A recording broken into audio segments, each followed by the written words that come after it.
The horror game comes to Blue Star and turns into dungeons of strange realms. The monsters inside come into reality, and the world becomes full of strangeness. Only by conquering all copies can the strangeness be prevented from eroding the world. Otherwise, the strange realm will assimilate reality and the world will turn into purgatory. Shinyu is bound to an anomaly containment system. By containing Weird, can we gain full power of Weird? Play a character and get subordinates with extraordinary abilities? He founded the Alien Club, and in order to obtain construction points, he kept wearing a vest and pretending to be a member of the Alien Club. Sheltering the Weird. Continue human civilization. As the bosses in the thriller game are captured one by one. He has won numerous titles, including Bloody Lord, Dominator, Lord of the World, Freedom, Outlaw, The Worst in the World and God of Poison. When the alien society was exposed to the public bit by bit, all mankind was shocked. We use the weird. We accommodate the weird. We harness the strange. We are Alien Asylum.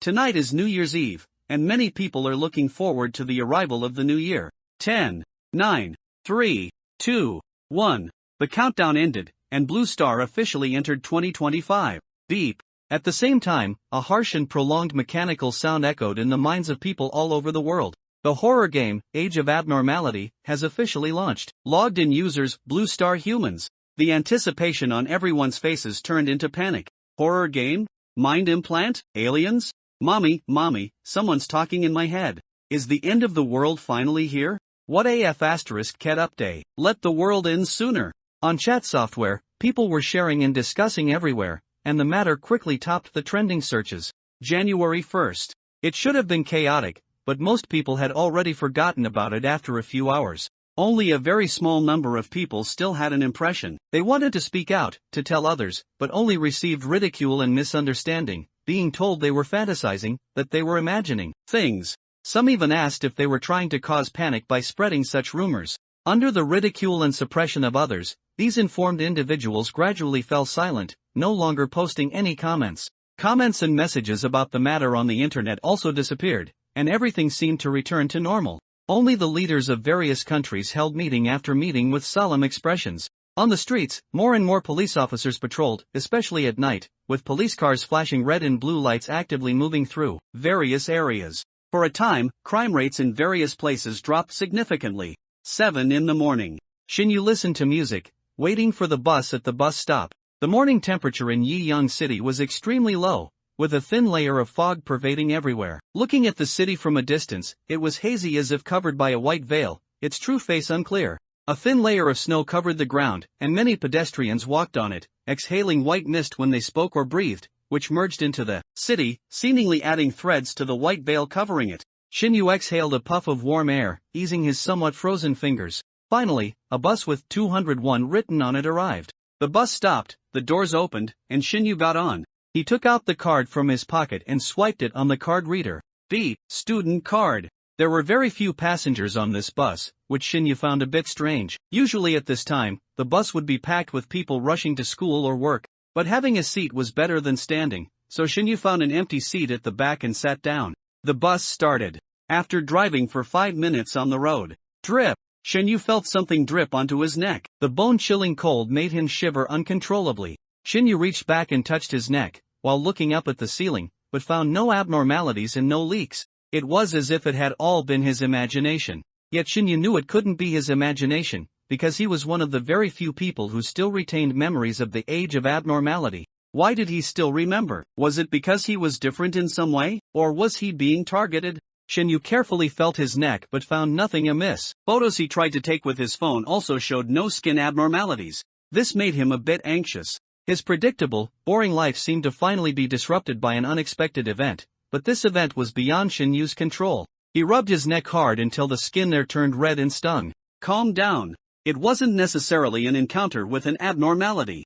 Even if it was, he needed to find a way to verify it.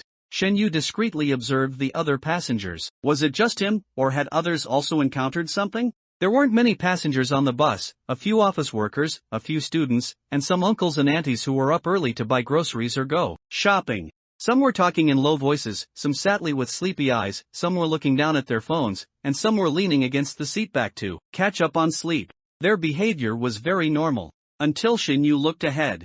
The driver sat upright, hands on the steering wheel, meticulously driving the bus through the busy road. In the rearview mirror inside the bus, the driver's face, sitting in the driver's seat, was reflected, pale skin with no trace of color. On the opposite lane, a tanker truck approached. Shinyu's heart suddenly pounded at this moment, a strong premonition pulling at him. Shinyu suddenly stood up and quickly ran to the front. A student nearby looked up strangely and glanced at him. The driver's face was very grim, faintly exuding a deathly aura. His eyes were wide and distorted as if they were about to pop out of their sockets, and the veins on his hands gripping the steering wheel bulged. The bus swayed erratically, veering left and right. A look of struggle appeared on his face, humanity battling an unknown distortion. The driver ultimately couldn't resist the thing controlling him. He stomped on the accelerator, driving straight into the tanker truck in the left lane. Several small cars were overturned, and everyone in the bus was thrown forward by the powerful inertia.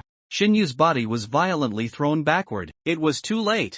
A cacophony of crashing sounds and a violent explosion filled his ears. Ding! Anomaly containment system activating. Activation complete. Detecting host in a life or death crisis, deducting 10,000 construction points to purchase a one-time temporal rollback. One-time temporal rollback used. Everything around him stood still. Then, Shinyu's body, and the crashed and damaged vehicles and passengers, seemed to be rewound like a movie with the rewind button pressed. Everything went back to before the accident occurred. The ear-splitting explosion and desperate screams still echoed in his ears. Shinyu sat in his seat, gripping the seat back in front of him and panting for a few breaths with his head down. He looked up at his surroundings. The expressions of the other passengers were all normal, as if they had forgotten what had just happened. The driver! Without time to think, Shinyu rushed to the driver's cabin even faster this time. The driver's expression was one of struggle, his eyes bulging, and the pain made his face look abnormally twisted and terrifying. The driver noticed Shinyu approaching. His neck slowly twisted around, jerky like it was rusted, revealing a look of plea for help. Shinyu yanked him from the seat. He took the steering wheel, replacing the driver. The commotion at the front attracted the attention of the passengers inside the bus. "What are you doing? Hijacking the bus? Hey, why did you pull the driver away?" Many people immediately stood up and approached. Shinyu calmly explained the current situation. "Don't touch me. The driver is having a medical emergency. Possibly an epileptic seizure. The bus is still on the road and needs to be driven. You all should control him first and don't interfere with me." Several passengers looked at him with suspicion and uncertainty. They stepped forward to observe the driver lying in the aisle. The driver's body was twitching and struggling, his limbs flailing wildly, his hand constantly reaching out to Shinyu, as if he still wanted to pull him down. It really looked like a sudden illness. The uncles quickly restrained the driver and carried him to the middle of the carriage. An aunt, with a forced smile, tentatively spoke to Shinyu. "Students nowadays are really amazing, they can even drive a bus." Shinyu didn't answer, his expression focused on the road ahead, paying attention to the traffic conditions. His hands, gripping the steering wheel, were sweaty. It was his first time driving too. Fortunately, when he was bored before, he had observed how drivers operated, otherwise, he wouldn't have found another passenger who could drive at this moment. The aunt stood nervously beside him, her hands tightly gripping the railing, staring at the traffic ahead, her heart pounding. She was scared. The lives of everyone on the bus were in the hands of this young student, and she didn't dare to disturb him. Such a big commotion just now had alarmed all the passengers on the bus, and now they had all gathered, asking what had happened. The aunt, who had witnessed the entire process, recounted, "Oh, you didn't see it, it was really scary just now. The driver suddenly fell ill. If it weren't for this student, we wouldn't know what would have happened to everyone on this bus. Truly a hero in his youth. Thank you, little student. This child is so handsome. Does he have a girlfriend? Does auntie need to introduce him to someone? So handsome. Compared to him, I lost. To be able to drive such a large vehicle at such a young age is truly remarkable." While praising Shinyu for his quick wit, intelligence, and versatility, they also breathed a sigh of relief, realizing that they had almost been in a fatal crash. They had truly escaped with their lives. Grateful for Shinyu's life-saving grace, they continuously thanked him, and some even tried to give him money, which Shinyu politely declined. The driver was very strong. It took several adults to barely hold him down. He kept trying to break free from the passenger's control, his face contorted in a ferocious snarl as he bit wildly. The others could only take off their ties to bind the driver's mouth. Seeing that they had the driver under control, Shinyu then told the aunt next to him to call the police. The call was quickly connected. "Officer, something has happened here. The bus driver suddenly fell ill and can't drive." "Car accident?" "No car accident happened. Oh, a student is driving. We are about to enter XX district." Okay.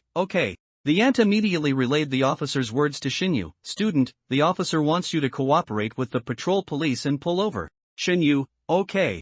The patrol police arrived as quickly as possible, and after clearing the surrounding vehicles, they quickly signaled for Shinyu to pull over. Shinyu stepped on the brakes. It wasn't until the bus came to a complete stop and all the passengers were standing on the ground that some of them felt their legs go a bit weak. The patrol police, Zhang Lin, was comforting the passengers. No collision occurred, just a simple statement will be fine.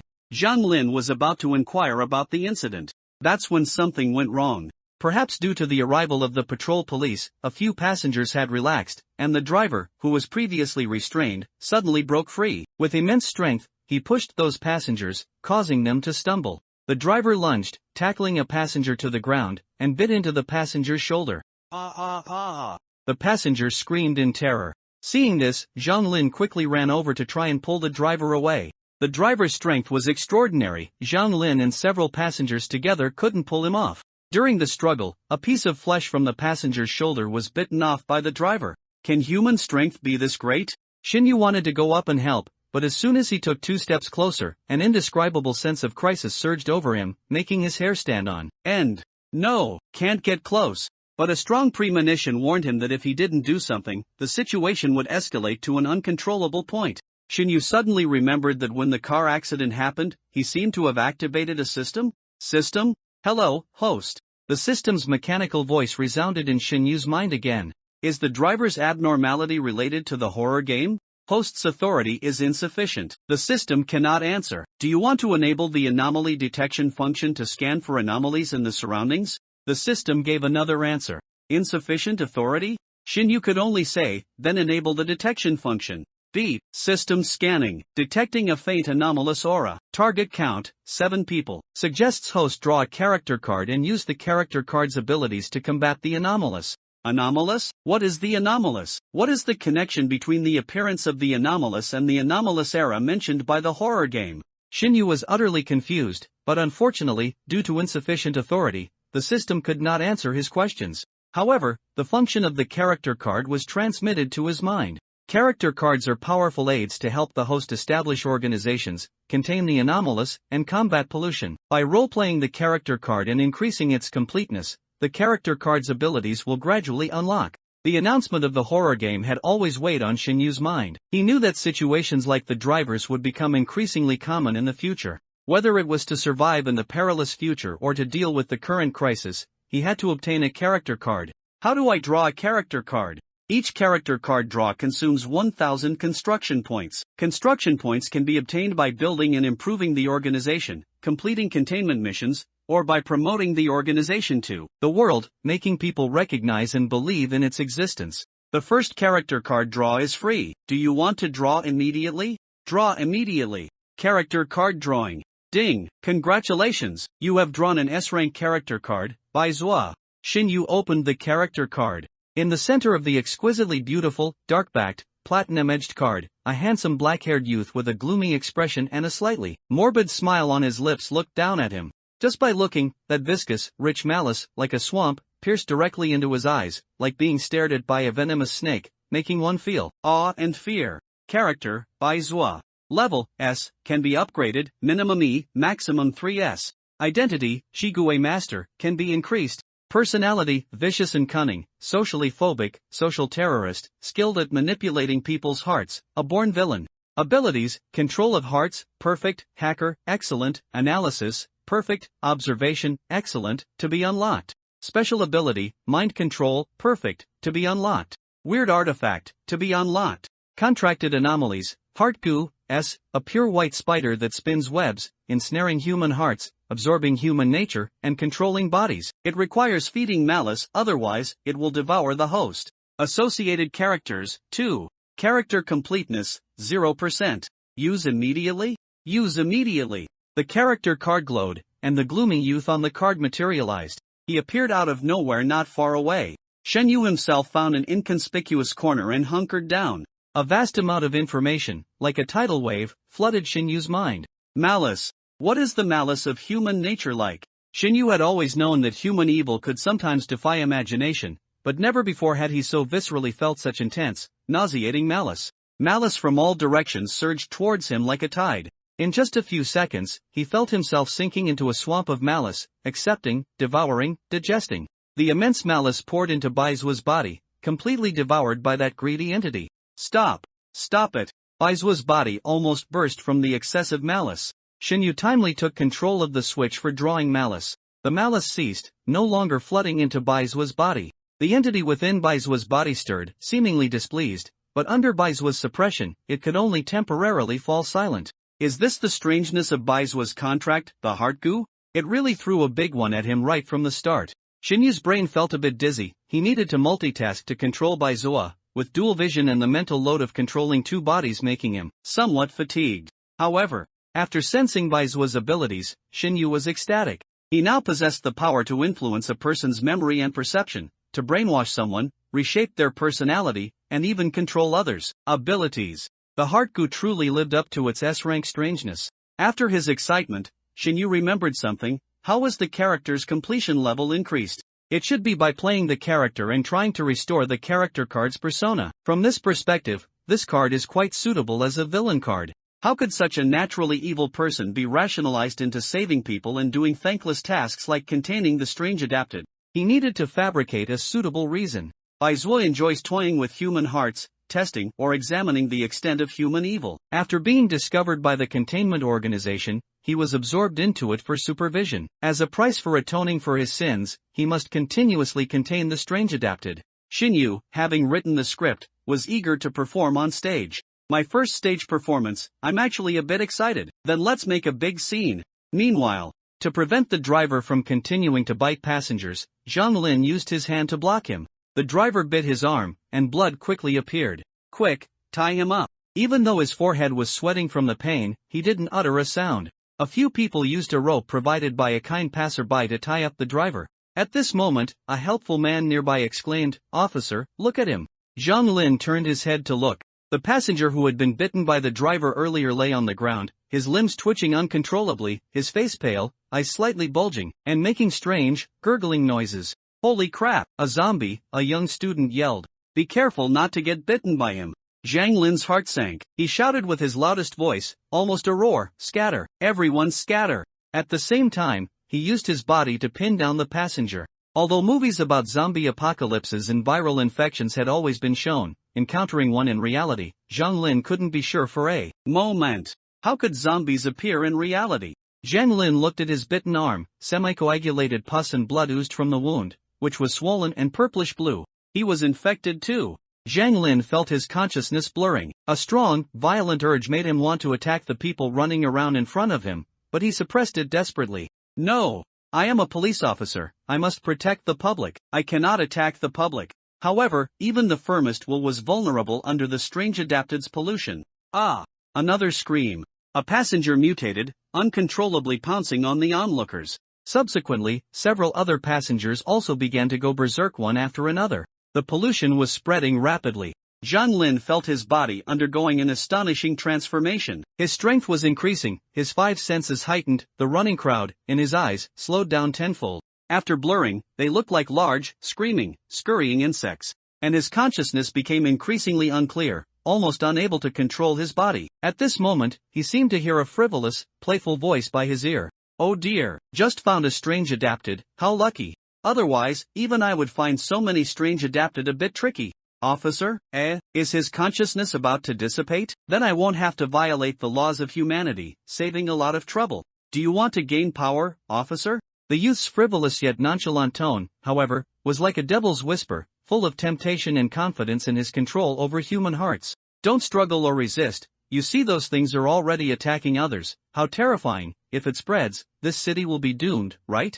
Zhang Lin's rapidly eroding consciousness trembled. He desperately reached out and grabbed the thread extending towards him. Whether it was a god or a devil, he needed the power to protect everyone in this city. With his last shred of reason, Zhang Lin roared, "I want to protect them." "Very good, then, mind control." His blurred consciousness seemed to be caught in an open spider web.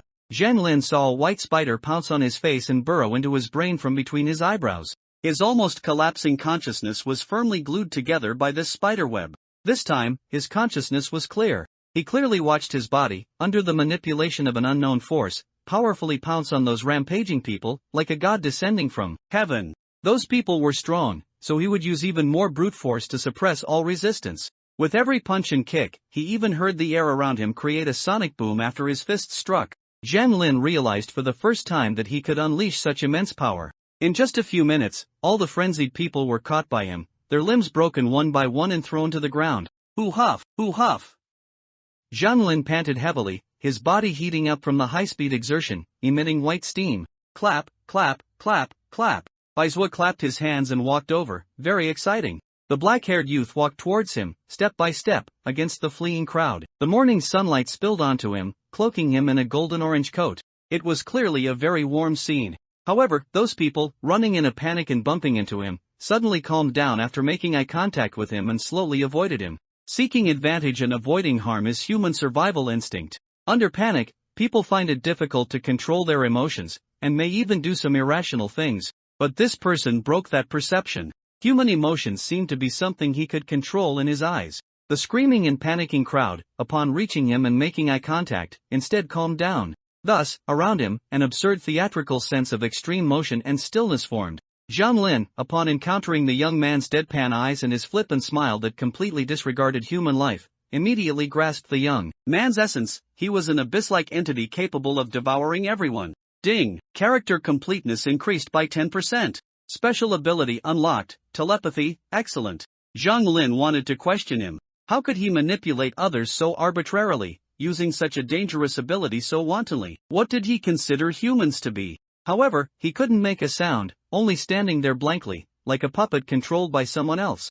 Baizhou walked around him and approached the fallen people. He bent down slightly, observing the abnormalities on their bodies. Contamination pathway, contact, wound infection. The source of contact is on the back of the neck. The degree of mutation is characterized by skin color change, increased strength, irritability, low degree of deformity. Coupled with the residual strange aura, it can be determined that this is a lowest level strange, wandering soul. With just a glance, a massive amount of information was captured and analyzed by his brain, thanks to Baizhu's excellent observation and perfect analytical abilities. In front of him, anything that had existed would inevitably leave traces, and every seemingly tiny, insignificant trace would be noticed by him, ultimately yielding the information he desired. No matter how clever the crime, he could see through it instantly. Conversely, if he wanted to commit a crime, he could certainly execute a perfect crime for which no one could find evidence. Ding! Character completeness increased by 1%.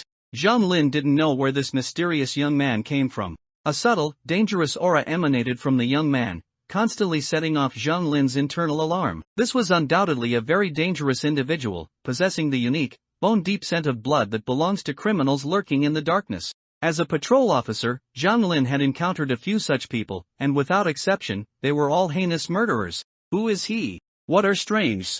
He seemed to understand these things very well, even classifying them into specific levels based on their degree of harm. Was there an organization behind him? Was he good or bad?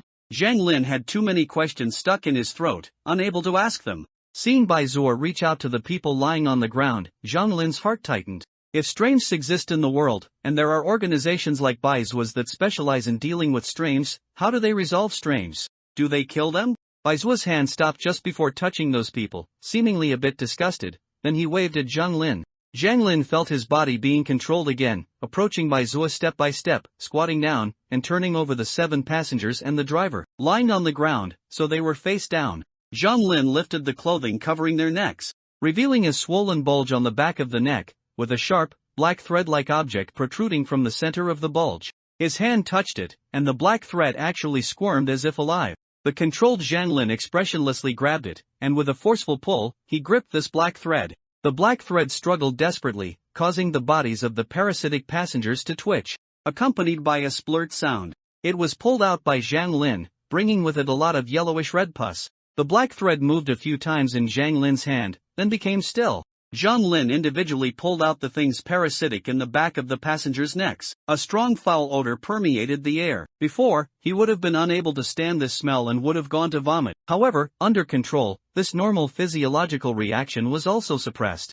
Baizhou watched leisurely from the side, only the driver is left. As expected, it's hidden here. The driver was the first person to be contaminated, so the probability of the strange hiding in him was the highest. Zhang Lin was controlled and walked towards the driver. The driver's malformation was the most severe. The back of his neck was highly arched, like a huge tumor had grown there. When uncovered, the bulge continuously oozed pus, and a dozen black threads wriggled inside, a truly nauseating sight. Zhang Lin's hands were steady, like someone who had been butchering fish at Durunfa for 10 years. With swift movements, he pulled out all the black threads. The bulge suddenly wriggled from within, and a black, unformed thing drilled out from the opening of the bulge. It poked its head out and looked around. It even slightly recoiled upon contact with the air. Low-level stranges have almost no intelligence, only predatory instincts. Sensing someone approaching, it tried to pounce on Zhang Lin, attempting to parasitize him using its old trick.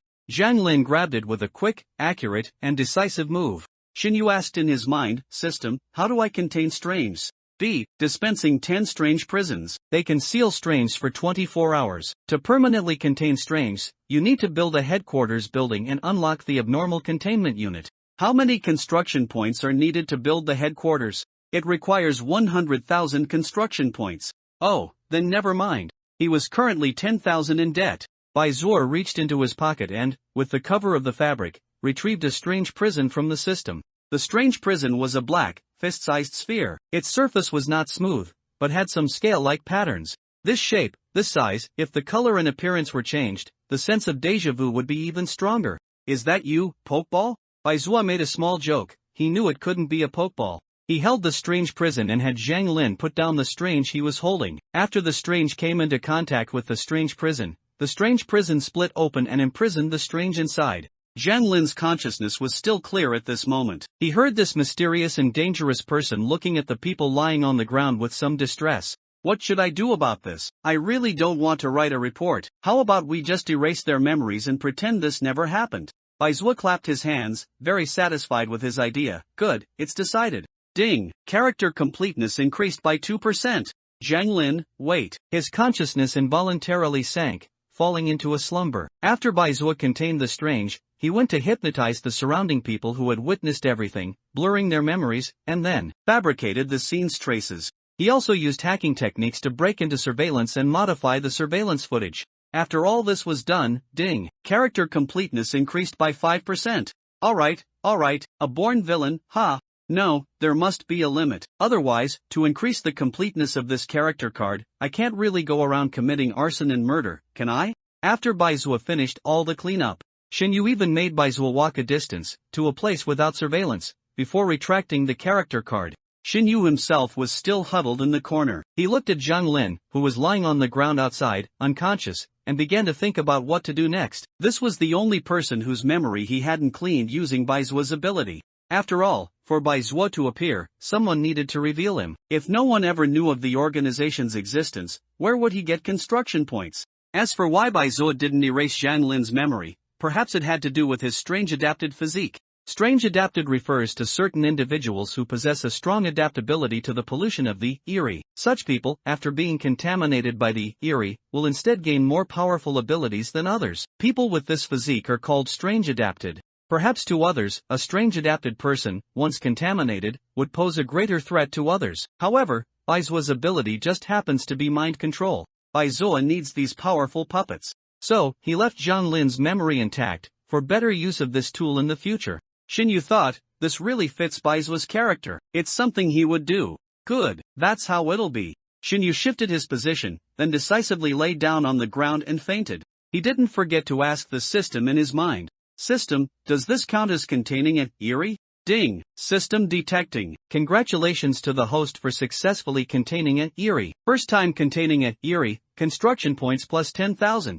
Congratulations to the host for successfully containing a wandering soul level, Eri, construction points plus 1,000. Construction point balance, 1,000. There's a reward for the first time containing an Eri? This is an unexpected bonus. Xinyu was overjoyed, a debt of 10,000 was cleared, leaving him debt-free and lighthearted. System, why didn't I get construction points when I impersonated Bai Zuo? Host, the prerequisite for obtaining construction points is that you need to establish an organization, complete the organization's framework and its purpose, form the concept of this organization, and then gain the world's recognition and approval of the organization you established. Only then can you obtain construction points. Establish an organization.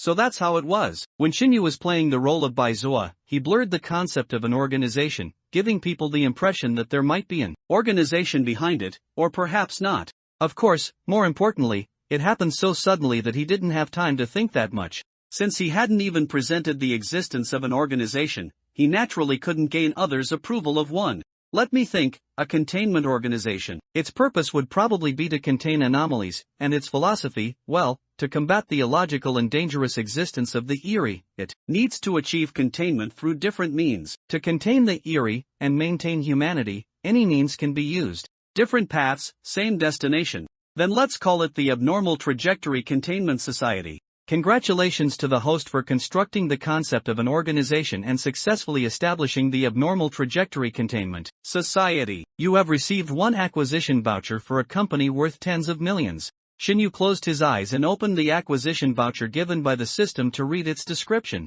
Acquisition voucher for a company worth tens of millions. Can unconditionally acquire a company with a market value of tens of millions. This reward isn't bad. A free company is a good thing. It just so happens that his next plan also needs a company as a cover. He didn't lie there for long. The situation of so many people lying on the ground here was finally discovered by a passerby. After a scream, people quickly ran towards them. He vaguely heard someone calling for emergency services and the police. More than a dozen ambulances arrived, taking all the people lying on the ground to the hospital for emergency treatment. After treatment, passengers gradually regained consciousness. Police officers and doctors questioned these passengers. Their memories were very vague. They only remembered taking the bus to work, buy groceries, or go to school, and then the driver suddenly fell ill, after which they knew nothing. The passengers all had varying degrees of fractures and bone cracks. From the scene, it looked more like the driver suddenly fell ill while driving, lost control of the vehicle, and caused a bus accident.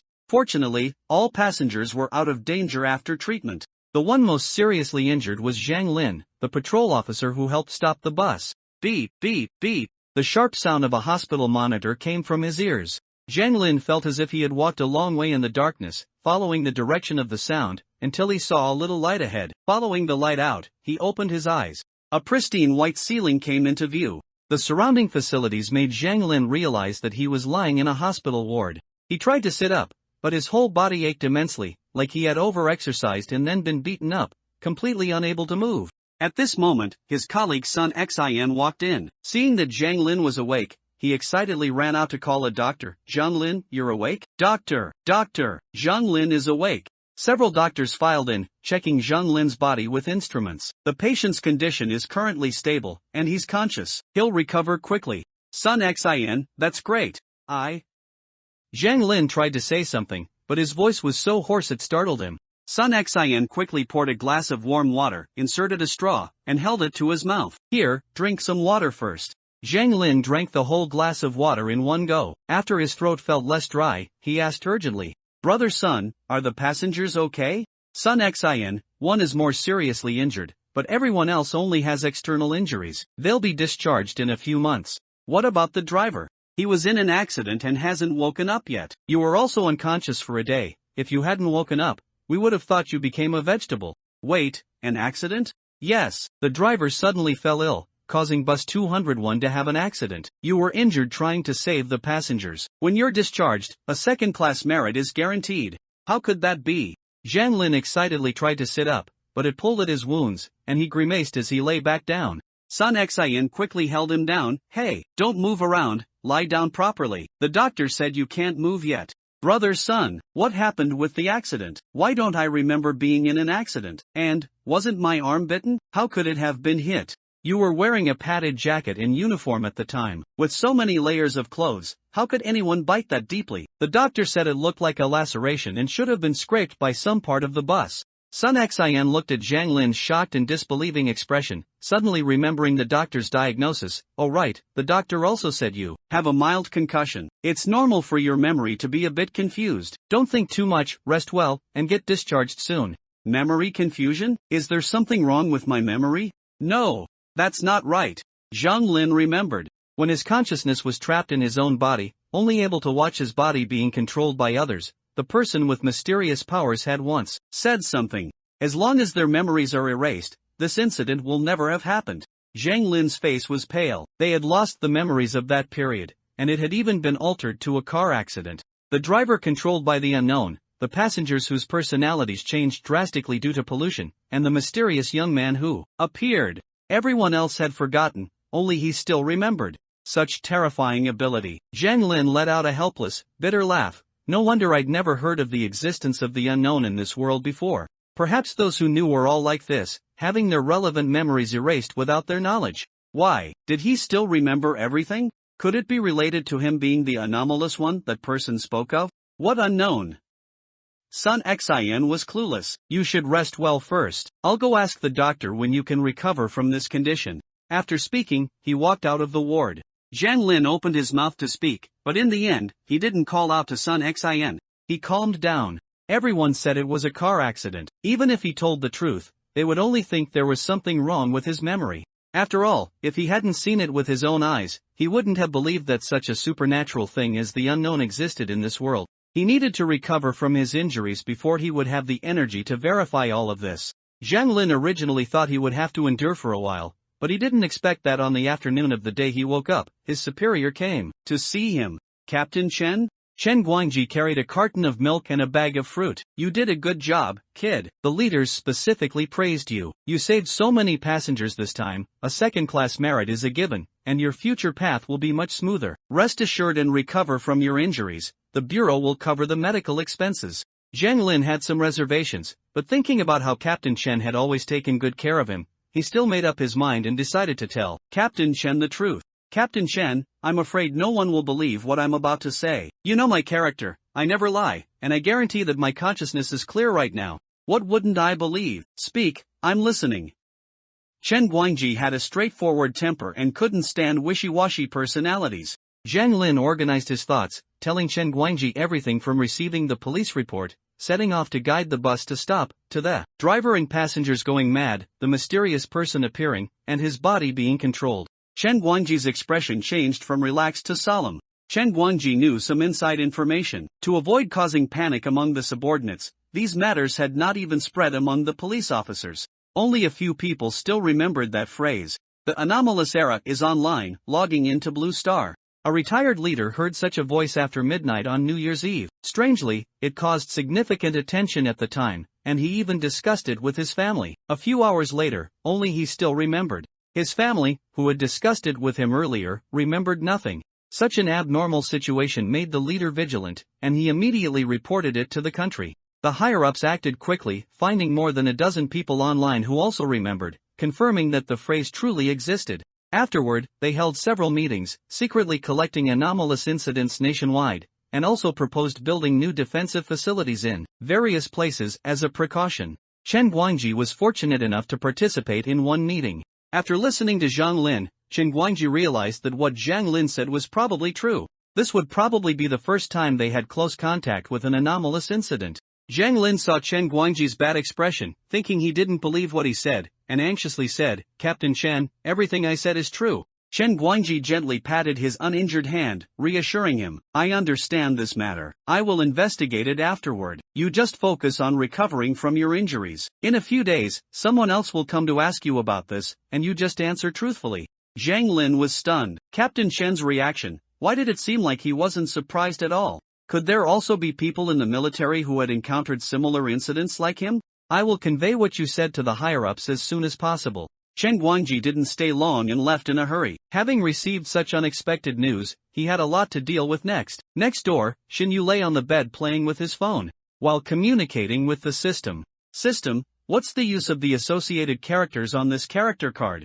System, associated characters are closely linked to the character card. Their existence can enhance the rationality of the character card, handle many trivial matters, and increase the host's combat power. Their behavior and personalities are all generated by the host, possessing high intelligence and autonomy, completely loyal to the host, will not betray, and do not require separate control. Equivalent to two subordinates who will not betray. Shen Yu clicked to view. Baizu's character card had two associated characters, Supervisor, Jiwu, and team member, Suzhou. Suzhou was a contracted anomalist, while Jiwu was responsible for overseeing some problematic contracted anomalists. Coincidentally, the 10 million level company acquisition voucher he drew required him to investigate which company met the acquisition criteria. He also needed to handle business and procedures, so he would let these two do it for him. Shinyu spent some brain cells, fabricating their personalities and character settings. Just as he was about to deploy them, the system's alarm sounded. B. Moderate unknown aura detected, source unknown, suggest investigation. Then let Ji-woo and Soo-jo go. After all, it would be a bit strange if such a large organization only had one person appear. Shin-yu deployed them in a stairwell without surveillance cameras. His setting for them was that the two, searching for the missing Baizua, followed his tracks to the vicinity and unexpectedly sensed the presence of the unknown. Following the organization's creed, members of the other path association must use all means to contain the unknown they encounter. So they came into the hospital. Soo-jo, carrying a long saber wrapped in cloth, said with some distress to Ji-woo, who was walking ahead, "Where on earth did Brother Bai run off to?" Ji-woo had an unlit cigarette in his mouth and wore a gray suit, making him look like a very mature and steady successful man. "That little rascal only causes me trouble. I hope he doesn't make too big a fuss this time." Soo-jo, burying his face in his hands, instantly put on a pained expression. "I don't want to write reports. Why does such a hateful thing as reports exist in the world? Ji-woo, you can push the report to that little rascal. It's his job anyway." Soo-jo stared at Ji-woo with a faint gaze, saying, "I still want to live." Ji-woo laughed heartily, then guiltily averted his face, not looking at him, and changed the subject. "The eerie aura in this hospital is quite strong. It seems like a formidable opponent." Changing the subject is too obvious, but indeed, even from this distance, the hairs on my arms are standing on end. The two left the stairwell. They started their search from the second floor, moving upwards. When they reached the fifth-floor surgical ward, they felt the strongest airy aura on this floor, but it seemed to be mixed with other chaotic auras. They found their way to Zhang Lin's ward door. "Is this it?" Soo-jo gripped the hilt of the knife behind his back. "Student Soo, you are the contracted ghoul master. The ghoul in your body will guide you to the answer."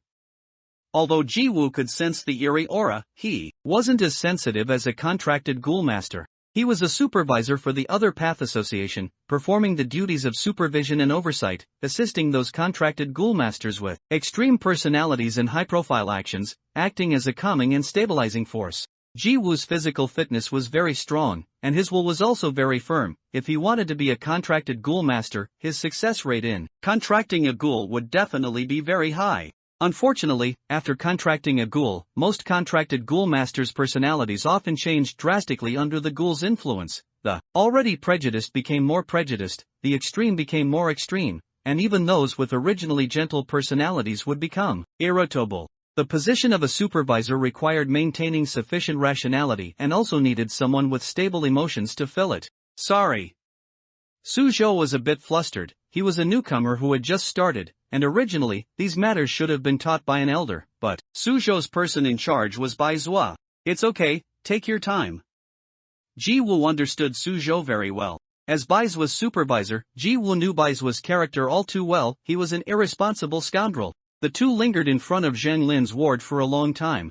Inside the ward, when Zhang Lin heard sounds outside the door, he vigilantly stared at the entrance. His ward was a single room, and he hadn't told his family about his hospitalization to avoid worrying them, so who else could be looking for him at this time? Moreover, lingering outside the door for a long time without coming in was too suspicious. Zhang Lin placed his hand on the call button. Soo-jo searched for a feeling for a long time, and finally could only mess up his hair, announcing his surrender. "It's no good, Supervisor Ji, I still can't control it freely." "Ji-woo, then let's go in and see." Ji-woo directly pushed open Zhang Lin's ward door. "Excuse me." Seeing Zhang Lin's vigilant face, Ji-woo raised his hand. "Yo, good afternoon, sir." Soo-jo poked his head out from behind Ji-woo. "Zhang Lin, who are you?" "Ji-woo, how is it? What did you feel?" Soo-jo's eyes showed a hint of confusion. "It's so strange. I felt a trace of residual aura on him, but he doesn't have the mark left behind. The existence of ghouls cannot be publicly announced, so contracted ghoul masters always substitute ghouls with other words when on missions." Ji-woo stroked his chin. "It seems someone else has dealt with it. Who could have done it?" The only contracted ghoul masters nearby were the two of them. No, there was one more person. "Excuse me, may I take a look?" Ji-woo suddenly appeared in front of Zhang Lin. "I won't do anything to you, I just want to confirm something." So fast. Zhang Lin's pupils contracted, and the hand he was about to use to press the call button was blocked. Ji-woo pulled open Zhang Lin's hospital gown and, sure enough, found a very familiar mark on his chest. Ji-woo suppressed his anger, although he had a premonition when Baizua shook them off and disappeared somewhere alone. When the evidence truly appeared before his eyes, he still felt his emotions were impacted. Zhang Lin also saw this mark for the first time and was visibly startled. What is this? How did this appear on my body? Suzhou poked his head out again. Oh, it's the same as mine. Yes, student Su, this means the reports you have to write have doubled. Suzhou burst into tears. Oh no. Who exactly are you? Zhang Lin saw their comical interaction, and his internal vigilance lessened a bit. He felt that these two might know something. Can this be said?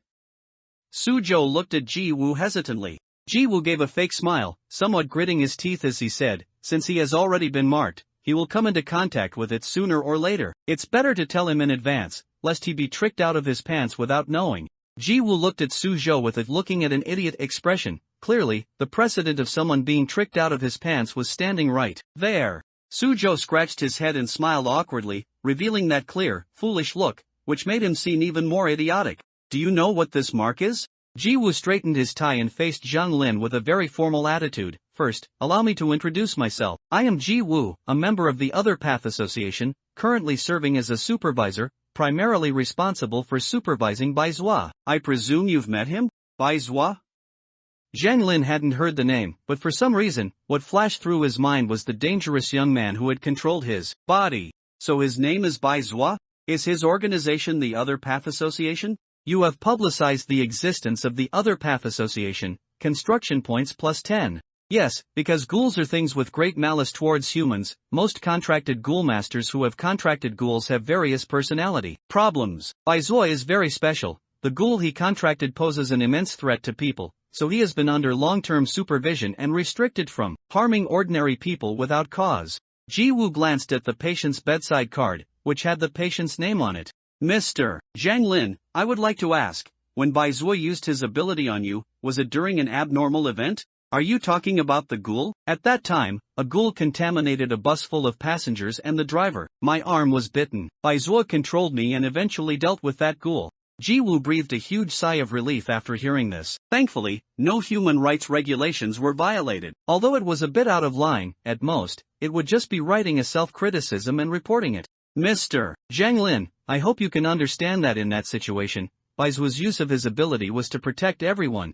Zhang Lin did not blame Bai Zhua. On the contrary, he was very grateful that the other party saved them. I understand, at that time I wanted to gain power. Ji Wu could see that Mr. Zhang was a very righteous person whose passion had not yet cooled. He would probably be very grateful to Bai Zhua for saving him, thus overlooking Bai Zhua's dangerous nature. You can thank him, but don't trust him too much.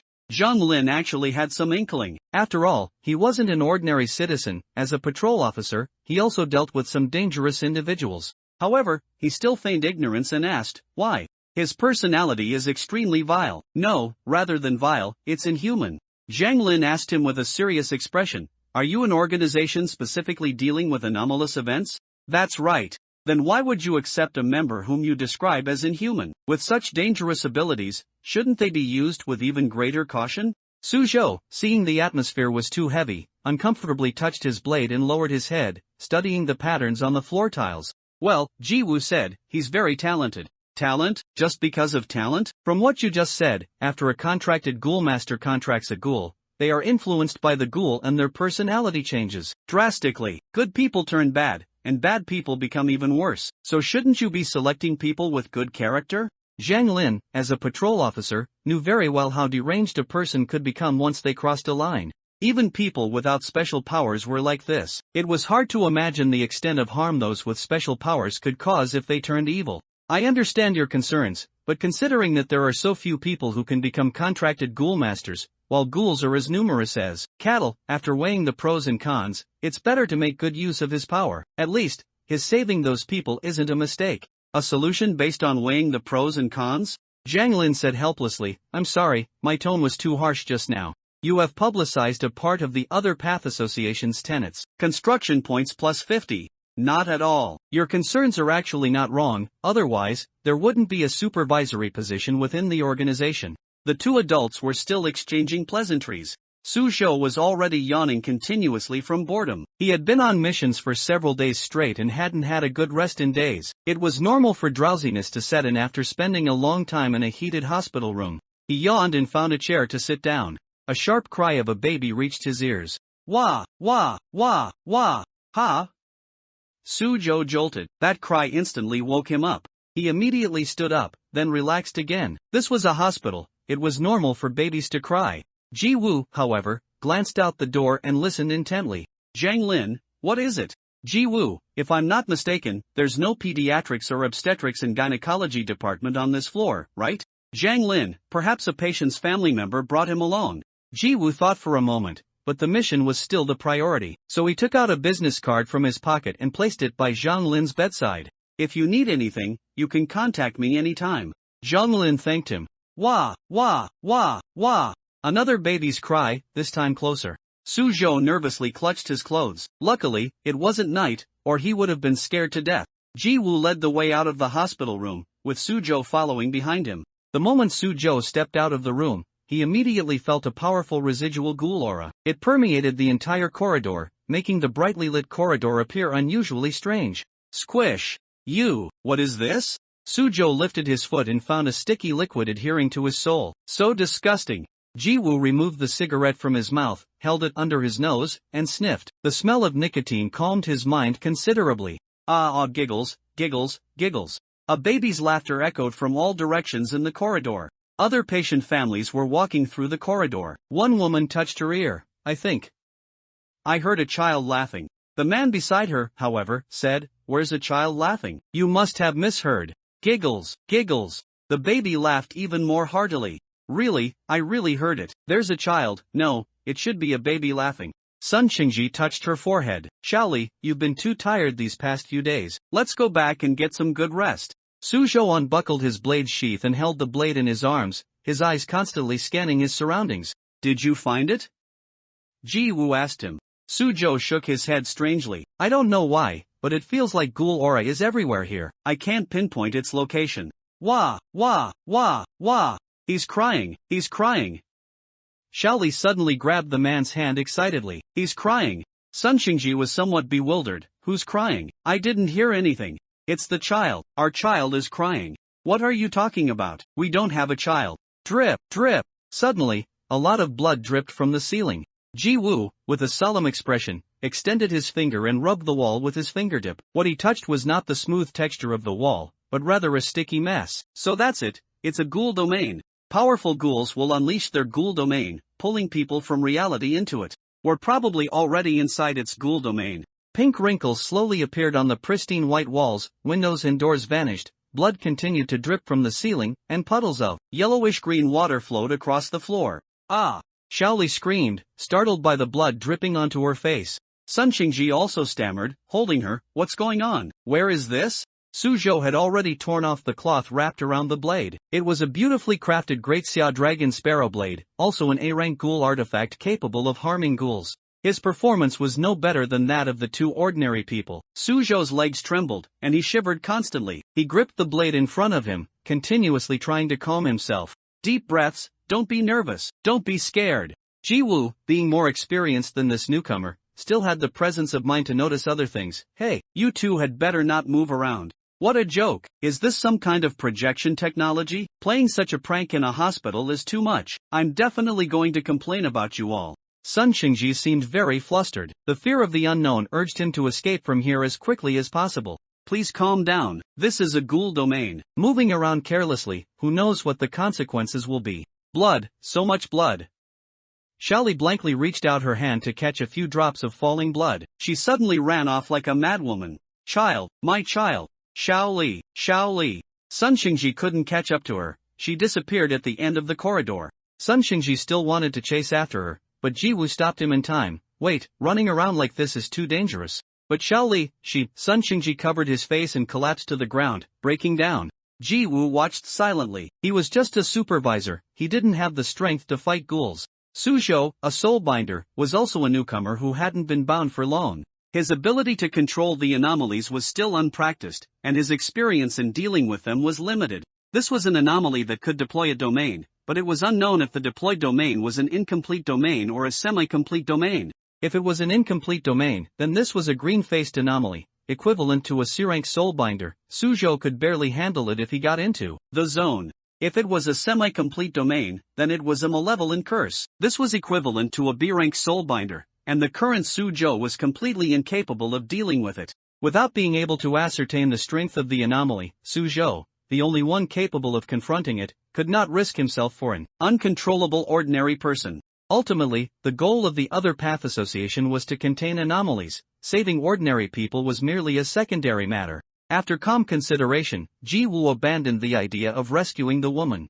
Suzhou felt a pang of unwillingness, but facing the unknown, he couldn't control his fear. He was just a university student who had accidentally gained power. Suzhou, release the anomalous hand. But, I still can't control it. Ji Wu gave him a look of trust and encouragement. Suzhou hung his knife at his waist and began to try communicating with the anomaly he had bound. A pair of pale hands appeared in his mind. The black fingernails were long and sharp. If not for their skin color, these hands would have been very beautiful. Suzhou's face paled. Those hands twisted and clawed incessantly in his mind, as if they wanted to pierce through and shred his brain. Forcibly manipulating these anomalous hands with his mind brought an immense mental burden. Creak, creak. It was like the sound of fingernails scratching glass, stimulating his brain and causing him to feel waves of dizziness. Suzhou suppressed the discomfort, striking a pose with his hands. Gradually, his hand gestures synchronized with the movements of the anomalous hand in his mind.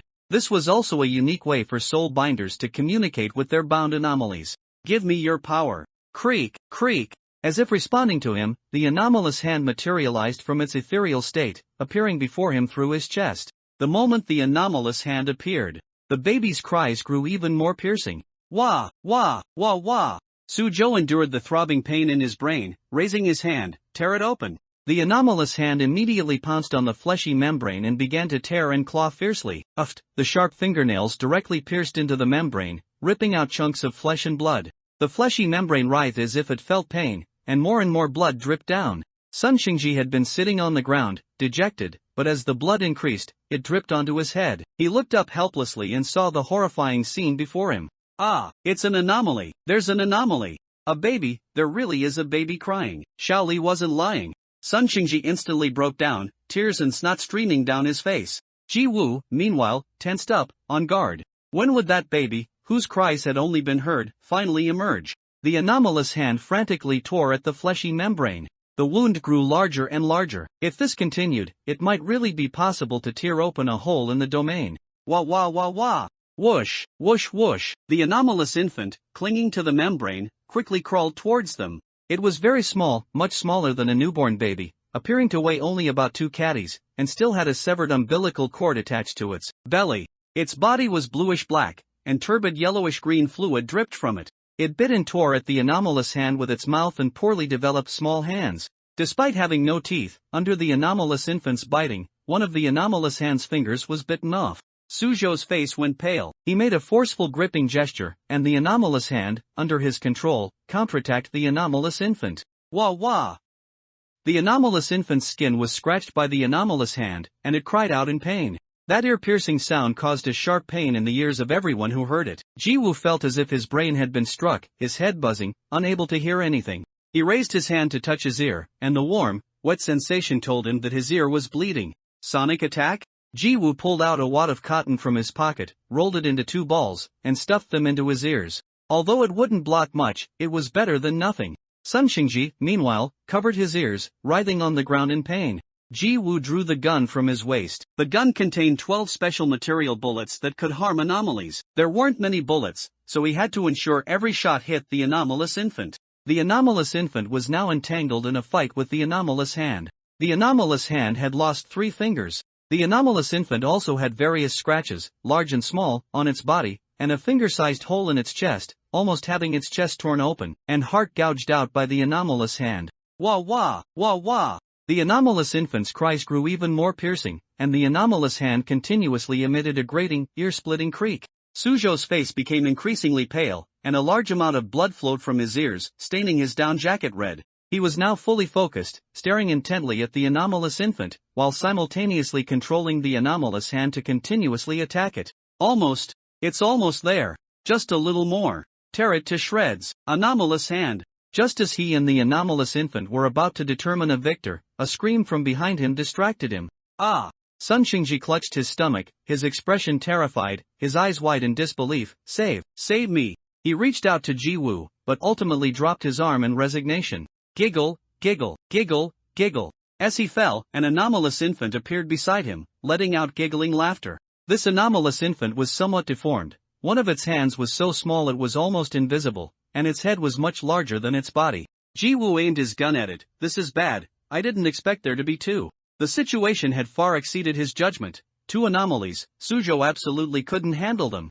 Jiwoo aimed and fired a shot at the anomalous infant. However, the anomalous infant crawled away at lightning speed, dodging the bullet aimed at it. Giggle giggle giggle. The anomalous infant laughed happily. Although it was smaller and had deformities, its speed was much faster than the other one. The anomalous infant quickly crawled towards Jiwoo.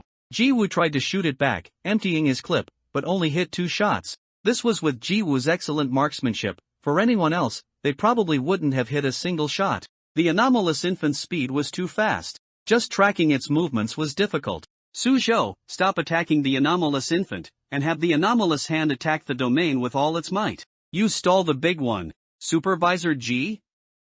Suzhou understood what Jiwoo meant. Jiwoo was telling Suzhou to abandon him and escape alone. Suzhou, with the anomalous hand and the great Xia Dragon Sparrow Blade, had a higher chance of survival than Jiwoo. He had the best hope of breaking through the domain.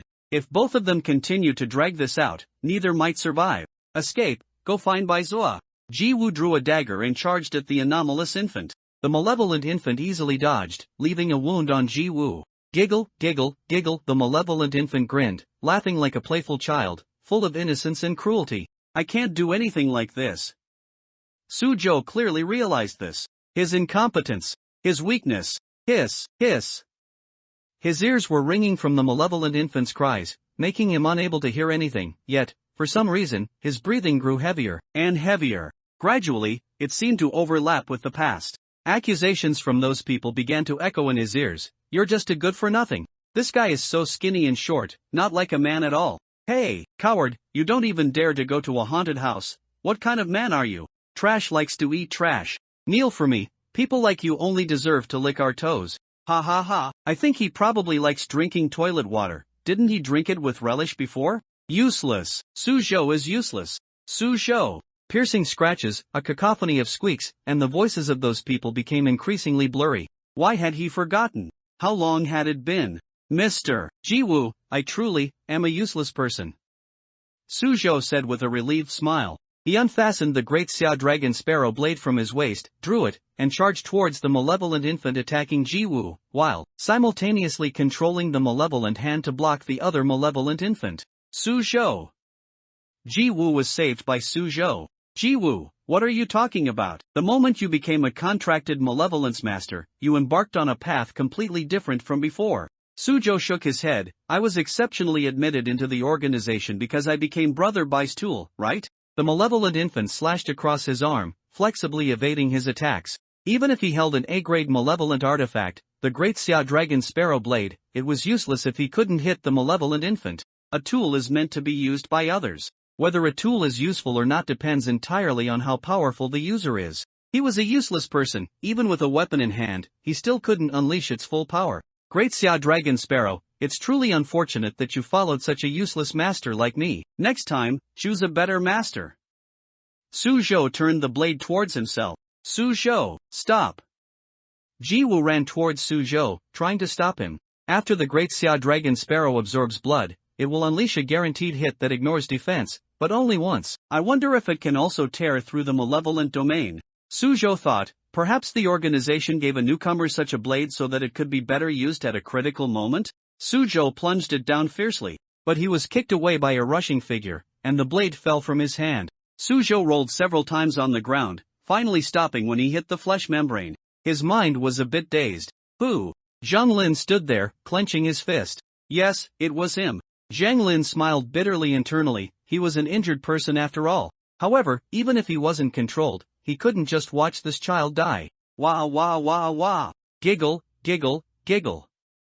The malevolent infants retreated uneasily. A colossal spider phantom gradually enveloped the entire malevolent domain. A giant mouthpart pierced through the malevolent domain, tearing an opening from the sky, and a massive white spider head peered in. Baizuo stood on top, waving to the people below. Yo, still alive? Jiwoo breathed a sigh of relief, scolding with a smile, little rascal, why didn't you wait until we were dead before coming? The malevolent infant tried to sneak away, but Zhang Lin blocked it with a punch.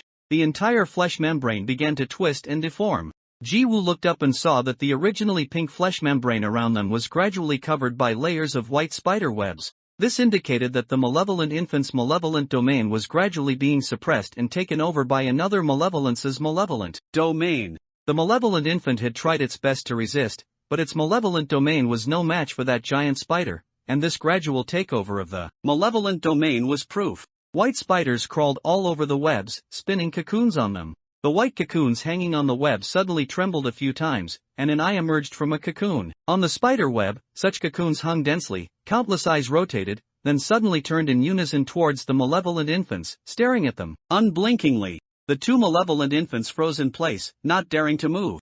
Suzhou and Zhang Lin watched this scene in shock. So powerful. What was this? Just looking at it, a chill surged from their feet, making it impossible to even think of resisting. That was simply not an existence that humans could contend with. Zhang Lin felt that he would probably never forget this scene in his lifetime.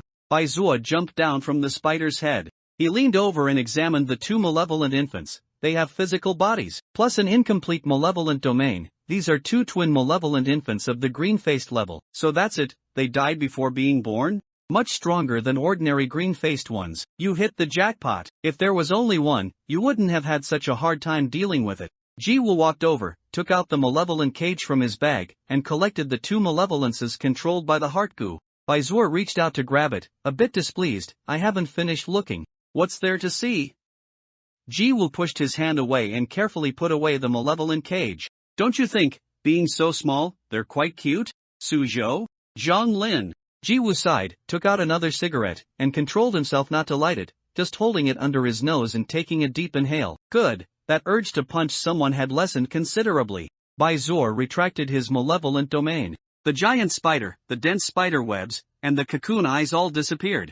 Everyone returned to the hospital corridor. Suzhou exclaimed as he remembered something, and ran towards Sun Xingji, who was lying on the ground. He checked Sun Xingji's heartbeat. He's still alive.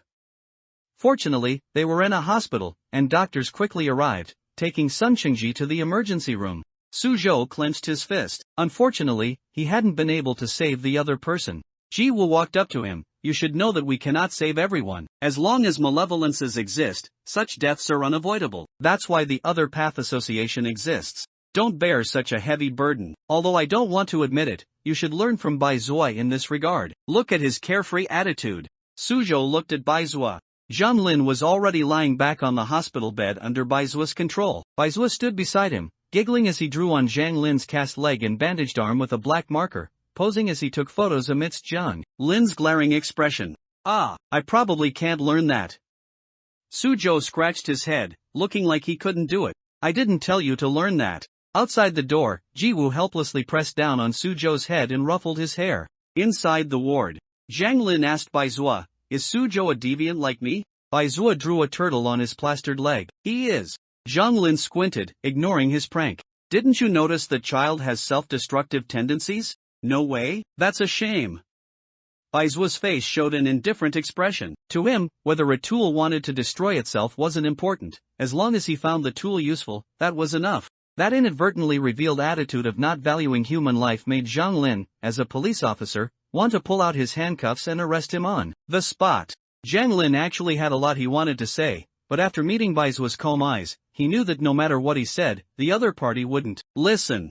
The work of a Covenant Master is special. They often face various dangerous and terrifying anomalies. This profession doesn't seem to care about age. Anyone with talent can become a Covenant Master. Even adults with normal values, constantly hovering on the brink of life and death, can develop psychological problems. Not to mention younger people, whose psychology isn't mature enough and are most susceptible to external influences. The two Covenant Masters Zhang Lin had encountered so far, Bai Zuo and Suzhou, both had some issues, more or less. Bai Zuo's malice, Suzhou's self-destruction. They desperately needed psychological counseling, instead of letting them confront anomalies with these problems. But Zhang Lin also knew that anomalies needed to be handled by someone, which made it even more absurd. If this world had fallen to the point where children needed to protect it, then wouldn't we adults be utterly useless? I'm a deviant too, right? Let me become a Covenant Master. Let that child return to a normal life, go to school steadily and peacefully.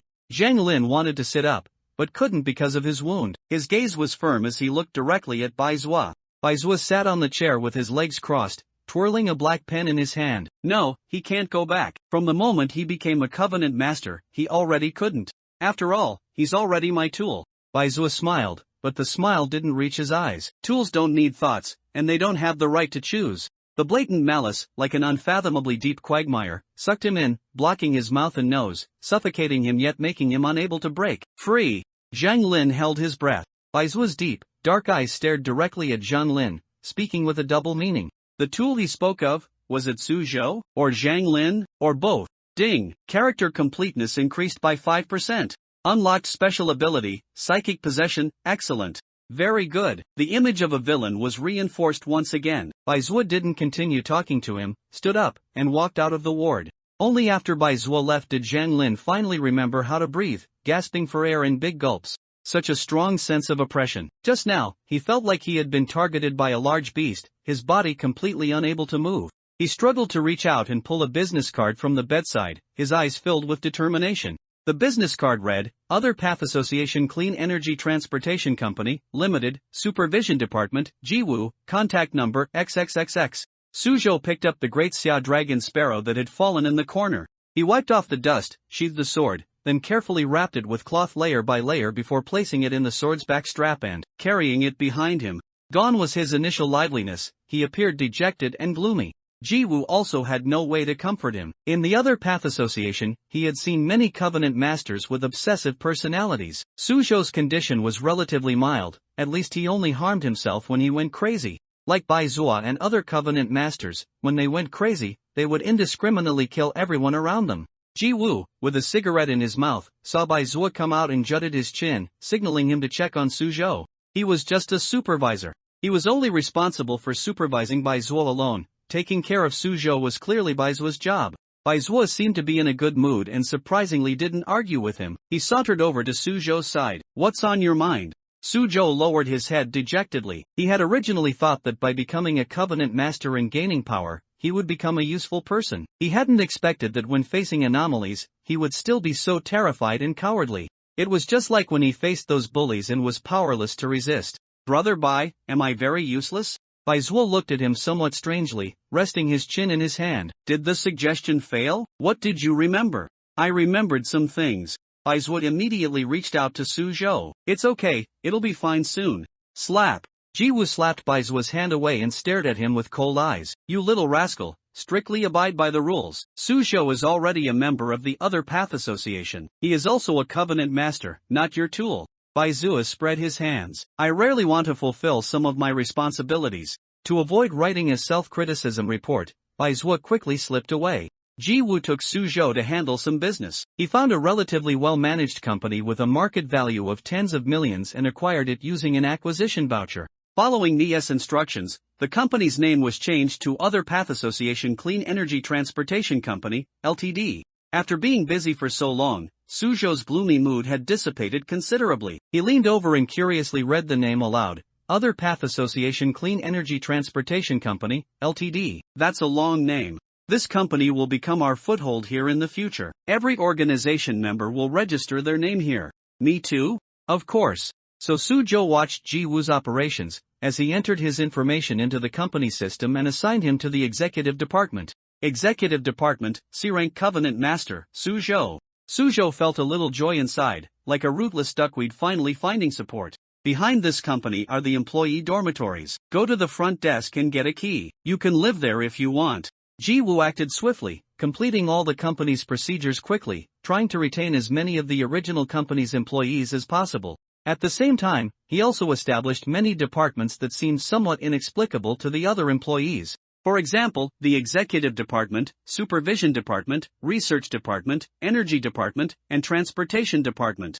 Their original company sold software, and these new departments had nothing to do with software. Many employees discussed it in private. I heard our company has a new boss? The name has been changed, so it seems it's true. The new boss seems to be planning to get into transportation, not sell software? No way. In this economic climate, changing industries is the most taboo thing to do. I finally found a decent job. It's not going to disappear, is it? Who knows? Clean energy transport. What product do you think the company plans to sell? Electric vehicles?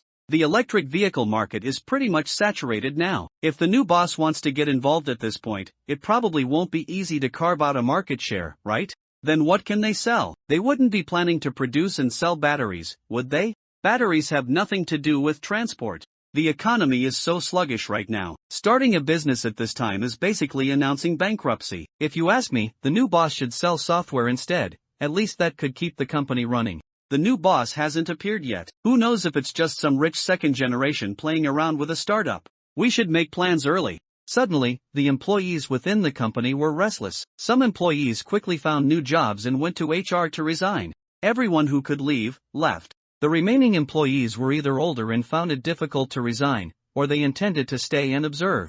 After Shinyu, who was feigning illness in the hospital room, opened the subsidiary company, he saw that the originally acquired company had over 70 employees, but now only 23 remained. Shinyu wasn't flustered at all. The number of employees, whether many or few, wouldn't affect his upcoming plans. After all, this subsidiary company would definitely be propped up by his character cards and their subordinates in the future. He only kept these employees to use them to earn construction points. Shinyu pressed his phone, telling Ji-woo to go to the legal department to prepare a new contract. These remaining employees would have to re-sign a new contract. Ji-woo quickly sent a voice message, "Chairman, should these employees be subject to a non-disclosure agreement?" The Other Path Association was a large organization specializing in containing anomalies and producing energy. When Ji-woo joined, he had already heard many legends about the Other Path Association. This was a colossal pillar that had mastered special powers, was the only one capable of extracting energy from anomalies, and whose technology tree had climbed to a certain level. It possessed all sorts of incredible, unimaginable abilities, and as the chairman who controlled all of this, he was an existence Ji-woo could only look up to. Ji-woo was once an orphan who had struggled in the slums, living day to day, possibly never seeing the sun rise again. It was the chairman who brought him out of the slums and personally promoted him to his current position. Therefore, no matter what, he would stand behind the chairman and offer all his loyalty. Have them sign the new contract according to the Other Path Association's employee contract. Shinyu twirled his pen. This was a setting he had already added before. As a large organization, the Other Path Association, besides the core members of the executive department who handled containment, would certainly need a large number of ordinary employees to maintain its operation. And many aspects of the Other Path Association were different from other companies. For example, the Other Path Association possessed technology centuries ahead of Blue Star, unique techniques for confining anomalies, and a group of contract anomaly masters with special abilities. Long-term exposure would certainly make these employees notice some differences. To ensure that the internal secrets of the Other Path Association were not leaked and to prevent its products from being taken away, employees needed to sign strict confidentiality agreements and a series of clauses prohibiting the disclosure of the Other Path Association's secrets. Furthermore, this confidentiality agreement was different from ordinary contracts. If other contracts were breached, at most, a penalty would be paid, and the most severe consequence would only be imprisonment. If someone breached the Other Path Association's contract, the defaulting employee would not only incur a huge penalty, but his family, relatives, friends, and everyone he had ever come into contact with would undergo memory erasure. In severe cases, personality, or even the very existence of the person might be erased. Of course, this would only happen if the employee did something seriously damaging to the Other Path Association's interests or violated its tenets. Otherwise, the Other Path Association would rarely resort to such inhumane methods. I understand. Ji-woo paused, then asked, "Chairman, do they need to be told about the Other Path Association's tenets? If they are still willing to sign after reading the employee contract, then of course they can be told about the organization's tenets. After all, they are also a part of the organization." Shinyu's meaning was that once they signed the Other Path Association's employee contract, as members of the organization, they would eventually need to understand the Other Path Association's existence. Upon receiving Shinyu's instructions, Ji-woo quickly went to the legal department to draft the contract. The legal department staff looked at Ji-woo with an expression usually reserved for the legally illiterate after receiving his task. "Manager Ji, a contract written like this would be invalid. Look at what was written in this contract. As an employee of Igue Clean Energy Transport Company, Limited, one has the right to protect the company's interests and ensure that the company's products and data are not leaked." This part was still normal. What was outrageous was the punishment for breaching the contract. If, due to an employee's personal actions, company products or data are leaked, causing huge losses, the employee must compensate 10 times the value of the loss, and depending on the severity of the loss and harm, including but not limited to memory erasure for the employee, family, relatives, friends, and people they have come into contact with. If the harm reaches a certain level, such as causing destruction and reduction of cities, the world, or populations, special measures will be taken, such as erasing the employee's personality or the employee's very existence. The legal department staff felt their scalp tingle, although he had seen various clueless bosses who didn't understand the law and made outrageous, inhumane demands. But this was truly the first time he had seen such a contract, and he was profoundly shocked. What did erasing personality mean? And erasing the employee's very existence? Was this person out of his mind? You really can't write it like this. This isn't just a predatory contract. If this contract gets exposed, we might end up in jail. The legal department staff had a mournful face. Resign. He would resign today. He couldn't stay in this company any longer. Ji-woo, you just need to draft the contract. Oh, and if you want to stay in the company, you'll also need to sign this contract. Under duress, the legal department staff could only draft the extremely outrageous contract as requested by Ji-woo. That very day, the person submitted his resignation letter. Ji-woo printed out the contract, gathered all the employees, and held a small meeting in the hall. Everyone, please take a look at this contract. If you agree, sign it, and you will be a part of the company from now on. If you disagree, you can submit your resignation to HR. More than 20 employees nervously took the contracts and began to read them. When they saw that after signing the employee contract, their salary would increase by 50% on top of their original pay, everyone was overjoyed. They hadn't expected that the new boss would not only refrain from lowering their benefits but would also raise their salaries so much right from the start. It's great for a rich second generation to start a business. Everyone happily looked down, and some even made up their minds that they would accept whatever terms came next, whether it was 996 or 007. As a result, the subsequent terms stunned them. Did I misread it, or was my copy of the contract typed incorrectly? In a daze, everyone exchanged their contracts and confirmed that the content was identical. They had been working for so many years, but they had truly never seen a contract like this. This isn't just a predatory contract anymore. This is blatant coercion. Memory cleansing, even if it's possible, isn't it illegal? Also, causing destruction and reduction to cities, the world, and populations. I'd like to ask, what kind of dangerous job is this? Are we building fighter jets? Does the new boss want to produce gas tanks, steel pipes, fertilizer, and tractors? There's energy, there's transport, whether it's clean or not, I don't know, but it sure sounds criminal. Manager G, is there a mistake at the end of this contract? I'm a supervisor, not a manager, never mind. Ji-woo, who had emphasized it several times but was still called manager by the employees, had to give up. The contract is not wrong. If you accept, sign it. If not, you can leave, and the company will settle your wages. Soo-jo had been sitting on a chair nearby. As a child, he couldn't get involved in company matters, so he ate instant noodles while watching the employees' expressions change. What a garbage contract. Do you think this is playing house? This contract is completely unreasonable. I'm going to report you to the Labor Bureau. Is this a contract or a deed of sale, even erasing the person's identity? Some employees couldn't accept such terms, so they threw down their contracts and left, grumbling. I accept. Anyway, at my age, no other company would hire me, and staying here means a pay raise. As long as we don't violate the regulations, we don't have to worry about paying compensation, and with a 50% raise, we might not find a job with such high pay at another company. Some older employees found it difficult to find another job if they resigned from this one, and they were reluctant to give up the increased salary. After careful consideration, they chose to sign. I want to see what kind of tricks this company is playing. They wouldn't really be producing something that can't see the light of day, would they? Exciting! Some employees saw something fishy in this peculiar contract and, out of curiosity, wanted to stay and see. In the end, only 17 employees remained. Among them were 2 technicians, 2 sales representatives, 3 telemarketers, 6 general workers, 2 logistics staff, 1 cleaner, and 1 assistant.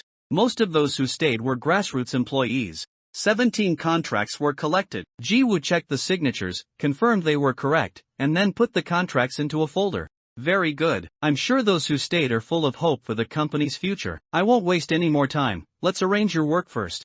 Ji-woo, who are the technical workers? 2 programmers raised their hands. You 2 are responsible for building a software that can be used by internal company personnel. Keep the functions simple, just include chat, registration, and the ability to post and accept tasks. We can add more later if needed. The 2 programmers showed faces of agony, feeling a slight chill on their heads, their already sparse hair likely to become even sparser. As for the 5 sales representatives, you will first follow the assistant to organize the company's internal affairs, and one person will be assigned to the front desk in the lobby. The cleaner will return to her original work. Ji-woo didn't assign much work, and although there were some changes, they were all within their capabilities. Next, and this is important, the 2 logistics staff will lead the 6 general workers. All of you will transfer to logistics. Afterwards, you will be divided into 2 groups. 2 people will be responsible for the company's procurement, and the remaining 6 will be responsible for the logistics issues of the execution department personnel. The 2 remaining logistics employees were named Yang-soo and Deng Xiaorui. Deng Xiaorui was holding a notebook, recording the key points of the meeting. When she heard Ji-woo mention her, she immediately asked, "Manager Ji, what kind of department is this execution department? Who are its members?" Ji-woo walked behind Su-zhou, patted the back of his chair, and said, "Let me introduce you. This is Su-zhou, a member of our company's execution department. The other members are still at headquarters and haven't arrived yet. For now, you only need to be responsible for him. Try to satisfy whatever he wants to buy. The money for purchased items will be transferred from the company's account.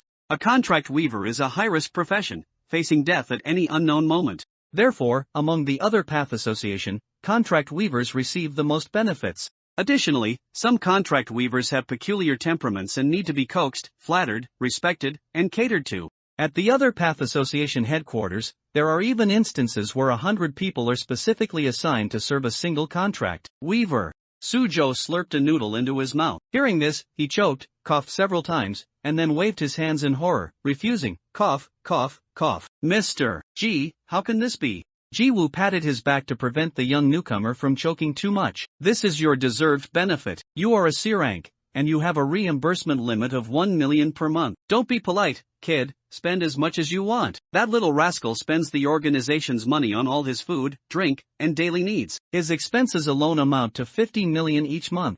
50 million. How amazing! Su-zhou exclaimed, his face full of awe. He had never seen so much money in his life. To him, 1 million was already an inexhaustible fortune. Can I really spend it freely? Su-zhou was inherently an introverted, insecure person, prone to self-negation, which was related to his past experiences. Upon hearing that he could use such a large sum of money every month, his first reaction was not joy, but an uncontrollable anxiety and unease. Ji-woo affirmed, "Of course, this is an employee benefit." Compared to the flustered Su-zhou, Deng Xiaorui almost broke the pen in her hand. What did he mean? Try to satisfy whatever he wants to buy. Could this person be a young master? Yang Su, meanwhile, was thoughtful. It seemed this execution department was very special, and there appeared to be a hierarchy within it. The higher the rank of the member, the higher the reimbursement limit. This operating mechanism was not that of a normal company at all. What exactly did the execution department do? She secretly observed Su-zhou. Su-zhou was wearing a newly changed down jacket and a light-colored scarf around his neck, looking like a university student. The only difference was that he was carrying what appeared to be a cosplay sword?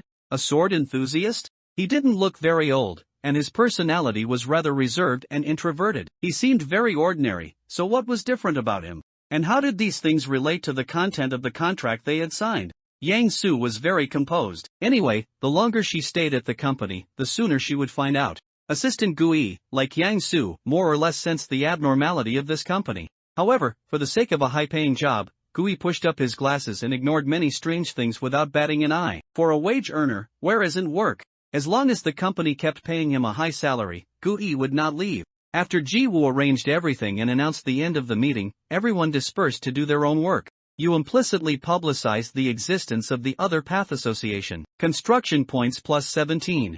Shin-yu watched the entire meeting process of Ji-woo and others through the system. 2 people caught his attention, Yang Su, Gui. It seems these are 2 smart people, and he needs precisely these smart people. Unlike organizations that need to be kept secret, the more people who know about the other path association's existence, the more construction points he can gain. If it weren't for the sake of rationality, he would have directly posted the other path association's purpose online. With the current development of the internet, as long as the content is explosive enough, it could spread nationwide in less than a day. On one hand, to maintain the organization's authenticity, he had to do a good job with confidentiality, and on the other hand, he had to try his best to publicize the organization's existence. The business card Ji-woo left for Zhang Lin was also bait. With everything prepared, he just waited for people to investigate. After Chen Guangji left the hospital, he rushed back without stopping and, through his superior, reported all the intelligence he had gathered from Zhang Lin to the higher-ups.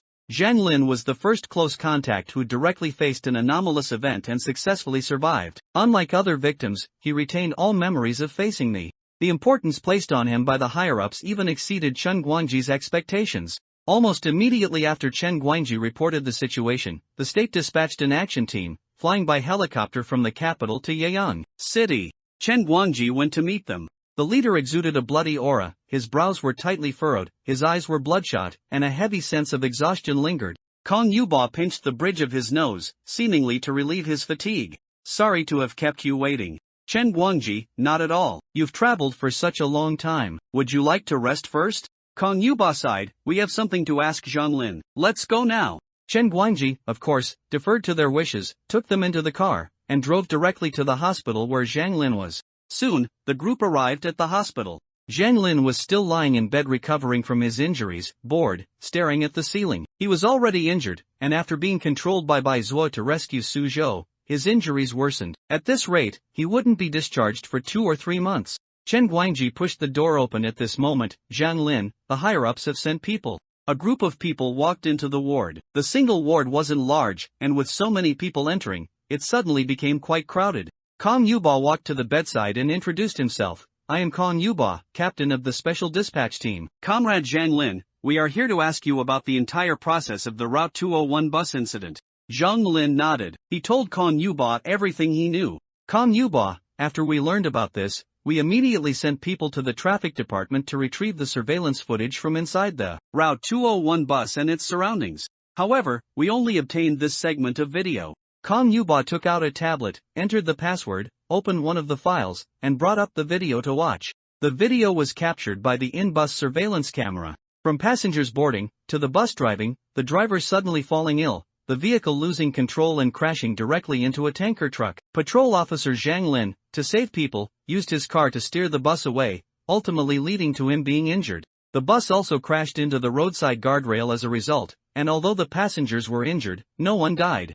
Afterward, we went to find eyewitnesses in the vicinity, and their testimonies were consistent with the video. Kong Yuba closed the tablet and looked at the stunned Zhang Lin. If it weren't for you, we would have just treated it as an accidental incident.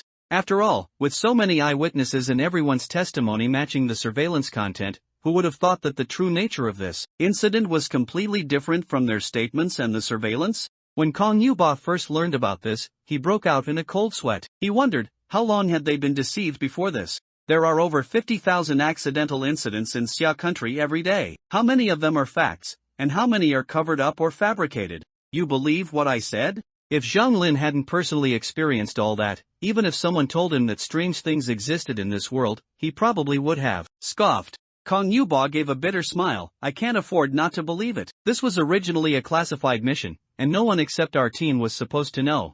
But since you are a contactee, the higher-up said you could be informed. You know that Huanyuan Ridge has been designated a military restricted zone, with all mountain access blocked, and no one allowed to enter, right? Zhang Lin nodded. Kong Yuba recalled the battles he experienced in Huanyuan Ridge, his eyes filled with fear of the anomalous and anger at seeing his comrades die before him. The residents of the small town at the foot of Huanyuan Ridge all mysteriously disappeared overnight. Outsiders reported it, which drew our attention. We rushed there with our people, and the entire Huanyuan Ridge mountain was already enveloped in white mist. Our people broke in. Of 50 brothers, 13 returned. That included me. I saw countless terrifying and bizarre monsters. They devoured humans and fought each other. We tried to attack them but found that firearms were useless against them. We could only flee, and despite our best efforts, only 13 people returned alive. Zhang Lin clenched his fists. Just listening to him, he could imagine how desperate that must have been. And we have discovered 11 such anomalous incidents. The most severe and widespread was Huanyuan Ridge, the others were limited in scope, and the number of those monsters was also small. Although we couldn't kill them, we could restrict them to one place. Even so, dealing with these monsters, we are still sacrificing our lives. And you are the first person to come into contact with an organization that can solve these monsters. After Kong Yuba finished speaking, he stared at Zhang Lin but did not continue. The others also looked at Zhang Lin.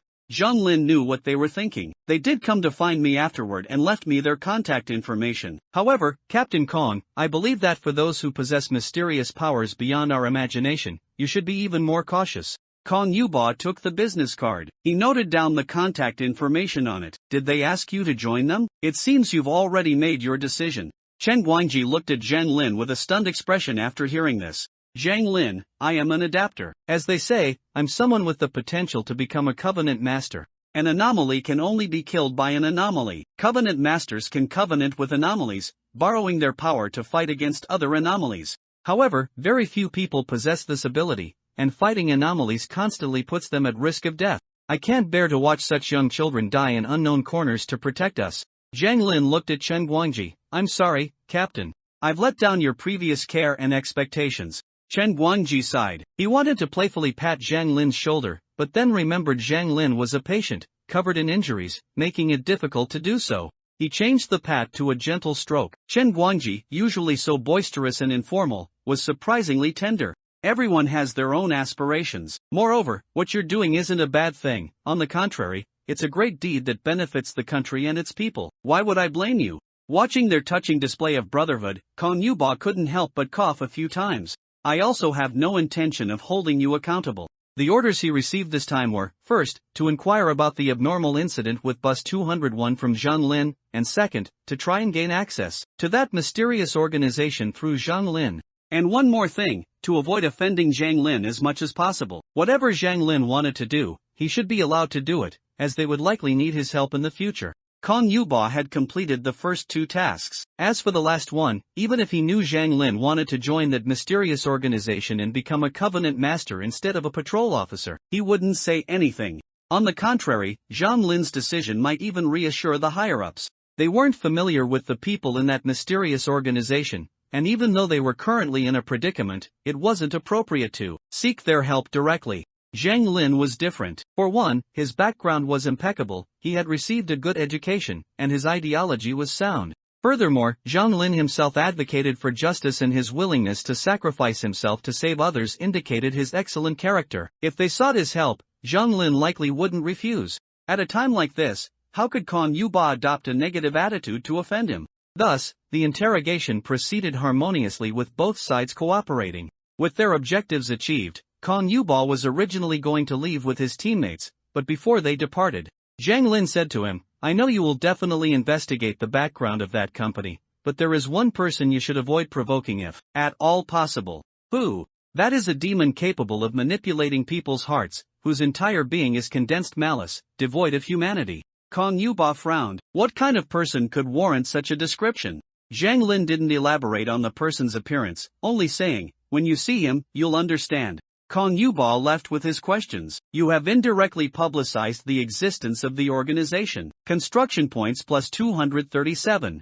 Seeing the system's prompt, Shinya knew that the existence of the Other Path Association had entered the eyes of Xia Kingdom's high-ranking officials. Next, they would probably send people to investigate. Shinyu wasn't afraid of them investigating, he was more afraid of them not investigating. Shinyu gazed at the subsidiary company's building displayed by the system. It was shown to him in a 3D model, its structure, internal layout, and the tiny figures going in and out, working inside, all were laid bare before him. All the tiny figures above were Shinyu's employees. Ordinary employees had green names and titles above their heads. Clicking on them would make a bubble appear above their heads, showing their thoughts. His subordinates, however, had striking golden names. Their identities could be distinguished at a glance. Shinyu only took a quick glance and then lost interest in watching. He currently lacked manpower, lacked foundation, and most importantly, lacked a headquarters building for permanent containment of anomalies. However, establishing a headquarters building cost a staggering 100,000 construction points, leaving him strapped for cash. Even after containing 2 anomalous infants, he was still far short. He looked at his remaining construction points, 21314. Hey! This number, at first glance, seemed like a mockery, but on second thought, he felt he was overthinking it. Construction points could only be obtained by publicizing anomalies, increasing public awareness and recognition, and by completing missions to contain anomalies. But he only had 6 anomalous cages. Even if he found 8 anomalies of the same level as the anomalous infants, he wouldn't have enough anomalous cages to hold them. So he asked the system, can you give me a few more anomalous cages? Please acquire construction points. When construction points reach 50,000, they will be unlocked, and anomalous cages can be purchased from thee.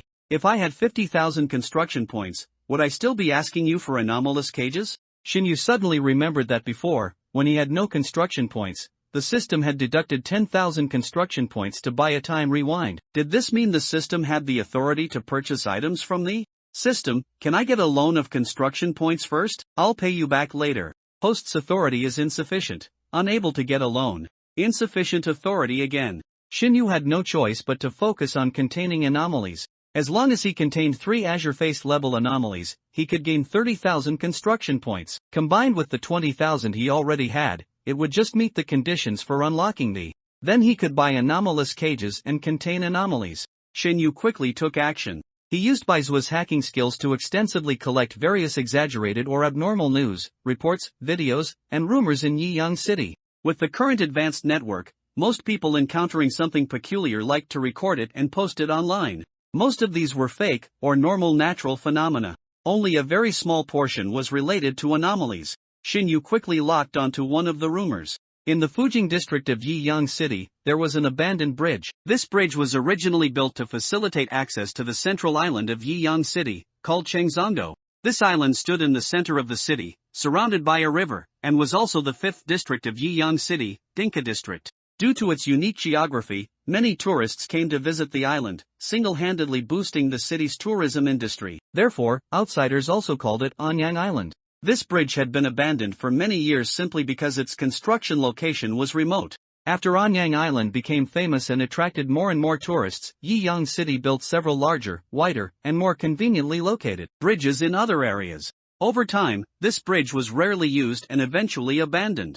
Recently, a resident passing by the bridge was surprised to find that he saw his deceased relative on the other side of the bridge. It was near dusk at the time, and the person didn't dare to get closer for a detailed look, so he left in a hurry. Afterwards, the more he thought about it, the more he felt something was wrong, so he posted what he encountered online. Many people thought the man had simply imagined it or that he was making up a story to gain attention. When the older brother saw that so many people didn't believe him, his temper flared, and he immediately retorted, "That's my family. There's no way I could be mistaken. You all just wait, this time I'll get closer and take pictures." Below, a bunch of people were still egging him on. 666, "Big bro, you're awesome. What if this older brother's family member didn't actually pass away, and he's just making it up for traffic, then has his deceased family member put on makeup to deceive people? Why not start a live stream? Yeah, big bro, start a live stream, that way you can prove you're not just doing it for traffic." Hu Xingde, spurred on by these comments, immediately agreed to the live stream request, despite originally not planning to show his face.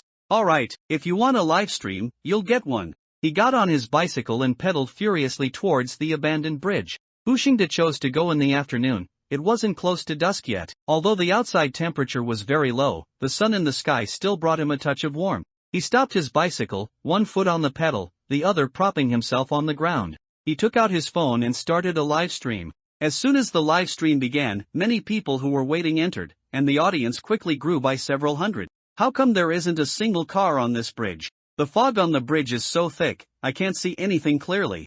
Anchor, get closer. Hu Xingde looked at the bridge, completely enveloped in white fog, its interior obscured, and swallowed uncomfortably. It's fine, it's broad daylight now. Even if there really are ghosts, they wouldn't come out. It's just ordinary fog. The temperature difference is so great now, a little fog is normal. Hu Xingde parked his bicycle by the roadside and slowly approached the bridge with his phone. This bridge has been abandoned for several years because Anyang Island built several larger bridges elsewhere, and this remote bridge gradually became deserted.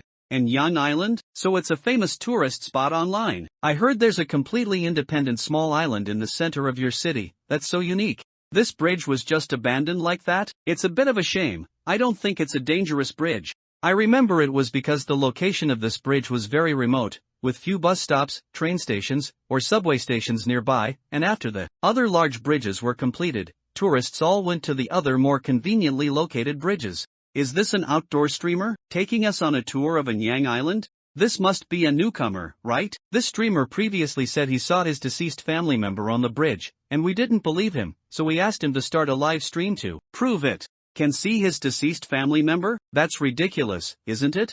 It must be scripted. People nowadays will do anything for traffic. Hu Xingde glanced at the bullet comments. then immediately puffed out his chest and glared, saying, "Anyway, I saw it last time. Why is the fog so thick here?" Hu Xingde, in a moment of impulse, realized he was already on the bridge with his phone. The live stream, which originally had good signal, became intermittent. Is the signal bad? It's so laggy.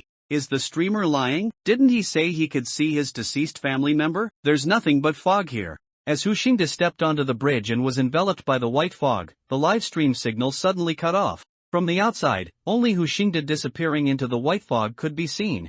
The people in the live stream saw the screen go black, then a notification that the streamer had ended the broadcast, and they couldn't help but curse. Why did he end the stream? The streamer isn't really lying, is he? Did he close the stream when he was about to be exposed?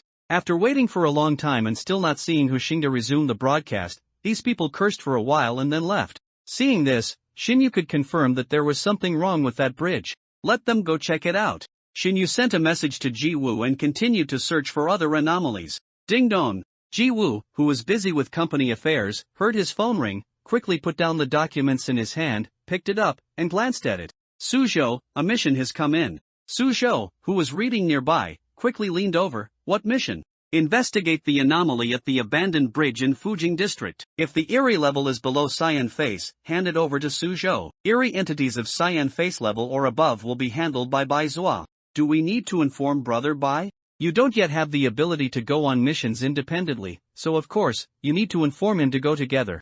Ji Wu dialed Bai Zua's number. The first call, the other party didn't answer. Ji Wu continued to call without changing his expression. He dialed more than a dozen times in a row until the other party impatiently hung up. Only then did Ji Wu send over the mission and inform Bai Zua to meet him in Fujing District as soon as possible. Normally, no matter how much Bai Zua messed around, when it came to mission-related matters, Ji Wu would not let Bai Zua act recklessly. Bai Zua replied with a punching emoji.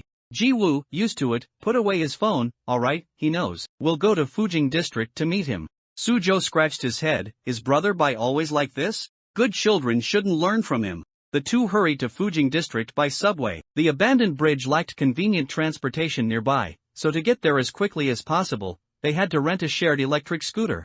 On the way, Suzhou couldn't help but hum an old song. Riding my beloved little scooter, it will never get stuck in traffic. Ji Wu, who was forced to listen to various off-key singing beside him, endured silently. Endure, he's still a child. Endure. It's already hard for a contracted spectre master to contain specters. What's wrong with a child wanting to sing when he's happy? After listening to off-key and out-of-tune singing all the way, they finally arrived at the abandoned bridge. Suzhou looked at the abandoned bridge, and at first glance, he confirmed that there was something wrong with it. A dense eerie aura enveloped the bridge, exuding a strong ominous presence. Supervisor Ji, I have a strong premonition, we absolutely cannot cross the bridge. Ji Wu looked at the white fog that completely enveloped the bridge. From here, he could barely see anything inside. Ji Wu noticed a bicycle still parked by the roadside. A passerby accidentally wandered in. Ji Wu raised his hand and checked the time on his watch. Why isn't this little rascal here yet? Suzhou was still observing the situation of the white fog when suddenly, he seemed to see something extremely terrifying and involuntarily took a step forward. Ji Wu quickly noticed his abnormality. What's wrong? What did you see? Suzhou's eyes widened in terror, looking at the bridge in disbelief, his expression dazed. I saw. Mom? Ji Wu suddenly turned his head to look at the bridge. Nothing. There was nothing. Impossible. He was also an anomaly bearer. If it were a specter, he couldn't possibly not see it. Are you sure that was your mom? Suzhou's expression was panicked. How could I be mistaken? That's my mom. But she died 3 years ago. After Bai Zua took over Suzhou, Ji Wu had seen Suzhou's file. From the information, it was clear that Suzhou was not doing well. With a gambling, lazy, and gluttonous father, his mother had been the one supporting the family, working hard to raise Suzhou. At that time, Suzhou was in high school, a period when money was most needed. His mother could only take on part-time jobs, working day and night. The excessive strain ruined her health, and she passed away from illness. After his mother's death, Suzhou had no choice but to work part-time, studying and working simultaneously. Coupled with his gambling father who constantly demanded money from him, he ultimately performed poorly in the college entrance exam and only got into an ordinary university. Suzhou's mother had been dead for 3 years. So who was Suzhou seeing now? Are there really ghosts after people die? Although the Other Path Association is an organization dedicated to containing oddities, its definition of an oddity is not the commonly understood ghost. A person dying and becoming a ghost, possessing all memories and emotions from their life, if their resentment is too strong, they become a malevolent ghost that harms others after death. This is the common definition of a ghost. As for oddities, their formation is currently unknown. However, through long-term research, it has been found that oddities are not formed after human death. They are more like a naturally formed rule, a completely new type of entity. Ghosts can be killed. However, only oddities can harm other oddities, and oddities can devour other oddities to increase their own strength. Also, only a strange artifact imbued with an oddity's aura or fused with an oddity can harm an oddity. Jiwoo had served in the Other Path Association for many years and had seen all sorts of strange, bizarre, and terrifying oddities, but he had never heard of or seen a ghost. Jiwoo felt very strange. Although he hadn't contracted an oddity, his physique was that of an adapter. He could see the oddity aura that ordinary people couldn't. Besides being unable to pinpoint an oddity's exact location, he could see everything that an oddity contractor could. Why could Sujo see his mother this time, but Jiwoo couldn't see anything? What was the difference between them? Sujo stared blankly at the bridge. His mother was smiling and waving at him, her eyes filled with pride and concern. Sujo took another step forward. His rationality told him that it couldn't be his mother, but his emotions insisted that it was his mother. The mother who cared for him, worried about him, and loved him. Sujo's eyes reddened. He thought, since he was now an oddity contractor, perhaps it wouldn't hurt to indulge himself just this once? Mom! Sujo rushed towards the bridge. His speed was so fast that Jiwoo couldn't stop him. Sujo, don't go! Damn it! Jiwoo watched as Sujo rushed into the bridge, his figure swallowed by the white fog. He opened his phone and sent a text message to Baizua, urging him to come as quickly as possible. Then he, too, followed closely behind. Sujo was too young and inexperienced. Jiwoo was uneasy leaving him to face an oddity alone. Crossing the boundary line of the bridge, Jiwoo felt as if he had entered a world of white. All around him was fog, and his visibility was only a few steps. Jiwoo had no choice but to keep walking forward, relying on his instincts. He didn't know how long he had been walking, but he felt that the distance he had covered far exceeded the length of a large bridge. Yet, this white fog still seemed endless. Was he really walking on a bridge? Where did the end of this white fog lead?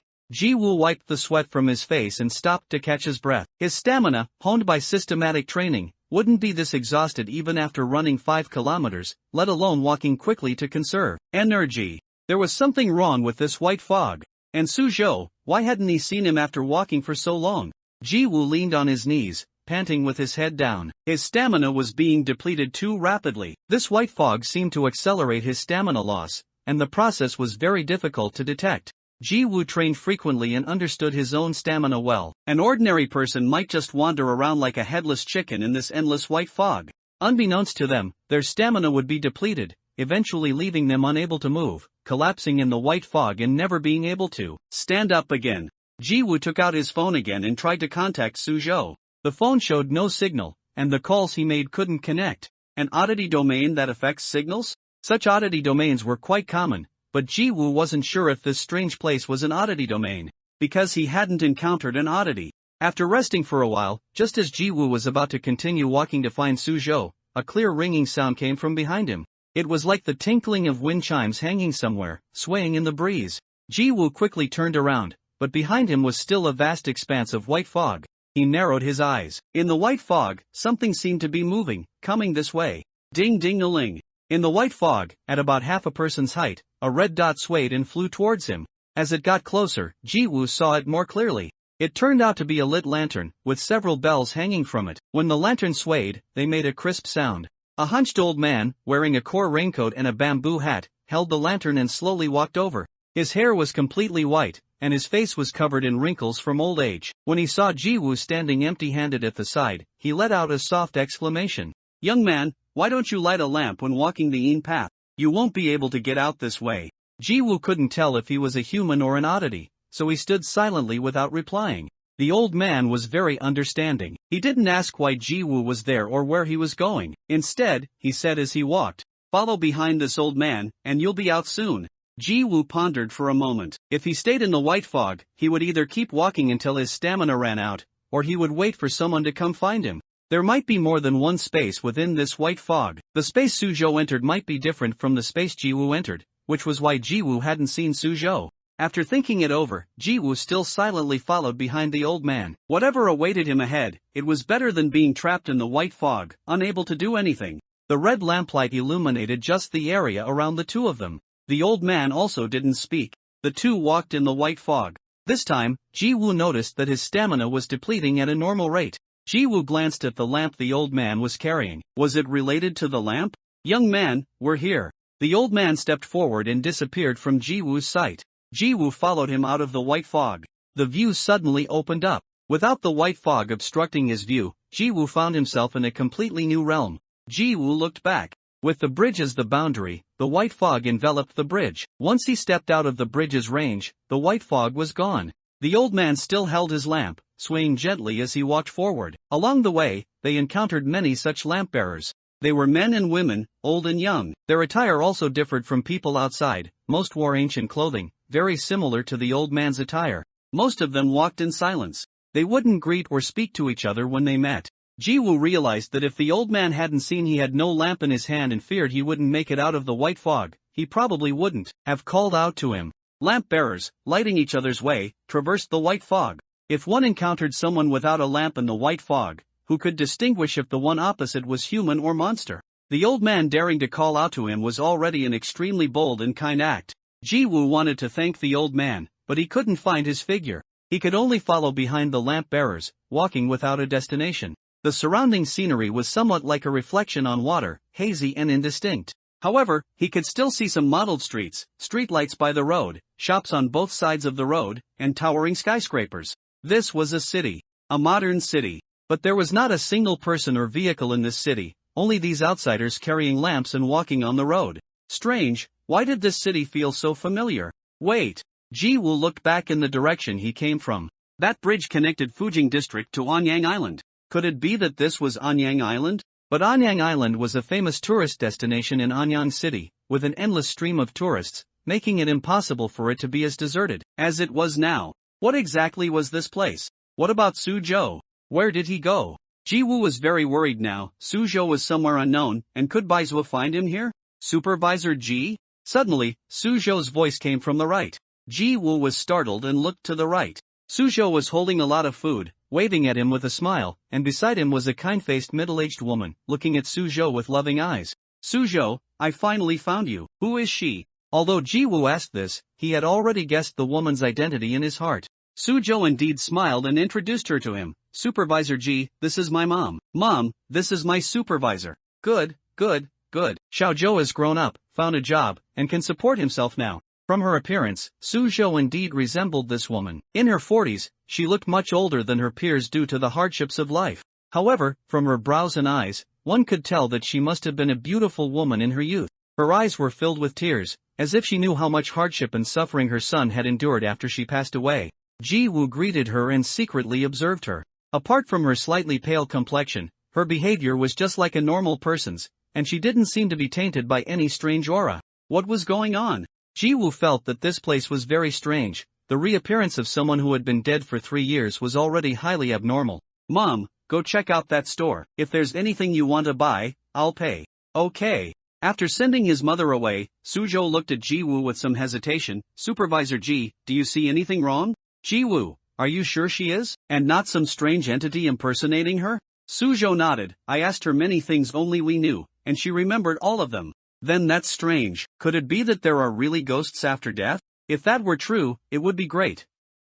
One thing Suzhou had always regretted was not being able to help his mother, which led to her overworking herself to death. This time, he thought, perhaps he could stay with her forever. Ji-woo saw through his thoughts at a glance. Suzhou was still very young, and all his thoughts were written on his face. Suzhou, whether she is your mother or not, the dead cannot be brought back to life, and humans and ghosts belong to different paths. Your staying together is not good for either of you. Seeing Suzhou's expression change, becoming very dejected and lost, Ji-woo added.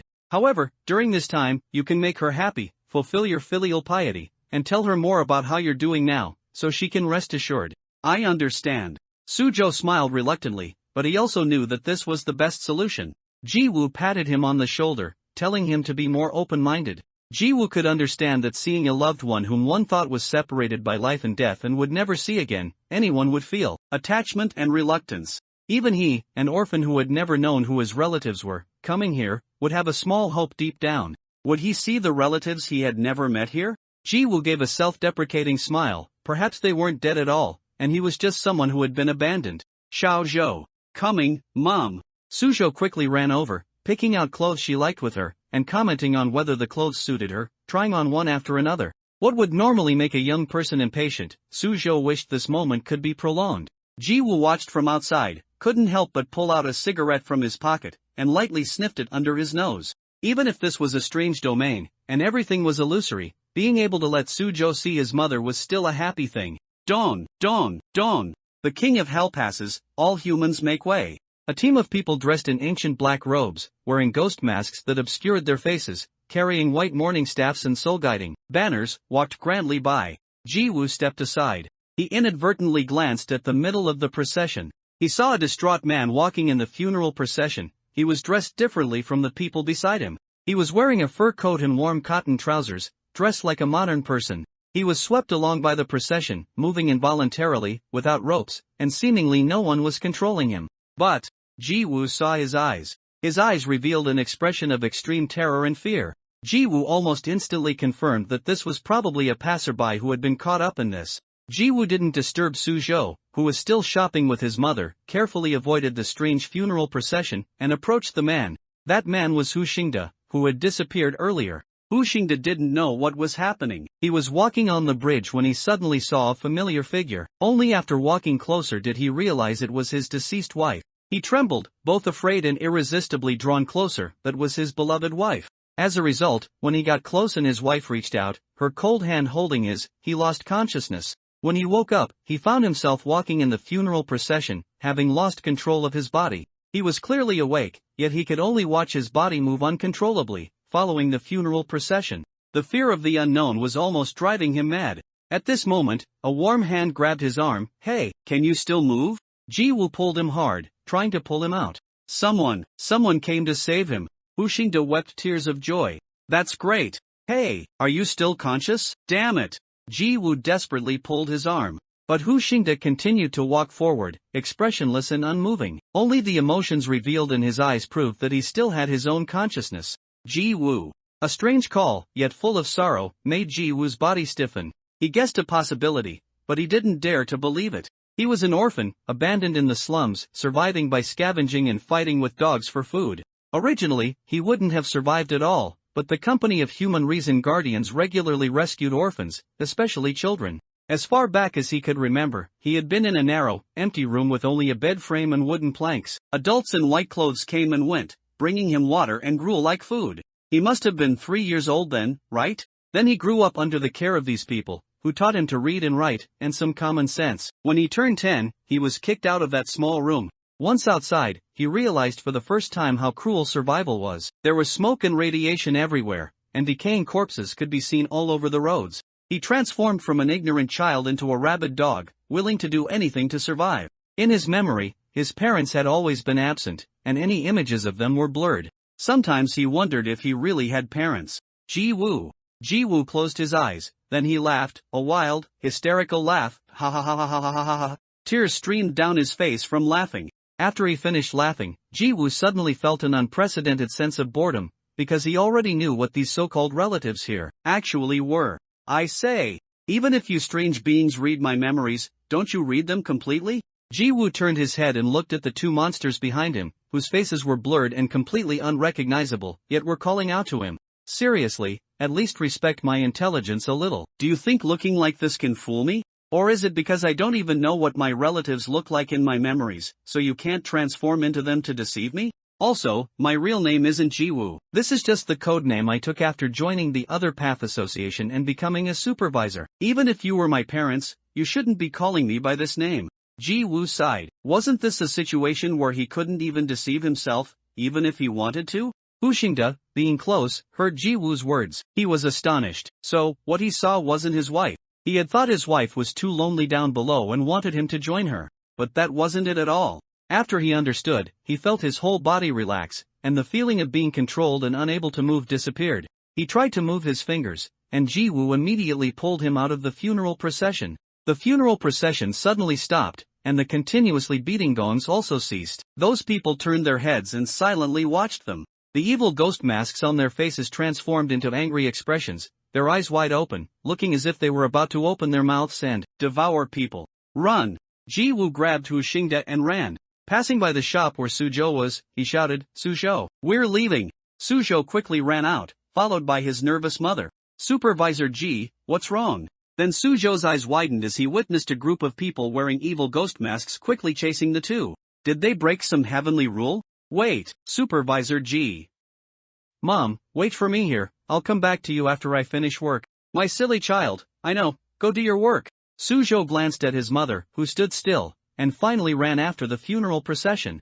Those things kept chasing Jiwoo and Hu Xingde relentlessly. They were very fast and seemed tireless. Hu Xingde was already panting heavily. If Jiwoo hadn't been pulling him, he would have collapsed long ago. Rest for a bit. I really can't run anymore. Hu Xingde felt his legs trembling. His feet felt like they were treading on clouds, his legs were sore and numb. Not only that, he was panting so hard he could barely breathe. Jiwoo glanced back. Those guys were really persistent. It seemed they wouldn't give up until they caught them. So, Jiwoo pulled out the weapon from his waist and fired a shot at the guy running in the lead. Bang!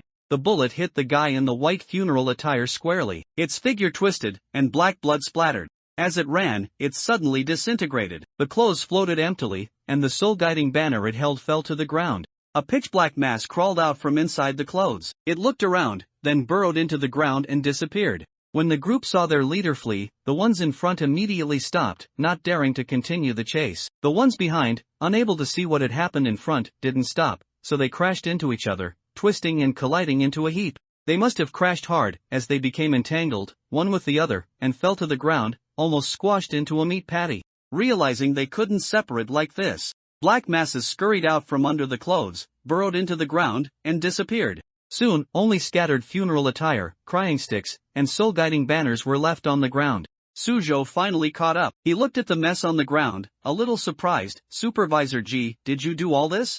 Jiwoo rubbed his temples. If he had known these things were so vulnerable, why would he have been chased so frantically? Hu Xingde could finally stop and rest. He plopped down on the ground, completely disregarding his image. Jiwoo told Suzhou about what happened after he encountered the funeral procession. After listening, Suzhou was somewhat incredulous. "How is that possible? You said my mom turned into a monster? But she never hurt me, and she hasn't changed at all. She was created based on the person in your memory. Whatever she was like in your memory, that's what she'll look like, making her highly deceptive. If you are deceived by your senses, you will probably end up like this person, with your body restricted and swept into the funeral procession." Suzhou still didn't quite believe it. Then why am I fine? He had been with her for so long, and he had always believed that she was his mother, so why hadn't anything happened to him? Jiwoo looked at him speechlessly. "You are a contracted oddity master." Perhaps they were wary of the oddity contracted within your body and didn't dare to lay a hand on you. Of course, it was more likely that they wanted to slowly erode Suzhou's sanity, step by step. Although Suzhou didn't want to believe it, he hadn't lost his mind yet. "I understand. Thank you for the warning. I know what to do." "Hey!" Hu Xingde finally caught his breath. Once the blood drained from his head, the fear resurfaced. He looked at Jiwoo and Suzhou with terror in his eyes. "Where are we? Are those things, ghosts? You have a way to leave here, right? Tell me quickly. I don't want to die." His mind, previously clouded by emotion, cleared, and with it came a strong desire to live. Seeing his overly agitated state, Jiwoo didn't show disdain or blame. He had seen too many people like this, encountering the bizarre or abnormal events for the first time. Most of them couldn't calm down. More often, they were flustered and helpless, clinging desperately to the Chi-Gue master who could protect them. This was only human nature. Some new Chi-Gue masters would also feel fear and shrink back when facing the bizarre.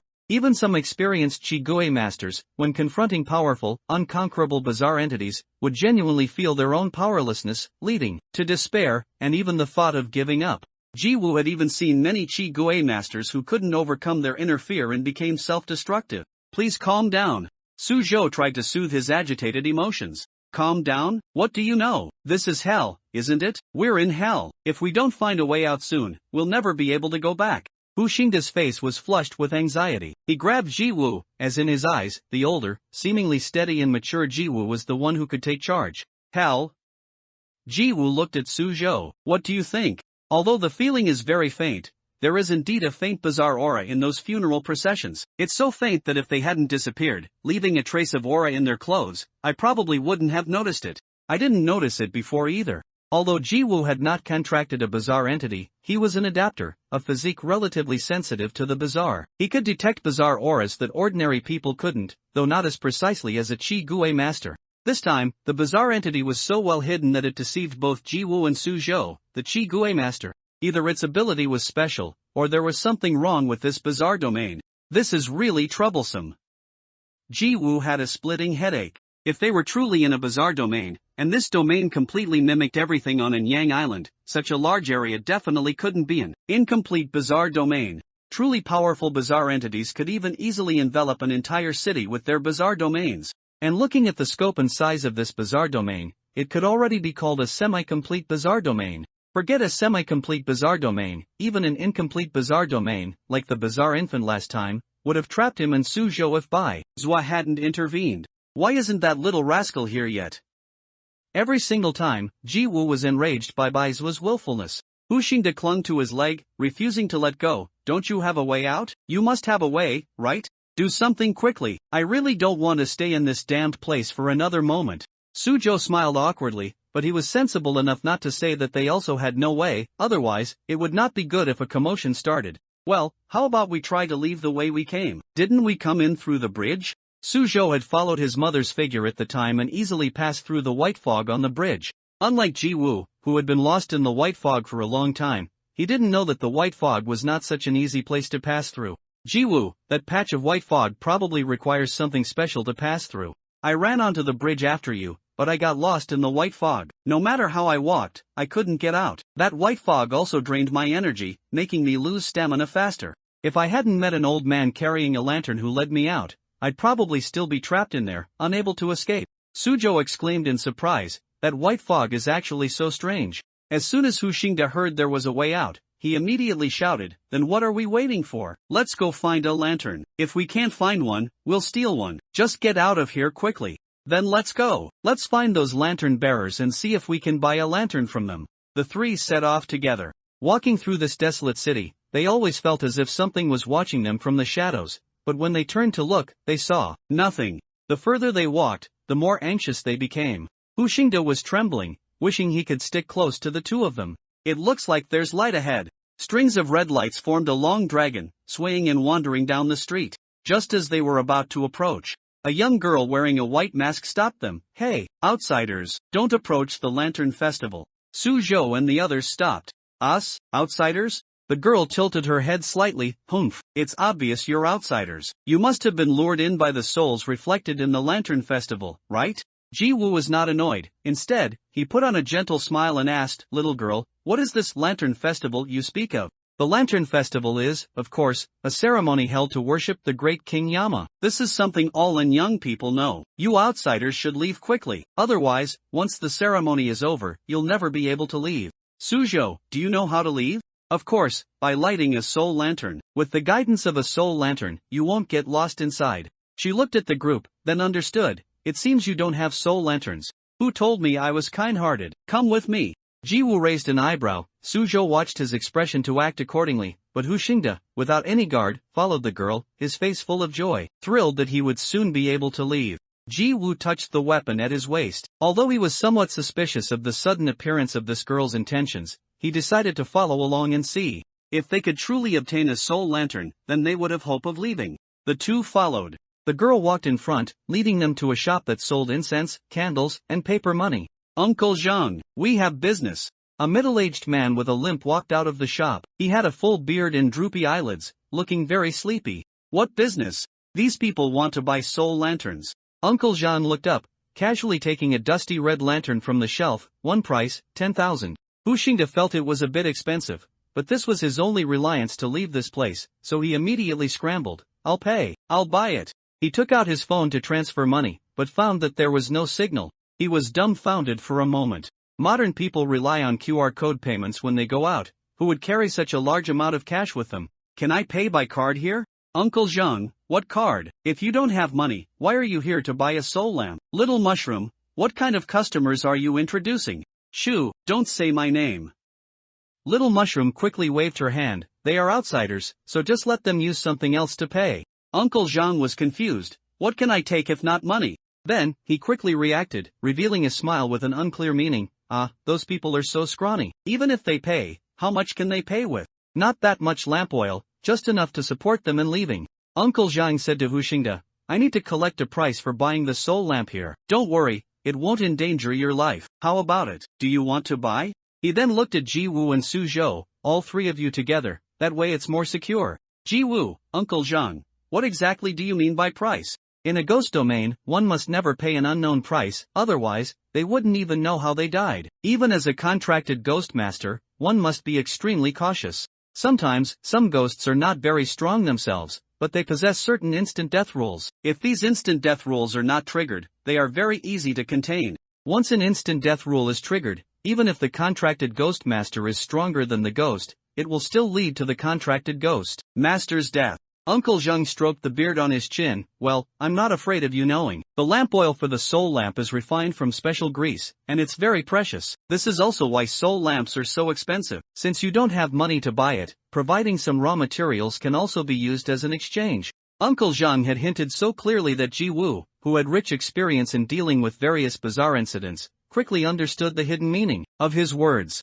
Ji Wu pointed to himself, 20 caddies. Then he pointed to Su Zhou and Hu Xingde, 10 caddies, 20 caddies. Uncle Zhang sized them up and nodded in agreement. Okay. For 50 caddies, I can give you 20 milliliters of lamp oil here, which should be enough for you to leave this place. Hu Xingde looked bewildered. What 50 caddies? Why did it sound like buying pork, weighing it by the caddy? Uncle Zhang took out a dark yellow oil paper and wrote, Today, 3 guests come to buy a soul lamp, 20 milliliters of lamp oil, self-paid price, totaling 50 caddies. Fair trade. Please, King Yama, bear witness. Below that, he wrote 10 caddies and 20 caddies, and finally, he pressed his fingerprint into the ink pad nearby. Come, press your fingerprints here.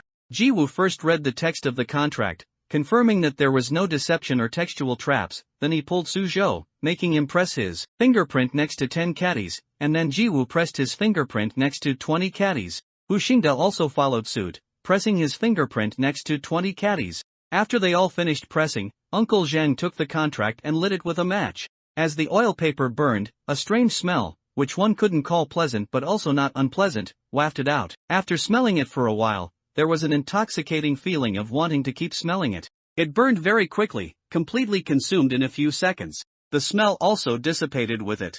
Only then did Hu Xingde withdraw his infatuated expression. He probably didn't even know what kind of expression he had just shown. Ji Wu and Su Zhou had greater resistance, only finding the smell a bit special, and they did not become infatuated. The contract took effect. Hu Xingde reached out a finger and scratched himself in confusion. What was going on? He felt his body had become much lighter. He looked down at his stomach. His beer belly, which was originally caused by drinking and poor diet, had now flattened. Hu Xingde grabbed his waist, and the fat on his waist had also disappeared without a trace. It wasn't an illusion. He felt as if he had instantly lost a lot of weight. Hu Xingde had the most fat on his body, so the weight loss effect was the most obvious. Ji Wu, on the other hand, didn't have much body fat. Losing 20 caddies affected him somewhat. He would have to eat well to make up for it when he returned. Su Zhou was already thin and still growing. Now, having lost 10 caddies, he was even more like a bamboo pole, looking as if he would fall over with a gust of wind. Ji Wu tooted, eat more meat when we get back, otherwise people will think our other path association abuses people. Su Zhou touched his arm. So, this 10 caddies refers to the flesh on one's own body. Thinking about it that way, it felt a bit creepy. However, for those who easily gain weight and are trying to lose it, this was simply a weight loss gospel. Just pressing a fingerprint could make one drastically lose 20 caddies. What kind of heaven on earth was this? Where was morality? Where was the bottom line? Where was the address? Perhaps Uncle Zhang would even be revered as the god of weight loss. Flash? Hu Xingde again grabbed the flesh on his body, realizing that he had indeed lost a lot of weight. He moved his body around and felt no pain or discomfort. Although he felt something strange, in order to leave this place, he still pushed that feeling to the back of his mind. Give me the soul lamp. Uncle Zhang, wait, I'll go get the lamp oil. He went to the shelf and picked out a 20 milliliter transparent bottle containing a turbid yellow, pus-like viscous liquid. This was the lamp oil, refined from special human grease. This bottle of lamp oil is enough to keep the soul lamp lit for about an hour. You can add oil from here. Uncle Zhang taught them how to add lamp oil to the soul lamp, providing very thoughtful service. Hu Xingde wanted to snatch the soul lamp, but Ji Wu held him back firmly, steadily taking the soul lamp from Uncle Zhang's hand. Su Zhou also took the lamp oil. It's better for me to hold the soul lamp, don't you think? Facing Jiwoo's fake, intimidating smile, Hushingda shivered and dared not reach out to snatch it. He could only cower and follow closely beside them. Jiwoo's approach was a lesson learned from repeatedly facing ghosts. Ordinary people's emotions are too unstable. When facing ghosts, they might perform thoughtless actions out of fear. Sometimes, they might even damage important tools, or make a reckless move that sends them straight into a ghost's mouth. In short, all sorts of bizarre actions. There's nothing you can't imagine them doing. Over time, Jiwoo developed a good habit. Important tools should not be handled by ordinary people, and their emotions should be constantly monitored. If necessary, knock them out directly to prevent their unstable emotions from causing trouble for everyone. Jiwoo poured half of the lamp oil into the soul lamp, then lit the soul lamp with the matches Uncle Zheng provided. The faint red light of the soul lamp shone on them. After the soul lamp lit up, the gaze that had been vaguely prying on them disappeared. Supervisor Ji, are we just leaving like this? Suzhou asked, as they had a mission to complete. We can't deal with this ghost. Unless Bai Zui is here. No, I estimate even he alone would have difficulty handling it. How is that possible? Brother Bai is an S-rank pact maker. He can contain even the kind of anomalies that can destroy an entire city. Anomalies with a semi-complete anomalous domain can be contained by B-rank pact makers. Let alone an S-rank pact maker, even an A-rank pact maker is enough to suppress such an anomaly. Well, Baizua's ranking is special. Jiwoo looked a bit troubled. Baizua's situation wasn't a secret within the other path association, and Suzhou himself was a pactor marked by Baizua, indicating a close connection between them. The other path association also considered this status. Otherwise, given Baizua's disregard for life, the other path association wouldn't have entrusted Suzhou to his care. If Jiwoo explained clearly, it would involve the issue of Suzhou's identity, and Suzhou's current mental state wasn't very stable. Jiwoo didn't know if telling Suzhou now would make his mental state even worse. Suzhou, special? But isn't a pact maker's ranking based on their strength? Yes, it's supposed to be, but the anomaly Baizua contracted is special. His S rank isn't actually for anomalies, but for people. People? Suzhou was surprised, then suddenly understood. It seems you figured it out. Jiwoo, although the anomaly he contracted is powerful, its power is mostly reflected in its effect on people. Weaker anomalies can be suppressed with powerful strength, but once he faces anomalies of a similar level, he needs powerful pactors to fight the anomaly for him, while he slowly invades the opponent's mind. Jiwoo saw Suzhou's somewhat dejected expression and knew he was overthinking again. You're a newcomer. It's normal not to be able to deal with an anomaly of this level. Your performance is already much better than most people. Once we get out, we'll report it to the other path association and have them send reinforcements. Suzhou forced a smile and replied, okay. Jiwoo walked ahead, holding the soul lamp. Suzhou remained vigilant, looking around, while Hushingda was very scared and kept cowering next to Jiwoo. Along the way, they didn't encounter any funeral processions or anything unusual, finally arriving at the abandoned bridge. Suzhou inadvertently glanced under the bridge. Below was a large river, called Anyang River, that encircled Anyang Island. The river water was clear and turbulent. Suzhou rubbed his eyes. There seems to be something in the river. Jiwoo, where? Jiwoo leaned closer to the bridge and looked down at the river. The river water was clear, and the things floating in it were clearly visible. They saw distorted, sorrowful, despairing, mournful, and resentful human heads floating on the water, wailing piteously. Their bodies were submerged, only their heads visible, suffering because they were trapped in the river and couldn't find peace. Just looking at them, one could feel their deep and heavy resentment. The hairs on Suzhou's body stood on end. Almost immediately, cold sweat broke out on his forehead. Supervisor Ji. Jiwoo stopped him. Let's go, don't look down. Hushingda was much more timid. As soon as he heard, he knew there were some unclean things on the river's surface and immediately turned his head away, not daring to look. If it weren't difficult to walk with his eyes closed, he wouldn't have opened them at all. The soul lamp glowed, its light illuminating the path ahead in the white mist, also revealing many hidden anomalies. Along the way, they kept their eyes straight ahead and ignored any sounds, even if someone called their names from behind. Hushingda initially couldn't resist and wanted to turn back to look. The call seemed to carry an inexplicable attraction, making one want to respond. Fortunately, Suzhou noticed in time, pulled him, and startled him awake. Hushingda also broke out in a cold sweat and repeatedly thanked him. Who knew if turning back would cause him to lose his soul there? Thankfully, they crossed the bridge without any trouble and walked out smoothly. Hushingda glanced at the bridge shrouded in white mist behind him, wiped the cold sweat from his forehead with his hand, and inwardly vowed never to go near there again in his life. He also found his bicycle parked by the roadside, quickly went forward to unlock it, and sat on it. Well, I'll head back first. With that, he eagerly and impatiently pedaled his bicycle away, his posture suggesting the bicycle was about to spark from his efforts. Suzhou watched him leave, knowing that this person would undoubtedly be unable to resist telling everyone about everything he had experienced once he returned.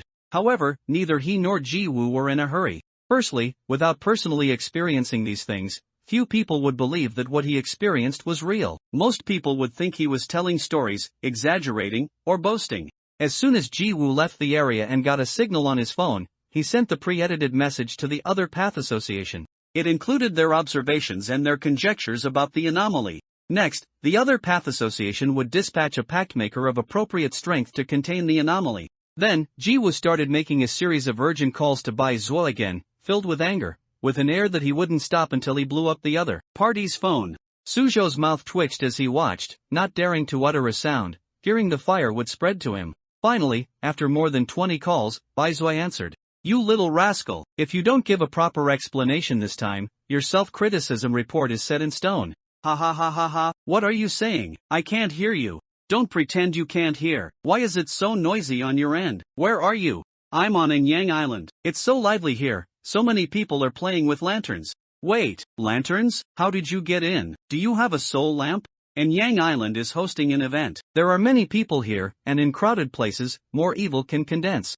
Alright, that's something this guy would do. Suzhou exclaimed, holding his phone. Supervisor Ji, Anyang Island is holding a famous local event today, the Lantern Mansion Festival. He handed over his phone. Ji-woo saw a video playing on the screen, which was the official event promotional video released by Anyang Island. The Lantern Mansion Festival is a well-known memorial event on Anyang Island, with a long, the specific dynasty it originated from is no longer traceable. The Lantern Mansion Festival mainly honors Yama, intended to accumulating virtue for deceased family members so they can suffer less in the underworld and reincarnate sooner. When participating in the Lantern Mansion Festival, one needs to prepare a lantern, write a underworld text for family members on it, and during the procession, locals will lead the parade, chanting spells to reach the underworld, until the oil and candles in the lantern burn out, marking the end of the Lantern Mansion Festival. What is the connection between that anomalous domain and this event?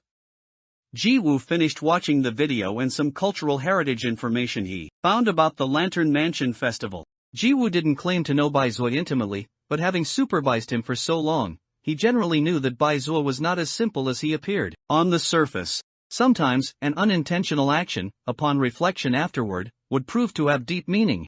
Bai Zuo disregards human life, toys with human hearts, and scorns human nature. He is like a spider, silently weaving its web in the shadows. By the time you realize it, you have already fallen into the web, unable to escape. Your destiny, your life, and even your thoughts are all under his control. Only those he targets, those who become his prey, will know how terrifying he is. If Bai Zuo hadn't been discovered by the other Path Association, recruited as a contracted weirdo, and kept under supervision, such an extremely evil person would likely have committed unforgivable, heinous crimes. What weird domain? I didn't see any weird domain. Bai Zuo's tone was still the same, flippant with a hint of nonchalance. Then what are you doing on Anyang Island? Ji-woo roared. Playing what? Can't a contracted weirdo have some leisure time? You'll be strung up on a lamppost if you keep this up. What about the mission? Anyway, that's it. I'll go back when I've had enough fun. The call was hung up. The more Ji-woo thought about it, the more uneasy he felt, and the more he had a premonition of impending disaster. This feeling had appeared countless times in the past, and every time it had come true. Suzhou, you go back to the other path company first? I'm going to Anyang Island to find that little rascal. I'll go with you. Ji-woo thought about it. Anyway, Bai Zuo was on Anyang Island, and the other Path Association's reinforcements would arrive soon, so there wouldn't be too much danger in going to Anyang Island now. It was good for Suzhou to walk around, change her mood, and adjust her emotions without overthinking. Alright, we'll go over the other bridge. This abandoned bridge was clearly an entrance to a weird domain. Ji-woo had already notified the other Path Association to send people to seal off the bridge, preventing unsuspecting people from entering and adding unnecessary burden to the containment of the weirdness. On the other side, Kong Yuba, the captain of the special dispatch team, had been keeping an eye on the other Path Clean Energy Transportation Company, Ltd. Ever since he got the business card information from Zhang Lin earlier. Captain, this is a newly acquired company. Its predecessor was a software vendor. Although its monthly profit was only a few $100,000, it was self-sufficient. Why would the owner of such a profitable company suddenly decide to sell it? And after the sale, the money in the company's account was even kept, which was simply like doing charity. This kind of situation would only occur if the new owner was the son of the previous owner. But according to their investigation, the new owner had no relation to the previous owner at all. I checked, and the current state of this company is a bit strange. It doesn't sell any products under its name, and even the original software has stopped being sold. The other path company was an overt company, so it was certainly not afraid of being investigated, and the intelligence they uncovered showed the same. Apart from the company having an executive department of unclear purpose and a slightly reduced number of employees, this company was just an ordinary company. There's also another strange thing. Previously, employees of the original company complained that the other path company's contract had problems and even said they would sue them, but then they dropped the idea. Perhaps they chose to give up because the time, effort, expenses, and income involved in a lawsuit were not proportionate. But Kong Yuba and his team understood that the mysterious organization must have made a move again. Just like the previous bus incident, and countless other abnormal events that had been covered up in the past, of which they were completely unaware. This colossal entity, hidden in the shadows, revealing only a corner that allowed a glimpse of the whole, was enough to make them tremble with fear, just from the small part they had seen. It was impossible for the Xia Kingdom not to investigate such an organization appearing in their country. I checked all the employees of this company. From their profiles, they are all ordinary people, except for these two. Their information is hidden and difficult to investigate. A member of the dispatch team pulled up a screenshot of surveillance footage and zoomed in. The image showed Su Zhou and Ji Wu. One of them is a contracted weirdo, and the other is a supervisor. It sounds like a contracted weirdo is personnel specifically for containing weirdness, and a supervisor is responsible for supervising, guarding, or managing personnel. Kong Yuba looked through the information several times. Have their whereabouts been found out yet? They don't seem to have any intention of hiding. The team member then pulled up several more surveillance videos, all showing Ji Wu and Su Zhou riding electric bikes on their way. Kong Yuba coughed a few times. He never expected that the organization's mode of travel would be so simple and unpretentious. This point didn't quite fit the image of a mysterious organization. Their destination should be Anyang Island. Originally, their route was to go over that long-abandoned bridge, but then they came out from there and went to another bridge instead. Is that abandoned bridge impassable? It's passable. If the bridge had a problem, the local government would have sealed it off long ago or rebuilt it.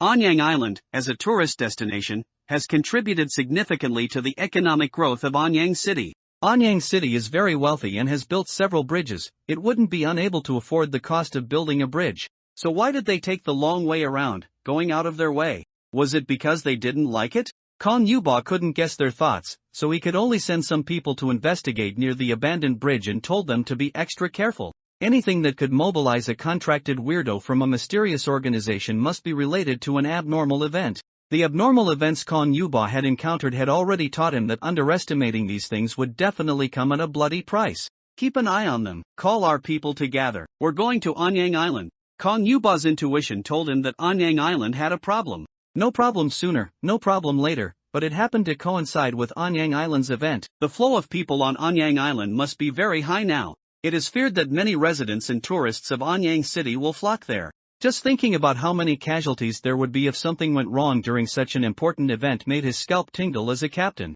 Kong Yuba led his team to Anyang Island and notified the local authorities to send more personnel to maintain order. Anyang Island. Today, Anyang Island's annual Lantern Mansion Festival was being held. The event was grand, and the crowds along the streets stretched as far as the eye could see.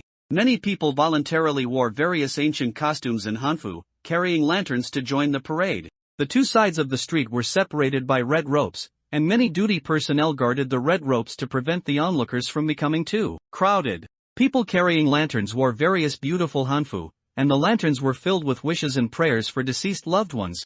At the very front of the Lantern Mansion Festival parade was the god of Tour, King Yama, meticulously crafted from a giant pagoda bone. Behind him followed black and white impermanence, an ox head, and horseface. Following them was the parade procession, made up of residents of Anyang Island, as well as residents and tourists from other districts, all carrying lanterns. However, the most eye-catching part was the most important segment of the Lantern Mansion Festival. Among the parade procession, a group of people dressed in white clothes and wearing ghost masks carried a black gold divine palanquin, walking in the middle of the procession. This was the Holy Prince. In the ancient legends of Anyang City, the Holy Prince was a child of the underworld, possessing half of the authority of the netherworld from birth.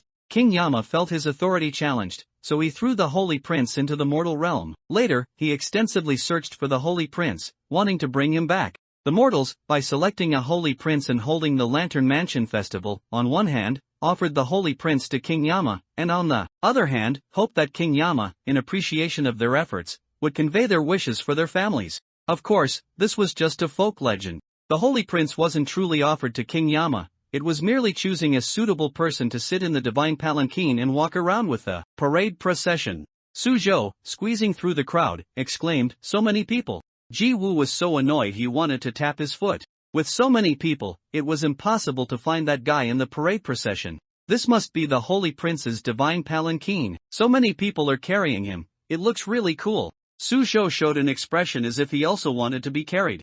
Ji Woo scoffed. This is only during peacetime. Back then, this so-called Holy Prince, to put it bluntly, would have been a sacrifice to King Yama. In ancient times, people were foolish. For such illusory rumors, they would truly offer real sacrifices to satisfy their selfish desires. Suzhou looked enlightened. Then in Yang Island still promotes it as an event? It was different before. Now it's just an ordinary activity to comfort people's hearts. Just treat it as a regular float parade. A local person nearby, who had been listening to their conversation, was quite displeased. "Hey, what do you outsiders know? The Lantern Mansion Festival is our local traditional culture. As for the sacrifices you mentioned, there's no such thing. That's a rumor. Slander." Seeing this person glare angrily, looking as if he would rush over and beat them if they dared to say more, Suzhou and Ji Woo didn't want to conflict with him here, so they quietly shut up. Suzhou picked up his phone, wanting to capture this spectacular parade. As soon as the camera focused on the divine palanquin, he couldn't help but exclaim, "Holy crap!"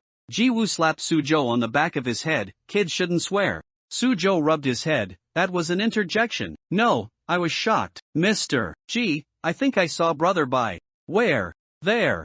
Ji Woo looked in the direction Suzhou was pointing. On the divine palanquin, carried by 8 people, sat a person in a black robe, with a face that looked familiar no matter how he looked at it. Although his face was made up, with several divine patterns outlined in gold at the corners of his eyes and between his brows, he exuded an aura of authority without anger, possessing a transcendent, inhuman divinity. Ji Woo recognized him at a glance. Who else could it be but Bai Zua, who had skipped his mission? That little rascal! Ji Woo nearly ground his teeth to dust. Suzhou heard the grinding sound of teeth and absently thought, should I introduce Supervisor Ji to a reliable dentist?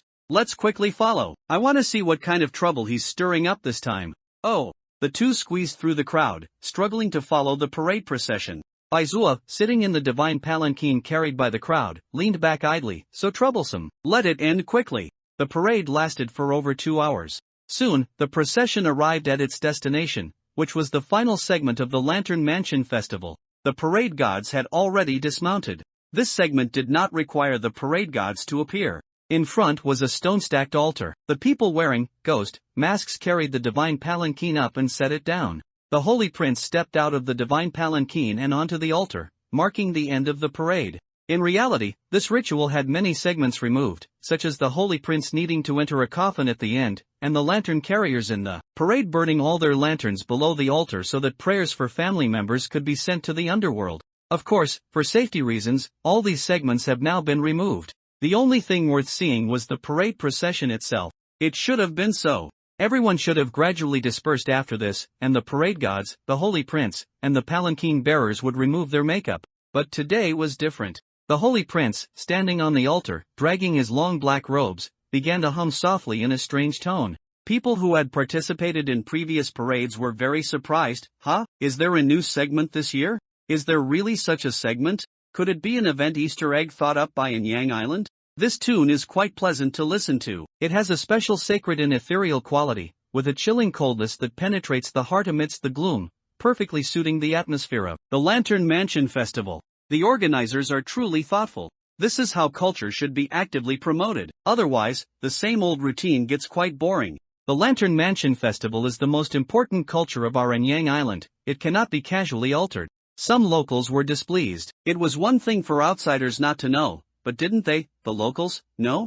There was no such segment in the ritual. Who was so bold as to dare to change such an important event? It was simply too disrespectful to their culture. Reporting to the heavens above and the underworld below, today I, the Holy Prince, return to my rightful place, specially inheriting the authority of the netherworld to fulfill my duties. The Holy Prince, played by Bai Zua, merely standing there, exuded an inherent majesty. This certainly stunned the audience below. Bai Zua slightly raised his head, looking at the crowd below with a contemptuous gaze, as if they were ants. I have returned to my rightful place. You, who offer sacrifices to ghosts and gods, shall become mean soldiers to be commanded by me, thus avoiding the suffering of the 18 hells. What he meant was, you want to offer me to King Yama. Now that I have returned to my rightful place and possess half of the authority of the netherworld, you shall offer yourselves to me, serving me like oxen and horses, or else I will cast you into the 18 layers of hell. After speaking, he waved his hand. A giant phantom spread from the ground, silently enveloping the crowd. In the crowd, Jiwoo and Suzhou, who had been unable to push through due to the sheer number of people, suddenly looked up. Mr. Jiwoo nodded. I feel it too. A massive, eerie aura. And this familiar feeling, why did he think it was caused by a certain guy? Impossible, there were no anomalies here. How could Bai Zua suddenly unleash an uncanny domain in front of so many people? The people standing at the very front felt a chill wash over them, and then, something furry seemed to be crawling up their trouser legs from their calves. Ah! He suddenly lifted his foot and stomped several times fiercely. That feeling still lingered like a shadow. A fuzzy, multi-legged creature crawled onto him, then zipped into his clothes with that shhh sound. A chill of disgust spread from his tailbone throughout his body. He immediately broke into a breakdance. More and more people were experiencing this. Fear spread like a plague, and people's screams rose and fell, ceaselessly. The terror on their faces, their frantically shaking bodies, and their desperate attempts to shake something off, caused those behind them who didn't understand what was happening to panic as well. They began to scream and retreat in fear, but the crowd was dense, and those at the back, unaware of what was happening ahead, thought the screams meant something fun was occurring and pushed forward, wanting to get a closer look. Thus, those at the front frantically retreated, trying to escape, while those at the back frantically pushed forward. Those in the middle were squeezed from both sides, struggling to breathe and unable to move. Suzhou felt that aura and shouted in shock and disbelief, how is this possible? Is this Brother Bai's demonic domain? The Other Path Association is a very comprehensive and vast organization to prevent contracted demons from committing crimes using their abilities and to keep them from getting lost in their immense power. The Other Path Association established many regulations to restrain them. Among them, the Human Order Protection Regulations clearly state that contracted demons must not attack ordinary people without cause. If there is a demonic presence on site, and a contracted demon affects the public while dealing with it, this situation can be forgiven. Jiwoo desperately tried to push his way to the altar, but the panicked, tightly packed crowd left no gap for him to pass through. Suzhou clenched his fist and extended his hands, forming a gesture. When Jiwoo saw him do this, he immediately tried to stop him. Stop! When there's no demonic presence on site, contracted demons cannot use their abilities casually. Suzhou's expression was firm. My life was saved by Brother Bai. If they keep pushing like this, a stampede will definitely occur. Once casualties increase, the Other Path Association will declare judgment on Brother Bai. If it were another contracted demon who did something like this, they might be excused for being influenced by a demonic presence. At most, their merits and demerits would cancel each other out. But Bai Zua himself was already under surveillance, becoming a contracted demon while bearing a criminal record. The punishment the Other Path Association sentenced him to was to contain demonic presences and uphold human order for life, to atone for his past sins. When Bai Zua committed his past crimes, he wasn't a contracted demon yet. So, the Other Path Association's attitude towards him was relatively lenient. At least he enjoyed all the benefits other contracted demons had, and, aside from being monitored, he was otherwise quite free. It was considered an opportunity for him to atone for his past mistakes. If Bai Zua performed well, his surveillance might even be revoked. But this time, Bai Zua unexpectedly unleashed his demonic domain in front of so many people, involving countless ordinary individuals. Suzhou didn't dare to imagine, when news of this reached the Other Path Association, would they send people to directly eliminate Bai Zua?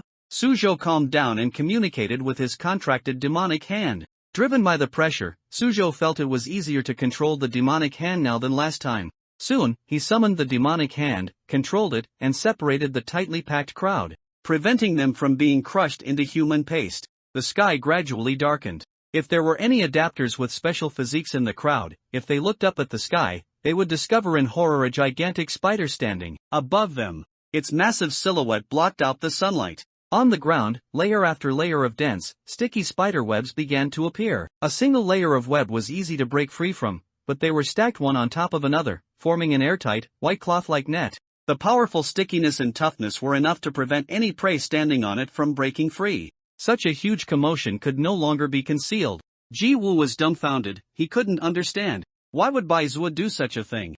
Although Bai Zhuo was willful, he perfectly completed every task assigned to him. Had he been faking it all this time? Bai Zhuo, you bastard, stop, withdraw your demonic domain, before any casualties occur. Ji-woo's shouts were drowned out by the surrounding screams. Ji-woo knew in his heart, it was too late. Such a huge commotion here, even if it could be blamed on the unknown demonic domain at the abandoned bridge, Bai was active unleashing his demonic domain in broad daylight and marking so many people with his ability could not be erased. It's over. Once the people from the supervision department and other contracted demon teams arrived on site and couldn't detect any residual aura of another demonic presence, Bai was active using his ability on ordinary people without cause would be exposed. Bai Zhuo would be stripped of his contracted demonic presence by the other path association and reduced to a consumable for containing demonic presences. There was no way to salvage it. Ji-woo took out the weapon from his waist, a special handgun issued by the other path association. The bullets inside could harm demonic presences, and it was also a powerful tool against contracted demons. The reason why supervisors were equipped with such weapons was not actually to give them the power to attack demonic presences, but rather, to quickly eliminate a contracted demon if he lost control, to prevent further escalation of harm. Bai Zhuo, standing on the altar, cast his gaze towards Ji-woo, a malicious smile on his face, like a vicious, inhuman devil. He curled his lips slightly and mockingly said to Ji-woo, "I'm not a hero." Ji-woo's pupils contracted. His finger trembled unconsciously, and the trigger was pulled. Bang! Bai Zhuo tilted his head, and the bullet grazed his face, leaving a trail of blood. Ah! The loud gunshot made the already panicked crowd even more chaotic. Some were even pushing others or stepping on them to escape. Suzhou struggled to control the demonic hand, lifting those who were pushing and stepping on others and throwing them into an open, uncrowded area. There were too many people. The frightened people were like headless flies, devoid of any reason. If one person fell, others would step on them without hesitation. They had lost the ability to think. Swept up by fear, they committed acts unimaginable in normal circumstances. Suzhou was drenched in sweat. With his strength, he couldn't stop the impending disaster. After Suzhou became a contracted demon, with his increasingly enhanced five senses, he saw from afar a frail young girl, pushed by several people, lose her balance and begin to fall to the ground. Everything unfolded before his eyes as if in slow motion. Suzhou tried his best, but he couldn't make the demonic hand save that person. Suzhou roared, wanting them to stop. However, his voice was swallowed by the vast crowd, barely audible. Tragedy was about to strike. Rustle, rustle, rustle. The giant spider in the sky, with its red compound eyes, spewed out countless silk threads. Those threads, like meteors falling straight from the heavens, connected to every single person. The greedy heart goo marked each of its prey distinctly. Those white silk threads connected to everyone's heart, turning them into trophies on the spider's web. The previously panicking crowd all froze. Saved. Suzhou watched as the young girl, who would have been trampled, stood up again. But, when he saw the blank expression on the girl's face and her stiff, inflexible body, the surge of joy he had just felt instantly solidified. Suzhou began to feel lost and helpless. What is Brother Bai doing?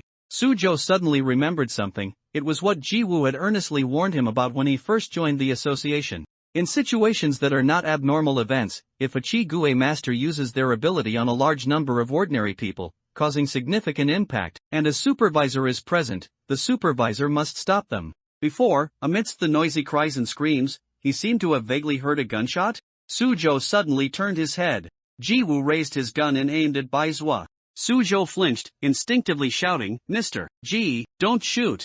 Ji-woo's eyes were icy cold, and the hand holding the gun was perfectly steady, without a hint of waver. The gunshot rang out again.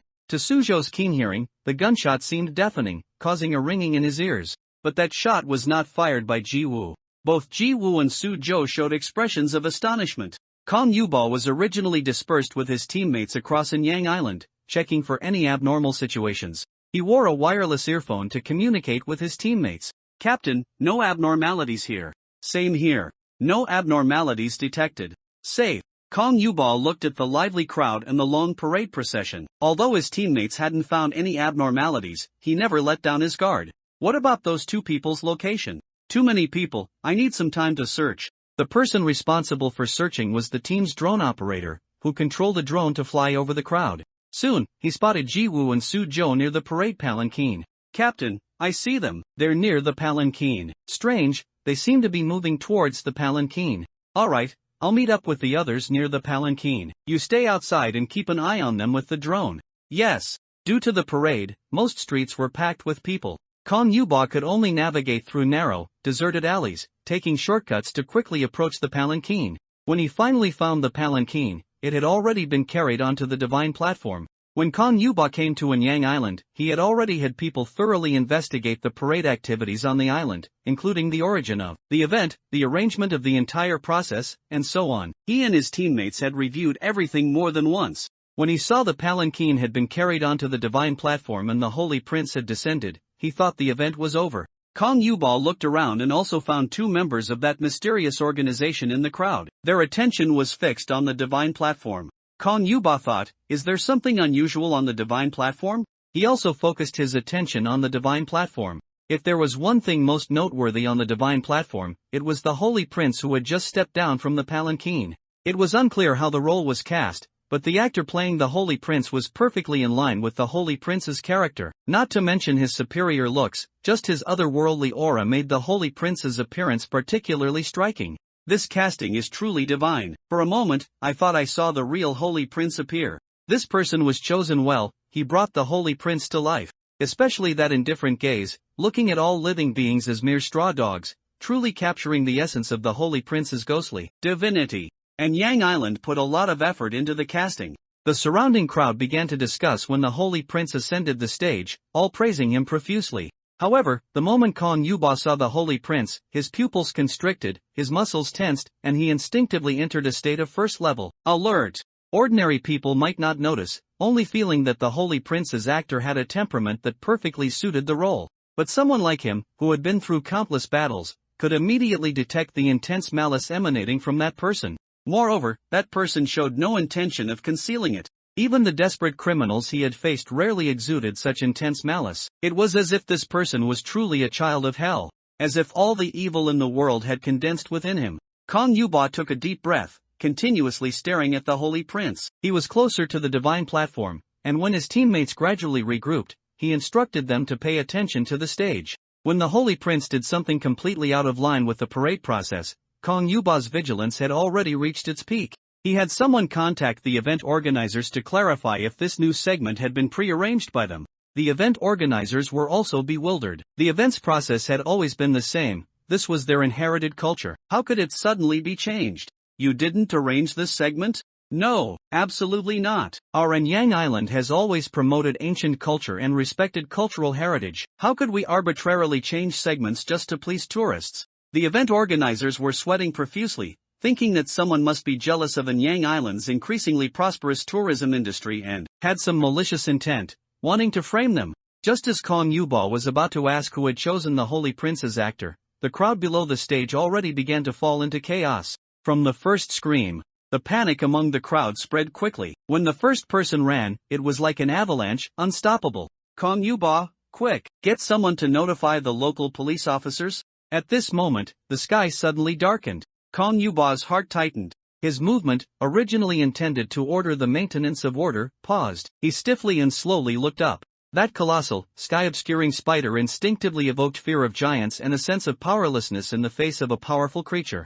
Kong Yuba had faced so many abnormal creatures, yet this was the first time that, at first sight, a feeling of irresistible powerlessness arose within him. This was simply a monster that humans could not defeat. But his firm will and sense of responsibility forced him to suppress this feeling of powerlessness. Everyone else could give up, but he couldn't. Everyone else could retreat, but he couldn't. Therefore, when he saw Ji-woo fire a shot, he found a spot with a clear view, aimed at the Holy Prince on the divine platform, and fired the second shot. Whoosh! The bullet sliced through the air, spinning as it flew towards the Holy Prince's heart. Baizuo wasn't surprised. Ever since he unleashed his uncanny domain, there was no other uncanny domain opposing him here. He had absolute control over everyone and everything within his uncanny domain. He could control whomever he wished. Those who were still conscious and could control their bodies now were simply those he hadn't chosen to manipulate yet. A web appeared out of thin air before him. This white spider web looked like a thin layer, yet it was precisely this web that blocked the incoming bullet. The bullet was stuck to the spider web, stopping a meter away from Baizhua. Baizhua hadn't used the spider web to block Jiwu's bullets because Jiwu's bullets were specially modified and could destroy the web. However, these ordinary bullets couldn't threaten him in the slightest. In fact, Baizhua didn't even spare a glance. Kong Yuba slammed his fist against the wall. It was that feeling again, this powerlessness. When all ordinary people in the uncanny domain were controlled by spider silk, the surroundings became extremely quiet. Everyone stood silently in place, like puppets who had lost their expressions and souls. A terrifying ghost play was unfolding here. Baizhua. Jiwu finally squeezed out from the stopped crowd. What on earth is going on? Suzhou also walked out, drenched in sweat. Every time he used his anomalous abilities, he would feel extremely fatigued. Of course, this was because he hadn't yet improved his compatibility with the anomaly and wasn't very skilled at controlling it. Once his compatibility increased, controlling the anomaly would become much simpler. Brother Bai. However, the person standing on the high platform didn't even spare them a glance. Baizhua, in an excellent mood, looked up at the sky. The giant spider spat out silk, diligently weaving its web, and the expanding uncanny domain gradually filled with cotton-like threads. Suzhou sensed something and also looked up at the sky. In the sky, Baizhua's uncanny domain seemed to collide with something. The space at the point of impact constantly rippled, tearing, and then healing. However, two different uncanny domains simply couldn't coexist harmoniously in the same space. They would continuously compete, devouring each other until one completely covered the other. As Suzhou watched, he felt another uncanny domain emit an aura that was very familiar to him. He quickly remembered. It's that uncanny domain. Right, since that uncanny domain appeared in the form of Anyang Island, it meant it was hovering above Anyang Island. It had been hiding there all along, stirring restlessly towards everyone on Anyang Island, ready to reveal its true form at any moment and devour everyone on the entire island into its uncanny domain. And this event was simply the best time to unleash an uncanny domain. If the chosen holy prince hadn't been Baizhua, if Baizhua hadn't decisively unleashed his uncanny domain at this moment, once the event proceeded smoothly, the person playing the holy prince would be the first to be swallowed by that uncanny domain, followed by those participating in the Lantern Mansion Festival, and then those watching the event. Baizhua unleashed his uncanny domain one step ahead, marking everyone as his prey, and in doing so, actually protected everyone from that other uncanny domain. Such matters, are about first come, first served. If Baizhua hadn't detected the other party's scheme beforehand and allowed them to successfully devour everyone on Anyang Island, it would have been very troublesome to snatch people back from their uncanny domain. Even if Baizhua's uncanny domain was much stronger than the others, it would still be difficult to forcibly take them. It wasn't that Baizhua wasn't strong. It was that those who were being snatched were too weak. They simply couldn't withstand the struggle between two powerful anomalies. More likely, their fragile bodies would shatter into pieces like tofu during the struggle. Ji Wu paused. After understanding, his face showed both anger and anxiety. This little rascal. Even if you were trying to deal with another uncanny domain, you should have told him beforehand. He even thought Baizhua had betrayed them. Recalling the shot he fired at Baizhua earlier, Ji Wu's conscience twinged with pain. Although Baizhua usually didn't act like a normal person and his actions were extreme, with countless precedents, this time, Ji Wu had indeed misunderstood Baizhua. Ji Wu felt a rare sense of guilt towards Baizhua. Perhaps next time, even if Baizhua was being willful again, he should be a little more tolerant of him. After all, Ji Wu had misunderstood Baizhua and even injured his face. Ji Wu and Suzhou quickly arrived next to Baizhua. The other uncanny domain had already begun to manifest. Turbid water surged from all directions, quickly filling all the streets, submerging the entire Anyang Island. Countless hideous faces emerged from the water, staring at those people with urgent, greedy eyes, opening their mouths wide, wanting to drag them down. We cannot reincarnate, so you shall accompany us. Come down, come down. The Yellow Springs is your ultimate destination. I'm so full of hatred, why are you still alive? These things were all the lowest level anomalies. Outside, they couldn't even be seen by people, nor could they attack others. They could only infect and parasitize humans when touched. But now that they were within the uncanny domain, they could be seen and attack others by leveraging the domain's power. Tens of thousands of the lowest level anomalies forming a group was still a force not to be underestimated. These are all wandering souls, so many. Suzhou kicked away an anomaly trying to bite him. But there were simply too many anomalies. He couldn't count them all with a single glance. He immediately unfastened the saber on his back and began to chop them down manually. One strike, one kill. He chopped until his arms were sore. The anomalies in front of him still surged forward relentlessly, trying to tear a piece of flesh from his body. Damn it!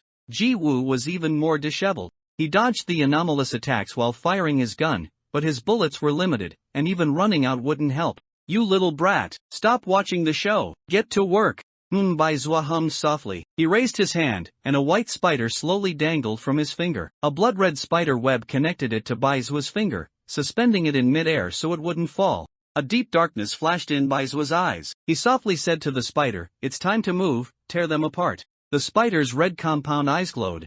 The giant spider in the sky let out a silent hiss, and the countless threads it controlled began to tremble. The eyes of the people who had been standing quietly in place were covered in red light. Crack, crack. Their joints made a chilling grinding sound. They suddenly moved, looking like stiff-limbed puppets as they were controlled, pouncing with their inflexible bodies to fight with the anomalies.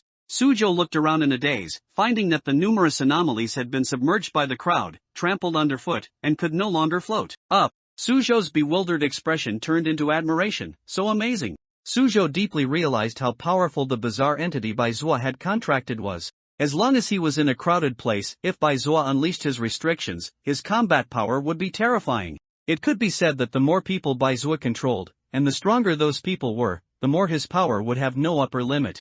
Moreover, as long as it was an intelligent creature, or rather, as long as it was a human, it would be very difficult to escape his control. After all, the manipulation of mental and psychic abilities was too insidious. You would know he was controlling you, but you couldn't break free from his control, only watching soberly as your body was driven by someone else. Just thinking about it was terrifying. Suzhou quietly approached Ji-woo and whispered, "Brother Bai's bizarre entity is so strong, isn't the other path association afraid that all its members will be marked by Baizhua?"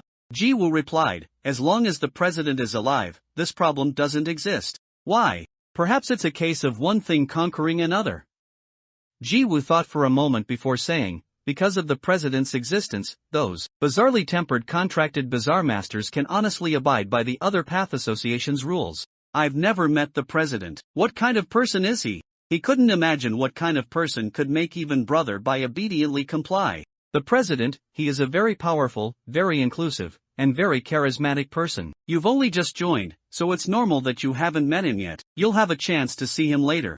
The two talked while repelling the few scattered bizarre entities that slipped through. The bizarre entities on the ground hardly made much of a splash. In fact, because there were many people and few bizarre entities, the two soon stood idly by, watching the crowds manipulated by Baizhua crush the bizarre entities. However, in places with fewer people, there were more bizarre entities. Kong Yuba fled from the rooftop in a disheveled state. Countless floating ghost fires attacked him. Although their force wasn't heavy, every time they made contact, he would be frostbitten by the extremely cold flames of the ghost fire. Kong Yuba accepted this feeling of being chased by countless bizarre entities quite well, even feeling that this was the correct way to open things up. Although these bizarre entities were strong and couldn't be killed, at least he still had the courage to escape and could think about how to resist. Unlike that giant spider, just looking at it, he couldn't muster any will to resist. "Captain!" Several teammates retreated while fighting. Almost every one of them was wounded. "There are too many bizarre entities here. Let's go down to the ground."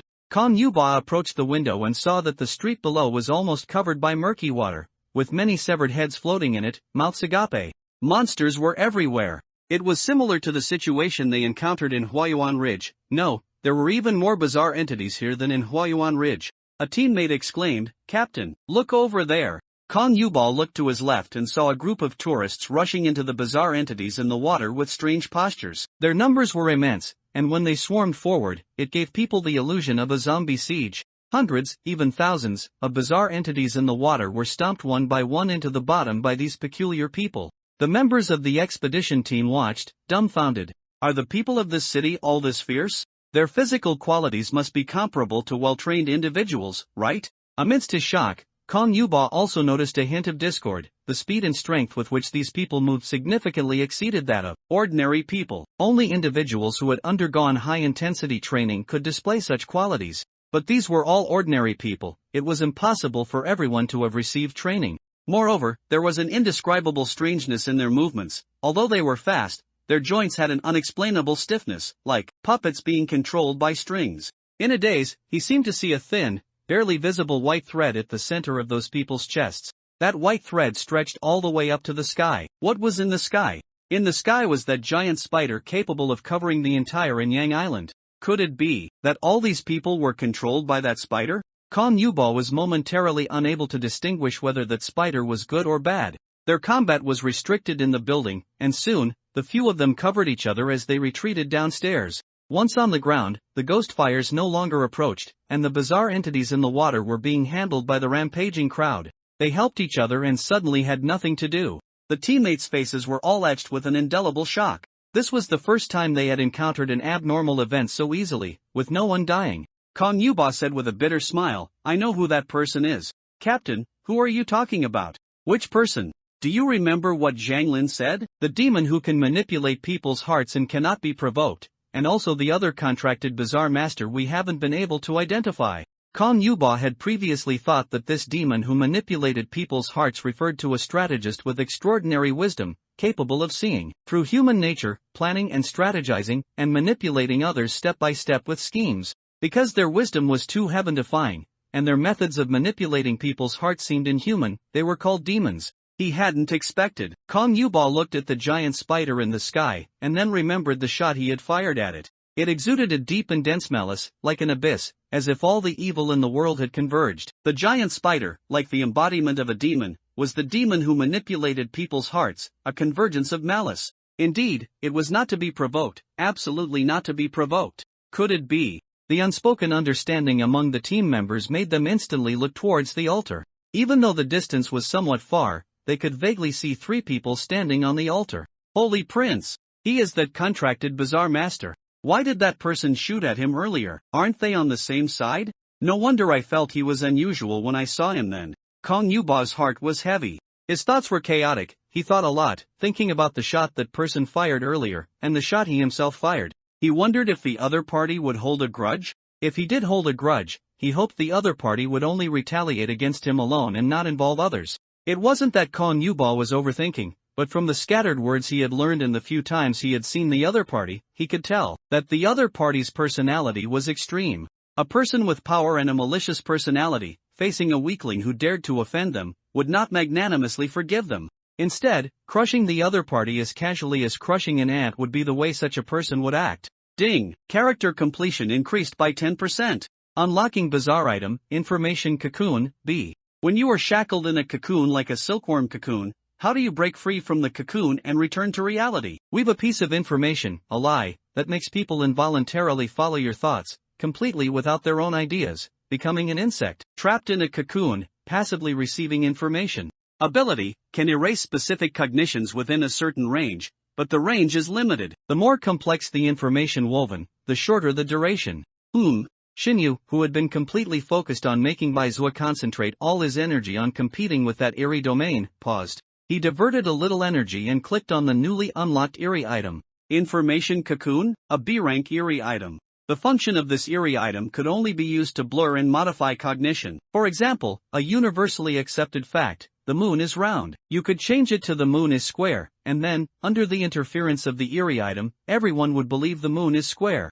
However, since this eerie item was B-rank, its limitations were significant. First, there was the range. It could only alter the cognition of a small group of people. Moreover, the more facts it changed, the shorter the duration it could be maintained. Of course, even with its significant limitations, if used properly, an eerie item capable of altering cognition was no less powerful than a divine artifact. The character Baizua, whose contracted eerie was S-rank against humans, still needed to mark more adapters like Zhang Lin to truly unleash his full combat power. He lacked direct offensive means. His only role was crowd control after deploying an eerie domain. Containing the eerie still required a more powerful contracted eerie master to deal damage. If Suzhou matured, he could serve as a sharp blade in Baizua's hands. The strength of the eerie discovered on Anyan Island exceeded Shinyu's expectations. Baizua's strength could suppress that eerie, but he couldn't contain it. Over time, Baizua borrowing the eerie's power would require a considerable price. His stamina and mental energy would be exhausted. The eerie, on the other hand, was using its own power, so its consumption wasn't as fast. Shinyu looked at his remaining construction points. Forget it, you can't catch a wolf without sacrificing a child. I'll spend 5,000 construction points first and see if I can draw a good card. Preferably a character card with powerful attacks. System, give me a 5-pull. Ding, consuming 5,000 construction points to draw character cards. Drawing character cards. Ding! Congratulations! You have drawn a C-rank employee card, obtained a C-rank employee, talent, business acumen.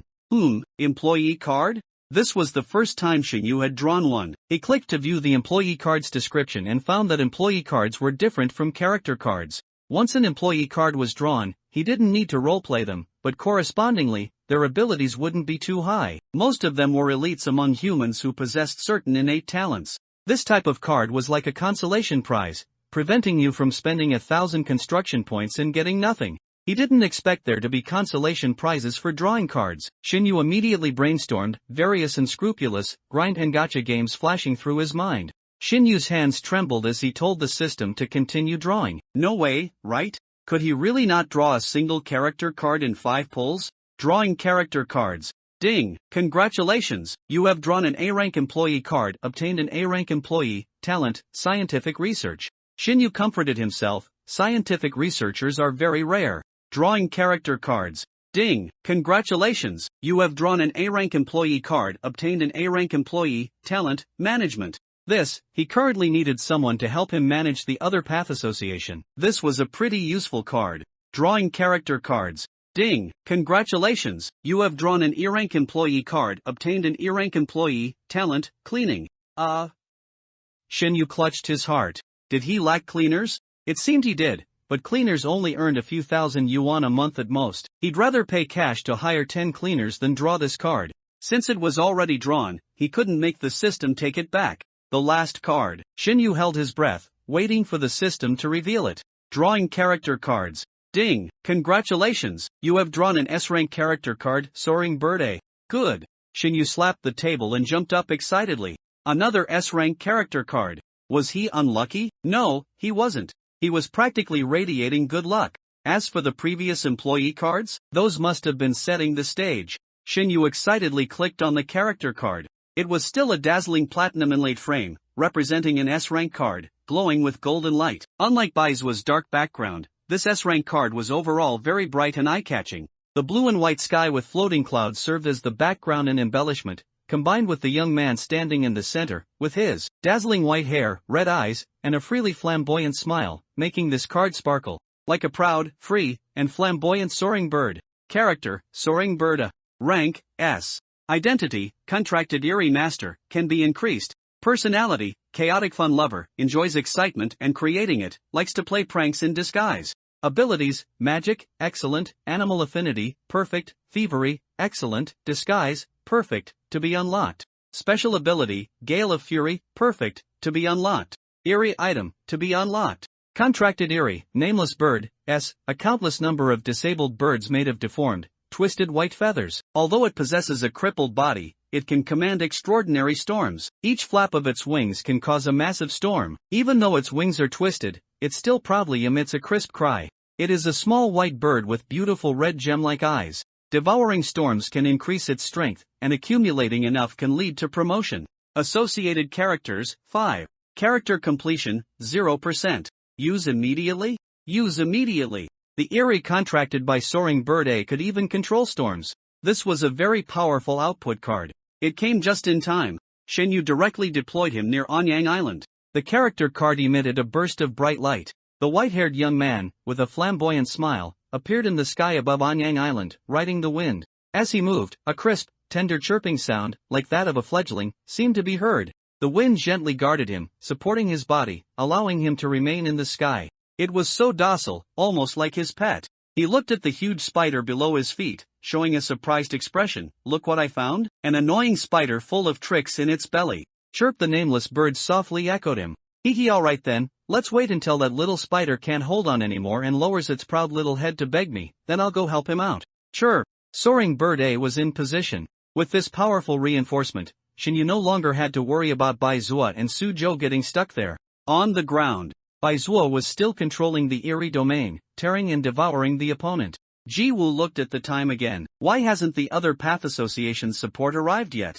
Suzhou, generally speaking, when does support usually arrive? Because the Eerie's abilities are too bizarre, sometimes even if only a few minutes pass, contracted Eerie Masters are at risk of death. To prevent this from happening, support will arrive within 10 minutes of reporting. 10 minutes? It's been more than 10 minutes, hasn't it? I reported the situation here earlier. The other path association should have sent the nearest contracted ghoul master who wasn't on a mission. By now, he should have arrived. However, even after Baizuo unleashed his ghoul domain and directly confronted the ghoul, the contracted ghoul master who was supposed to provide support still hadn't appeared. Suzhou wondered, are all the contracted ghoul masters in the other path association unreliable?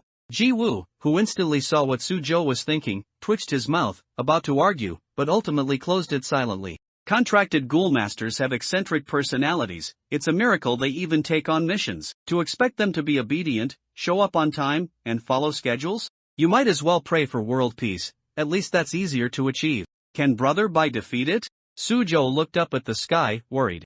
The confrontation between ghoul domains appeared calm, but it was extremely perilous. Ji Wu, you don't need to worry about the ghoul domain aspect. He's in S rank, after all, he won't lose in a ghoul domain clash of this level. The real concern is what comes next. Once Baizuo successfully overtakes the opponent's ghoul domain, that ghoul will definitely be forced to reveal itself. This ghoul also seems to be controlling many lower-level ghouls, and dealing with all of them will be quite tricky. Wandering soul-level ghouls are manageable. Although there are many of them, Baizuo controls many people, and these people are enough to deal with the wandering soul-level ghouls. However, it's impossible for there to be only wandering souls in the ghoul domain. There must be ghouls of other levels. When Baizuo controls people, he can temporarily increase their speed and strength, but the duration cannot be too long. Otherwise, before the ghoul is killed, the controlled person's body will start to collapse first. This is like asking an untrained person to suddenly perform an amount of exercise far beyond what their body can handle. Muscle soreness is minor. In severe cases, they might need a month or two to recover. Suzhou tightened his grip on the knife. This is my first time encountering so many ghouls gathered together. How are they contained? Ji Wu, these ghouls that live in the ghoul domain and haven't been devoured all belong to the ghoul domain's owner, or are even a part of that ghoul's power. We only need to contain the ghoul domain's master, and they will be contained along with it. Haven't you seen Baizuo's ghoul domain? The giant spider is the heart goo, and the countless small spiders appearing in the ghoul domain are also manifested from the heart goo's power. Essentially, they are one entity. Suzhou suddenly understood. No wonder they don't devour each other even when they are in the same space. Kong Yuba and several teammates, covering each other, finally managed to get close to the base of the altar when they overheard this conversation. His teammate, Tianhua, excitedly looked at Kong Yuba. Our previous combat method was wrong. If we had locked onto that ghoul from the beginning and eliminated it, wouldn't our brothers not have lost their lives there? As he spoke, his eyes became quite moist. After a moment of silence, Kong Yuba said, even if we had found it, we couldn't have eliminated it. After his initial excitement, Tianhua realized his emotions were out of control. Sorry, I lost my composure. When Hualing Ridge had an incident, Kong Yuba and his teammates actually went in twice. The first time was to investigate the situation inside Hualing Ridge, where they discovered so many monsters that they could threaten the safety of the entire city. They retreated and received orders from above. No matter what means were used, these monsters had to be eliminated within Hualing Ridge, and absolutely not allowed to leave Hualing Ridge to harm the ordinary people below the mountain. Initially, they planned to use missiles, but the white mist shrouding Hualing Ridge could block external attacks. No matter how many missiles they dropped, they didn't hear a single sound. So, Kong Yuba was ordered to lead his team, carrying large amounts of explosives, back into Hualing Ridge for manual detonation. Unfortunately, those ghouls simply couldn't be killed by these explosives. Some ghouls were indeed blown apart, but they quickly reformed. Moreover, all the ghouls became agitated and began to hunt them. Even though they fought with all their might, they were scattered during the ghouls' pursuit, and only 13 people walked out alive in the end. This was the deepest pain in the heart of every member of the Special Operations team. This isn't your fault. At that time, no one knew these things couldn't be physically eliminated. Only ghouls can fight ghouls. Who could have imagined that such illogical monsters would suddenly appear in the world? Kong Yuba looked at the contracted ghoul master standing on the altar. If he could also become a contracted ghoul master, perhaps he could save those people crying for help from the ghouls? The giant spider let out a shriek. It looked at the opponent's ghoul domain, which had already appeared, and slowly gnawed at the ghoul domain's membrane. Soon, the ghoul domain was torn open by it. Countless small spiders poured in through the torn opening. They spewed out silk, gradually enveloping and covering the opponent's ghoul domain with their webs. Turbid yellow spring water poured out from the broken gap. A peculiar aura instantly enveloped everyone present. Ding! Baizuo, Suzhou, Ji Wu, Kong Yuba, Tianhua have triggered a multi-person instance dungeon Lantern Festival of the Underworld. Level B. Dungeon hint: Your longing for departed loved ones has led you across the bridge of kinship to the world where the deceased reside. O great King Yama, if I offer you a satisfactory sacrifice, can you reunite me with my loved ones, to be together forever? Completion conditions. 1. Participate in the Lantern Festival of the Underworld and escort the sacrifice safely to the altar. Difficulty, normal. 2. Become a resident of the Otherworld. Difficulty, hard. 3. Kill King Yama. Difficulty, nightmare.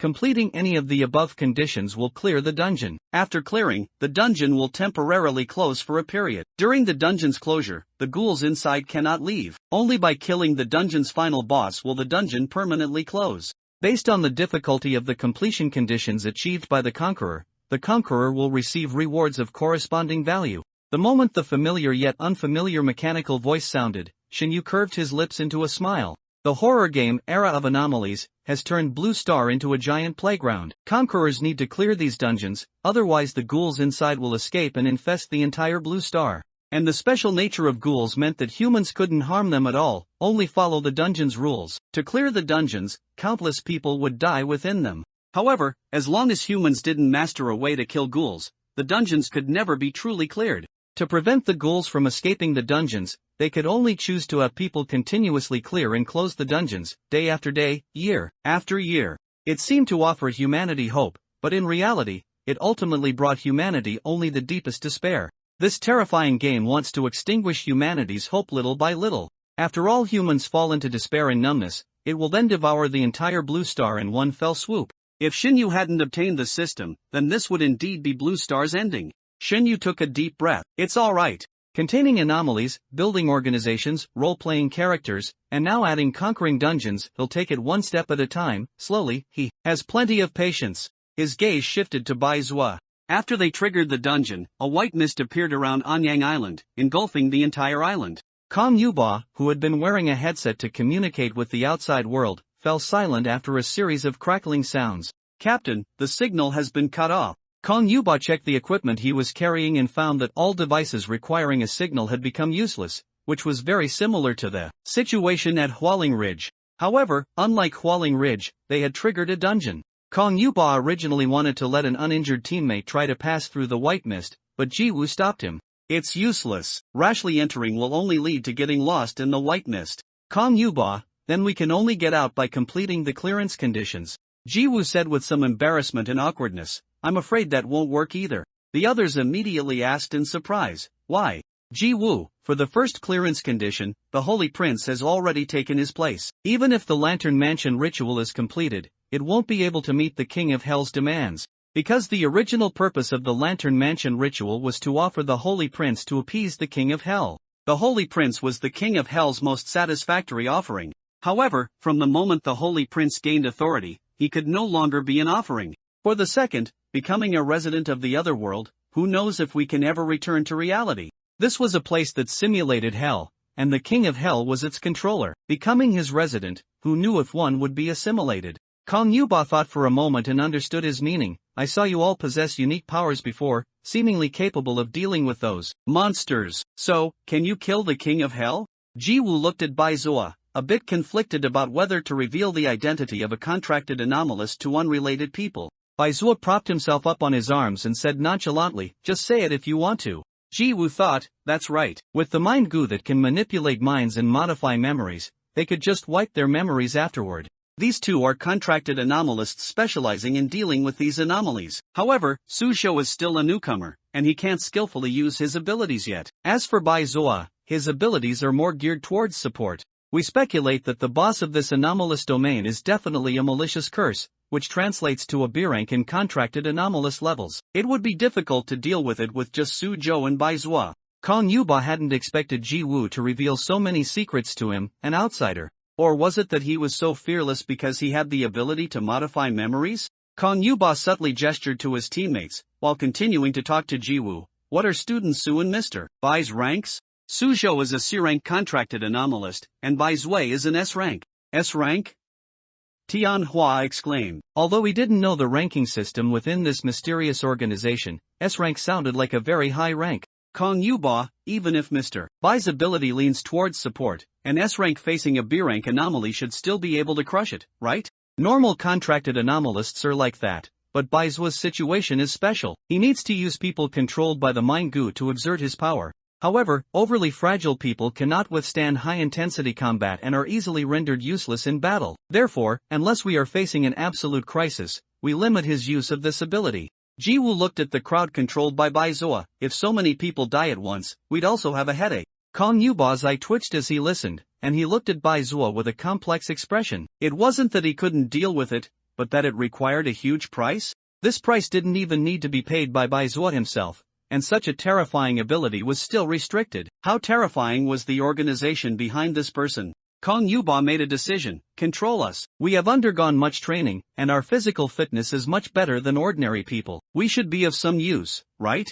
At this moment, Kong Yuba understood Zheng Lin's choice with empathy. Tianhua and the other teammates also fearlessly patted their chests. Yes, control us. Suzhou also gripped the great Xia dragon sparrow in his hand and said with firm eyes, and me. As a member of the contracted anomalists, he had to shoulder his responsibilities, even if it meant risking his life. Jiwoo saw Suzhou's determination, and also the hint of fear that he had hidden well in his eyes, but it was still vaguely present. Was there really no other way? To let a newcomer, who had just joined and hadn't fully mastered his abilities, fight against an anomaly far stronger than himself? This was the reality that all contracted anomalists had to face. Countless contracted anomalists had died in their fight against anomalies. No one could guarantee that they would return safely from every mission. Jiwoo sighed with a complex expression. Then I'll leave it to you all. Jiwoo waited for Baizuo to use his ability, but found that Baizuo hadn't moved. Speaking of which, Baizuo had been staring at the sky, seemingly lost in thought. This didn't quite match Baizuo's usual personality. When had Baizuo ever been so quiet? Except when he was brewing some wicked idea or doing something bad, he would be quiet. Other times, he would constantly say things that made people's blood pressure rise. In short, he was never quiet. Jiwoo immediately tensed up. What are you looking at? Baizuo looked at the sky thoughtfully. Jiwoo looked up. In the sky, apart from the giant spider, there was nothing strange. Baizuo suddenly fanned the air in front of his nose, making an exaggerated expression of disgust. Ugh, I smell a disgusting stench from some fowl. What foul stench? Suzhou curiously leaned over, sniffing hard, twisting his head back and forth trying to catch the stench Baigu mentioned, somewhat like a puppy, wiggling its nose. Jiwoo covered his face in frustration. Suzhou, don't believe everything Baizuo says. But, foul stench? For Baizuo to show such a clear expression of disgust, it couldn't be an ordinary animal. Foul, and something Baizuo disliked, could it be? From high in the sky, as if hearing Baizuo's disgusted words, many white, ethereal feathers drifted down. Kong Yuba and the others also noticed these feathers and all looked up. Feathers? A crisp cry rang out, and at the same time, a gust of wind rose from the ground. Everyone was blown by the wind, unable to open their eyes. What a strong wind! Amidst the massive dust and wind, their eyes were half open, as if they saw a small white bird with strange feathers and disabled wings, flying in the wind, emitting a pleasant chirp. When the wind subsided and everyone opened their eyes, they saw a person standing in front of them. This was a very handsome man, tall and slender. Even just standing there casually, he was still very pleasing to the eye. Against a backdrop of striking white hair, his skin was transparently pale, and his ruby-like pupils became the most beautiful embellishment in the expanse of white. Fanioe brought two fingers together, stylishly flicking them forward from his brow. Yo, what a grand entrance! Am I stunning everyone? The gentle breeze softly lifted his long white robe, like a white bird about to spread its wings and fly. If there were any girls present, they would probably have been mesmerized by him, but unfortunately, everyone there was male. Kong Yuba and the others almost thought it was an enemy attack. Their hearts were pounding, and their hands were already on their weapons. Jiwoo and Suzhou were also startled by Fanioe's sudden appearance. Baizuo unceremoniously retched, Ugh, I was wondering where that foul bird smell was coming from. It's been assailing my nose from a mile away. Fanioe smiled, but countered without backing down. Does a spider that only knows how to weave webs and wait for prey to come to its doorstep actually have a sense of smell? That's truly surprising. A foul bird smell can drift over with the wind no matter how far away, can't it, Mr. White Bird? Baizuo's mouth spewed poisonous mist, his face terrifyingly gloomy, surrounded by a dense aura of malice that was enough to make adults cry. Suzhou felt a chill down his spine just watching. It was the first time he had seen Brother Bai wear such an expression of intense dislike on his face. In the past, when Brother Bai disliked someone, he would usually just mock them a few times, then silently scheme to kill them. This was the first time he had shown his emotions so openly. Jiwoo, however, was very happy to see Fanioe. He immediately said joyfully, Mr. Fanioe, I didn't expect the organization to send you. Now we don't have to worry about the mission.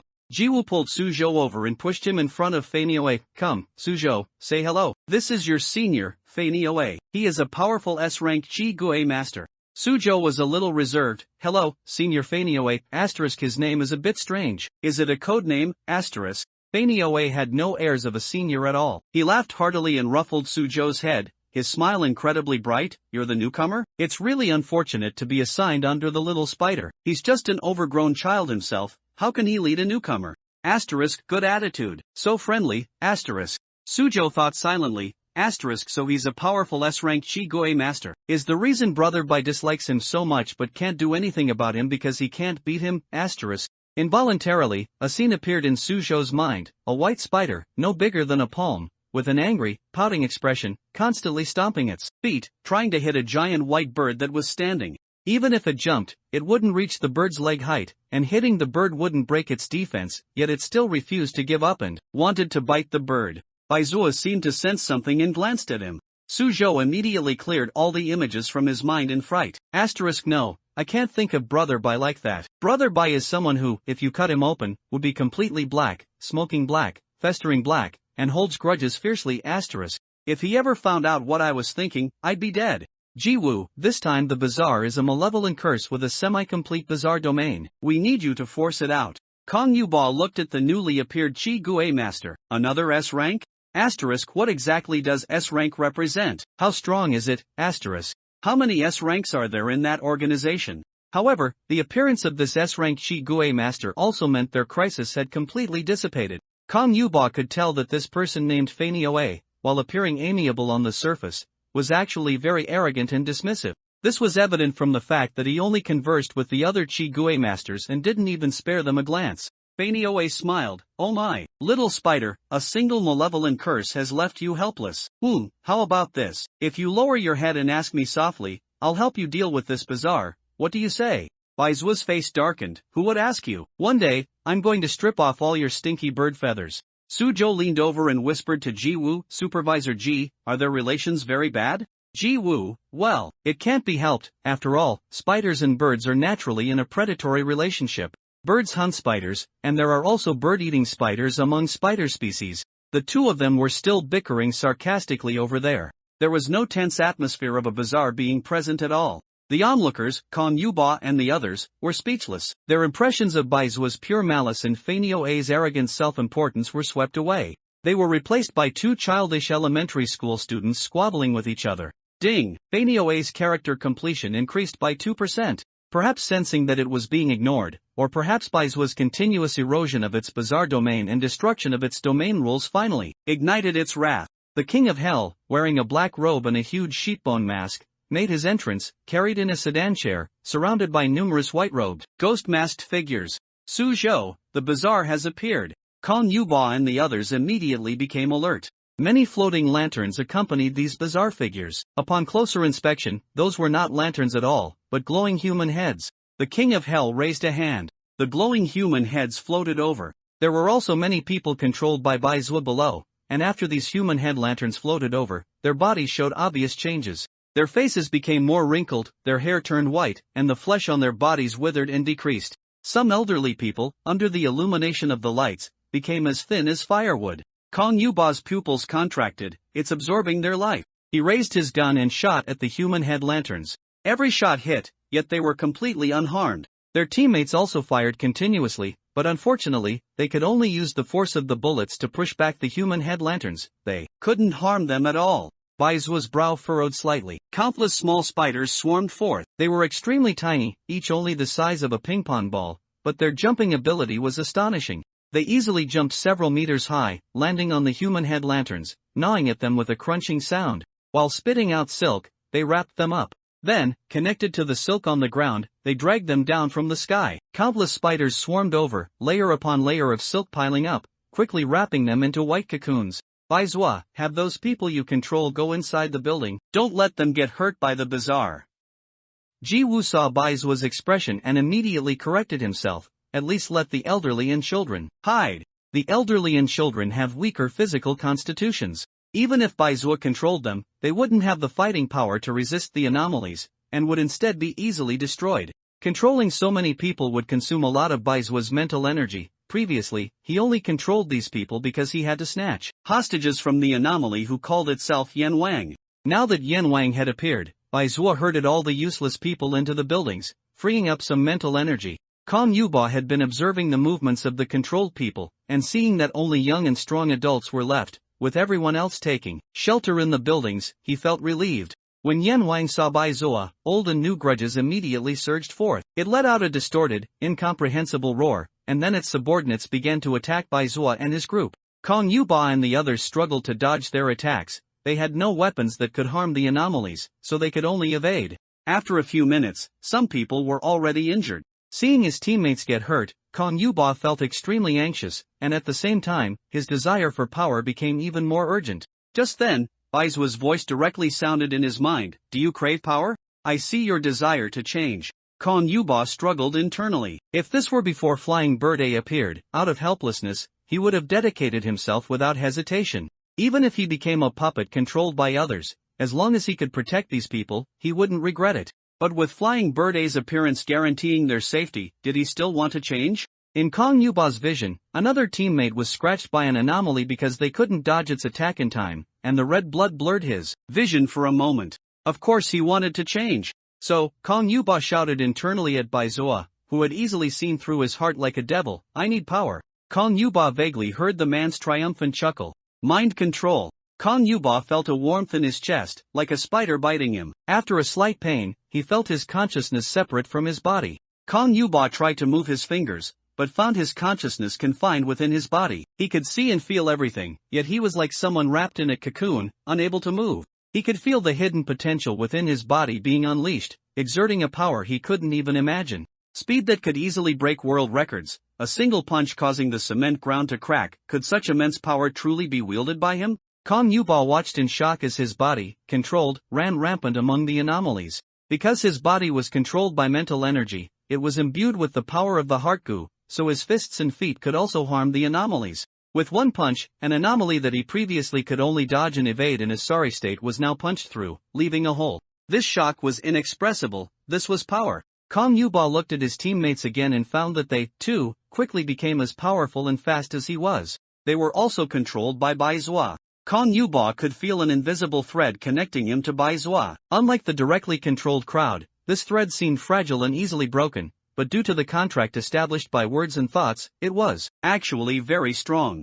Unless Bai Zuo released him, Kong Yuba would forever remain a puppet under his spider silk. This was the power of the contract. He gained the strength to defeat anomalies, while Bai Zuo gained ownership of his body. Of course, if Kong Yuba could join the other Path Association and successfully contract an anomaly, becoming an anomaly contractor, he might, like Su Zhou, not remain the other party's puppet indefinitely. Controlling so many people drastically increased Bai Zuo's mental energy consumption. Beads of cold sweat had appeared on his forehead, and his face was somewhat pale. Bai Zuo pursed his lips slightly, a hint of dissatisfaction on his face. Too weak, they still can't unleash the true power of the heart goo. If he could acquire an extremely powerful body. Flying Bird noticed his gaze, stylishly ruffled non-existent feathers, and threatened with a brilliant smile, little spider, you'd best not set your sights on me. Be careful, or I'll twist off your spider head.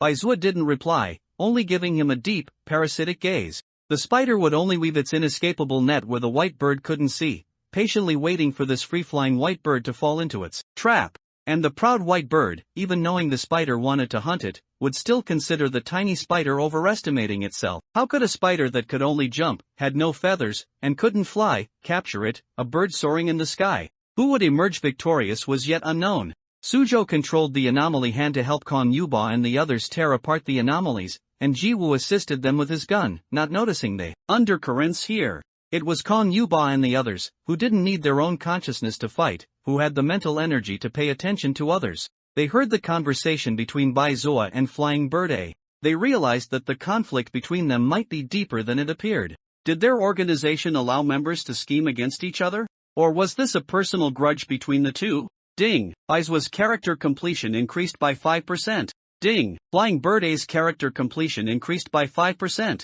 Kong Yuba and the others, along with Su Zhou, quickly cleared out the anomalies. However, after the anomalies were defeated, they transformed into black mist and reabsorbed into Yan Wang's body. These anomalies were indeed only a part of its power. Even though Yen Wang was only a malevolent curse, facing it would likely be very tricky for any B-rank anomaly contractor, because it could use a large number of low-level anomalies to gradually deplete an anomaly contractor's physical and mental energy, so that by the time the exhausted anomaly contractor faced it, the boss, they would have no strength left to defeat it. Among malevolent curses, Yen Wang's strength was considered top tier. Unfortunately, it had met its match this time. The other Path Association had dispatched 2 S-rank anomaly contractors. Yen Wang watched its subordinates scatter, and the anomaly, wearing a goat head mask, stood up. The waters of the Yellow Springs surged down. A single wave knocked everyone to the ground. The anomalous aura on the Yellow Springs water was very strong. Contact would erode their bodies, and only anomaly contractors who had contracted an anomaly had the ability to resist. Kong Yuba's body was slammed against a utility pole by the wave, and the pole broke in half. He slid to the ground, feeling in discomfort in his throat, and finally coughed up a mouthful of bloody foam. Fortunately, it was Bai Zua controlling his body, so the physical pain temporarily didn't affect Kong Yuba, whose consciousness was imprisoned. Kong Yuba looked around. Except for Su Zhou, everyone else was sprawled on the ground, struggling to get up. It was just one strike. With just one strike, they lost the ability to resist. Kong Yuba could feel the immense power contained in that strike, enough to shatter their bodies. It was Bai Zua who manipulated their bodies to dissipate most of the force, but even so, they had multiple fractures and likely couldn't get up to fight. Terrifying. Too terrifying. This is the power of the abnormality. Irresistible. Humans facing it are as insignificant as mayflies and ants. Kong Yuba saw his own shell stand up, every part of it creaking under the strain. If he continued to fight, his body would probably be ruined. A human body is as fragile as tofu before an abnormality. Only after experiencing it firsthand did Kong Yuba understand this despair. Contracted abnormalists are precisely those who, even when facing such terrifying and insurmountable monsters, will risk their lives to defeat them. Su Zhou swayed, using his knife to prop himself up. That last strike had caused him some internal injuries. Cough, cough. His internal organs and body felt like they were burning with pain. It hurt so much. Hiss. It felt like blood was flowing down from his head, into his eyes, and his vision began to blur. No, he couldn't fall down. Just as Su Zhou was holding on, he felt his body being gently lifted by the wind. A low, magnetic voice sounded, "Alright, that's enough." Fei Niaowei clapped his hands lightly. A crisp chirping sound seemed to echo him, ringing in everyone's ears. It was the extremely tender cry of a fledgling bird, so young. Yet, the moment it made a sound, a fierce gust of wind suddenly roared.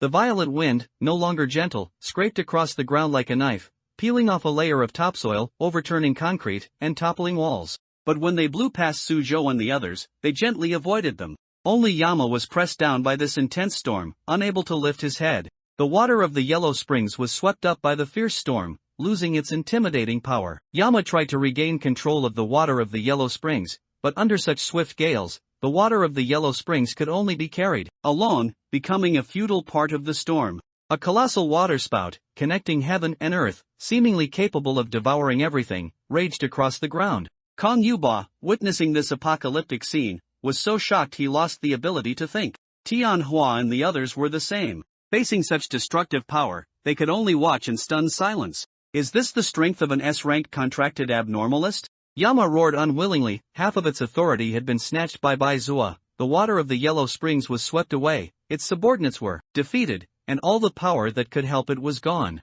Finally, it removed its goat skull mask, revealing its true face. The draped clothes slipped off. A thick, black, semi-solid liquid, like mud, emerged from the clothes, constantly expanding, transforming into a several-meter-tall monster. This monster, condensed like a black swamp, had a limb extending from its head, on which grew an eye, and a giant green mouth on its body. This was the true form of the abnormality that called itself Yama. It waved a tentacle, and a nearby building was instantly half demolished. Its swamp-like body moved, intending to directly devour everyone on the ground. Su Zhou coughed, and he and Ji Wu each carried a person, evacuating from its attack range, while others who could still move dodged under Bai Zua's control. Kong Yuba looked with wide, furious eyes at the half-collapsed building, where many people had hidden earlier. Ji Wu sighed. When containing an abnormality, such casualties are unavoidable. However, under their gaze, countless small spiders swarmed out of the building, dragging one giant cocoon after another, each wrapped in white silk, away from the crumbling structure. These giant cocoons contained the manipulated people. Ji Wu's eyes lit up. Well done. I will definitely report your performance this time to the other Path Association and try to get all your previous disciplinary actions cleared.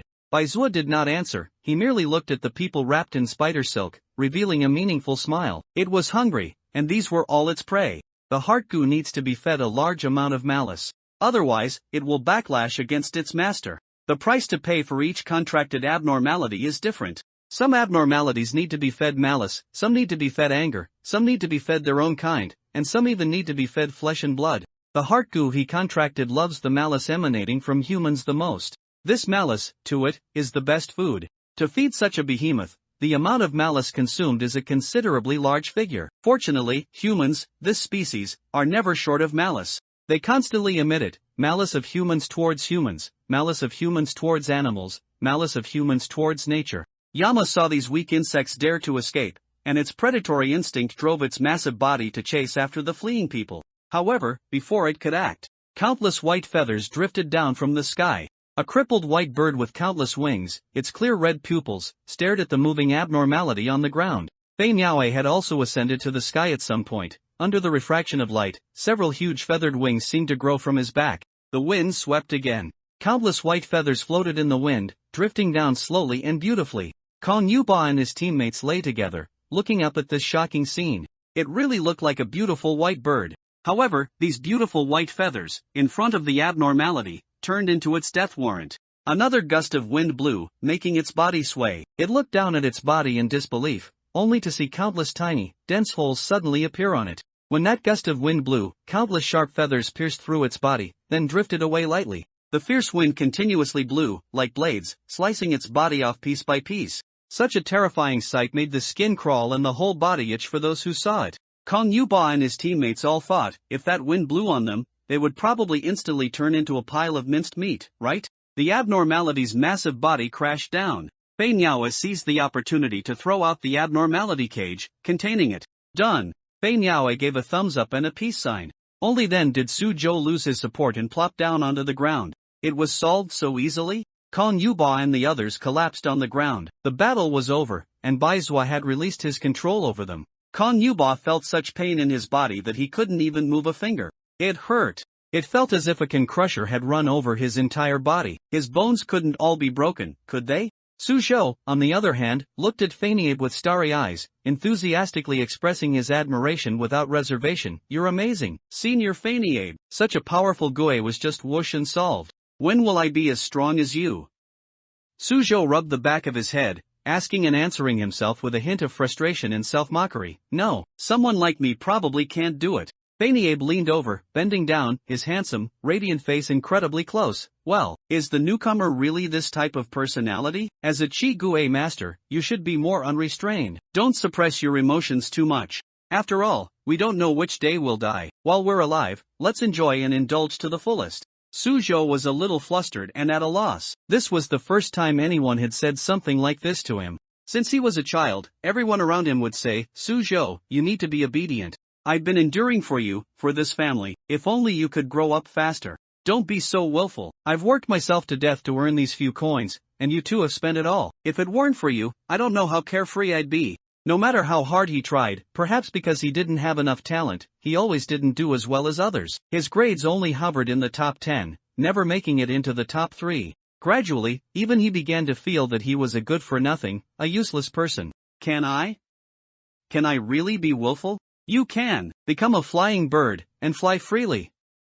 Feineabe made a dashing feint, conjuring a feather and placing it in Su Zhou's hand. After all, a flying bird cannot be bound. Feineabe jumped back a step, using the momentum to leap into the air. The wind gently lifted his body, making him seem like a white bird spreading its wings and soaring towards the sky, so dazzling, so beautiful. See you next time. I hope you, newcomer, will be more confident. This powerful, proud, and confident white bird, riding the wind, soared in the sky and soon disappeared from sight. Everyone looked up at the sky, and it was a long time before they unconsciously sighed.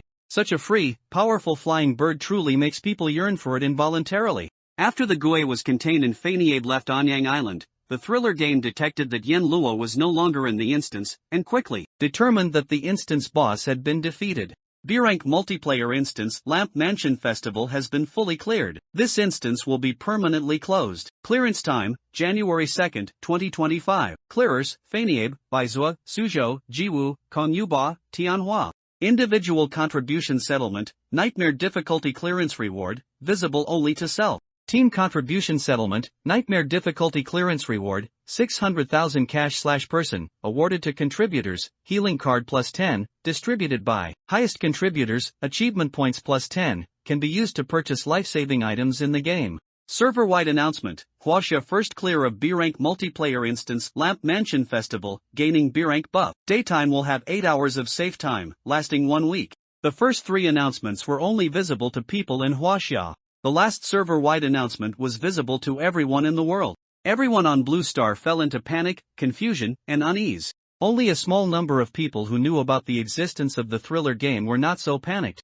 Huaxia High Level. When the white fog appeared, Kong Yuba and his team lost contact with the outside world. The high level had been sending people to try and contact them. Unfortunately, the white fog obscured Anyang Island, and they couldn't get in at all. Even if they broke into the white fog, they would lose their way and eventually inexplicably walk out of Anyang Island. Until this game announcement appeared.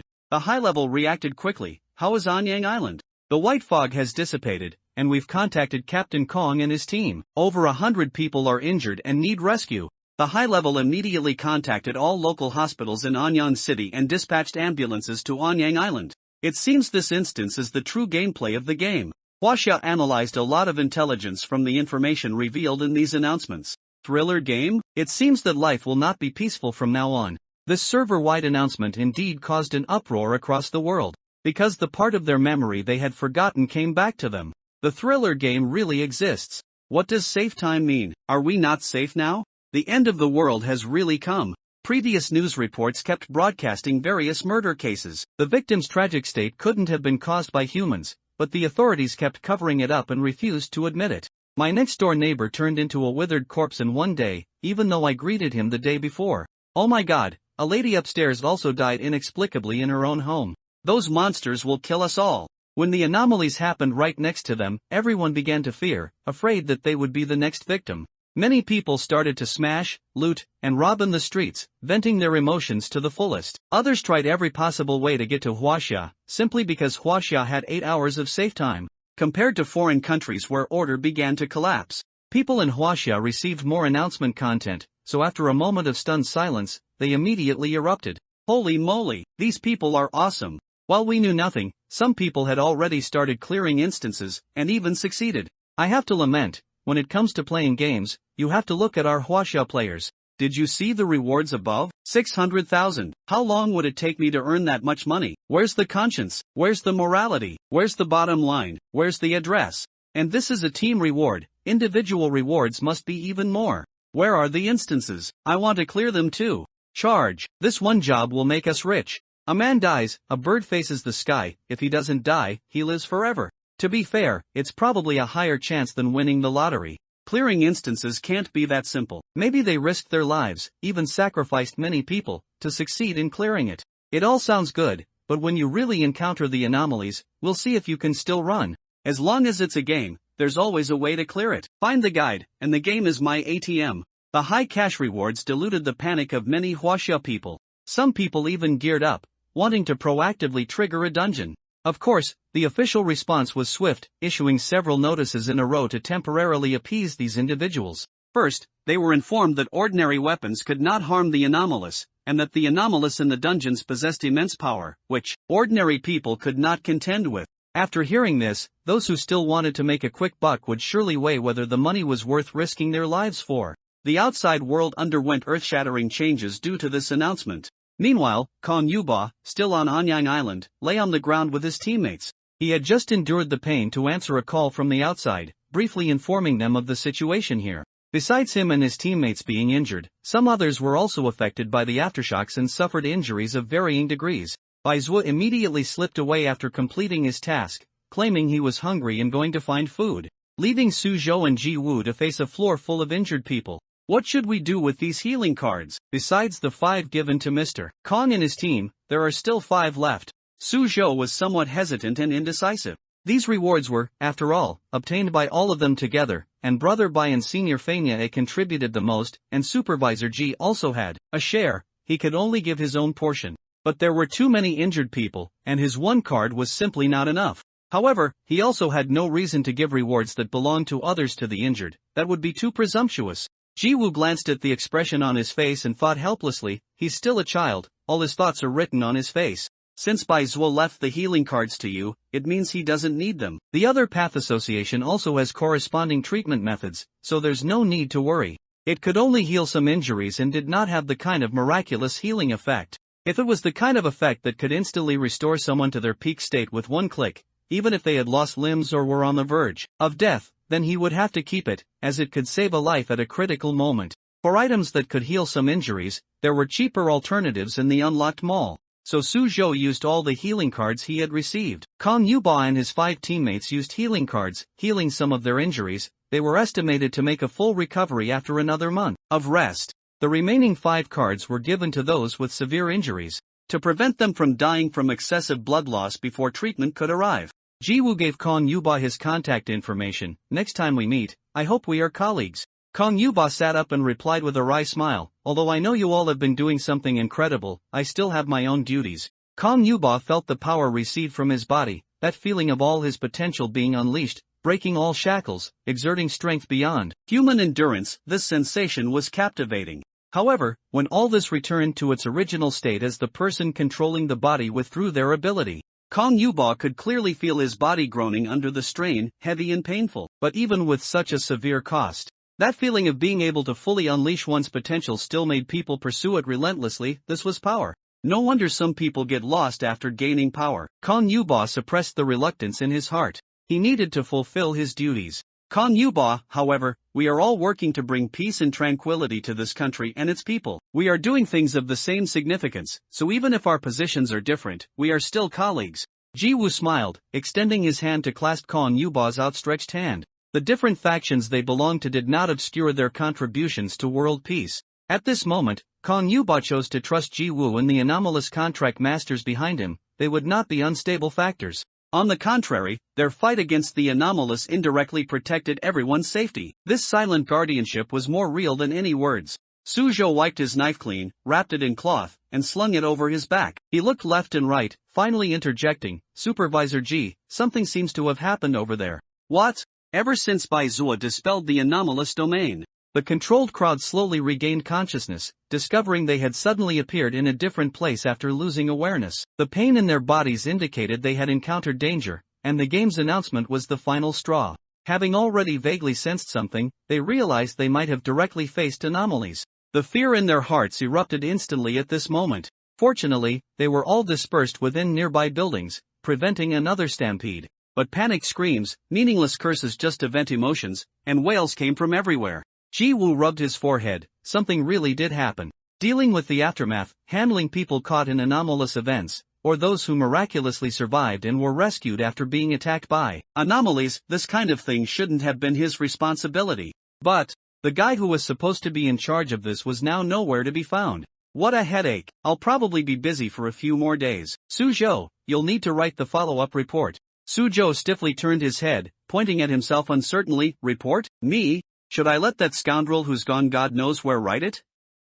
Jiwoo called Bai Zuo again, and as expected, it was hung up. Considering that in this mission, the other party not only didn't act recklessly but also protected everyone, Jiwoo suppressed his anger. Su Zhou turned completely ashen, probably in a state where his body was present but his soul was gone. He hadn't finished the last report, and this time, with so many people involved, the sheer volume of reports would be considerable, definitely a hair-raising workload.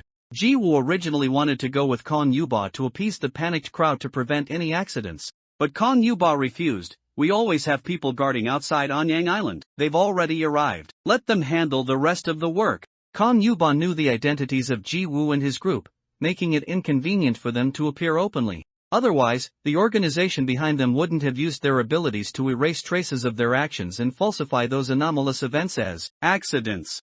This? Jiwoo stroked his chin. Although we do handle the aftermath, most of the reason is just to avoid trouble. After all, knowing that such terrifying anomalies exist in the world, and that there's a group of people who can resolve these anomalies, very few people can rationally refrain from bothering us. They say that since you possess special powers, you must resolve these monsters and protect their safety. If they are harmed by anomalies, then it is our dereliction of duty. While it won't affect anything, it's still quite troublesome. As Ji-woo spoke of trouble, the expression on his face suggested he had indeed encountered similar situations before. People are often irrational when they are afraid. Kon Yuba understood their difficulties. He waved his hand, "Leave the rest to us." Ji-woo immediately left with Suzhou. The Anyang Island incident concluded. The subsequent work of appeasement, evacuation, treatment, and compensation was taken over by Xia Country. Xinyu lay on the hospital bed, covered in sweat. Controlling two character cards simultaneously, and using their respective area abilities, multiplied the mental energy consumption, especially the burden on his brain. Therefore, Xinyu hastily had Flying Bird A and Bai Zhuo leave the scene, otherwise, he truly wouldn't have been able to hold on. Regarding Flying Bird A's personality, he didn't portray it well enough. With his mental energy rapidly depleting, all he could think about was how to quickly deal with the eerie entity. Fortunately, he didn't do anything that was out of character. He rubbed his throbbing temples. "System, is there any way to solve my problem of insufficient mental energy?" The host only needs to build the headquarters building, and after unlocking the containment facility, every eerie entity contained will grant him all of its power. At that point, he won't have to worry about insufficient mental energy. Xinyu scrolled through the messages the system had sent after he previously contained eerie entities. Before, all his energy was focused on playing two characters, so he hadn't looked closely. "Congratulations, host, for successfully containing the curse-level eerie entity, Yama. Construction points plus 50,000. You indirectly promoted the organization's existence. Construction points plus 157. Total construction points, 66471. Host's total construction points have reached 50,000. The mall has been unlocked. Is a curse-level entity worth so much? It's 40,000 more than a green-faced entity. As expected, containing high-level eerie entities is easier to earn construction points. This means he still needs 34,000 construction points to build the headquarters building. If he's lucky, containing one curse-level entity will be enough. If he's not lucky, then he'll just have to contain a few more green-faced entities, or, this can't be rushed.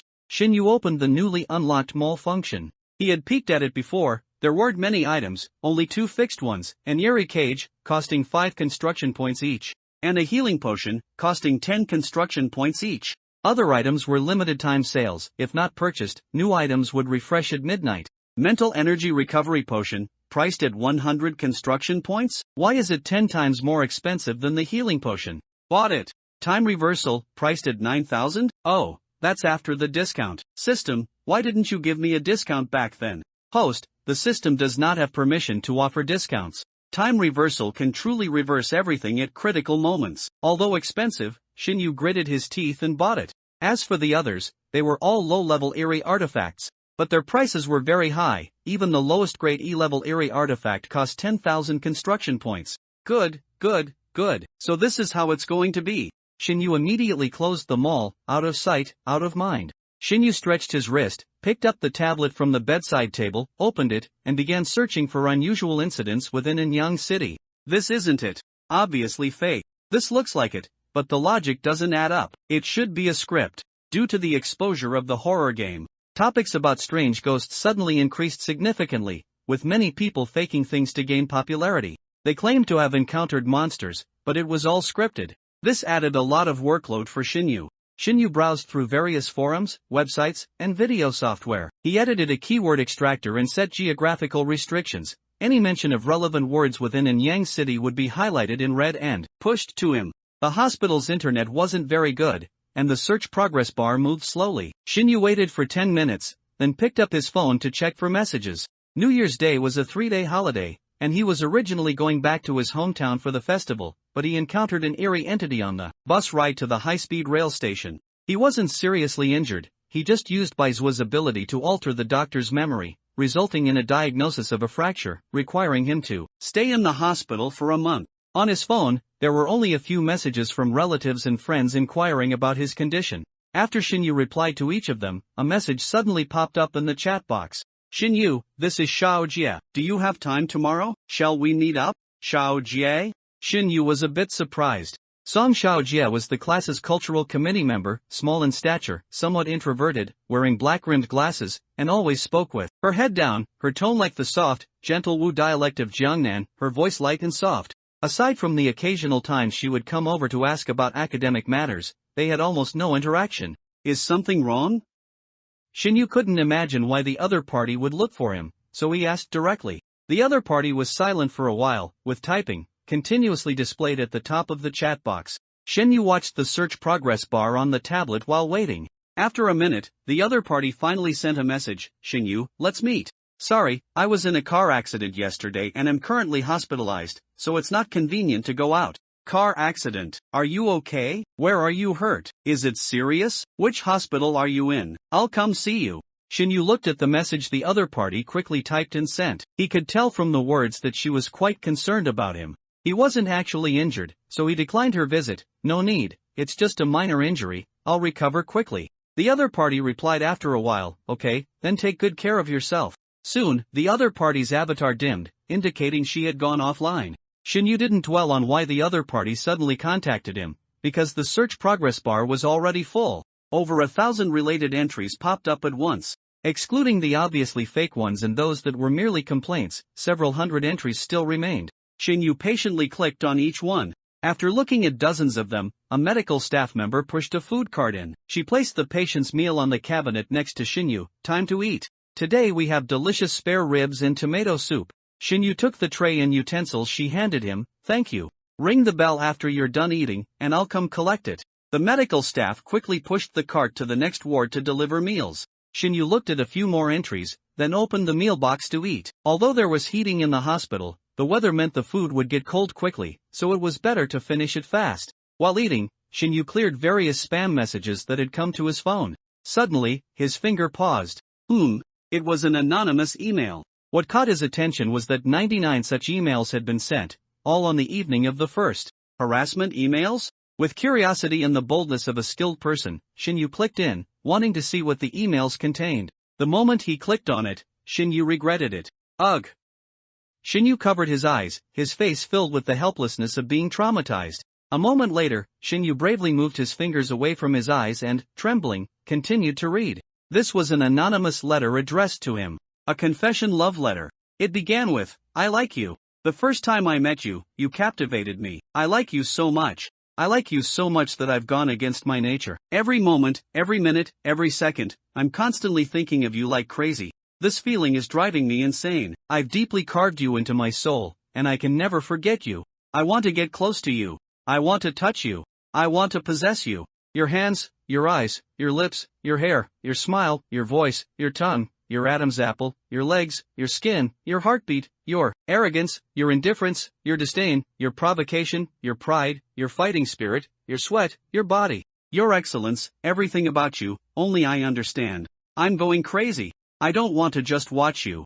I want you. I want you. I want you. You are mine. Let us be together forever. I'm coming for you. The screen was full of infatuated ramblings, and the words, line by line, revealed an abnormal, obsessive, and intense possessiveness. At the bottom of the email was a photo taken from a low angle, looking upwards. In the photo, Xinyu was looking slightly down at the camera, giving off an inexplicable sense of pressure. When Xinyu saw this photo, he had no memory of being photographed, but the background of the photo seemed to be the school. Was he secretly photographed? Sometimes, reading emails alone can be quite helpless. Xinyu repeatedly felt the urge to call the police. Xinyu's pupils dilated. It wasn't that he hadn't received confession letters before, but one this explicit, this direct, and this criminal was a first. He trembled as he moved the mouse to click the top right corner, wanting to delete the email, but as soon as he clicked, a red exclamation mark popped up.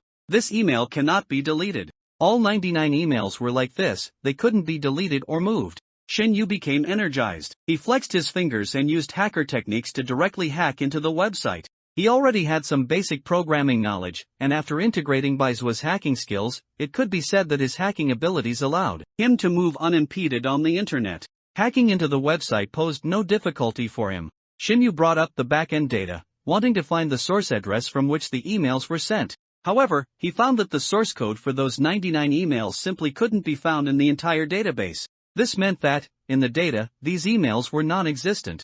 Existing technology couldn't achieve this. Shinyu quickly realized that he had encountered an abnormal event. These 99 emails were very likely the work of a certain, supernatural entity/anomaly. Is this casting a wide net, or is it only targeting me? Shinyu leaned towards the latter, because the secretly taken photo was highly specific. What Shinyu didn't understand was what he had done to be targeted by this. Moreover, this photo, secretly taken at school, must have been before the horror game was online and before they appeared. The one who took this photo must have been a person. Someone is involved with and that person knows me, most likely someone from school. Shinyu suddenly thought of something. He opened Song Seojie's chat window. Why would she suddenly contact him at this time? Was it a coincidence, or did she know something? Otherwise, for someone who hadn't been in contact to suddenly message him at this moment, could it really be such a coincidence? Forget it. Without reason, based solely on speculation, it's better not to bother others. Anyway, didn't that say it would come find him?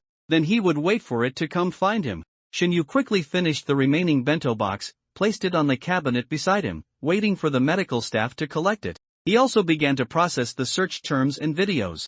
Hundreds of video entries, some long, some short. Even though Shinyu watched very quickly, it still took him more than 2 hours to finish, and the sky outside the window had already darkened. During this time, the medical staff came in to take away the meal box and also turned on the light for him. Seeing him looking at the tablet, they thought he was studying and didn't disturb him. Shinyu stretched. I found 7 suspected locations of activity. Let Suzhou and the others confirm them. If we're lucky, we'll have enough construction points for the headquarters building. A beautiful ringtone sounded from the phone nearby. A female voice sang passionately, expressing her affection for her beloved, gently, intimately, and directly singing of her love. Shinyu looked at the phone, which was emitting a supernatural artifact, aura, and its ringtone had changed from a passionate, gentle, female voice to a sharp, insistent, low moan. He had a strong urge to throw it out the window. No, throwing things from a height is bad behavior. Even if it doesn't hit anyone, hitting flowers and plants is also not good. What kind of is this? Shinyu looked disgusted. Could he call the police and say I was harassing him? Shinyu sighed, reached out, picked up the phone, and answered. The other side didn't speak. There was only a faint, almost imperceptible, low panting, like a beast struggling with hunger. Since the other side wasn't speaking, Shinyu simply didn't speak either. Come on, let's see whose patience is greater. After a long while, a hesitant yet surprised voice came from the other end of the phone. Shinyu, is that you? You called, and you don't know who I am? Shinyu, it's me. The other side sobbed. It's so good that you're okay. I'm sorry. Suddenly, sounds of hurried running came from the phone. Sorry, I have something else. I'm hanging up. The call was disconnected. Because the voice was a bit distorted, he couldn't hear who it was, but judging by her attitude, she definitely knew Shinyu. However, everyone has their own small habits when speaking, subtle changes in tone and intonation. These nuances are hard to distinguish unless one is familiar with the person. Shinyu possessed Baizua's excellent observational skills, and these subtle differences could not escape his ears. He compared the other person's tone, intonation, and end sounds in this conversation with everyone he knew or had met. He quickly narrowed it down to Song Seojie. Although Song Seojie was his classmate, they weren't really close, or rather, Shinyu wasn't very close with anyone in his class. Shinyu recalled his interactions with Song Seojie. Besides one time when he accidentally helped Song Seojie, the two of them hadn't had a normal conversation since. Shinyu called back. The number you have dialed is not in service. Not in service? It seems this eerie entity is indeed connected to Song Seojie. At the very least, she knows some of the truth. Was it because she was entangled with a ghost and didn't want to implicate him, which is why she suddenly sought him out, wanting to explain some things? Or, did she want to shift the blame? Ever since accepting Baizua's dark, twisted, and deep malicious emotions, Shinyu found that his thoughts always drifted to the worst-case scenarios. When he pondered, after all, human nature is inherently evil. Shinyu murmured to himself, when playing a character card, well, the higher the character's completeness, the more their emotions and thoughts influence me. However, only the highly negative influence from an inherently malicious person like Baizua would be significant. Playing a character with a personality like Feina A, even if affected, shouldn't be too severe. I still need to draw more upright character cards to neutralize some of these overly negative emotions. Shinyu wasn't too anxious. He could feel that the malice he absorbed after playing Baizua, while sometimes making his thoughts extreme, hadn't exceeded an uncontrollable range. Shinyu glanced at the time. Is it already past 8? Shinyu nimbly climbed out of bed, his agility not at all resembling someone diagnosed with a fractured right leg. If a doctor saw him, they'd probably declare him fit for immediate discharge. Shinyu took a fresh set of patient clothes, and after showering, he stood in front of the bathroom mirror, pinching his front bangs to compare. They seem a bit long. However, he always liked long bangs, as long as they didn't obstruct his vision. Sizzle! The ceiling light flickered. The light seemed broken, its brightness noticeably much dimmer. Whoosh! The shower head, which had been turned off, suddenly sprayed hot water. Shinyu quickly stepped forward, leaning against the cold sink to avoid getting his freshly changed patient gown wet. Shinyu turned to look, a faint premonition in his heart. Sizzle! The overhead light flickered, and visibility in the bathroom dropped significantly. If it were an ordinary person, they would probably be either trembling, screaming, or their legs would be too weak to want to escape from this eerie atmosphere. But Shinyu wasn't scared at all. He even felt a curious urge to investigate, wanting to see what else this entity could do. He even critiqued, first, destroy the lighting to reduce visibility. Humans are creatures that fear darkness, which induces feelings of fear and unease. This step is well done. But what's with turning on the showerhead? If foul-smelling blood or countless long hairs poured out of the showerhead, that would be scary. Shinyu reached out and tentatively tested the water temperature. Not scalding hot water, this step is superfluous. My dear eerie entity, your scare tactics still need refinement. Sizzle! As if angered by Shinyu's words, it directly destroyed the overhead light with a bang, plunging the entire bathroom into darkness. Only some light seeped in from outside the door. Countless silky black hairs surged from the mirror, coiling around Shinyu's wrists, ankles, neck, and waist. Then they pulled taut, trying to drag Shinyu into the mirror. Shinyu was pulled backward by the black hair, his feet leaving the ground, his back pressed against the cold mirror surface. Shinyu revealed a crazed smile. Now this is more like it. He reached out and forcefully grabbed the black hairs. Got you. White spider silk was about to stick to those hairs from his arm. Once prey falls into the web, it can't escape. The moment Shinyu touched them, the black hairs suddenly trembled, then, as if injured, instantly released him. Ha! Shinyu grabbed at the hairs, but they were too slippery and quickly slipped through his fingers, leaving only a few strands in his palm. The black hair receded like a tide, all returning into the mirror. Soon, the bathroom returned to its original state. If not for Shinyu still holding a few strands of hair, everything he had just experienced would have seemed like an illusion. So timid? Hey, come out! Shinyu futilely knocked on the mirror surface, naturally receiving no response. His construction points just slipped away like that. The mirror surface was calm and unblemished, reflecting Shinyu's figure. Shinyu stared directly at the mirror, and just as Shinyu gave up and was about to leave, a pair of hands suddenly appeared on the mirror, pressing against it, as if a person was standing inside the mirror, hands pressed against the surface, looking out. The figure of a black-haired girl flashed by. A familiar voice continuously echoed from within the mirror. I like you, Shinyu. Shinyu said, a little exasperated, if you like me, come out and say it to my face.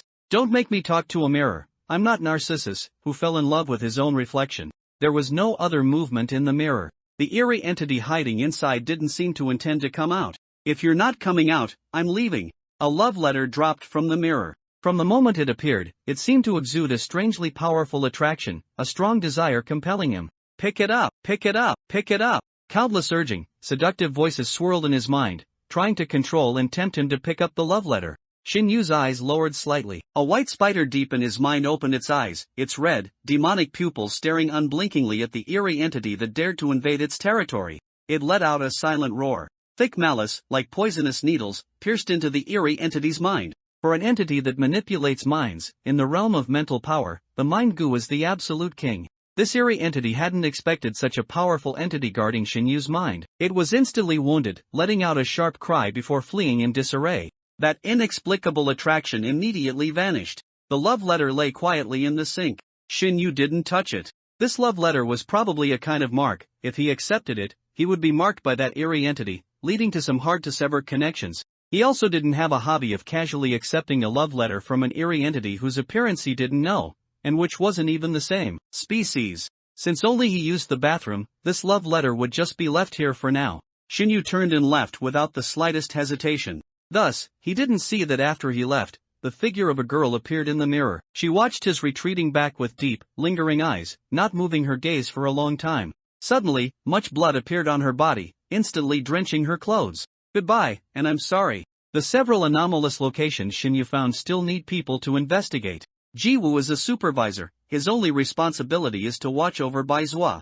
In principle, investigating the strange is not within his job scope. However, Suzhou is new, and the probability of something happening if he investigates alone is very high. Thus, Ji-woo became the supervisor for two people. He had to both watch over Baizhua, ensuring he didn't cause trouble, and look after Suzhou, so that this little newcomer wouldn't perish at the hands of some low-level strange before he had a chance to grow. We're a bit short-staffed. Or, should I draw another character card? Shinyu's desire to draw a card stirred restlessly. Unfortunately, his spiritual power limited his capabilities. Simultaneously playing two characters was already a burden for him. Adding another would likely risk his head exploding. Forget it, let's wait until the headquarters building is constructed. Shinyu sent those addresses to Ji-woo, telling him to take Suzhou to investigate when he had time. Late at night. Some people were sleeping. Others were staying up late, rushing to finish reports. Suzhou sat at his computer desk, constantly scratching his head. Only a tenth of the report in the document was written. He typed in despair and frustration, occasionally taking a sip from the coffee cup beside him. Several reports needed to be written by him. The problem was that each of these reports required several thousand words, demanding detailed descriptions, and even necessitating the chrono weaver, contractor of the strange's observed abilities, the process of containing the strange, and all personnel involved to be meticulously recorded. Especially reports on the chrono weaver, contractor of the strange, using his abilities. For example, this time, to prevent the strange from affecting the people on Anyang Island, Baizhua preemptively used his heart goo ability to control them. Originally, Baizhua was supposed to write this report, but he threw it to Suzhou. As Suzhou thought, he suddenly realized that if it wasn't for Brother Bai discovering the problem with the lantern offering in advance and intervening to disrupt it, if the lantern offering had proceeded smoothly, Yama would have been able to use the ceremony to influence everyone who participated. By then, probably no one who participated in the lantern offering would have survived. Brother Bai, in essence, saved those people's lives. If I write these things down too, it should lighten Brother Bai's disciplinary action, right? Although the purpose of the Anomalous Containment Association is merely to contain the strange, it doesn't stipulate that Chrono Weaver, contractor of the strange, must save ordinary people caught in the incidents. However, Baizua's proactive rescue of so many people indicates that his personality has reined in considerably, and his dangerousness has greatly decreased. Perhaps one day, the supervision over him could be lifted. Suzhou immediately typed furiously, using various words to profusely praise Baizua's outstanding performance in the mission. After an all-night battle, the report was finally finished. The next day, Ji-woo also finished an all-night shift. He adjusted his tie and said with a hint of fatigue, "Is the report done? I'll submit it along with mine." Suzhou raised his hand. "Brother Bai's part is done." Ji-woo paused. "Alright, let me take a look." Suzhou yielded his seat. Ji-woo sat down and read the report he wrote. Ji-woo sighed. Well, let it be. It was already difficult enough for Suzhou to write it this way. Ji-woo made minor corrections to a few typos and inappropriate word choices. Once it was mostly fine, he sent the report to his email, waiting to submit it later. Suzhou took another sip of coffee. Ji-woo saw the dark circles under his eyes. "You worked hard. After this busy period, take a few days off to rest." Suzhou, "It's not hard. Compared to before, this is nothing." Before he met Brother Bai and became a chrono weaver, contractor of the strange, every day felt like a year to him. Now, after becoming a chrono weaver, contractor of the strange, although he lives a life constantly facing danger, he feels much more at ease. At least, he is doing the right thing. Ji-woo was about to say that chrono weaver, contractor of the strange, do have some vacation benefits when his phone rang. He took it out and saw it was an unknown number. Ji-woo answered with a touch of doubt. "Hello? Mr. Ji, this is Kong Yuba." Kong Yuba's voice was even more tired, and he seemed to be in a hurry, his tone becoming urgent. "Mr. Ji, I have something urgent to tell you. It's related to the lantern offering." Ji-woo's heart sank. "What is it?" At the time, the strange collapsed a building, causing many people to be injured. After we sent these people to the hospital, we received a report that someone's family member had gone missing. Now, the statistics show 15 people are missing. Was the disappearance of these 15 people caused by the strange? Kong Yuba thought that the 15 missing people were probably inside the collapsed building, likely reduced to mere fragments. After all, the force of the strange's attack directly shattered half the building. Baizua's ability to save most people was already unexpected. Ji-woo, however, didn't think so. Only those who had spent time with Baizua knew how extraordinary his intellect was. His observational skills were meticulous, often anticipating future outcomes before events even occurred. It gave people the feeling that he possessed precognition. In battles with the strange, he would also be prepared, calculating the remaining 99 steps after taking just one.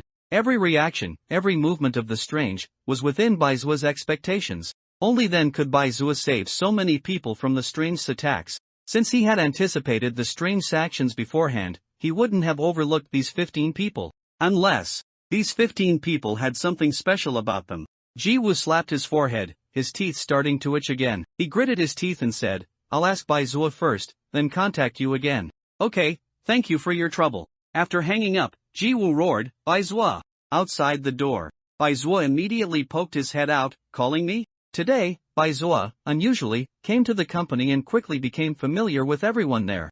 Deng Xiaorui ran over with a bag of takeout. "Mr. Bai, here are your milk tea and roasted chicken." Baizua took it with a smile, "Thanks." Looking at him, when Baizua wasn't causing trouble or brazenly unleashing his inherent malice, he actually looked quite presentable. In fact, due to his handsome appearance and youthful face, he was quite popular in the company. Deng Xiaorui quickly waved her hand, "No need to thank me. It's our job as logistics personnel to take care of you." Su Zhou was a timid and rather honest child who didn't dare to trouble others. Although Ji-woo had told him about the benefits of being a chrono weaver, contractor of the strange, Su Zhou never dared to state his demands, doing everything himself. But when Baizua came to the company and got acquainted with people, he had 2 logistics staff running around for him. Yet, this guy was incredibly skilled at understanding people's hearts. Even though he constantly troubled others with errands, his friendly demeanor and high emotional intelligence in conversation ensured that no one found him annoying. Ji-woo looked at Deng Xiaorui, frustrated that she wasn't living up to his expectations. This was another person who had been deceived by Baizua's appearance. "You go back to your desk first, I have something to say to him." Ji-woo grabbed Baizua by the back of his collar and dragged him into the office. Baizua was being pulled along the ground, yet he didn't struggle at all. Instead, he cheerfully waved goodbye to Deng Xiaorui. Deng Xiaorui also happily waved back at Baizua. Seeing the office door close, she returned to her desk, where Yang Su was sitting next to her. "Yang Su, Mr. Bai is very interesting, isn't he? He has such a good personality, no airs at all. Chatting with him always feels so pleasant." Yang Su finished organizing a company report. "Don't you think that group of people is very strange?" "Strange?" Deng Xiaorui thought for a moment. "They don't seem to need to clock in for work, and they're always out on field assignments, even though the company currently has no business to do." Yang Su handed a company bill to Deng Xiaorui. "The company currently has no products for sale, and there's only nearly 1 million left in the account. After deducting employee salaries, company rent, utilities, etc., it's probably only enough to keep the company running for 2 months. This is assuming the 2 people from the executive department don't claim any benefits." Yang Su had been helping Ji-woo organize the company's finances during this time. This was also what Yang Su found strange, running a company without doing business, only incurring expenses. At this rate, it would soon go bankrupt.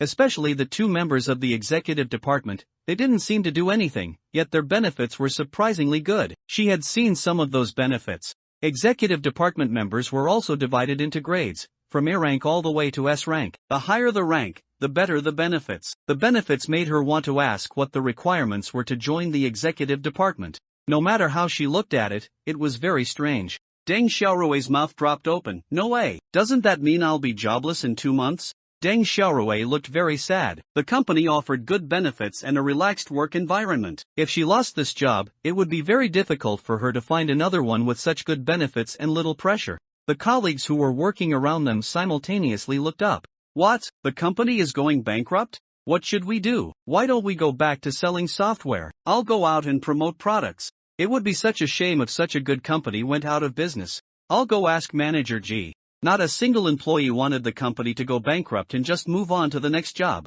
Instead, everyone was thinking about how to save it. Yang Su actually didn't want the company to go out of business either, but she didn't let the group go and question Manager G. "I'll go ask Manager G for clarification." Yang Su took the report she had organized in her hand and stood up, walking towards Manager G's office. She arrived at the office door, raised her hand, and was about to knock. A furious roar came from inside. "It was you who caused trouble, as expected. Where did those 15 people who went missing from Anyang Island's Lantern Festival go? You'd better not play those old tricks again. Wasn't this mission completed very well? As long as you submit the report, many of your disciplinary actions will be removed. Why do you have to cause trouble again?" Then came Baizua's nonchalant voice. "How terrifying. so many people missing. Those police officers should hurry up and dispatch personnel to search. Don't push the blame onto the supernatural. You know very well where those people went. I hope to see them appear safe and sound with their families. Then you should go burn incense. What's the point of telling me? Am I a bodhisattva who can ensure people's safety? Supervisor G, calm down, calm down. Is there some misunderstanding? Brother Bai couldn't possibly do such a thing. There was also Su Zhou's voice trying to mediate from the side. Ji Woo took a deep breath. Anyway, you figure it out yourself. Headquarters will send people over soon. At that time, the president might even come personally. If you don't want to face the president's interrogation, then rein yourself in a bit.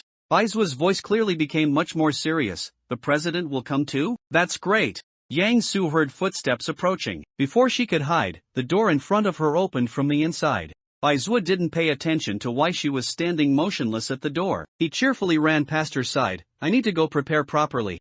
Ji Woo walked out, full of anger. He paused when he saw Yang Su, and the anger on his face subsided considerably. Oh, it's little Yang. What can I do for you? Yang Su handed over the report. This is the report I organized. Ji Woo nodded, took it, and glanced at it, not bothering to check if the data was correct. Thank you for your hard work. You can go back and rest. Manager G, I'd like to ask, what products does the company plan to sell? According to the balance in the company's account, if there's no additional income, the money in the account will be depleted in 2 months. Ji Woo coughed twice, somewhat guiltily, upon hearing this. He wasn't from the sales department, nor the energy department, nor the research department. He usually wouldn't interfere with such matters and didn't know the specific procedures. Headquarters will send people over soon. At that time, they should bring the products that need to be sold. As a supervisor, how would he know how those people operate a company? However, since the other path association could establish a firm footing and even provide such a large reimbursement quota to the contracted strangeness masters, it shouldn't be short on money. One should know that many contracted strangeness masters chose to become contracted strangeness masters precisely because of the high salaries and benefits. Specifically, what products will be sold? Energy, transportation. Ji Woo remembered that the logistics personnel of the Other Path Association had mentioned that the bulk of the Other Path Association's income came from energy and transportation. Many companies even cooperated with the Other Path Association precisely because they valued the energy and transportation provided by the Other Path Association. In short, don't worry about these things.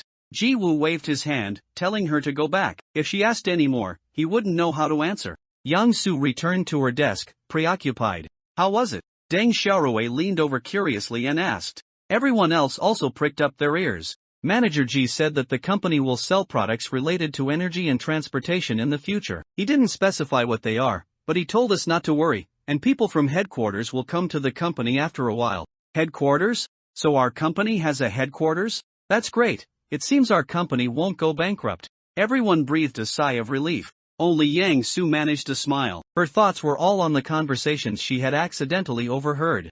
15 people missing from Anyang Island's Lantern Festival? Such big news, why didn't she know about it at all? Yang Su searched for recent news reports. She only found reports that an old residential building on Anyang Island had collapsed due to disrepair, causing many residents and tourists to be injured. They had been sent to the hospital for treatment, and there were no fatalities. As for the missing people, not a word was mentioned. It was a report that couldn't have been more ordinary. Normally, Yang Su would only glance at it and then put it out of her mind. At most, she would lament a few times about how unscrupulous the developers were. But Yang Su had heard that conversation, and in her eyes, this report took on a different meaning. She even connected it to the mysterious members of the executive department, who she didn't know what kind of work they did, but enjoyed incredibly high and unbelievable benefits.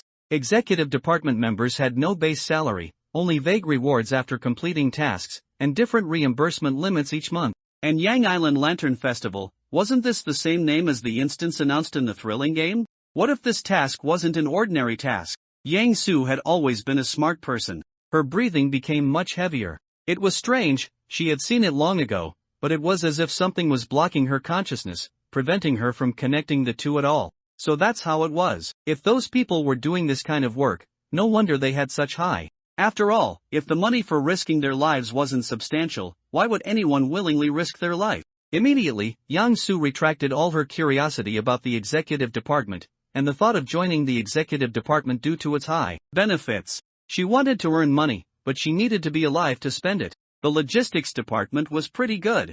Yang Su was no longer worried about the company going bankrupt. With such a mysterious and powerful backing, how could the company easily go bankrupt? Yang Su began to work with full concentration. In a company like this, perhaps she could also look forward to a better future. Over there, Bai Zuo was strolling leisurely down the street. He yawned listlessly, unlike the bustling breakfast stalls and the people eating breakfast and chatting around him. He walked alone, an air of distance about him that separated him from the lively street, like a misanthrope who couldn't blend in. Bai Zuo looked up at a particularly popular shop, where many people were queuing to buy its products. In comparison, the two breakfast shops next door seemed a bit deserted. It seemed this place served very delicious breakfast. Anyone passing by would naturally think so, and thus, those who intended to buy breakfast would naturally join the queue at this shop. Bai Zuo waited idly on the side, and many of the people in line curiously turned to look at him from time to time. He's so handsome. Is he a celebrity? Who is he waiting for here? He looks glum. Is he in a bad mood? But no one dared to approach him for a chat, probably because the hint of malice emanating from Bai Zuo was perceived, and out of instinctual fear, they dared not get close. Hey, how dare you cut in line? The man who cut in line glared fiercely at the other person. That person mumbled a few words, not daring to argue with him, tacitly accepting the man's queue jumping. Bai Zuo seemed to notice something, and the corners of his mouth, which had been drooping, curved upwards. Finally, they were all here. In a place unseen by others, Bai Zuo spread his hand, and a spider smaller than his palm dangled down, its red eyes fixed on the people in the queue. Silent, still. These people passed by here for different reasons, then were drawn by the aroma of the breakfast shop, and together they formed a queue. The prey didn't even know they had already fallen into the spider's web. As a result, they lost their last chance to break free. Bai Zuo approached the boss who was chopping meat, and in the boss's astonished gaze, he snatched the knife from his hand. He swung it at the boss. The boss, shocked, raised his hands to block, and as blood splattered, a mechanical voice echoed in everyone's mind. Ding! You have triggered a multiplayer instance, monstrous food. Level, D. Instance hint. I'm very hungry, always wanting to eat something. That meat is so delicious, just smelling the aroma makes my mouth water. Clearance conditions, 1. Escape the International Grand Hotel within 7 days. Difficulty, normal. 2. Kill the boss. Difficulty, hard. Completing any of the above will clear the instance. After clearing the instance, it will temporarily close for a period. During the instance's closure, the anomalies inside cannot escape. Only by killing the instance's main boss will the instance permanently close. Based on the difficulty of the clearance conditions achieved by the conqueror will receive rewards of corresponding value. The restaurant owner, the customers, and 17 people including Bai Zuo were drawn into the instance. When they opened their eyes, they found themselves standing in a strange, luxurious grand dining hall. The restaurant owner, shocked, clutched his arm, where a long gash was still bleeding profusely. Murder! The fleshy jowls on the restaurant owner's face trembled, especially when he saw that his attacker was a scrawny boy who didn't look very old. A fierce glint flashed in his eyes. He shouted and pounced, trying to snatch the knife from Bai Zuo's hand. The surrounding people, who hadn't yet reacted, scattered, fearing they would get caught up in it. Bai Zuo deftly spun around, dodging the restaurant owner's outstretched hand, and lightly hopped back a few steps, a malicious smile on his face. How does it feel to be cut by your own knife? Does it hurt a lot? This wound isn't big enough. If it had been a little lower, it would have hit the main artery. Such a shame.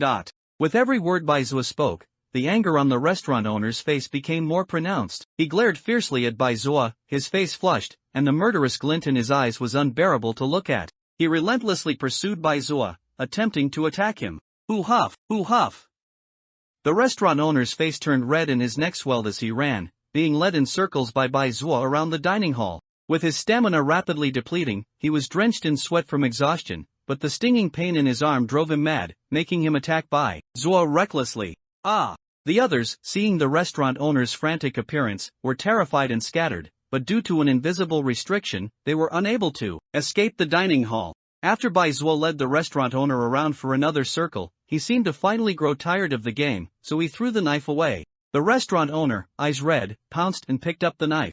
Ha ha ha, I got it. He pulled out a ferocious grin, his eyes wide and bloodshot, looking at Bai Zuo with extreme malice. He raised the knife in his hand and, losing his mind in a fit of rage, swung it. Another round of screams erupted, filled with intense fear. The restaurant owner's heart was incredibly excited. Yes, just like this, scream, be afraid. You are nothing but a bunch of squealing pigs. Thud. The restaurant owner's forward-moving body stiffened, his mind somewhat sluggishly wondering, why did my vision fly up? He saw himself standing in place, holding the knife, his body remaining where it was, but his head had vanished from his neck. So, his own head had flown off. Who did this? Then, the restaurant boss saw the hulking, 2-meter-tall pig head standing right behind him. It was holding a long, boning knife, and fresh, crimson blood dripped constantly from the blade. It stretched out a rough hand, grabbed the headless body, and dragged it with heavy steps toward the kitchen. Soon, the chilling sound of cleaving meat echoed from the kitchen. Ah! The screams around them intensified. 2 people rolled their eyes back and nearly fainted from terror. Murder! It's murder! Monster! The monster is killing people! Baizua stopped, quietly observed the farce, and then turned to walk toward the stairs. The power that had been restricting everyone and preventing them from leaving vanished the moment the pig head appeared. Seeing Baizua leave the dining hall unimpeded, the crowd finally reacted and scrambled away, following him in a panicked rush. That pig head was still there. Who knew if it would set its sights on them after finishing with the body? Having escaped the horrifying scene of the murder, the crowd gradually recovered from their fear. We're inside a thriller game instance. Why did this have to happen to me? It's too terrifying. I have to get out of here. What should we do now? The instance prompt said we need to find a way to escape this restaurant. There's an elevator over there. Like people clutching at a life raft, the group swarmed toward the elevator. A refined-looking man wearing glasses saw this and immediately stopped them. If escaping this dining hall were that easy, the clearance condition wouldn't specify within 7 days. For now, let's exchange identities and work together to figure out how to clear this game. His words managed to calm down some of the people who had lost their composure in the panic, but others were not receptive. They cursed loudly and shoved aside the bespectacled man blocking their path. Are you kidding me? There's a murderous pig head monster here. Getting out is the most important thing right now, so get out of my way. You might not want to leave, but we do. The fierce-looking man leading the charge cursed under his breath, spat on the ground, and forcefully pressed the elevator button. The elevator started, quickly rising from the 10th floor to the 26th floor. Ding! The elevator doors opened. The elevator was spacious and clean, and no monsters rushed out for an opening kill. It looked like a perfectly normal elevator. I think you people have gone soft from working too much. You have a shortcut right here, yet you insist on looking for other methods. Several people stepped inside, and 2 others hesitated,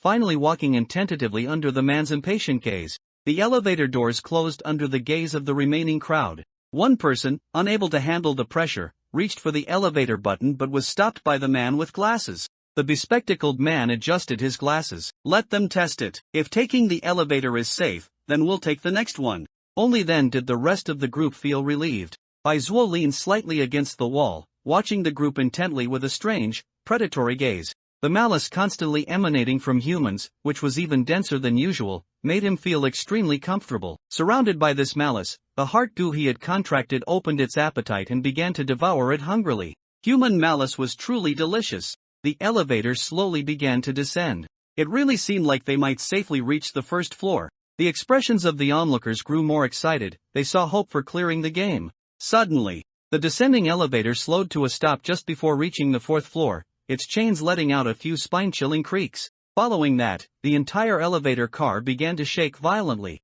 The people inside the elevator panicked uncontrollably. They immediately pressed every button on the panel, lighting them all up. But it was useless. After pausing for a few seconds on the 4th floor, the entire car violently shook, then suddenly began to ascend rapidly. Ha!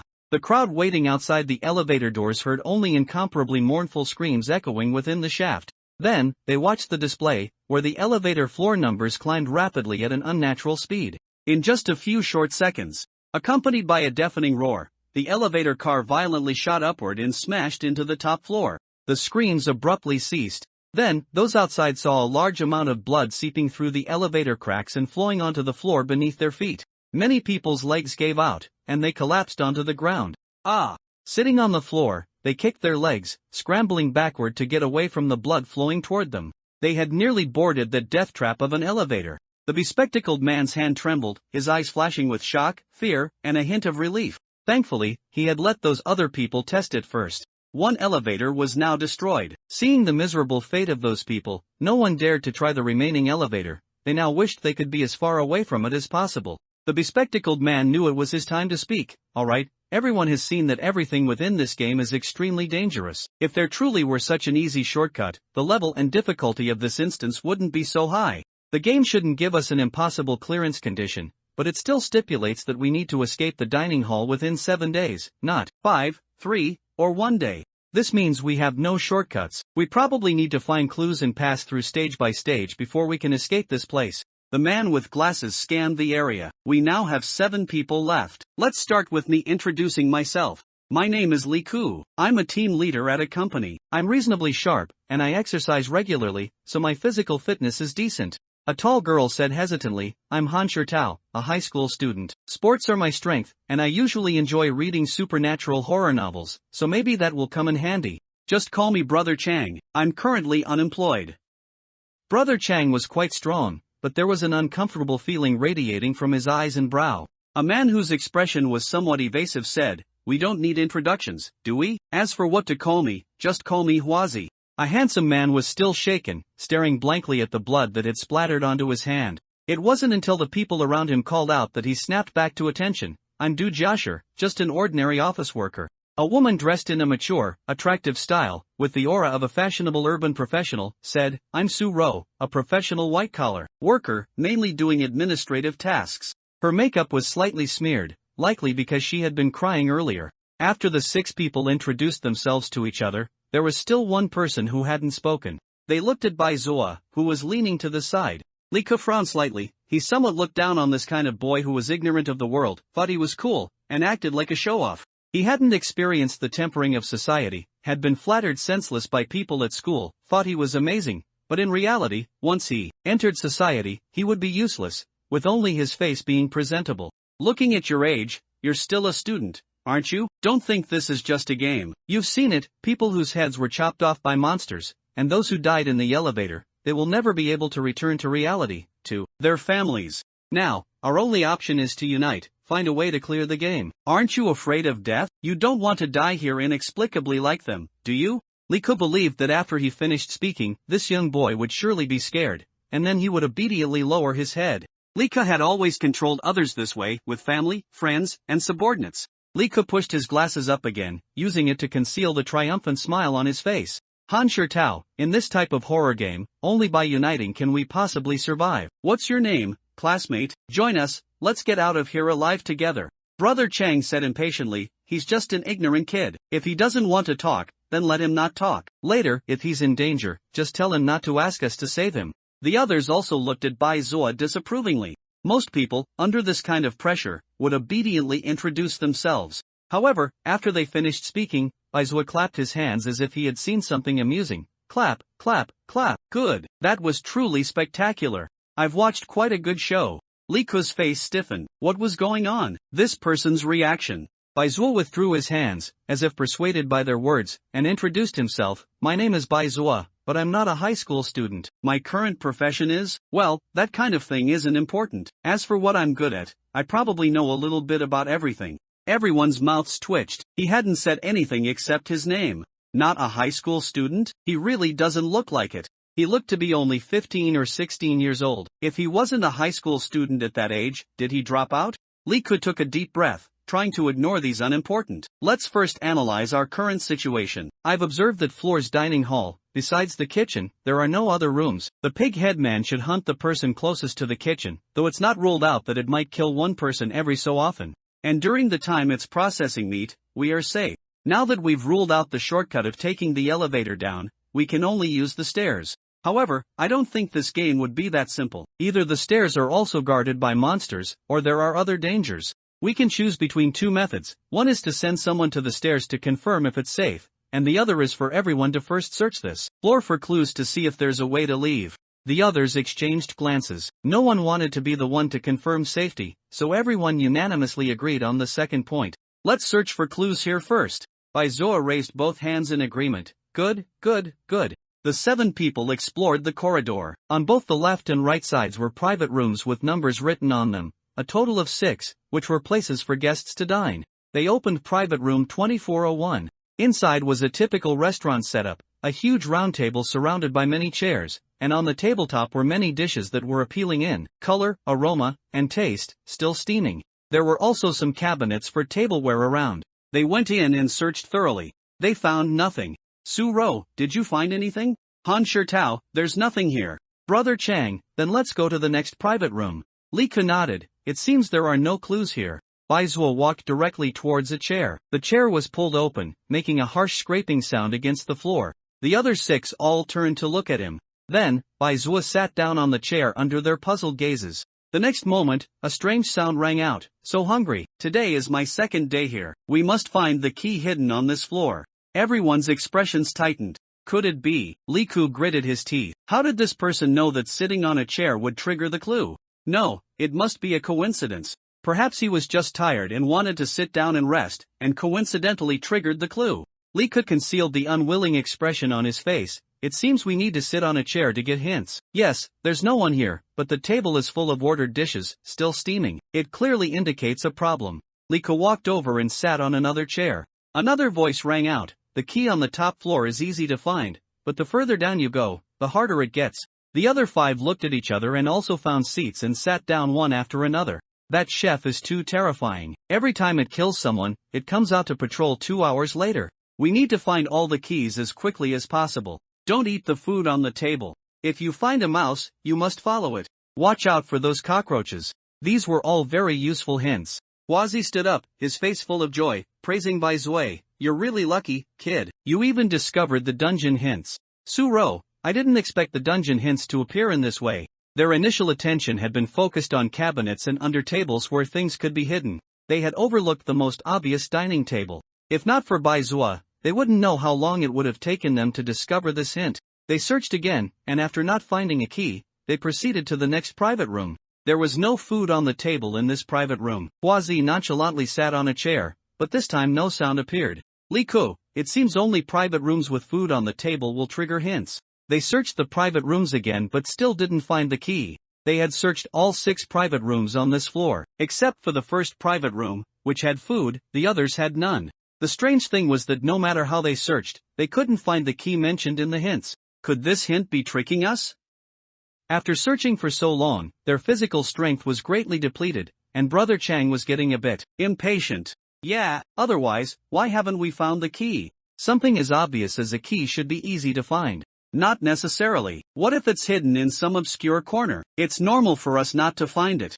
Han Shirtao looked at Li Ku. After all, among so many people, he seemed the most reliable and had the sharpest mind. Li Ku, where do you think the key is hidden? Li Ku's eye twitched. How would he know? Finding things like this requires keen observation and reasoning skills, which I'm not good at. The group discussed for a long time. Su-ro, we can't wait any longer. In a few tens of minutes, that pig-headed man will come out to patrol. The group immediately headed for the stairs. They didn't notice Bai Zui casually finding a chair to sit on, watching them leave. The unlit staircase was pitch black, and the fear of the unknown and darkness made the group hesitate. Li Ku took out his phone, turned on the flashlight, and shined it into the stairwell. The stairwell remained completely dark, as if something inside had swallowed all the light that entered. It seems we can only go down.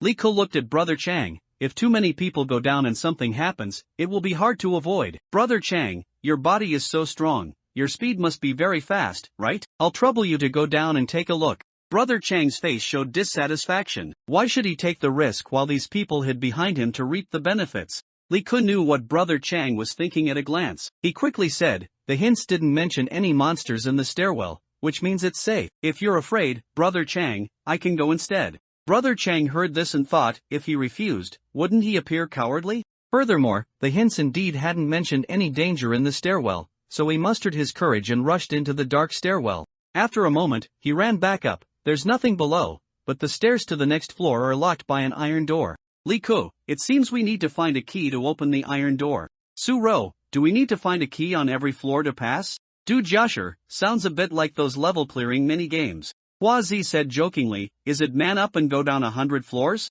Everyone laughed, dispelling the original tense atmosphere. The group returned to the corridor, and Li Ku began to ponder where the key could be hidden. They had searched everywhere they could, only the dining hall remained. Could the key be there? Bai Zui watched the group rush over, then rush away. Li Ku had been leading everyone, and because they still couldn't find the key, although others didn't voice it, they all had some complaints.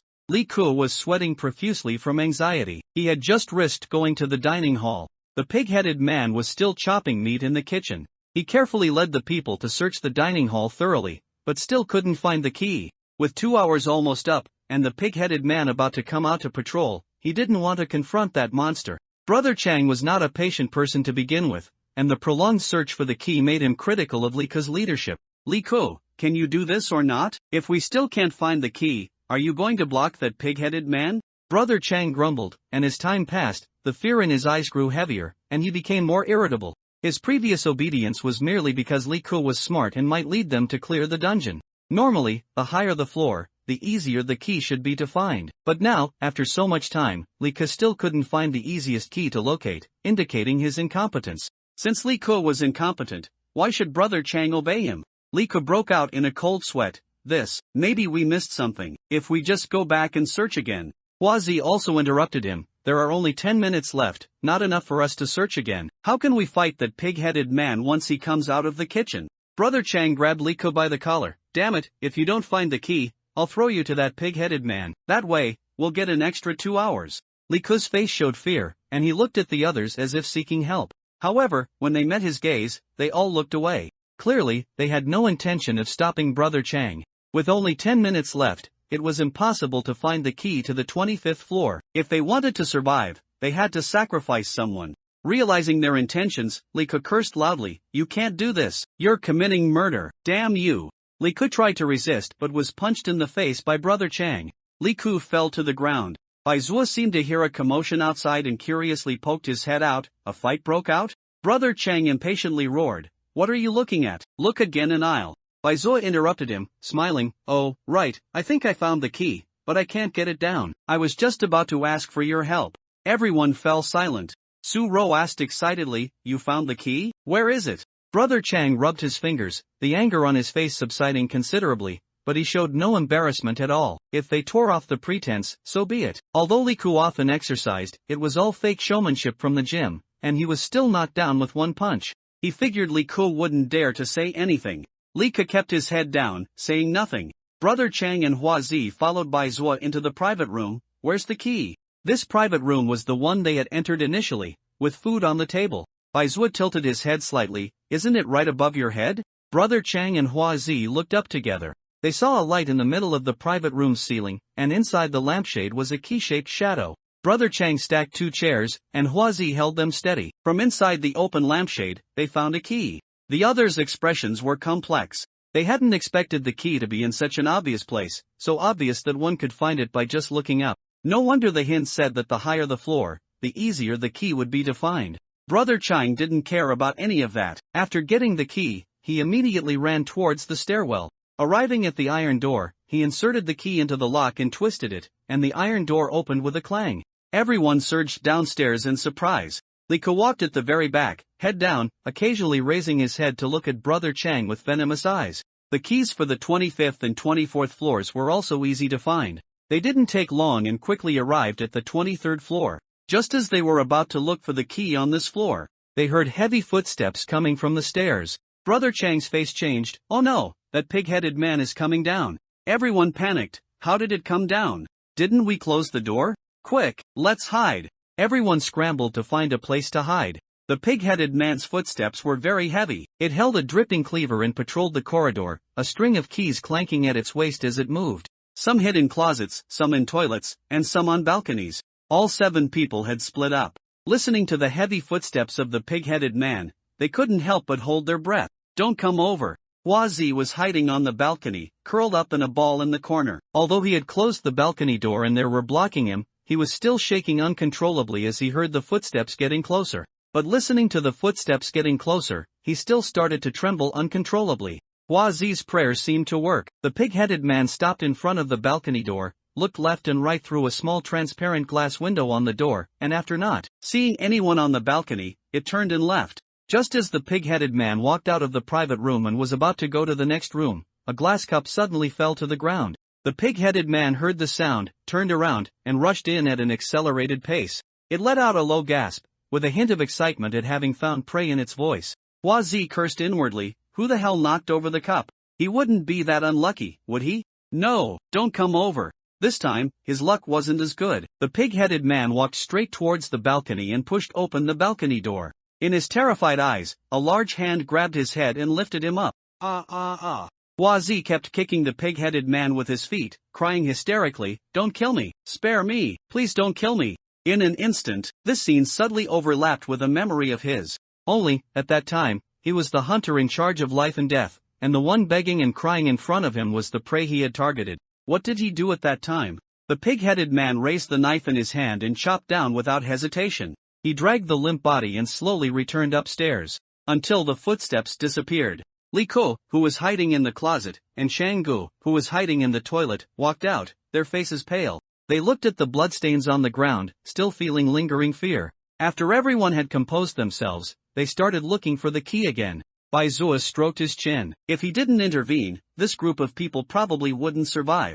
Bai Zua communicated with the goo worm of the contract. "Are you full?" The white spider did not speak, but merely conveyed a feeling of satisfaction to him. "That's great. Even trash can fulfill their remaining value." Private rooms with dining tables were scarce. They went down 5 floors and finally found a private room with food on the 22nd floor. Everyone sat down impatiently. After such a long time, their bodies were already somewhat hungry, and the dishes on the table emitted a very delicious aroma, which became even more appealing when they sat down. Gurgle. Changgu clutched his stomach. "So hungry. Only 2 hours have passed, right?" He swallowed, staring blankly at the dishes on the table. They looked really delicious. And all the dishes were meat, and he loved eating meat the most. However, thinking of the hint, he forcibly suppressed his appetite. Others were also more or less attracted by the delicious food on the table. "It smells so good. What kind of meat is this made of?" Lika stared at the dishes on the table, and he secretly observed everyone's reactions, not missing the suppressed expression on Chang Ji's face. "He likes to eat meat, huh?" Lika sneered, suppressing his guess without mentioning it. The prompt appeared again. "The chef is here again. As long as you don't make a sound, hiding in the closet, toilet, or balcony is safe." "The key! Why can't I find the key to the 10th floor?" "There's a string of keys on the chef's belt. If we can get it, then we won't have to look for them. After midnight, a waiter will come in. If you don't want to be killed, pay the reward." Everyone immediately left the dining table. The food on the table was too tempting for them. "We should hurry up and find the other keys." Su-ro rubbed her stomach, her expression also not good. She always had a small appetite and didn't get hungry quickly. Was it because she exercised too much today that she got hungry so fast? The others also felt something was wrong and tried to stay as far away from the dining table as possible. Perhaps they had found a pattern in finding the keys, as the keys for the remaining floors were quickly located. They avoided the pig-headed man several times. The pig-headed man would return to the kitchen after an hour of patrolling, followed by another 2 hours of safe time. Soon, this day passed. They arrived at the 14th floor. Bai Zua had already become very familiar with them by this time, especially Han Shirtao, who particularly enjoyed talking to him. In fact, because Bai Zua had luckily found several keys they couldn't find, everyone implicitly began to look to him as their leader. Du Jiashi looked at Bai Zua with some envy. Li Ku and Shang-gu were both somewhat displeased, but Li Ku hated Shang-gu the most and didn't pay much attention to Bai Zua. Although Shang-gu was displeased, as long as it helped with the clearance, he could tolerate the other party. Luck was sometimes part of strength. Su-ro smiled and clung to Shang-gu. "Shang-gu, don't be angry, let those 2 kids go play." The 2 exchanged glances, and Shang-gu smiled knowingly, unceremoniously putting his arm around Su-ro. Normally, such an urban beauty wouldn't even look at him, but in this horror game, wouldn't a woman who only had her looks to offer have to depend on him to survive? "Shang-gu, then tonight." Looking at Su-ro's flirtatious gaze, Shang-gu confidently patted his chest and promised, "Don't worry, I will definitely protect you." Li Ku looked at Shang-gu with jealousy. Why could such a person have such good fortune? Why didn't he kill him that time? Han Shirtao and Bai Zua huddled together. "Brother Bai, you're amazing." "Bai Zui, actually, it's not difficult at all." He looked at Han Shirtao with a sticky, malicious gaze. "Compared to those strange and bizarre methods of punishment, my slight observational skills are simply not worth mentioning." The smile on Han Shirtao's face stiffened. Facing Bai Zua's seemingly soul-piercing gaze, she said somewhat guiltily, "Brother Bai, what are you talking about? I don't understand." Bai Zua spread his hands. "Nothing. Oh dear, it's just that he's a bit tired of this show. He loved human malice so much, yet he always detested it. Because, there's really nothing new. So uninspired." Du Jiashi had been observing Bai Zua. He felt that Bai Zua had a special aura about him, mysterious, dark, making people unconsciously afraid, yet unable to resist wanting to explore it. So, when Baizua separated from the others, he finally stepped forward and stopped Baizua. "You've been pretending, haven't you? You saw through everything from the beginning. You found that key long ago, didn't you? You only revealed where the key was after you stirred up their conflict. What exactly do you want to do?" Baizua looked at him with some surprise. Although Baizua hadn't bothered to disguise himself, it wasn't something that could be easily seen through. The other party could detect his disguise. This indicates that the other party has been observing him and is quite sensitive to this aspect. Unexpectedly, he found someone not so foolish among a bunch of fools. Baizua's interest was piqued. "Disguise? Dude Joshua, isn't it? I don't understand. Why do you want to stir up conflict between them? Everyone is caught in the instance. Shouldn't we unite and clear the game?" "Baizua, because I want to see something." Dude Joshua was a little confused. "What thing?" Baizua waved his hand, gesturing. "It's that. Don't you think that when they attack each other, the flower of sin, irrigated by their malice, will be the most wonderful thing when it blooms? Don't you agree, Dude Joshua?" Dude Joshua's heart trembled. He faced the viscous malice on Baizua, which was almost solidifying, and his whole body involuntarily shivered. His face was pale, and he dared not speak. What was this person saying? Baizua's words pierced into his brain like venom. Who exactly was he? Why could he describe sin as something beautiful? Dude Joshua's face twisted involuntarily. "Is that how you view sin? Those who bully others because they are physically strong, those damn social scum, those guys who arbitrarily attack and criticize others. Appearances. Do you think such guys are wonderful? No, they are trash. They are vermin. They are degenerates. They are tumors that shouldn't exist in this world." Baizua looked at his agitated appearance and tilted his head strangely. "Don't you also recognize this survival rule, where the strong oppress the weak, and the weak turn their blades on the even weaker, just like you torture and kill those defenseless animals?" Dude Joshua's face turned pale. He took a few steps back and said in disbelief, How did you know?" "No, this isn't my fault. I just had too much pressure. It's all their fault. If it weren't for those who bullied me and mocked me, how could I have done such a thing?" Baizua looked at him a little strangely. "I didn't say it was your fault. Does a trace of unextinguished conscience still lurk in your heart? Do you think what you did was wrong?" Dude Joshua broke down. He hadn't expected that he, who had originally only come to question Baizua, would have the deepest, most unspeakable ugliness of his heart unearthed by the other party. The other party seemed to be able to see through his thoughts. In front of Baizua, all ugly thoughts and inner feelings were laid bare. I didn't do it on purpose. It's not my fault." In a place Dude Joshua couldn't see, a spider silk entered his brain, constantly stirring up his good side, provoking his guilt, unease, and remorse. Dude Joshua knelt on the ground, crying with his head in his hands. "I was wrong. I shouldn't have tortured and killed those small animals. I shouldn't have vented my resentment on small animals just because I was bullied." Baizua stood in front of him. "It's not your fault, you just used the wrong method." Dude Joshua looked up at Baizua, gazing into those eyes that seemed to surge with countless malicious intentions. Helplessly, yet like a pilgrim, he asked, "What should I do? What do you want to do? What do I want to do?" Dude Joshua repeated Baizua's question blankly. I want to atone for my sins." Dude Joshua shed tears, filled with regret for the wrongdoings he had committed in the past. Now, he only wanted to atone for his sins. Dude Joshua felt a sharp pain in his brain. Memories of the past suddenly became blurred at this moment. He slowly began to forget everything. Past sorrows, pains, as well as beautiful and joyful memories, would all be shattered and reassembled at this moment. Then, he would become a new person, a person who atoned for the mistakes he had made in the past. But Baizua stopped at this moment.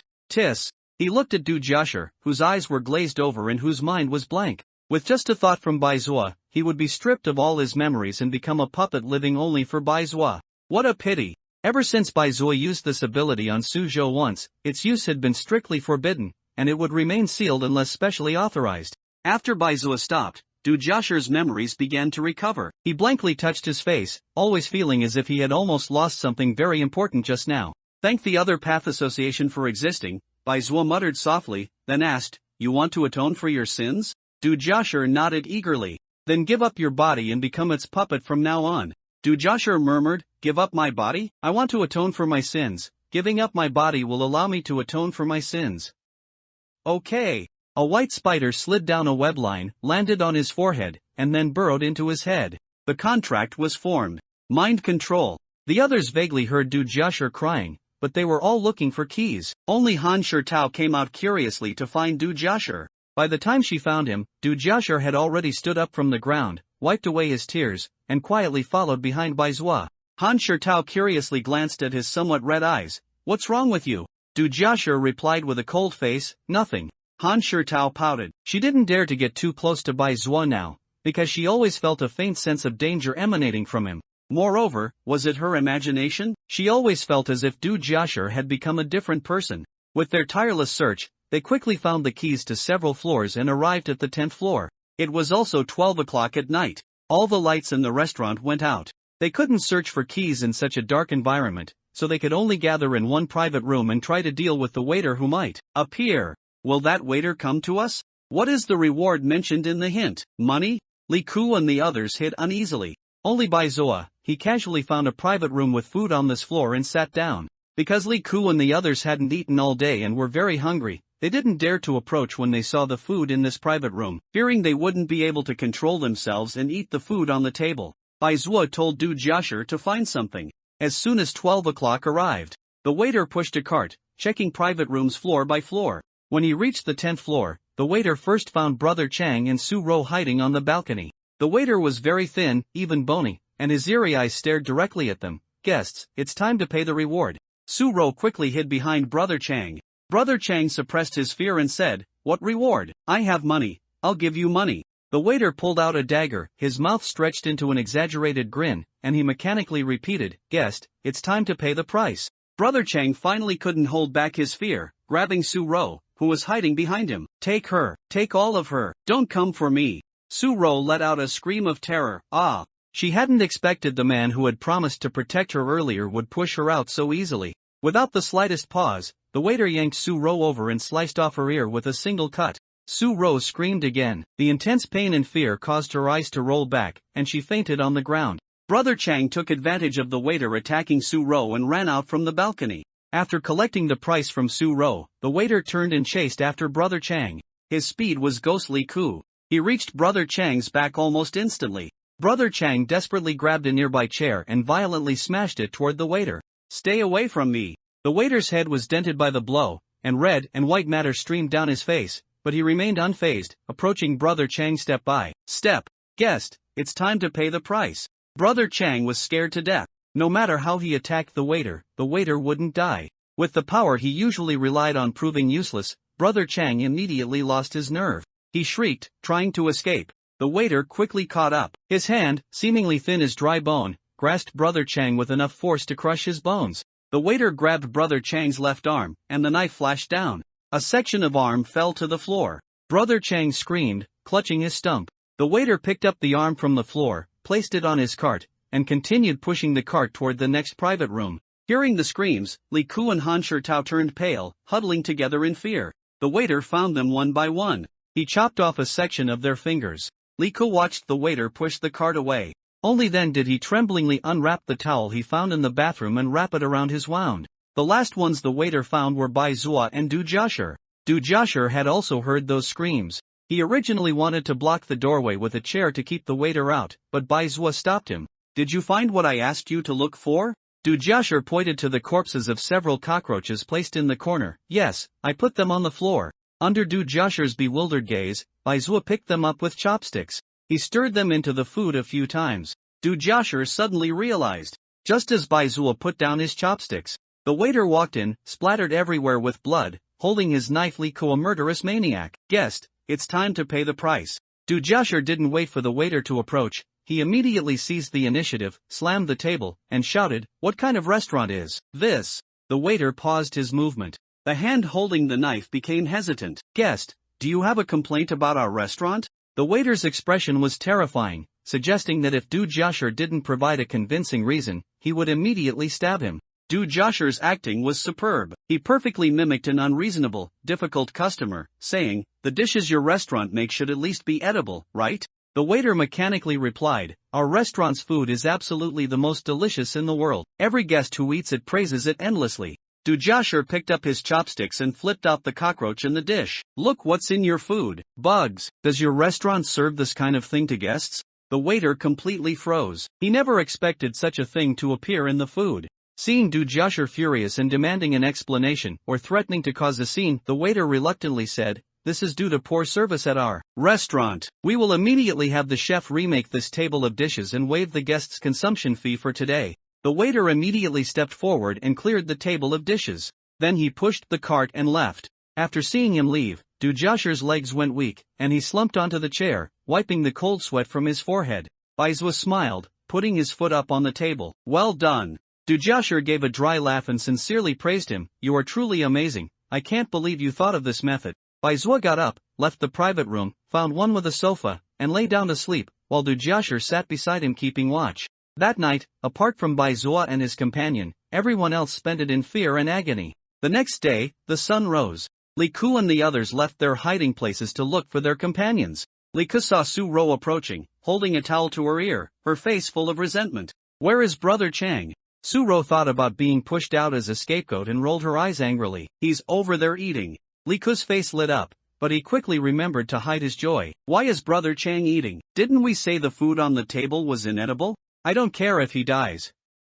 Su Ro cursed and ranted, recounting how Brother Chang had pushed her out yesterday. Li Kun nearly laughed out loud. Brother Chang, I haven't even made a move, and you're already courting death." Li Ku pretended to be worried and said, "Then let's go try to talk some sense into Brother Chang." The group arrived at the private room. A new table of dishes had been served. The dishes on the table were incredibly fragrant, making everyone salivate. Everyone couldn't help but swallow. Brother Chang had his back to them, eating without lifting his head. "Brother Chang, stop eating. You can't eat the food on this table." "That's right, who knows if it's poison?" Brother Chang paid no attention, still stuffing large mouthfuls of food into his mouth. He even stopped using chopsticks, grabbing chunks of meat with his hands and shoving them into his mouth. The sounds of chewing and swallowing made the stomachs of the other hungry people begin to rumble. The hints clearly stated that they shouldn't eat the food on the table. But they had been starving for a day and a night, and they were desperately hungry. Seeing Brother Chang eat with such relish,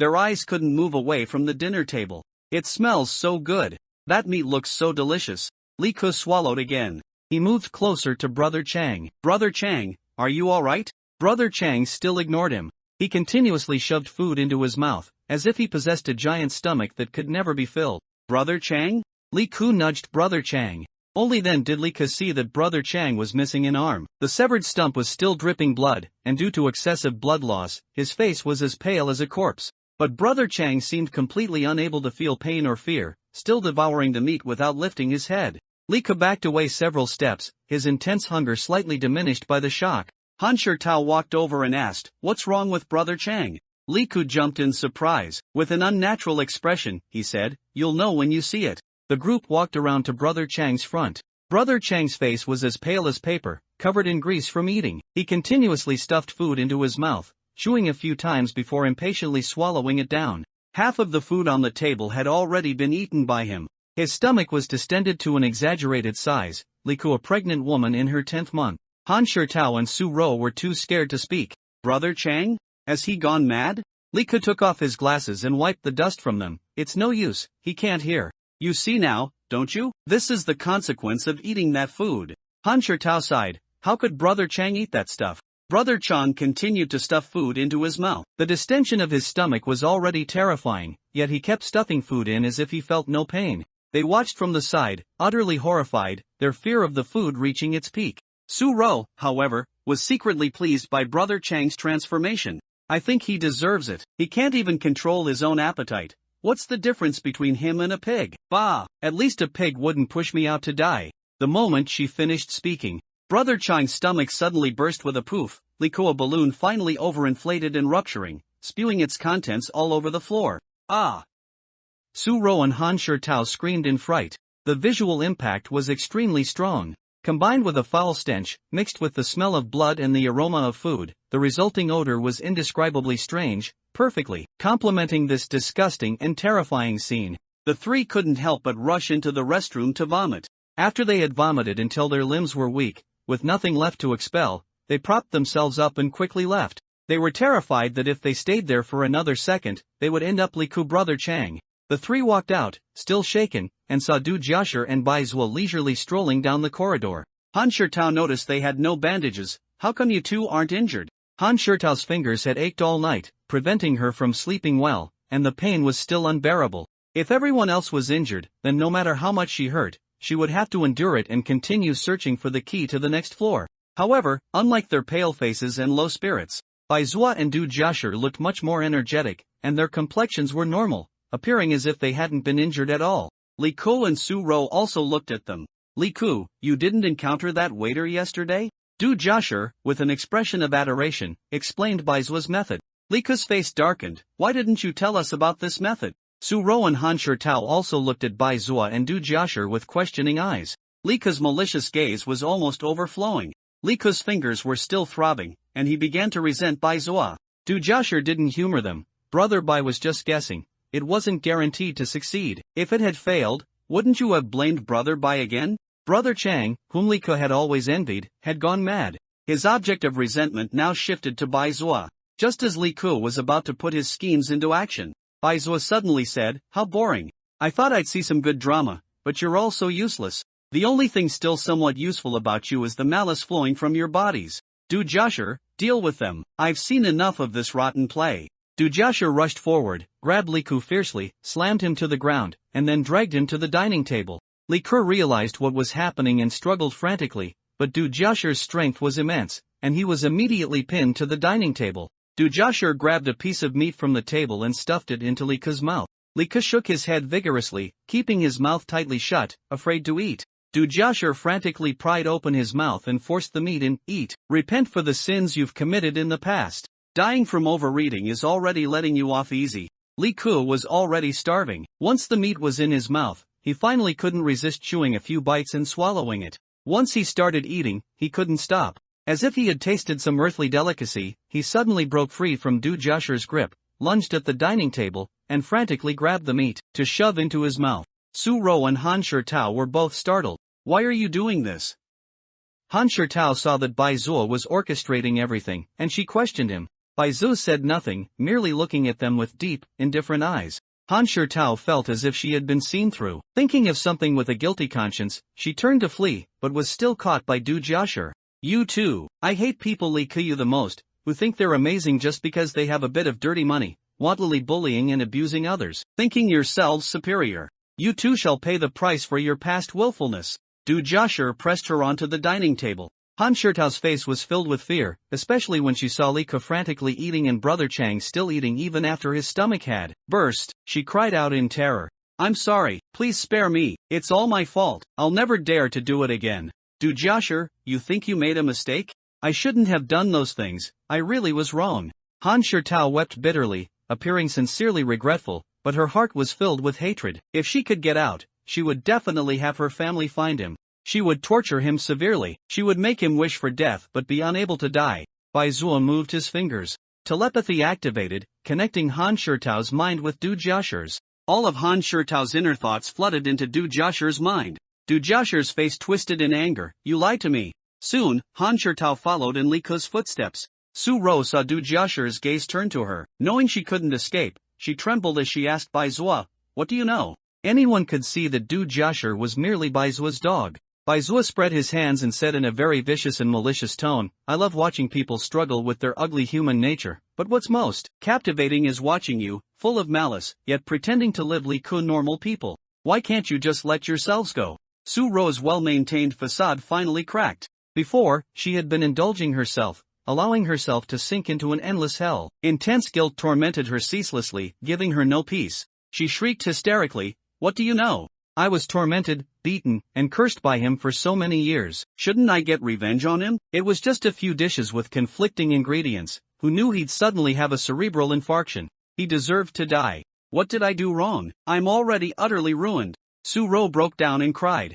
After hearing her words, Du Jiashi said with great empathy, "You didn't do anything wrong. The ones who are wrong are those inhumane trash. But killing causes you pain. You seem to have been punishing yourself, never escaping the shadows of the past. Brother Bai can bring us salvation, atone for our pasts, and we will be reborn." "Su Rou, can I really do that?" Su Rou looked at Baizhua, but she saw a giant spider standing behind Baizhua. It was hidden in the shadows, revealing only a pair of glowing red eyes. Su Rou unexpectedly calmed down. "You really aren't an ordinary person. Can I really find salvation?" Baizua's lips curved into a smile. From beginning to end, he was Li Ku, a calm bystander, his deep eyes Li Ku demons, coldly watching others live and die. "That depends on your resolve. Su-ro clearly realized that this person was a cold-blooded creature. He was a monster who delighted in watching others suffering, a monster that could devour human hearts. Ding! Baizuo's character completeness increased by 10%. At this point, whether he was a ghoul or a demon, Su-ro no longer cared. Su-ro closed her eyes. If she could be saved from that endless hell, from the guilt of personally taking a life, then even if it meant facing death, she would have no regrets. Su-ro only felt a coolness on her forehead. A fuzzy object landed on her head, and then something burrowed into her brain. All of Su-ro's malice was swept away with its arrival. She felt an unprecedented moment of peace, without guilt or remorse. As an outsider, she watched the scene that had trapped her once more. That day, she had prepared a table full of food. Her husband, after a day of work, returned home and bossed her around, then, after a few drinks, began to curse at her. He said he spent so much money to marry her, but she was a hen who couldn't lay eggs, only knowing how to spend his money every day. What was her mood at the time? Su-ro watched the scene with a numb expression. Wasn't her inability to have children because she had a miscarriage after being beaten by this man? When she wanted a divorce, this man had incurred a large amount of external debt and threatened her that if she dared to divorce, he would make her family destitute. As the man spoke, he ate the dishes on the table with his wine. While eating, he suddenly clutched his head, his eyes fixed, and fell backward. Su-ro's lips curved into a smile. This man usually drank heavily and stayed up late. His death was not because of her at all. Why should she blame herself for his death? And why should she be tormented by it to the point of being unrecognizable? It was too worthless. Su-ro opened her eyes. The dazzling light outside made her eyes blur with tears. Dujasher reached out to her. Welcome to our group. Su-ro smiled through her tears, grasping his outstretched hand. I truly feel reborn. All her previous worries had vanished. Now, looking back at her past actions, she found them ridiculously foolish. Why should she ruin her life for that piece of trash? She even committed many wrongdoings under the torment of guilt. Dujasher, that's right, we must atone for our pasts. Baizuo applauded. This ending is truly a happy one for everyone. Grumble, grumble. The sound of hunger rumbled simultaneously from both their stomachs. Dujasher and Su-ro covered their stomachs awkwardly. Even though only one day had passed, why did they feel like they hadn't eaten in days? Baizuo snapped his fingers. Let's go, I'll take you guys to eat something delicious. Dujasher and Su-ro were full of questions, yet they trusted Baizuo and followed him all the way up to the 26th floor. Why did we come here? Baizuo walked up to a fire hydrant and took out the fire extinguisher inside. If this were a comic book world, Dujasher's confusion would materialize as 3 question marks above his head. Brother Bai, why are you holding a fire extinguisher? Baizuo gripped the fire extinguisher and hid next to the entrance of the cafeteria hall. Utterly confused, Dujasher and Su-ro also hid not far away. The sound of chopping meat in the kitchen stopped.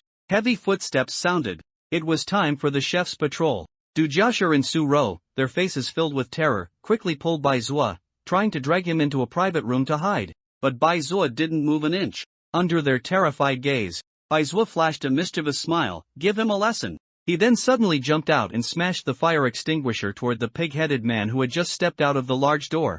Ha! At that moment, Dujasher and Su-ro felt like their cerebellums had shrunk. The pig-headed man, whose face was covered in blood from the fire extinguisher blow, let out a roar and swung the boning knife in his hand toward Baizuo. Dujasher and Su-ro let out a high-pitched scream. Just as Baizuo's head was about to be chopped off, countless spider silks formed a thin web, wrapping around the boning knife. Although they looked thin enough to snap with a pull, they firmly blocked the pig-headed man's attack. The veins bulged on its raised hand, and no matter how hard it tried, it couldn't bring the knife down even an inch. Dujasher and Su-ro saw a strand of spider silk extend toward them, connecting to their chests. The next second, their consciousnesses felt lighter, as if their entire beings had broken free from the constraints of their bodies, unable to feel the heaviness, fatigue, hunger, or pain emanating from them. Su-ro had never so clearly perceived the astonishing power surging within her body. If she had possessed this kind of power back then, she wouldn't have been beaten without any ability to fight back, right?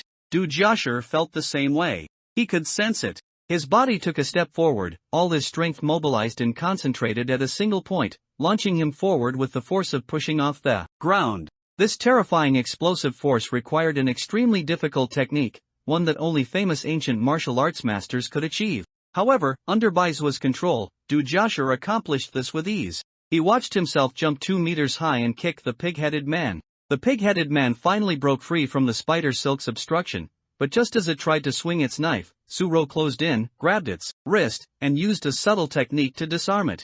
Then, his foot landed on the pig-headed man's face. Under Du Josher's enhanced dynamic vision, he could see the pig-headed man's face distort and twist from his kick, spitting out a mouthful of bloody water mixed with teeth. The pig-headed man's tall, robust body crashed to the ground like a falling tree, making a dull, heavy thud. Su-ro followed up with an Iron Mountain lean combined with an elbow strike, her elbow slamming viciously into the pig-headed man's throat. They could both hear the crisp sound of bones breaking. Su-ro raised her hand. The pig-headed man's throat was indented by a fist-sized depression. An injury like this would have killed an ordinary person instantly. The pig-headed man was still moving. It grabbed Su-ro's hand and pulled. Su-ro moved with its momentum, and when its strength was spent, Su-ro used a subtle technique to break free from its restraint. Du Josher followed up, smashing a punch into the pig-headed man's eye socket, then turning his fist into a palm, digging it in, and ripping it out. Fiercely, the pig-headed man let out a howl. It tried to grab Du Josher again. Su-ro stepped forward and gouged out its other eyeball. The pig-headed man lost its sight and could only wildly swing its arms, attacking the surroundings. Su-ro retreated, avoiding its attack range, and then found the boning knife that had fallen to the ground. She emotionlessly raised the knife and performed a spectacularly exquisite pig slaughtering feast. Finally, she forcefully plunged the knife into the pig-headed man's brain and twisted it around. Su-ro's consciousness, still inside the body, directly faced the shock of this scene. She, who normally didn't even dare to kill a fish, felt the hand holding the knife become steady and decisive. For some reason, she suddenly felt that her husband's death was not so difficult to accept anymore. Du Josher felt his body being controlled, moving closer to the pig-headed man and tearing a bunch of keys from its waist. There were 26 keys in total. Once the keys were obtained, Baizhua took a bazaar cage out of his pocket and tossed it toward the pig-headed man. Congratulations, host, for successfully containing a vengeful spirit-level bazaar entity, the pig-headed man. Construction points plus 5,000.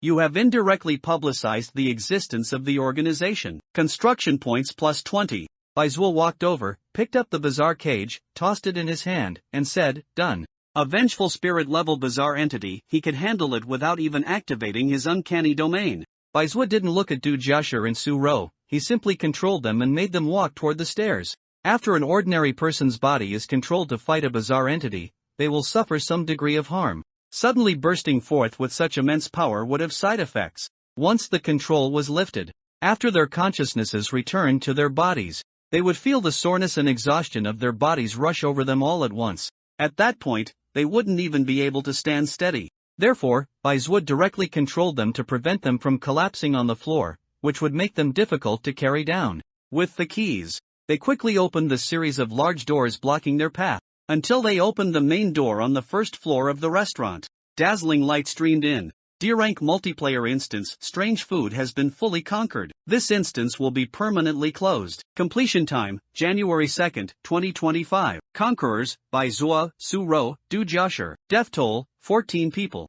Based on individual contribution settlement, normal difficulty completion reward, visible only to the recipient. Nightmare difficulty completion reward, visible only to the recipient. Team contribution settlement. Normal difficulty completion reward, cash 5,000/person, awarded to contributors, achievement points plus 2, can be used to purchase life-saving items in the game. Nightmare difficulty completion reward, cash 10,000/person, awarded to contributors, healing cards plus 2, distributed by the highest contributor. Achievement points plus 3, can be used to purchase life-saving items in the game. Server-wide announcement, Xia Nation has achieved the first clear of the D-rank multiplayer instance, Strange Food, gaining a D-rank buff bonus. All players will receive 3 hours of safe time during the day, lasting 3 days, stackable. The 3 were teleported out of the instance, returning to the front of the breakfast shop. Long before, when the restaurant owner and the dozen or so people waiting in line disappeared, witnesses had already called the police. The street had been sealed off. After they emerged, they saw that the entire street was empty, with no one around. The streets were abnormally empty. Du Josher and Su-ro, their consciousnesses observing the outside, both wondered if they had truly exited the game. Baizhua used a healing card to treat their injuries. Then, he released his control. The two felt a jolt of soreness throughout their bodies, but it wasn't to the point where they couldn't move. Su-ro touched her ear and found that the wound had stopped bleeding, scabbed over, and no longer hurt. Wait, got out? Du Josher pulled out his phone and saw that the signal had returned. Furthermore, a sum of money had been deposited into his account. It was 10,000 for the normal individual reward, 50,000 for the difficult individual reward, plus 15,000 for the team reward, totaling 75,000. This was already more than his annual salary. Look, the game rewards I received. It seems we really did get out. Su-ro also checked her account and indeed saw an additional 75,000. She couldn't help but exclaim, "It's more than I earn in a year of work." Du Josher said, "This is money earned with our lives. If it weren't for Brother Bai, we probably would have died in the instance." Su-ro touched the scab where her ear was missing, nodding with a heavy heart. Du Josher asked, "Brother Bai, where do we go next?" Bai Zuo waved his hand grandly, "Let's go. I'm taking you back to the company." Seeing his confident and all-encompassing demeanor, admiration and reverence flashed in their eyes. When the three reached the street exit, they noticed a cordon had been set up, prohibiting pedestrians and vehicles from passing. Du Josher and Su-ro, recalling the appearance of the instance, probably understood why the area was sealed off. Du Josher, with his sharp eyes, saw people on duty ahead. There seemed to be police officers over there. "Won't we be stopped if we go out like this?" Su-ro was also a little worried, but when she saw Bai Zuo walking out nonchalantly, not caring in the slightest, her heart settled. Brother Bai is here. Indeed. The three of them simply crossed the cordon without alarming anyone, walking out brazenly. Upon reaching the intersection, Du Josher proactively paid for a taxi. Bai Zuo gave the address, and they were dropped off downstairs at the other Path Association building. Bai Zuo showed no embarrassment whatsoever. He never carried money when he went out. He either ate and drank for free, or Jiwoo paid, and then the other Path Association reimbursed it. Du Josher didn't mind the small amount of money. After all, without Brother Bai, he wouldn't have been alive to receive those 70,000. The three got out of the car. Du Josher looked up at the company building. The company was quite large, although the location was a bit out of the way. One floor of the building was used for company operations, and there was also an employee dormitory building behind it. With such a large area, the monthly rent alone would be substantial. Wow, is this Brother Bai's company? Bai Zuo led them to the elevator. Du Josher and Su-ro hesitated for a moment before daring to enter. No other reason, the death elevator in the ghoul food instance had traumatized them. Now, just seeing an elevator made their legs weak. Bai Zuo hummed a tune, pressing the button for the 7th floor. The elevator slowly ascended. The two were a bit nervous. On the way, Bai Zuo had told them some things about the Other Path Association and mentioned that he belonged to the Other Path Containment Association, an organization specifically for containing anomalies. Logically, they couldn't join the Other Path Association without passing its assessment. However, the Other Path Association had recently opened a subsidiary company, where they could be assigned positions and start as ordinary employees. Du Josher nervously picked at his nails. "Do we really not need to prepare resumes?" Su-ro was also very anxious. "Shouldn't I go home and change my clothes first?" She had removed her makeup, her face looked unwell, and her clothes were stained with blood, making her look quite frightening. If she hadn't told the rideshare driver that it was for cosplay, the driver might have called the police. "It's fine, just follow me." As soon as the elevator arrived, Bai Zuo swaggered towards the company door. He leaned in front of the facial recognition access control and scanned his face, and the automatic door opened. The receptionist smiled. "Mr. Bai, welcome back." Bai Zuo waved his hand. "You've worked hard." The receptionist's smile became even more genuine. She took out a bag of snacks from a drawer. "Mr. Bai, would you like some snacks?" Bai Zuo accepted them without ceremony. Du Josher and Su-ro followed him with constrained expressions, having prepared several sets of speeches, just waiting for someone to ask them. Unexpectedly, the employees all ignored them. After greeting Bai Zuo, they offered him snacks, fruits, and drinks. As they walked, Bai Zuo's arms were already full of food. Du Josher exclaimed, "Brother Bai is so popular." He also held a good number of snacks, which Bai Zuo had given him because he couldn't carry them all. Su-ro, meanwhile, carried several bottles of drinks. Bai Zuo walked directly to the office, didn't knock, and kicked the door open. "Everyone, I'm back." Jiwoo was busy in front of his computer, not even looking up. Only Suzhou put down his book and responded cheerfully, "Brother Bai, you're back." "Ha, who are they?" Du Josher and Su-ro were already nervous. They had prepared themselves mentally the whole way, but none of their preparations were used. Suddenly being asked like this, Du Josher immediately bowed nervously and shouted, "Hello, leader. My name is Du Josher, 24 years old. I recently graduated and work as an employee in a small company. I.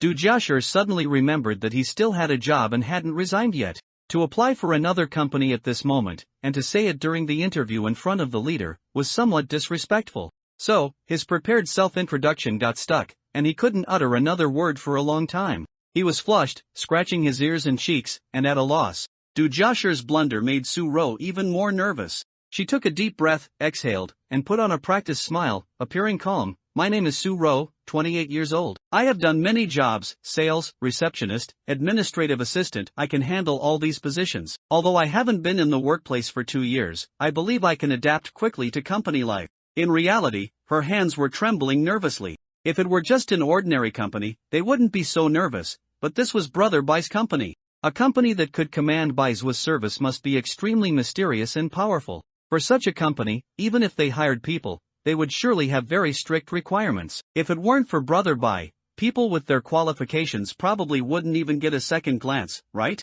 Ji-woo finally looked up at the two unfamiliar faces. Here to apply for positions? I haven't posted any recruitment information recently. Currently, the company didn't lack employees. After all, the headquarters hadn't yet sent the products to be sold, and the company hadn't officially started operating. The current staff was already sufficient. Baizhua, however, shook his finger and said proudly, No, this is a surprise I brought for the president. Ji-woo reflexively retorted, a surprise? I think it's more like a scare. Wait, you brought them for the president?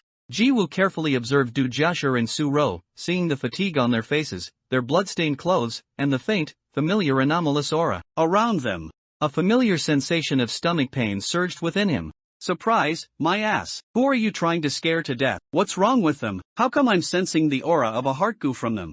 Ji-woo felt his brain deprived of oxygen, and he nearly couldn't catch his breath. Su-jo stood up and leaned in front of the two of them. Their physiques aren't awakened. Although Su-jo didn't fully understand Baizua's true nature, he knew that Baizhua generally chose awakened as his contractors, or at least people with certain talents. This way, his mind control could exert its maximum power. As for ordinary people with average physical fitness, after controlling them, Baizhua would withdraw his spider silk and erase their memories. Baizhua tossed the snacks he was holding onto the sofa, then pulled a strange cage from his pocket and threw it to Ji-woo. Ji-woo saw that the patterns on the strange cage had changed, from seal to lock, and knew that a strangeness had already been contained inside. You went to contain a strangeness? Normally, when asked to do a task, this person would either make excuses or find ways to procrastinate and slack off. Now, he was actually so proactive? There must be something wrong. Baizhua, didn't you say the president was coming? Ji-woo thought of something and scrutinized Baizhua with a strange expression, then let Baizhua do as he pleased. I just hope you don't regret it. Ji-woo waved to Du Jiashi and Su-ro. Come here, I need you to fill out some forms. Okay. Do you two really understand what kind of organization we are? Ji-woo specifically emphasized this question when they joined, lest they be poor souls tricked and deceived into joining by Baizhua. You're an organization that fights against those strangenesses, right? Du Jiashi, to atone for the mistakes I've made in the past, containing strangenesses and preventing more people from being harmed, that's what I want to do. Su-ro touched her damaged ear. In the past, she had lost her reason to live, but now, she might be able to make a choice she could live with. I want to do what I can, to the best of my ability. Very good. Ji-woo took a deep breath. He rubbed his throbbing forehead. At a time when someone from headquarters, perhaps even the president himself, might be arriving, Baizhua taking in two people seeking atonement for past sins, it was hard to say he didn't have ulterior motives. Like using them to make a statement? Not bad. He finally understood how to perform in front of the president. It would just be better if he wasn't so willful at other times. After Ji-woo understood Baizua's so-called surprise, he finally nodded and agreed to their joining, and also told them exactly what kind of organization the Other Path Association was. Our organization is called the Other Path Association. Its founding date is unknown. I've heard from seniors that the Other Path Association existed long before humans appeared, and I've also heard that the Other Path Association was established in the distant future. In short, there are all sorts of theories. Of course, you don't need to worry about any of that. You only need to know that the purpose of our Other Path Association is to contain strangenesses and preserve human reason in this world. We utilize strangenesses, we contain strangenesses, we control strangenesses. Our entire lives will be dedicated to the Other Path Association. As long as there is life, the battle with strangenesses will not cease. We contract strangenesses, containing them within our bodies, our minds constantly enduring the erosion of strangenesses. Even if we become madmen, we must not forget our duty. This is the Other Path Association. This is what a contractor is. Ji-woo took out a document and placed it in front of the two of them. Are you truly prepared? It was an application to become a contractor, filled with numerous warnings and disclaimers of consequences at your own risk and life and death are predetermined, indicating that becoming a contractor was not an easy matter. The two didn't hesitate, picking up pens and signing their names. Ji-woo then printed out 2 more onboarding documents from the computer for them to fill out. Soon, the onboarding documents were completed. Once these documents were taken to HR and their files were set up, the two would officially be employed. Ji-woo looked back and saw Bai Zua and Su-jo huddled together, eating snacks. Ji-woo didn't want to say anything more and let him be. On the other side, Shin-yu sat on the hospital bed, using a tablet to search online for trending topics. The fact that Xia Country had conquered dungeons twice in a row had already sparked discussions among everyone, both domestically and internationally. There were various conspiracy theories abroad, with some even claiming that this terrifying game was created by Xia Country. Many people also planned to immigrate to Xia Country. Many people abroad had already died at the hands of strangenesses. And as time went on, more and more strangenesses would emerge from the dungeons. As long as not all dungeons were conquered, strangenesses would continue to exist in this world. Blue Star had officially entered the age of strangeness. Various countries began establishing abnormal special investigation bureaus to cope with the increasing number of abnormal incidents. However, even though they had implemented many countermeasures, the fact that strangenesses could not be harmed by physically oriented attacks still left them overwhelmed, and the casualties caused by strangenesses continued to rise. The domestic casualty situation was relatively well controlled. During the day, there were 11 hours of safe time. As long as people were careful at night, the casualty rate was much better compared to foreign countries. Therefore, those afraid of death from foreign countries were already flocking to Xia Country in waves. Domestic netizens, on the other hand, praised the experts who cleared the dungeons while disparaging the influx of foreigners. If you want to have safe time, then your country should put in the effort to clear the game. Exactly, the rewards our country's experts worked hard to clear the game for. Why should these foreigners enjoy them? Shen-yu scrolled through these trending comments. The buzz is really good. If the other path association could be promoted at this time, the construction points would probably skyrocket, right? Shen-yu did want to do that. But if the other path association were to personally promote itself, whether through indirect or direct means, it felt like it would lose some of its prestige. Shin-yu thought carefully and came up with an idea. Since the other path association can't step forward, then let someone else do it. Shin-yu looked through Fenyang A's associated characters. Anyway, character cards were for helping him build the organization, and it didn't say that all associated characters had to be members of the other path association, right? First, let him see what associated characters there were. Aizwa had 2 associated characters. Fenyang A, however, had 5 associated characters. They were Contractor Shijing, Enemy Yunqing, Enemy Wei Tai, Ordinary Person Yin Nu, Friend Lan Ruo. After reading them, Shin-yu had only one thought: Fenyang A, what have you done? Aizwa, with his universally disliked personality, didn't have many enemies, although, according to his persona, it was more likely that anyone who opposed him had been dealt with. However, it was a bit outrageous that Fenyang A, with her prankster personality, would have so many enemies. Shin-yu stroked his chin, a mischievous smile appearing on his face. With these 2 enemy-related figures, he could stir up some trouble. Isn't it unreasonable for an organization as large as the other Path Association to not have an opposing organization? Shin-yu wanted to establish a villainous alliance that specifically stood against humanity. Yunshang, Wei Tai, what identity should I give them? Shin-yu hadn't decided on the name for the opposing alliance yet. An entity capable of confronting a behemoth like the other Path Association would undoubtedly also be a behemoth itself. Shin-yu couldn't immediately come up with an imposing and villain-appropriate organization name. Forget it, I'll cause trouble first. Shin-yu edited the personalities and backstories of the related characters, inputted them into memory, and once they were roughly complete, he directly materialized them. He threw the 2 enemies into Xia Country first. He put the contractual weird master Shi Jing aside for now. As for his friend Lan Ruo, he could materialize him first and also send him abroad. There was also the ordinary person Yin Nu. This name felt a bit awkward. Perhaps he could create a storyline related to Avi's A for her and also send her abroad. Shin-yu, with a series of actions, arranged all the related characters. Then, he excitedly activated his God's Eye view to observe the upcoming developments. Such an interesting plot, it's a pity only I can see it. What a waste. Shin-yu pondered, then added a passage to Wei Tai's character profile. Good, this way it would be foolproof. Shin-yu then just waited for the construction points to explode. A night passed. Abroad, Lan Ruo, with his backpack, got off the car. After paying the driver stepped on the accelerator and sped away, his speed as if some primeval beast was chasing him. Lan Rua saw a secluded path. The per capita land area abroad is very vast, with a small population and abundant land. In quiet towns like this, apart from some unique tourist towns, foreign populations are extremely rare, especially with the recent frequent occurrences of the bazaar. Such sparsely populated areas are even more avoided. The driver dared to take this order only because Lan Rua paid generously, risking it all for the money. Lan Rua sighed, adjusted his heavy backpack, and walked towards the overgrown path. There was a small town here. He had heard people say that the local customs of this town were good, and the architecture was very ancient, preserving its original cultural essence, making it very suitable for sketching and inspiring ideas. Lan Rua was a novelist, occasionally working as an illustrator. When he lacked inspiration, he liked to travel to various countries to experience different scenery and cultures.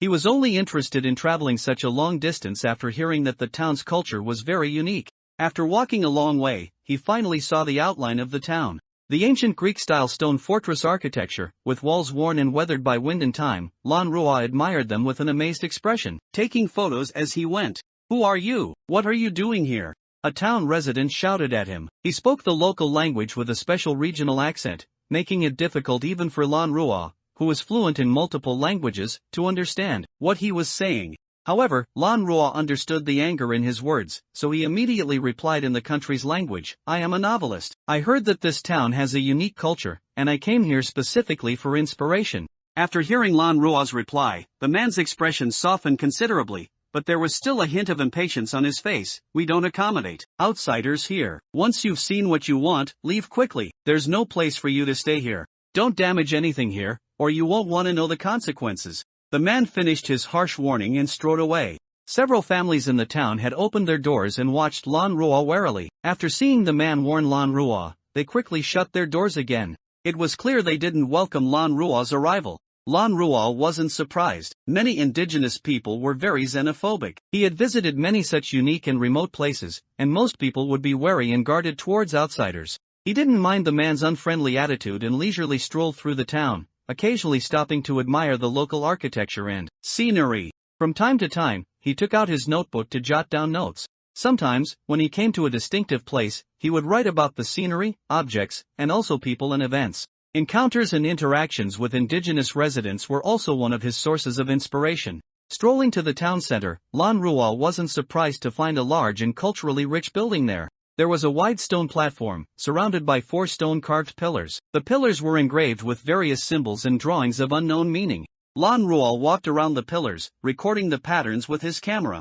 "These are the sun, moon, and stars. Does this represent fire? This drawing here, is it a person? A person holding up a torch, is it documenting the era of human use of fire? Here." Lan Rua stopped and touched a stone pillar that seemed severely worn by wind and rain. The patterns on it were already blurred. However, the other patterns were perfectly preserved, only this one spot was worn, which didn't look like a natural formation at all. Could other travelers have damaged these patterns? This could also explain why the local residents were so xenophobic.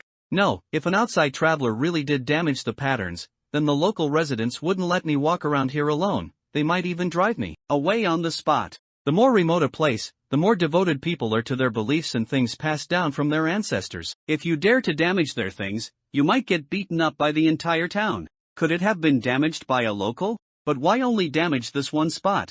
Lan Rua leaned in very close, wanting to see what the erased pattern looked like, but unfortunately, the wear was too severe. No matter how he looked, he couldn't make out the original pattern. "Ah!"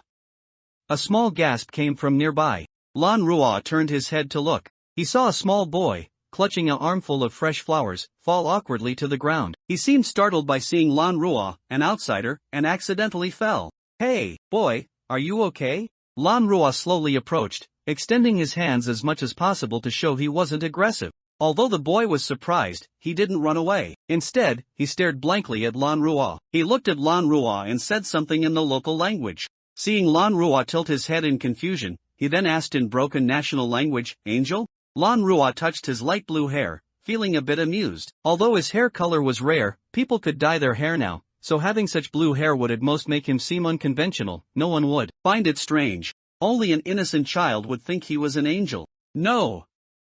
Lan Rua smiled and squatted in front of the boy, Big brother is human. The boy stammered, Angel, pretty. He then pulled out a few blue wild chrysanthemums from his arms and gave them to Lan Ruo. Lan Ruo patted the boy's head and said with a smile, thank you, these flowers are very beautiful. Then, he pulled the boy up from the ground and checked if the boy was injured. Fortunately, the boy had only tripped and sat down, and besides a slightly sore backside, he hadn't sustained any other injuries. Lan Ruo patted the dust off the boy's trousers. After giving an awkward thank you, the boy hugged the flowers and reluctantly left, taking a step and looking back with every movement. Lan Ruo saw that the boy was heading towards the most remote part of the small town, to the only small wooden hut standing apart from the numerous stone castles. Lan Ruo felt a little strange. Why would the boy go there? Was he living there alone?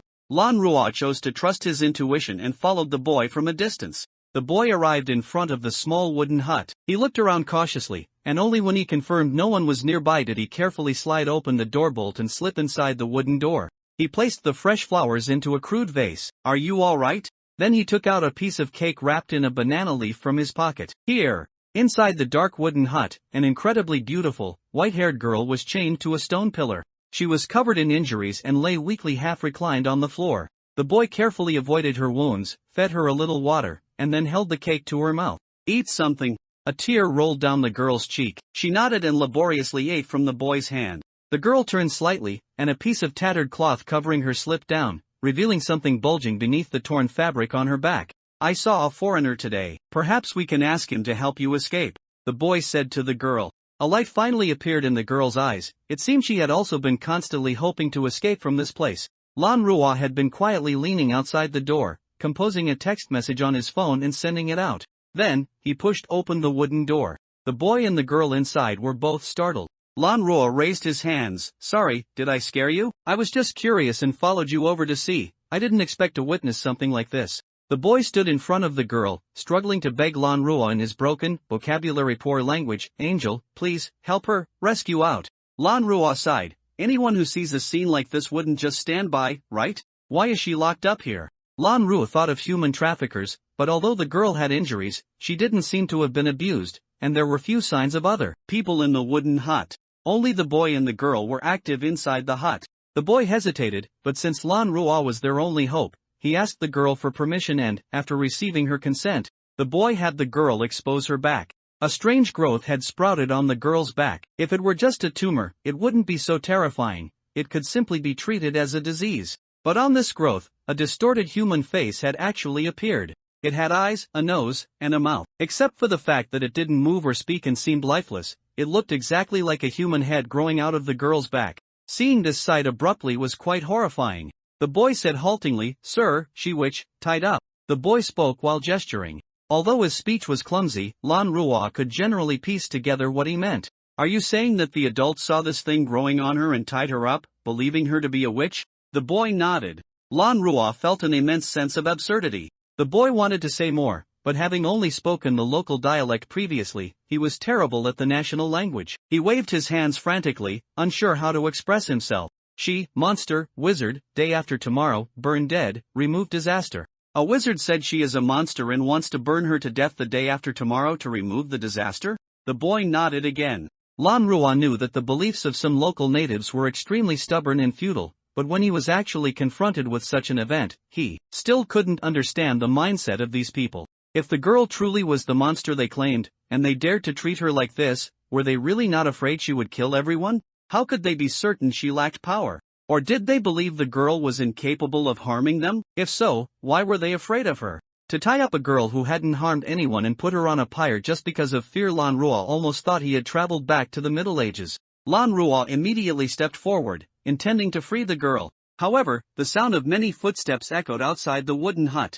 I saw that person heading this way. Don't let him discover that thing. Grab him. What if he's also infected with the disaster? Then burn them both. Over a dozen men wielding machetes, hoes, and axes surrounded the wooden hut. They blocked all escape routes. Sweat broke out on Lan Ruo's face. He was finished. These lawless individuals wouldn't let him off easily. He might very well meet his end right here today. A black stone on Lan Ruo's bracelet suddenly flashed. The group rushed in, ignored Lan Ruo's resistance, pinned him to the ground, and someone produced a rope and tied him up. Take him to see the great wizard. The boy tried to persuade the adults to let Lan Ruo go, but they completely ignored his words. Get out of the way. Your job is just to watch this monster. Don't do anything unnecessary. The boy was pushed to the ground. He could only watch helplessly as these people tied up Lan Rua and took him away. They took Lan Rua to the largest stone castle, knocked respectfully on the door, and said, "Great wizard, we have brought a foreigner who attempted to approach the monster." The door opened.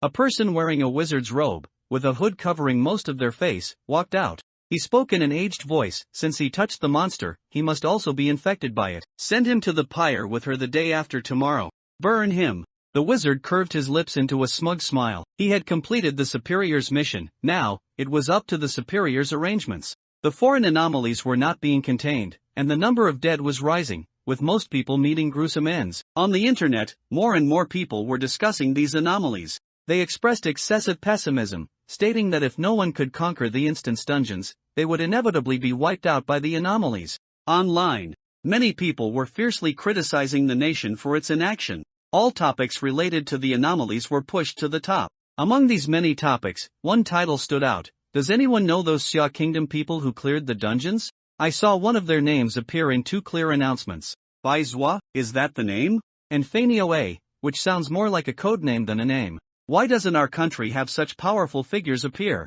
Our country also needs Baizhua, needs Fanioa, needs Jiwu, these people who can clear dungeons. Under the threat of death and intense fear, a fervent worship of the strong emerged. Many people abroad became fans of Baizhua and others. They fanatically worshipped Baizhua and the others, spending large sums of money to track their whereabouts and information. The identities of Baizhua, Fanioa, Jiwu, and Suzhou were top secret. The high-ranking officials of Xia Kingdom had once sent people to investigate their information, but all investigations showed no such person. Especially the whereabouts of Baizhua and Fanioa, not even a single piece of data or video was left behind. Surveillance footage from places Baizhua and Fanioa had visited was all modified and replaced, and the memories of those who had seen them were blurred and erased. No one could find out who they were, what they had done, or when they were born. All their files and experiences were missing, as if they had appeared out of thin air, people with no past. Xia Kingdom's high-ranking officials knew that they truly existed, but their traces of existence were erased by the mysterious organization behind them using miraculous means.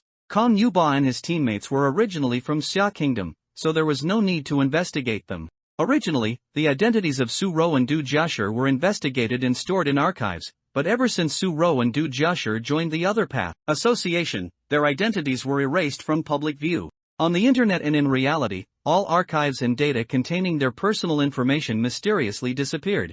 If the high-ranking officials hadn't personally seen those files and known that these two people indeed existed in the world, they probably wouldn't have believed that someone who had lived in Xia Kingdom since childhood, leaving various indelible traces, could disappear so completely from a societal sense. Su Rou and Du Jiashi were left with only two names, without any photos or video footage to prove their existence.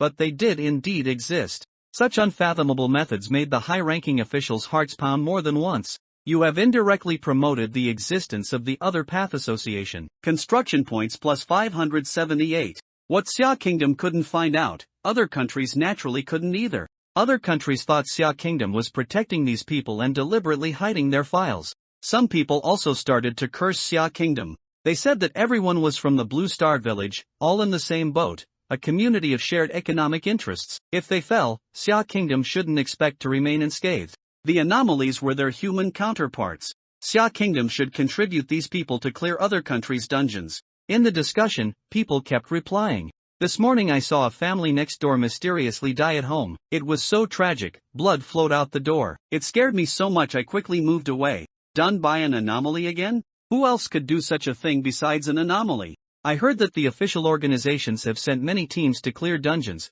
but they all failed, and many people died. If Baizhua and the others could come to our country, that would be great. Xia Kingdom's visas are getting harder and harder to get now, and plane and boat tickets there are impossible to find. We ordinary people can't buy them at all. This feeling is truly too painful. No one knows where they might encounter an anomaly, even staying at home isn't safe. When will these days end?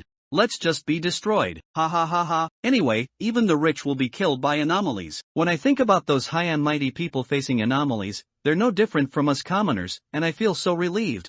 In the discussion, most people were venting their unease and fear. Some were cursing their officials for inaction, some were goofing around and playing various games, and some were even live streaming robberies. One reply caught the attention of a small number of people. This person's ID was Evil Mouth. Evil Mouth, seeing you lowly pigs being deceived and still acting so worshipping, it's truly laughable. Constantly shrouded in the shadow of death from anomalies, feeling very desperate, aren't you? Evil Mouth, let me tell you, you powerless people cannot kill anomalies. Neither your proud guns and cannons nor humanity's ultimate weapons have any effect on anomalies. Evil Mouth, I'm sure your officials have experienced this firsthand, right? Evil Mouth, only anomalies can kill anomalies. Evil Mouth, how do you think those who cleared the dungeons killed the bosses? Fuck, who is this person, so arrogant? What does that mean? Our weapons can't kill anomalies? No wonder the officials haven't been able to clear the dungeons. If anomalies are unkillable, then that's too desperate, isn't it? Isn't that saying we can only wait for death?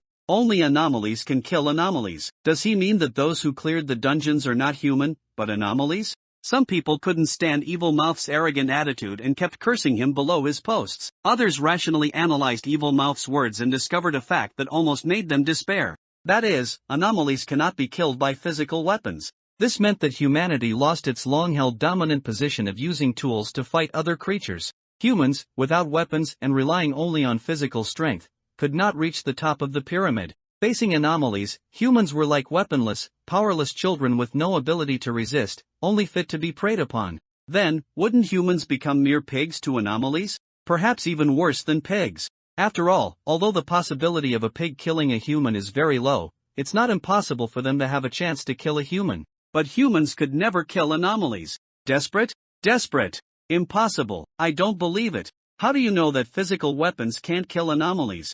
I don't believe anomalies are unkillable. The dungeons that have already been cleared are the best proof. If those people were anomalies and our adversaries, they wouldn't need to clear dungeons to save us humans. Evil Mouth saw them arguing for a long time, seemingly having enjoyed their despair and struggle enough, and then reappeared with malicious amusement. Evil Mouth, that's because they are anomaly contractors. They sign contracts with those terrifying anomalies, using their bodies to house anomalies, thereby gaining the power of anomalies. After becoming anomaly contractors, they gain the ability to fight anomalies. A few harsh words from Evil Mouth pushed the topic of oddities and pact makers to another level. Contracting oddities? Isn't that selling your soul to an oddity? You believe whatever he says? I've seen oddities with my own eyes. They are all twisted, terrifying monsters beyond normal comprehension. I don't believe these so-called pact makers can utilize their power. After containing such terrifying monsters, are they still the same people they once were? You worship such a group of monsters as heroes, it's truly disgusting. Be careful, or they might just eat you one day. Humans fear the unknown, fear the alien, fear the darkness. Some choose to overcome fear, some choose to distance themselves from fear, some frantically destroy the source of their fear, and some, due to greed, ignore fear. You people are all too cowardly. I'm willing to become a pact maker. Pact makers can kill oddities, clear dungeons to earn money, and I can also possess extraordinary abilities. This is simply awesome. Many others cursed by Zua and the others, calling them monsters. Evil Mouth, who was actually Wei Tai, looked at the agitated crowd and burst into laughter. What a bunch of fools. Beside him sat a handsome, tall man. He had 4 glaring red teardrop-like bloodstains painted at the corners of his eyes, making him look very demonic and uninhibited. He was Wei Tai's companion, codenamed Qing Yuan, whose real name was Yun Cheng. Compared to Wei Tai's venomous tongue and love for stirring up trouble, Yun Qing preferred to provoke people's emotions, watching them sink into the 7 emotions and 6 desires, unable to extricate themselves. Are you sure this will lure those guys out? Wei Tai pushed the table, kicked off the ground with his feet, and spun around in his chair. Of course, I don't expect to lure them out with just these methods. I just wanted to give them some trouble. Yun Qing smiled. It's truly enviable. Compared to us poor wretches, why do those pact makers live so well? However, the expression on his face did not at all resemble jealousy. Instead, his upturned eyes held a startling excitement. Seeing Yun Cheng's excited look, Wei Tai said with some exasperation, "Don't get so agitated, be careful the guy inside you wakes up." Yun Qing calmed himself down. "Don't worry, I know my limits." Wei Tai picked up his phone and shook it. "That pig I found earlier sent a message. The person has been acquired." Yun Cheng took the phone and saw the message sent, along with a photo. In the photo was Lan Ruo, tied up. Excellent. Wei Tai, just him, can he make that damn stinky pigeon willingly step into the trap? Yun Qing, don't underestimate human emotions. Even a free-spirited bird, as it calls itself, will have feelings for its companions. Release the news. The bait is set, we just need this bird to take the hook. The employees at the other Path Association were very relaxed. They didn't have much work, after spending a few hours organizing documents, the rest was free time. The company's senior management was mostly absent, and as long as they completed their daily tasks, no one would bother them about what they did during working hours. Therefore, when employees finished their work early but before closing time, they would pick up their phones and browse the internet to pass the time. Someone else was killed by an oddity abroad. If it weren't for a few great masters in our country clearing 2 dungeons and winning the safety time reward, we'd be in a similar situation. Ha! A netizen who crawled the web posted something from an external site. They're saying those big shots who cleared the dungeons are pact makers? Yang Su, who was organizing documents, paused. She curiously leaned over and asked, "What post?" "Here, it's this one." It's caused a huge sensation abroad, and quite a few foreigners have even bypassed the firewall to curse our country. Why are they cursing us? Jealousy, of course. There are too many envious people. After reading the post, Yang Su noted down the URL and then sent the post to Jiwoo. This kind of blatant mudslinging at pact makers might be from the company's enemies, so it was better to let them handle it. Jiwoo glanced at the message after receiving it. Then he let out a surprised "Oh?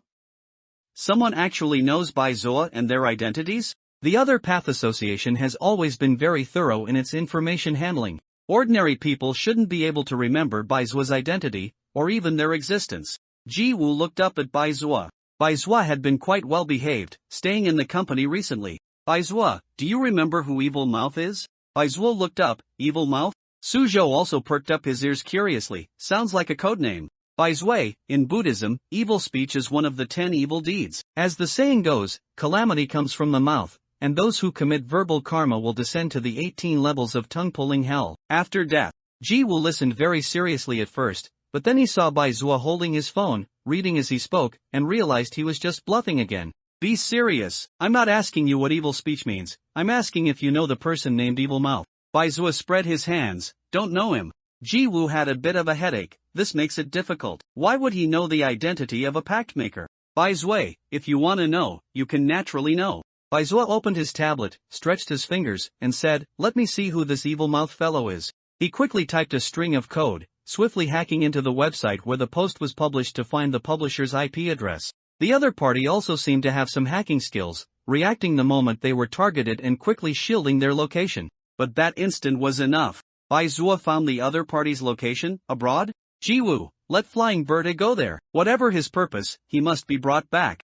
Jiwoo looked at Baizuo, seeing him staring at the tablet in a daze, seemingly deep in thought, and his heart skipped a beat. Every time Baizuo showed such an expression, it meant Baizuo was about to cause trouble. "What are you thinking?" Baizuo put the tablet on the table, lay back, and rolled around on the sofa a few times. "I think I just remembered something." Jiwoo pressed for, "Remembered what?" "Baizuo, but you interrupted me, and I forgot again." Jiwoo yelled angrily, "Baizuo." Baizuo completely ignored him. Can't remember. I must be hungry, right? No calories for my brain, so it can't function anymore." Suzhou also nodded. "Yeah, I'm hungry too." Jiwoo had no choice but to ask the logistics department to order 2 takeout meals. Baizuo picked up his headphones, plugged them into the tablet, and hummed an unknown tune in a good mood, a mood that was a little too abnormal. Ever since he knew the president was coming, Baizuo had been like this. Jiwoo didn't suspect anything. He told Baizuo to take down those topics. After all, the identity of a covenant master was not suitable to be exposed to the public. Baizuo casually typed a few keys. "It's down, but the popularity has already gone up. Everyone who needs to know already knows. Just taking down the topics probably won't stop it." Baizuo suddenly took out something. "How about?" Jiwoo clenched his fist. As Baizuo's supervisor, he naturally recognized what it was. It was a bizarre artifact that Baizuo possessed, called the Information Cocoon. Although it was a B-rank bizarre artifact, it had many limitations.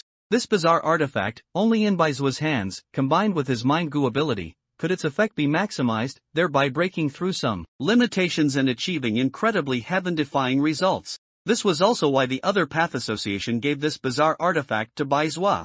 Baizuo, as a not-so-obedient covenant master, had an inherently antisocial personality. The reason he obediently stayed in the Other Path Association, carried out tasks assigned by the Other Path Association, and contained bizarre entities, was certainly not because Baizuo regretted his past mistakes and truly had a heart for atonement. Baizuo was simply discovered by the Other Path Association because of his talent, made to sign a contract, and became a covenant master. This was certainly not of Baizuo's own free will. But even if Bai Zuo was unwilling, inherently evil, with an almost tangible malice towards others that was difficult to erase from his bones, the other path association still fearlessly utilized his abilities. Even the fact that they generously handed over this bizarre artifact, which could alter others' perceptions, to Bai Zuo naturally implied they had means of control. Ji Wu, as the supervisor, was not clear on the specifics. He only knew that most of those Covenant Masters, whose personalities were stranger than the last, consciously completed their tasks under an invisible, unknown restraint. It was said to be related to the president's ability. As for more detailed information, it was not something a supervisor like him could know. Ji Wu closed his eyes, and finally said, "Use it." Suzhou curiously leaned over to look. The information cocoon was a very small bizarre artifact, about the size of a single finger, oval in shape, like a transparent silkworm cocoon. Bai Zuo held it, simultaneously activating his abilities, mind control and telepathy. Both abilities were simultaneously applied to the information cocoon. It trembled, and a flowing string of 10 digits, forming data, appeared on the cocoon. The moment the information cocoon was activated, Ji Wu and Suzhou, who were closest, felt their brains receive a buzzing sound transmitted by a kind of radio wave. It was very faint, not at all sharp. If they weren't so sensitive to bizarre entity auras and were so close to the information cocoon, they would probably easily overlook it. Suzhou covered his ears. This feeling? He felt as if he had run into an invisible, non-existent transparent spiderweb, but when he tried to touch it, he realized it was his imagination, and he hadn't hit anything. However, his brain felt as if it had been covered by something. There was no harm, but it made Suzhou, a Covenant Master, feel a little uncomfortable. He unconsciously moved his body and, finding himself not trapped, finally breathed a sigh of relief. "Brother Bai, I just felt like I hit something." Ji Wu glanced at Suzhou. This child was unexpectedly perceptive. Sometimes he didn't know if it was a good thing or a bad thing. That's the effect after the information cocoon is activated. Bai Zuo explained, its activation range is limited, and the more complex the information input to change a person's cognition, the shorter the duration. For example, you now think the moon is round, and I use the information cocoon to input the cognition that the moon is square to you. Although it completely overturns previous cognition, because it's not complex, it can last for several years or more than a decade. However, the more subjects whose cognition is changed, the shorter the duration. After all, the information cocoon is only a B-rank bizarre artifact, and its limitations are very obvious. Suzhou nodded, indicating he understood. Bai Zuo continued, when the information cocoon is empowered by my abilities, I can increase its range and the number of altered cognitions several times over, without affecting the duration. Suzhou showed a shocked expression and said with an exclamation, "That's amazing." Bai Zuo, these are all minor things. Bai Zuo entered a passage of text. The numbers on the information cocoon flowed even faster. It emitted a faint white light, flickering and transmitting to distant places, without anyone else being aware. The information cocoon quietly twisted their memories and cognitions, erasing all Covenant Master-related memories from their minds. Domestically and internationally, countless people who were rubbing their fists, ready to furiously type hundreds of messages, paused, then sat in front of their computers with blank expressions. Strange, what was I just trying to do? I think I was watching a drama, right? What am I looking at? Work. The project is due tomorrow, so I'll pull an all-nighter tonight. As the online posts were removed and the cognition of relevant individuals was distorted. Soon, the topic of Covenant Masters rapidly cooled down at an abnormal speed. Except for the two people who created the conspiracy, no one noticed anything amiss. Next to the computer, quickly erasing the data he left behind, and then using the pull-the-plug trick to cut off the opponent's intrusion methods, Ko learned from Yun Chang. They've made their move. There's not a single topic about Covenant Masters to be found online anymore. Ko's face was grim as he pursed his lips in silence. Yun Chang chuckled and teased him, "What's wrong? Haven't you always been proud of your computer skills? Why do you look like a defeated rooster now?" "TCH, I just made one wrong move, slightly inferior, that's all." Ko slumped onto the desk in frustration. His bangs covered half his face, concealing the unwillingness in his eyes. What he didn't say was that he lost too suddenly. The person almost miraculously broke through all his defenses in an instant, leaving him flustered. Facing an opponent whose abilities were far superior to his own, a deep, irresistible sense of powerlessness rose in his heart. Terrifyingly strong. Yun Qing saw his overly dejected look and didn't tease him further. Otherwise, someone would become angry out of embarrassment. Ko said unwillingly, "I didn't withdraw quickly enough. They've probably pinpointed our location. We need to evacuate from here quickly." Meh, whatever. This is just a temporary stop anyway. Let's go, it's time to leave. The two hurriedly packed up everything that could expose their identities, erased all lingering traces, and then quickly evacuated the area. No sooner had the two left than Fei Niaoe arrived. The fierce wind howled, shattering the windows of the residence, and Fei Niaoe forcefully broke in. Unfortunately, he was one step too late. Already escaped? Birde searched the empty room but found no one. So clean. Birde crouched down, carefully examining the traces on the ground. Nothing was left behind, and I can't even sense any strange aura. Is it an ordinary person, or a contracted spirit master who deliberately concealed their strange aura? No, to become a contracted spirit master, one must join the Other Path Association.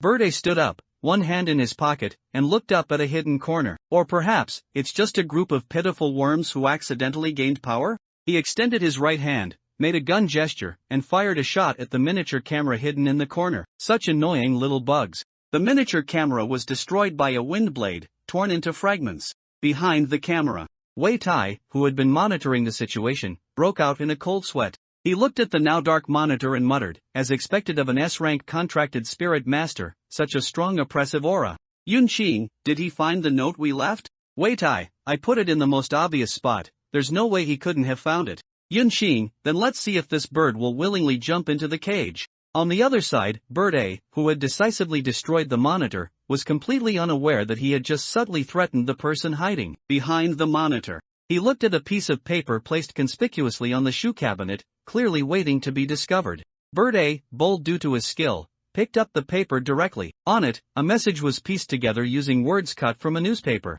Oh, bird in the blue sky, have you heard its lament? If I cannot walk with you, I shall rush to my death. Bird A clenched his hand, crumpling the paper into a ball. He took out his phone, opened a chat app. His chat with his friend stopped it yesterday, where his friend said he was going to a remote town for research, to find inspiration for his next novel. His friend often visited these remote, ancient cultural sites, many of which were in sparsely populated areas where a lack of signal was common. Therefore, his friend hadn't contacted Bird A, and Bird A hadn't paid much attention to it. Bird A dialed his friend's number. The phone rang continuously, but no one answered. Bird A turned off his phone screen, a fleeting flicker of anger in his eyes. The nameless bird seemed to sense the anger in Bird A's heart. It let out a cry, and outside the house, a fierce wind rose from the ground. It was raging for Bird A. Bird A heard the furious wind outside and soothed the nameless bird's emotions. Alright, I need to go somewhere. Please take me there. The wind carried Bird A's body, taking him to his distant destination at the fastest speed. Bird A was high in the sky, looking down at the small town that appeared tiny below him. Is this it? He didn't find his friend's figure. So, he could only descend from the sky to the ground.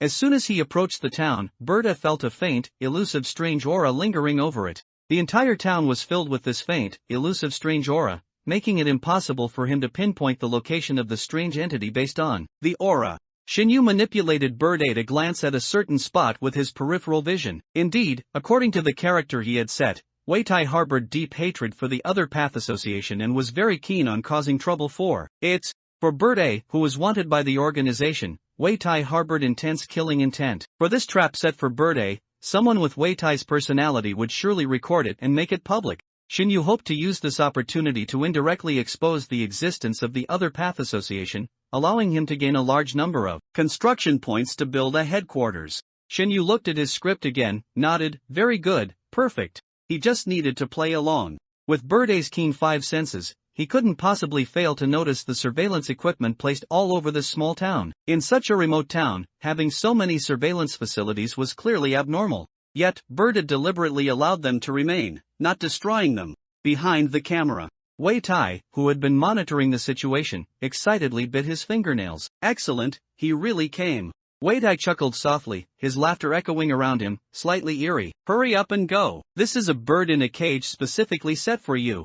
Meanwhile, he created a new post, provocatively challenging everyone within it, then left a pre-announcement and shared a live stream link. Since you all doubt the existence of contracted spirit masters, do you dare to come and witness it? Wei Tai's goal in setting this trap was to kill Bird A. If he couldn't kill him, then he at least wanted to expose Bird A's identity, which would force the Other Path Association behind him to surface. So, he found a strange entity with special abilities, and subtly guided Bird A's friend to this remote town, thereby luring Bird A. As long as Bird A set foot here, his goal would be achieved. Wait, I chuckled, connecting the surveillance feed to the hottest live streaming platform he had hacked into, and pinned it to the most prominent position. He also gave the live stream a catchy title, unveiling the identity of a contracted spirit master. Immediately, a large number of viewers flooded into the live stream. Did I just wake up? Is this guy for real? Do contracted spirit masters really exist? My feelings are both excited and complex. Still not sure? What if this person is just putting on a show, trying to cash in on the hype? Ha, someone appeared. This person is quite handsome. Is he the contracted spirit master? He looks rather ordinary, doesn't he? Redefine ordinary. I mean, he looks very normal. Did you think contracted spirit masters would look like monsters after forming a contract with a strange entity? What is he looking for? Is there a strange entity in this town? The person appearing in the live stream was Bird A. He had come to the town to search for his friend's whereabouts. Bird A noticed a wooden house that was distinctly different from the other ancient castles, so he walked towards it and then looked through the window to see a girl imprisoned inside. She carried an extremely faint strange aura. She shouldn't be a powerful strange entity, or perhaps she had just been tainted by a trace of that strange aura and was infected. Bird A judged that she was still safe for now, so he went to other places to look for his friend. Finally, he found Lan Ruo imprisoned in an ancient castle. A group of people stepped forward to block Bird A. Who are you, outsider? Get out. Don't go near him, he's already infected by the monster. He must be eliminated. Fanio A impatiently ran a hand through his hair, pushing back the sideswept strands that had been ruffled by the wind. Among the contracted oddity masters, his personality was considered relatively friendly, but that was in comparison to other contracted oddity masters. To ordinary people, it wasn't friendliness, but an endless maelstrom. So, facing a group of people blocking his way, Fanio A had no intention of reasoning with them. Instead, he raised his hand and sent a gust of wind, directly launching them into the sky. The group of people screamed and flailed in the air, scared half to death. The viewers in the livestream were also startled. Not knowing the full story, they only saw a group of people blocking Fanio A, and then Fanio A acted without a word. What the F***ck? This guy has magic. Is this how contracted oddity masters treat ordinary people? They won't fall to their deaths, will they? Oh my god, what did they even do to deserve this? This person clearly broke into someone else's house. Even if they shot him, it would be self-defense. Can contracted oddity masters just do whatever they want with their abilities?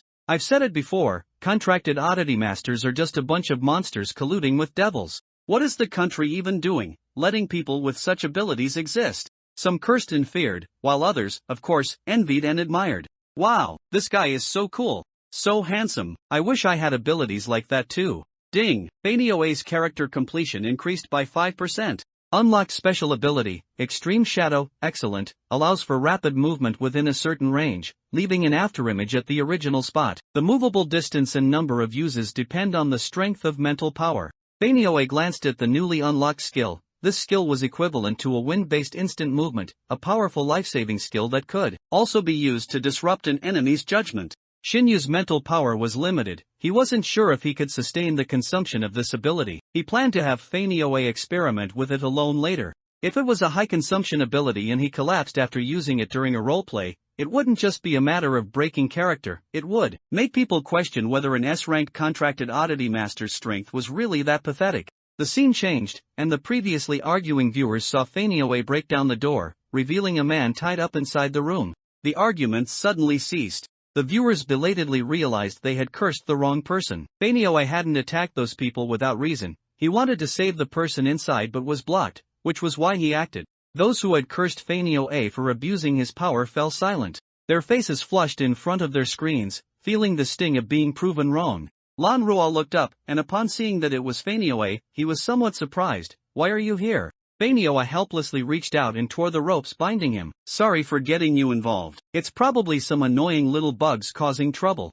Lan Ruo thought for a moment and understood what was happening. It was likely that Fanio A's enemies wanted to deal with him but couldn't, so they targeted Fanio A's friend instead. Lan Ruo couldn't help but force a wry smile. Then you shouldn't have come. Who knew what kind of trap those people had set for Fanio A? Fanio A smiled with great abandon and fearlessness. I am an S-ranked contracted oddity master. If I have to fear even this, then I shouldn't be a contracted oddity master. Let's go. I'll take you out of here first, and then I'll clean up all those little bugs. A hidden listening device and camera in the room broadcasted their conversation verbatim. As soon as Fanio A touched Lan Ruo, he suddenly sensed something. He raised an eyebrow in surprise. why do you have a mark on you? Lan Ruo was just an ordinary person and couldn't feel anything abnormal. Hearing Fanioe's words, he nervously checked his body. Where? Fanioe, it's fine, I'll help you remove it. Fanioe reached out and placed his hand over the mark on Lan Ruo's neck, just as he was about to forcibly erase the mark with the power of the unnamed bird.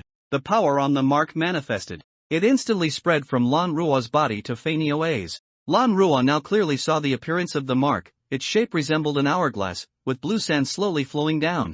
An hourglass? Was this made by an oddity? Fanioe raised his own hand, somewhat puzzled, and once again used the unnamed bird's ability, wanting to erase it. However, this mark seemed to have no offensive power but was extremely stubborn. No matter how Fanioe tried to remove it, it remained firmly on the back of Fanioe's hand. Lan Ruo was very nervous. Does it have any side effects? Fanioe reassured him with a seemingly relaxed demeanor. It's fine, it might require containing the oddity that placed this mark for it to disappear. Even if I can't remove it, the other path association will have a way to help me remove it. Hearing this, the audience became curious. Does anyone know what S-rank contracted oddity master represents in terms of strength? Is this oddity very strong? Why can't even an S-rank contracted oddity master do anything about it? Is the other path association he mentioned the organization this contracted oddity master belongs to? An organization that can possess such extraordinary ability users. I'm really curious what kind of organization it is. Why have I never heard of it before? You indirectly promoted the existence of the other path association. Construction points plus 1782. You indirectly promoted the existence of the other path association. Construction points plus 217. The sound of construction points increasing kept dinging. Shinyu found the sound too noisy and had the system turn off the notifications, only prompting when the total reached a certain value. Lan Ruo understood his friend's profession and work. He had also once been employed by the other path association, where he met Fanioe, who was a contracted oddity master, and they had maintained contact ever since. Lan Ruo's nervousness greatly diminished. A massive organization like the other path association would definitely have a way to remove such a mark. Fanioe, I'll go deal with that oddity. You wait for me outside the town first. Then you be careful. Fanioe used the wind to support his friend's body and sent him outside the town. Sure. The unnamed bird cried out again. It gently blinked and flapped its tender wings, releasing the powerful aura of an S-rank oddity, attempting to force out the oddity hidden in the dark. The wind raged through the town, making the windows creak, and the oddity aura above the town was stirred into chaos. Generally, oddities have a strong territorial sense and low intelligence. Being provoked like this by another oddity, they would easily be drawn out. However, the oddity hidden in the town was very patient. It remained completely still, allowing the unnamed bird to wreak havoc in its territory. Fanioe extended his hand, and the surveillance camera expertly zoomed in on this scene, allowing the viewers to see the blue hourglass on the back of his hand. The sand in the hourglass flowed quickly. In just a moment, nearly a third had already drained away. The fine blue sand on top continued to leak downwards, and it seemed something terrifying would happen when all the sand on top reached the bottom. Fanioe went directly to the wooden cabin where the young girl was held. Although the entire town was filled with an eerie aura, making it impossible to pinpoint the exact whereabouts of the anomaly. However, the subtle eerie aura on the girl made her as conspicuous as a lamplit in the dark. The abnormality on her was the most worthy point of investigation.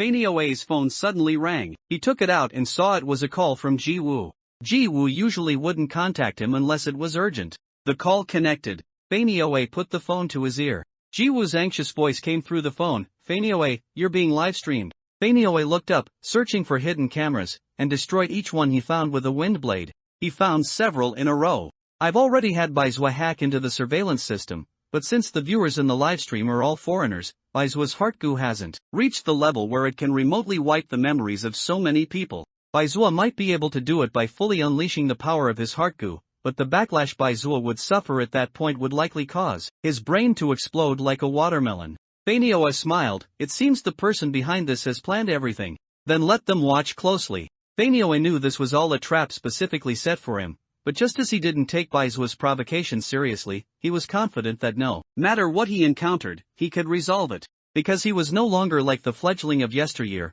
still unfledged and unable to fly, confined to a cage. He was now a powerful S-class contracted anomalist, a top-tier powerhouse even within the other path association. Any conspiracy or trickery would collapse before immense strength. Ji Woo understood his meaning. Then be careful. Let it leak if it leaks. At most, that kid will just have to work a few extra days. Ha, won't little spider make a fuss? Ji Woo was quite cold, that's his job anyway. The chairman gave him that item, so he's responsible for that area of work.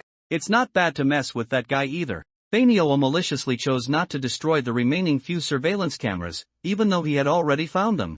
Fanioa aimed at the camera lens and gave a very cheesy wink. This action was to tell the person behind the scenes that he had been discovered. It was a warning and a deterrent. Of course, for those viewers, it was a bonus. Hiss, are all contracted anomalists like this? I think he has a pretty good personality. He's so handsome, much more handsome than those celebrities. He's so handsome it's unreal. His whole person is sparkling, like a proud white peacock preening its feathers. Don't let your values follow beauty. So far, I haven't seen him do anything too outrageous. Moreover, contracted anomalists are also fighting anomalies, aren't they? They are silently fighting anomalies behind the scenes, and that's also saving us. Fanioe hung up the phone, pushed open the wooden cabin door, and walked in. There were still many surveillance cameras installed inside the house. This time, as he approached the girl, the eerie aura on her became even more pronounced. The girl slightly raised her head. She looked at Fanioe, revealing her somewhat dim white pupils. Fanioe came before her, squatted down. Hello there.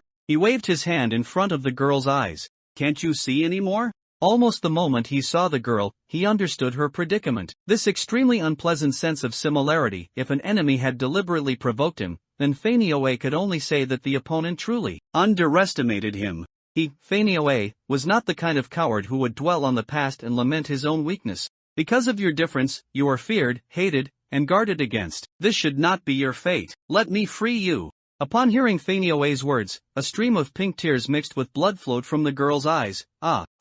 Can't even speak? It seems it's slowly taking away your 5 senses. Fanioe drew a dagger from his boot. My apologies. He gently pulled the girl's body, revealing the tumor on her back. He elegantly twirled the knife in his hand, then quickly, accurately, and ruthlessly cut off the tumor. Shoo! A gush of green blood mixed with a strange odor spurted out. The tumor fell to the ground, its mouth moved, emitting a small, sharp cry. If it were allowed to grow, perhaps one day it would replace everything of the girl, devouring her flesh and blood, and growing into another person? Of course, it no longer had that chance. Fanioe took out the anomalous cage and locked it inside. It was just a growing wandering spirit. The eerie aura that permeated the entire town was not it. The moment the tumor was contained, the girl, deprived of her voice and sight, could finally speak. Her first words were, "Get out."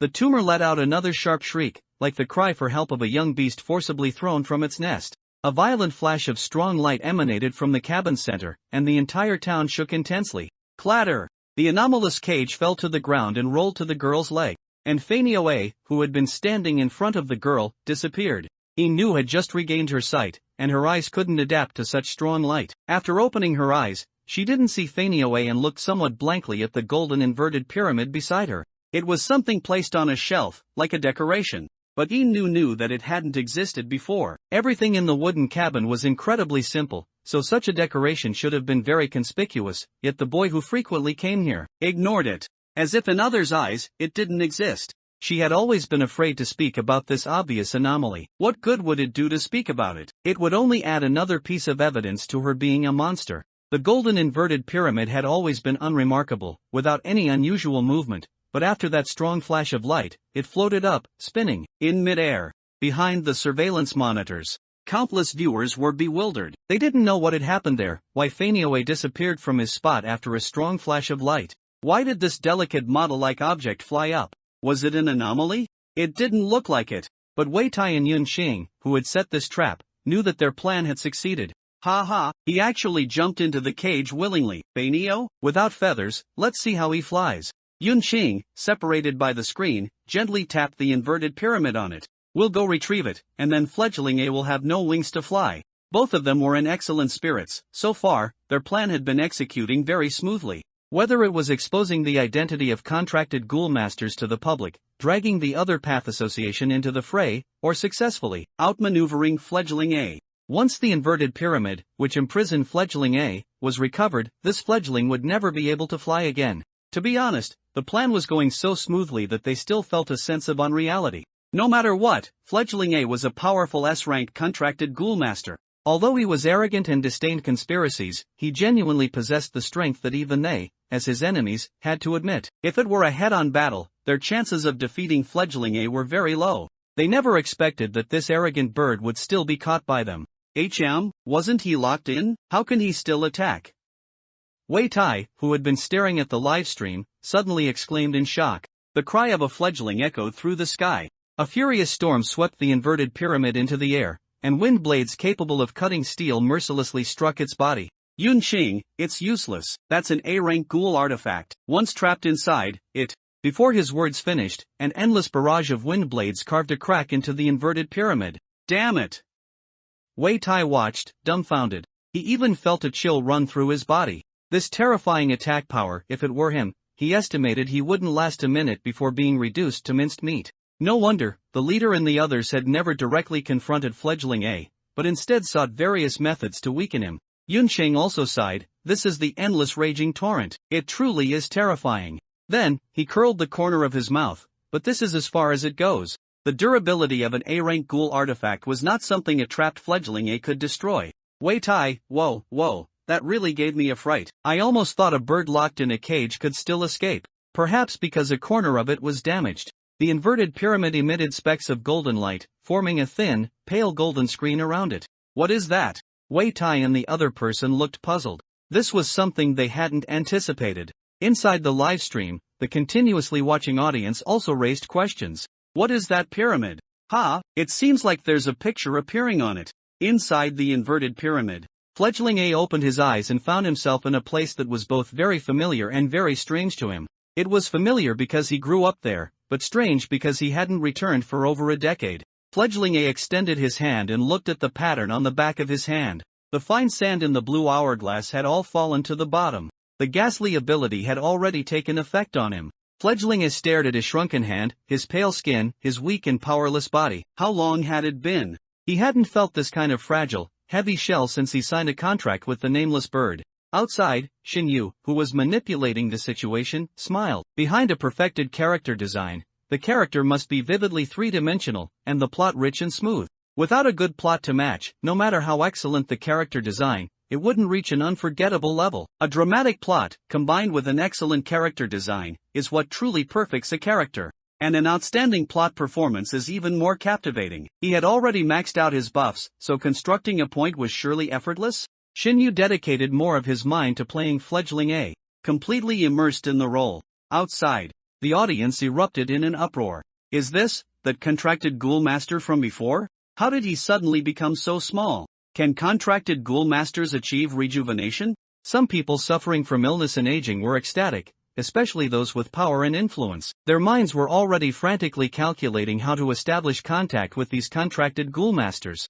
If contracted ghoul masters could truly achieve rejuvenation, then the aging and death that plagued them would completely disappear. They could continue to enjoy their wealth and power. Obtain their contact information at all costs. Find them. I don't care if he's a contracted ghoul master or what, as long as he can make me young again, I'll do anything.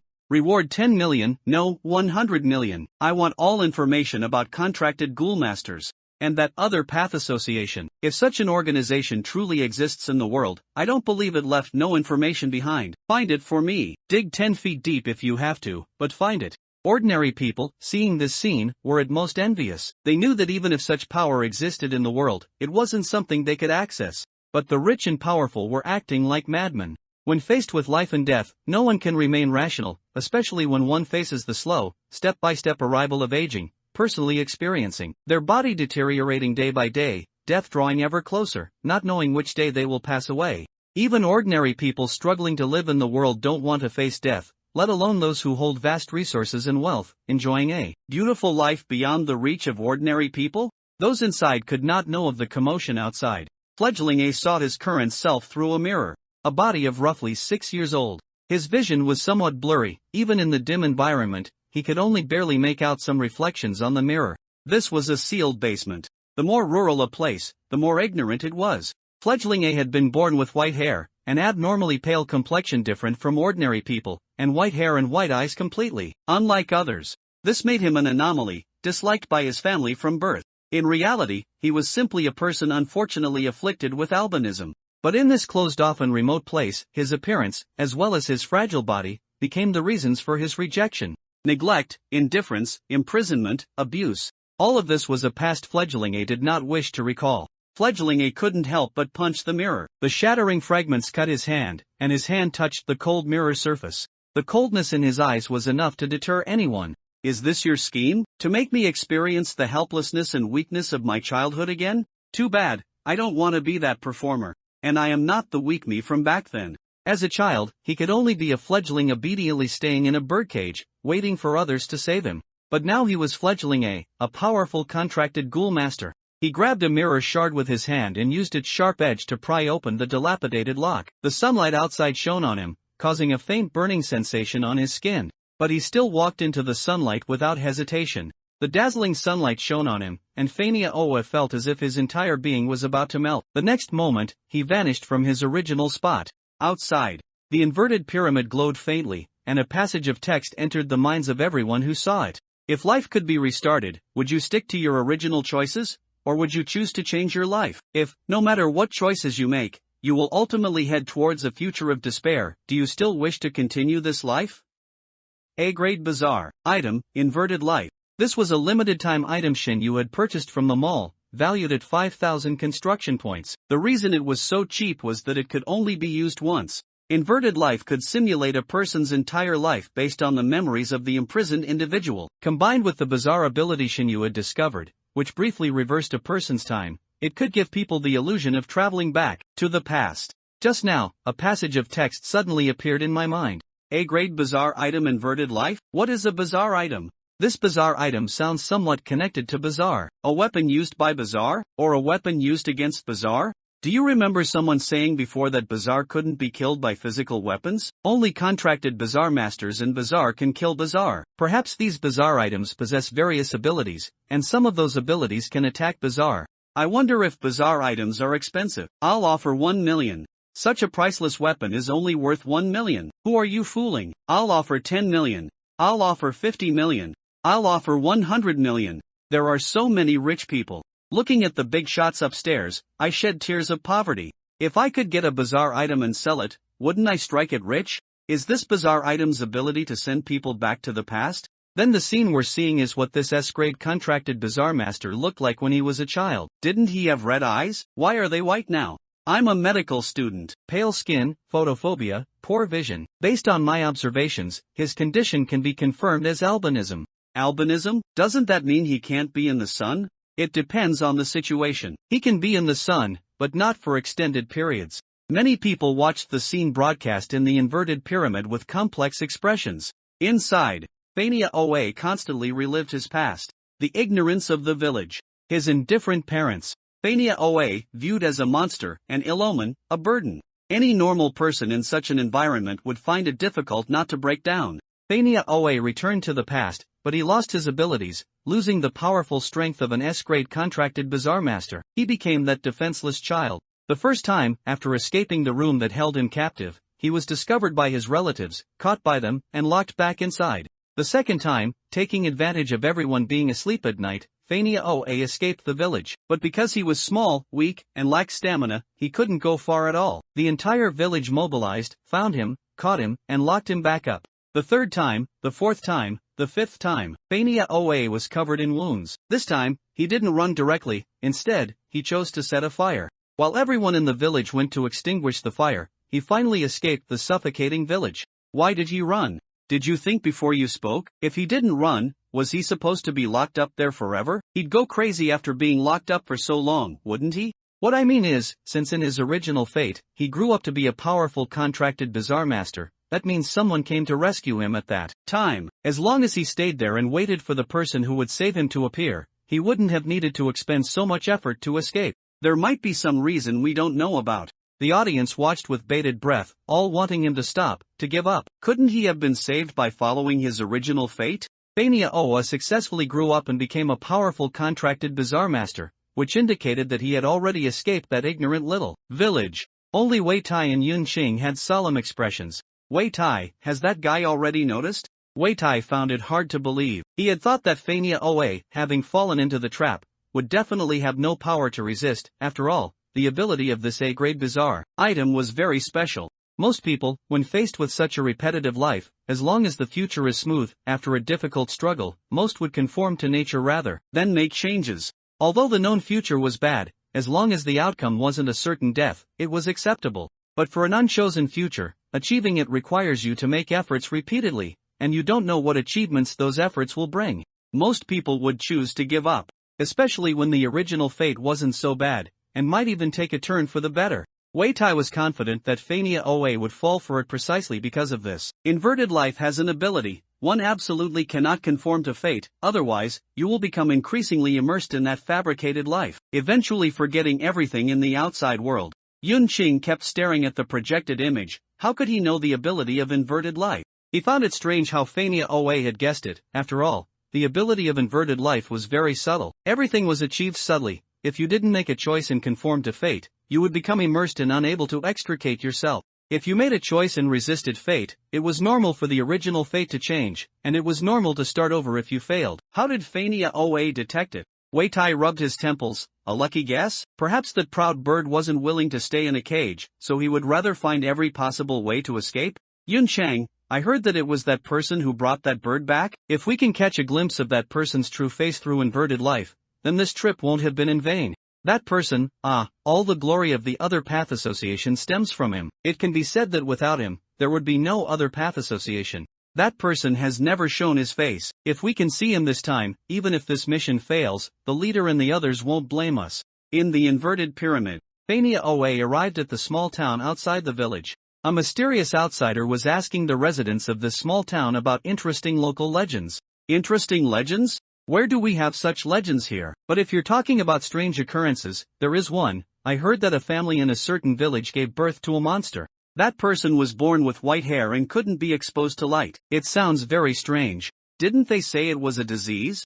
How can there be such a strange disease? But even if it is a disease, we poor people don't have the money to treat it. I heard that child has always been locked up. How pitiful. The outsider pulled down the hood of his cloak and left without a sound. The others didn't seem to notice his departure. Towards this strangely dressed outsider, these residents showed no hint of wariness or suspicion. They answered every question and shared everything they knew, as if something had influenced their perception, making them believe this was normal. The outsider's departure also went unnoticed by them. They even naturally forgot about him. This bizarre sense of déjà vu startled everyone in the livestream. Could it be that they, too, had once met such a person, unknowingly divulging their deepest secrets, and then, after this person disappeared, naturally forgot everything about him? The mere thought of this possibility sent shivers down the spines of everyone in the livestream who harbored unspeakable secrets. Everyone has their secrets, even if they haven't done anything wrong. They still don't want others to know their true inner thoughts. In the footage, the mysterious outsider was only ever shown from behind, or as a blurry silhouette.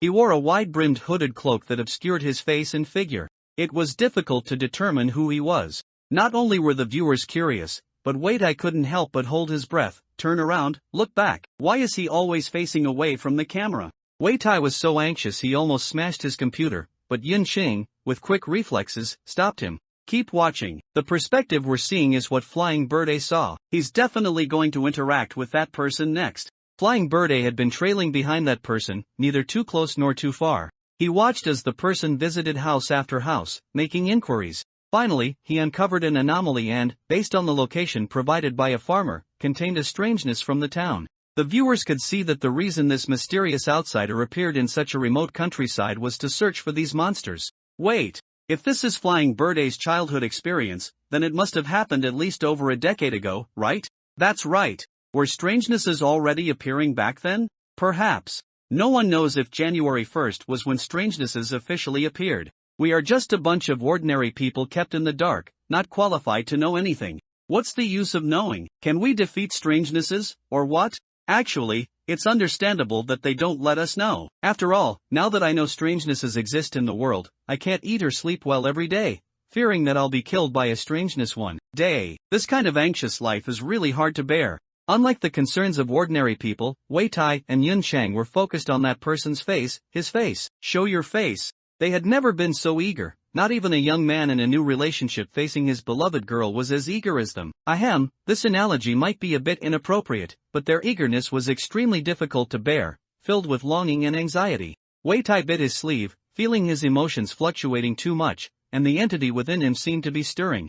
Yun Chang was in the same situation. There was no other way. The two had to physically calm down, so they found a basin of cold water and poured it over their heads. The weather in January was very cold, and after that basin of cold water, their emotions finally cooled down enough, and only then did they dare to continue watching. Flying Berta followed the mysterious man from a distance, until he walked into a small alley. Flying Berta followed him, only to find the man stopped with his back to him, clearly waiting. A gentle breeze blew past.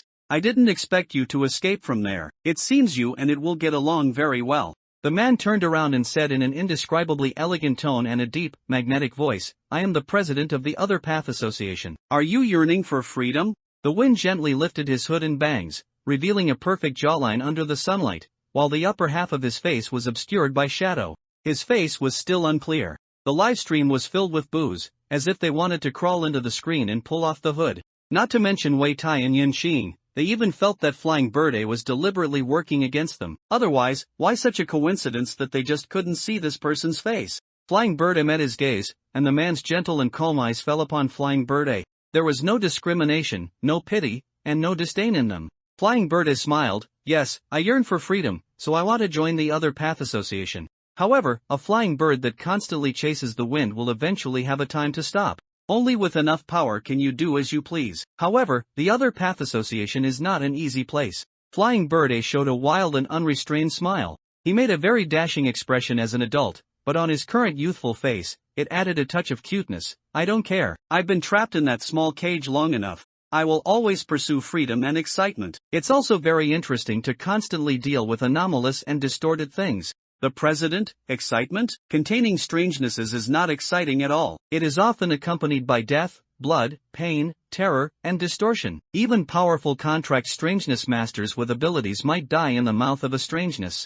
Flying Bird knelt on one knee before the president. "President, Flying Bird is willing to serve you." "Flying Bird? I think it's good to be a flying bird that can fly freely. Does a contract strangeness master have to use his real name?" "No, this name suits you very well." The president helped Flying Bird up and then handed him a mirror. "Since you choose to serve me, then don't get lost in it." In the mirror, an exquisite, perfect face was reflected. His ruby-like, beautiful and clear eyes seemed to see through everything. Those eyes showed no emotion, yet they made anyone who saw them unable to feel any disrespect. Everyone involuntarily averted their gaze. That overly perfect and unreal face became blurry in their memories, impossible to recall. The only thing they could remember were those red eyes, clear and translucent, extraordinary and refined, with divinity and humanity intertwined, forming a unique aura that was unforgettable at first sight. Wei Tai and Yun Xing, however, trembled violently upon seeing those eyes. Wei Tai swept the computer to the floor, and only after he could no longer see those eyes did he gasp for air.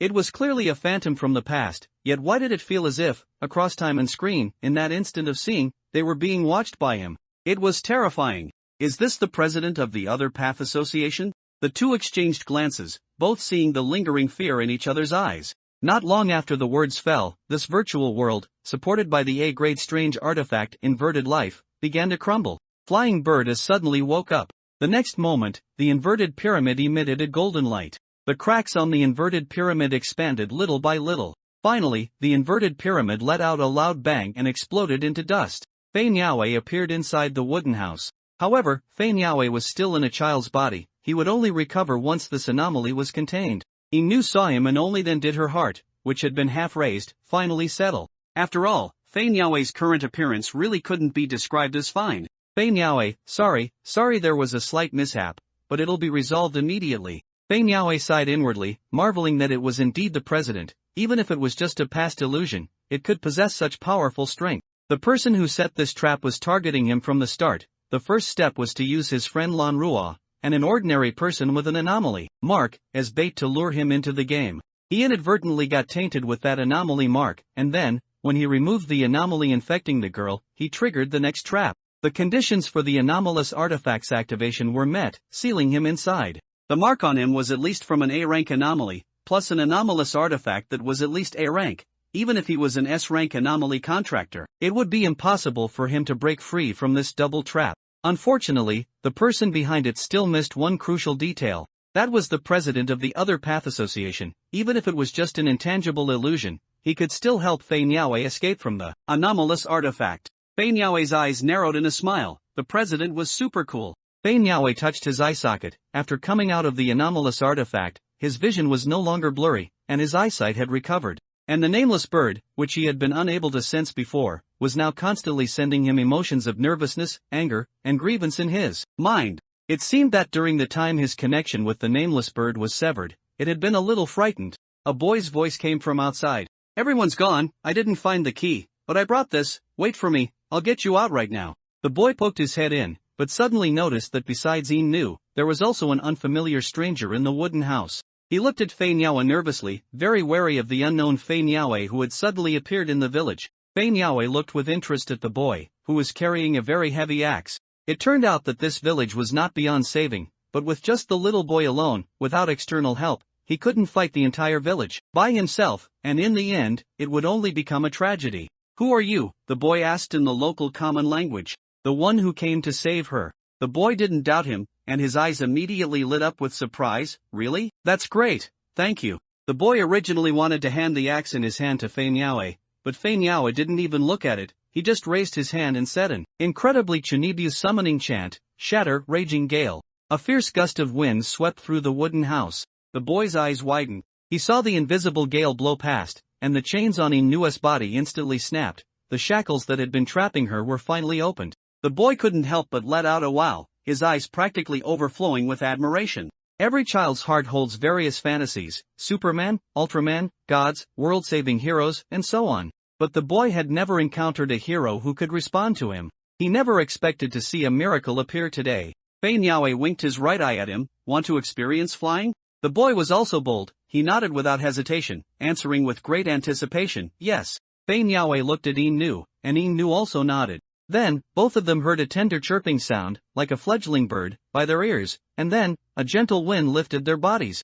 At first, they flailed their limbs a few times, at a loss, but then they realized that no matter how they moved in the air, they would never fall. Looking at the beautiful scenery from high above, the two gradually forgot their fear and happily experienced the sensation of flying for the first time. The wind seemed to understand their emotions, carrying them in a circle in the air before setting them down outside the town. Lan Ruo, who had been waiting outside, saw the two descend from the sky, knowing that his friend had sent them out. "He saved you too?" Lan Ruo stroked the boy's head and looked at Nu. Nu was thinly dressed, and her small, thin body shivered slightly in the cold wind. Lan Ruo took off his jacket and draped it over Nu. "Put it on, don't catch a cold." "Thank you." Nu pulled the clothes tightly around her. Lan Ruo was taller than her, so the jacket was long on her, with the hem past her knees. So warm, Nu thought. How long had it been since she felt such pure care and attention, unmixed with any hint of rejection? They were all good people. The townspeople who had been swept away by the wind, after regaining their ability to move,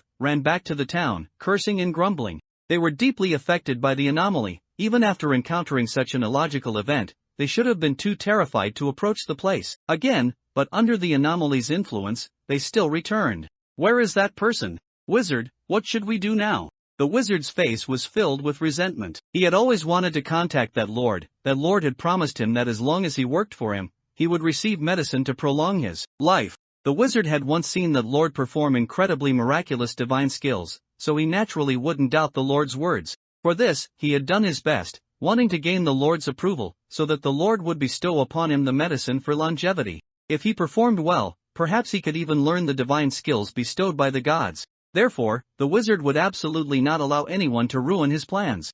"Burn that monster. She's the one who brought all these disasters," the wizard shouted, raising his arm. The others responded angrily and mindlessly. They all went to grab matches and raise torches. They wanted to burn that monster along with the wooden house. A thick anomalous aura lingered around everyone, growing stronger and stronger. This indicated that the anomaly's influence on them was deepening. Fei Niaoe stood outside the wooden house, watching as those people raised their torches and surrounded him. Fei Niaoe extended his hand, and a small vortex of wind gathered in his hand, forming a spherical ball. The wind's suction extinguished all the torches in the hands of the group. "This is deep in the mountains, it's better not to play with fire." Fei Niaoe sniffed, detecting a very pungent, foul odor. He frowned, looking at the group of people. "So that's it, no wonder I didn't notice. These people were beyond saving." The idea of beating them up and sending them to the police station vanished, and Fei Niaoe decisively attacked them. Fei Niaoe knew that his every move was exposed to countless eyes. However, his attack showed no hesitation. A group of ordinary people, not yet a force to be reckoned with, were so suppressed by the strong winds that they couldn't even move. Inside the live stream room, why did he attack those people? These people are so hateful, even wanting to burn others. Should he just stand there and let them burn him? No matter what, they are foreign residents. Even if they committed a heinous crime, they should be handed over to their official authorities for handling, not for him to use his power to privately mete out judgment. Originally, I thought what the person upstairs said made sense, but then I looked at their IP nationality, and wow, isn't your country the one that loves to stir up trouble and provoke wars everywhere? Their double standards aren't a 1 or 2 day thing. They can do it, but others can't. Evidently, the popularity of this live stream room, without the restrictions of the white left and external forces, had been continuously skyrocketing. Not only local people watched, but people from other countries also flooded in. Of course, these comments in the live stream room clearly couldn't affect Fanny Oa's decision. The strong wind revealed its merciless side. The previously gentle breeze now cut at those people like knives. One town resident finally couldn't bear it. His body was torn in half by a wind blade. This overly bloody and cruel scene made some people in the live stream room uncomfortable again, and they started cursing Fanny Oa for being inhumane. However, the next moment, a bizarre and twisted humanoid creature, like shedding skin, crawled out from within this husk. It had the face of a town resident, but its features were overly distorted, with one right eye and one left eye asymmetrical, one up and one down, a crooked nose, and an overly swollen mouth. The whole thing looked like a model that had melted halfway and then resolidified, appearing extremely sanity-draining. The bullet comments instantly froze at this moment. The dense criticisms, insults, arguments, and defenses all vanished. Perhaps the eerie appearance challenged human aesthetics too much, or perhaps they realized that these town residents had long been parasitized by the spooks, making their previous accusations look like a clown show. After being slapped in the face repeatedly, they finally learned to be silent. After a long time, I apologize to this Chigu master, Covenant Spook Master. We were too ignorant and arrogant to point fingers at someone who specializes in dealing with these monsters in a field we know nothing about. Sorry. For a time, many people in the live stream room started flooding various apology bullet comments. Only a few, due to pride, refused to apologize, merely lurking silently and no longer speaking. The wind blade scraped across it again, cutting it into countless pieces. But it didn't die. Countless bloody threads grew from these pieces of flesh, connecting them and reforming them. Ugh, everyone continue, I'm going to go throw up for a bit. This spook looks so disgusting. Truly appetizing. You upstairs are truly outrageous. Countless spooks' husks were destroyed, crawling out from the town residents. It turned out that these town residents had already been unknowingly parasitized by spooks. Perhaps Inu wasn't the only one who showed abnormalities. Even before Inu appeared, the town residents had been parasitized.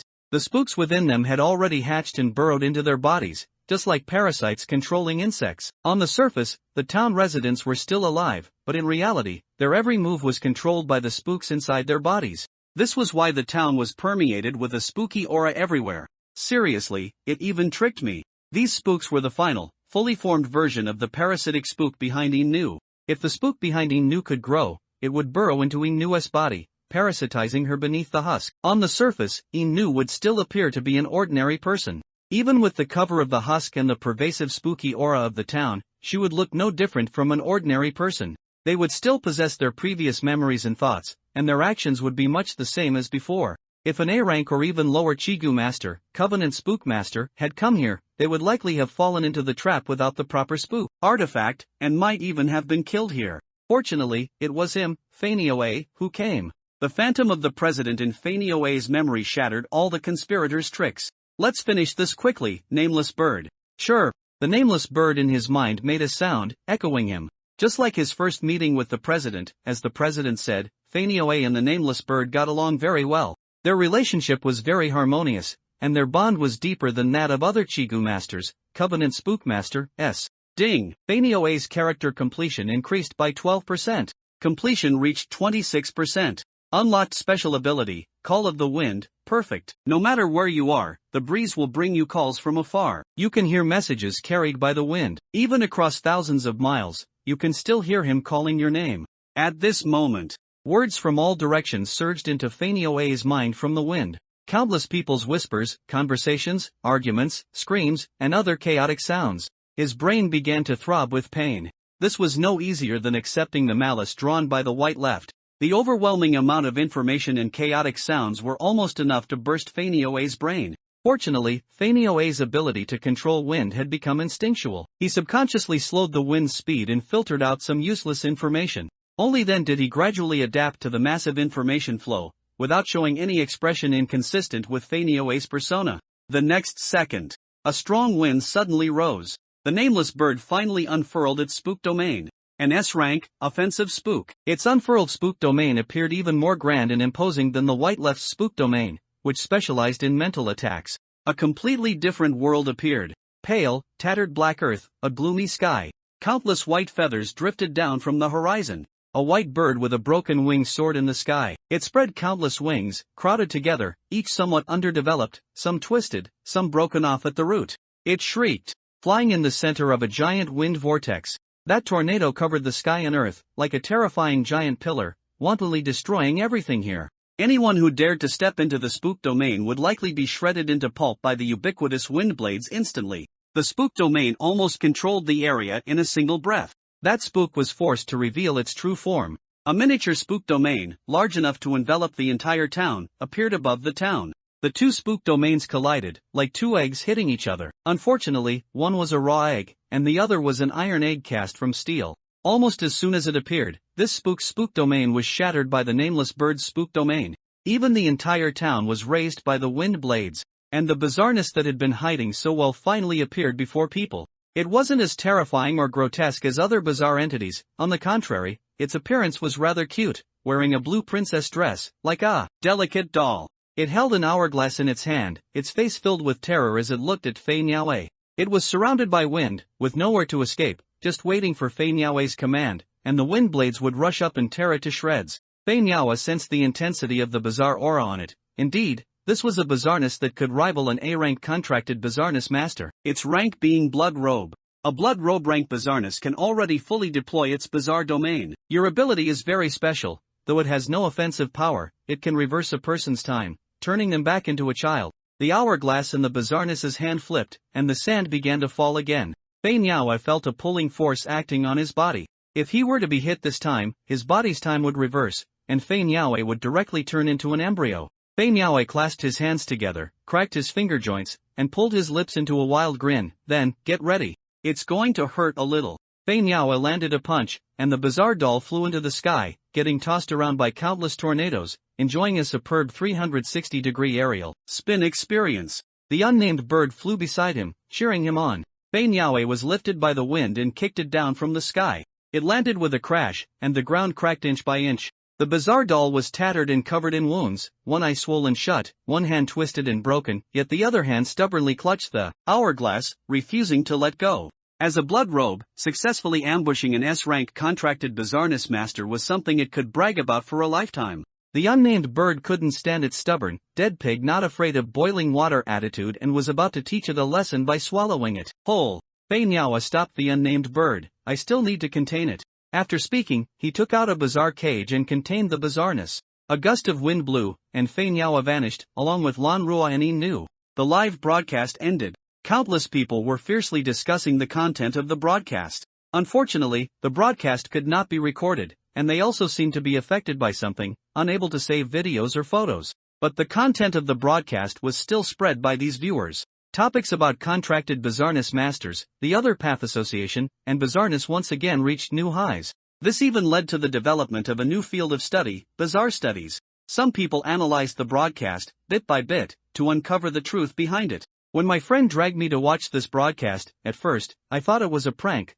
or perhaps a script written by the streamer, a joke, a product, trying to ride the wave of popularity. But as I continued to watch, I realized things weren't that simple. I also saw those bullet comments. Many people were very resistant, even disgusted by contracted bizarreness masters. I can only say, I feel disheartened. Leaving aside whether he was truly controlled by bizarreness, selling his soul to it. They are containing bizarreness, saving this world invaded by bizarreness. What they are doing now is right and deserves praise and commendation.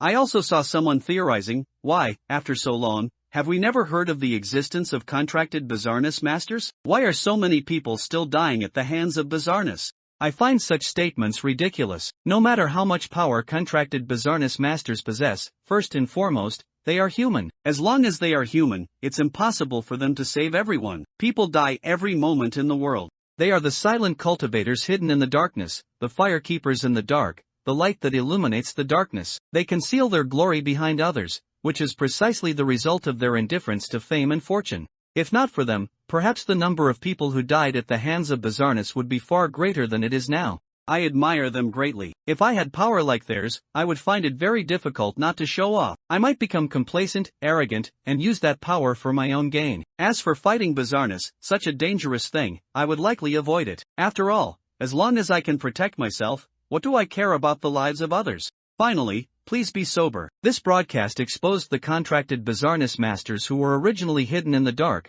causing them to face resistance. Who orchestrated all of this? Don't let yourselves be used as pawns. This person hid their ID, only revealing that they were from Xia Kingdom. This person's words were like a wake-up call. Many people who were emotionally charged were suddenly jolted awake. Many calmed down and carefully recalled everything that happened during the broadcast. Upon closer thought, there were indeed many strange aspects to the broadcast. Some even guessed that the small town, along with the bizarreness and bizarre artifacts within it, was a trap set against the Other Path Association. If the person who came wasn't an S-rank contracted bizarreness master, they might have been directly killed. After all, even an S-rank contracted bizarreness master fell into the trap. If someone less powerful had come, it would have been a certain death. Did you see the president's face? The president of the Other Path Association? I don't know why, but I can't remember. I only remember those brilliant and dazzling red eyes, like those of a deity. I only remember those eyes too. Many people who watched the broadcast came forward, stating they only remembered the eyes. If only a few people forgot, it might be due to poor memory, but with so many people unable to recall, it meant something was interfering with their memories. Everyone's hearts tightened, catching a glimpse of the formidable power of this president. They laughed it off, tacitly avoiding the topic and not continuing the conversation. Igue Company. Many employees also finished watching the live broadcast. They looked at each other, and Deng Xiaorui, who handled logistics and HR, was even more shocked. Deng Xiaorui wrote the three characters Fei Niaoe on a blank piece of paper. I've seen this name. Others leaned in to look. Fei Niaoe? Strange, I'm sure I've seen it somewhere. That's right, didn't this name also appear in the dungeon we conquered last time? The others immediately realized, then looked puzzled, wondering why they were only remembering it now, even though a codename like Fei Niaoe was very distinctive and almost unforgettable once seen. My memory, I forgot until you mentioned it. Me too. I just remembered. No, is there a possibility that our memories were also affected? Seeing everyone's thoughts go astray, Deng Xiaorui became anxious. She stood up abruptly. No, I saw it in the company's employee files. She rummaged through a drawer and pulled out a stack of documents. He rummaged through it, searching for information on the enforcement department. Besides Su Zhou, the earliest registered C-rank member of the enforcement department, there was also Bai Zhuo, an S-rank member. The topmost file was a recent registration, which read, Enforcement Department, S-rank member, Fei Niaoe. A few simple words, yet they clearly indicated his identity. Deng Xiaorui was dumbfounded.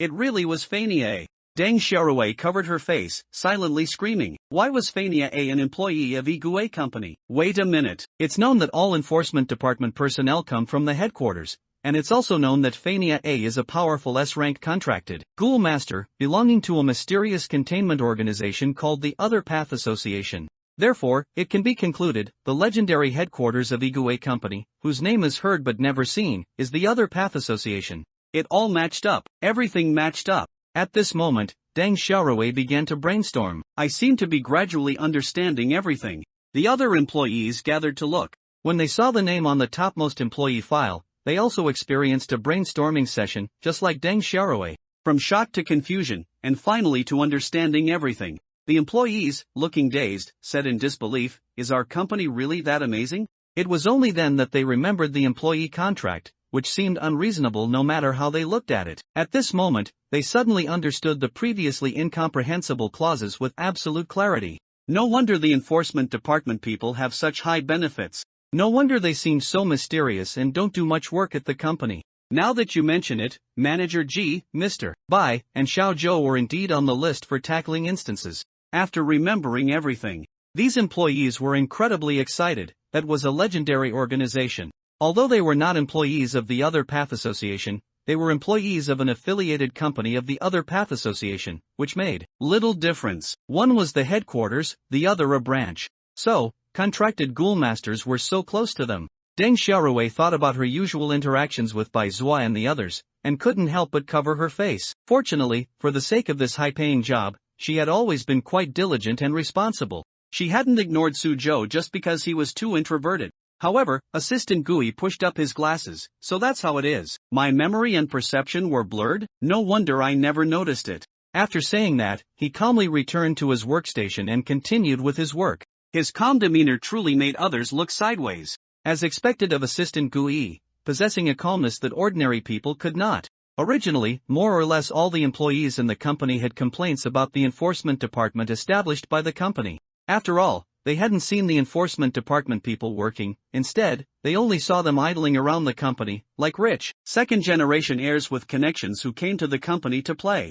At most, they would write some paperwork reports. Some even had their names listed but never showed up. Those unaware of the inside story would naturally be dissatisfied. Now, knowing everything, their attitude immediately underwent a complete 180-degree change. They no longer had any complaints about the high benefits of the enforcement department. Those were what they deserved. Everyone returned to their workstations, secretly delighted, and continued working. Unfortunately, no matter how excited and overjoyed they were, wishing they could spread the news to everyone, the clauses in the contract made them obediently keep silent. Before, they had treated the contract clauses as a joke. Now, they knew they were the joke. They didn't know how powerful the other path association was, but they knew that if they dared to violate the contract, their memories might truly be wiped clean. But no one was afraid or backed down, and no one resigned. Anyone with a modicum of intelligence knew that in this era of ghoul invasion, staying in a company that could deal with ghouls was several times safer than being anywhere else.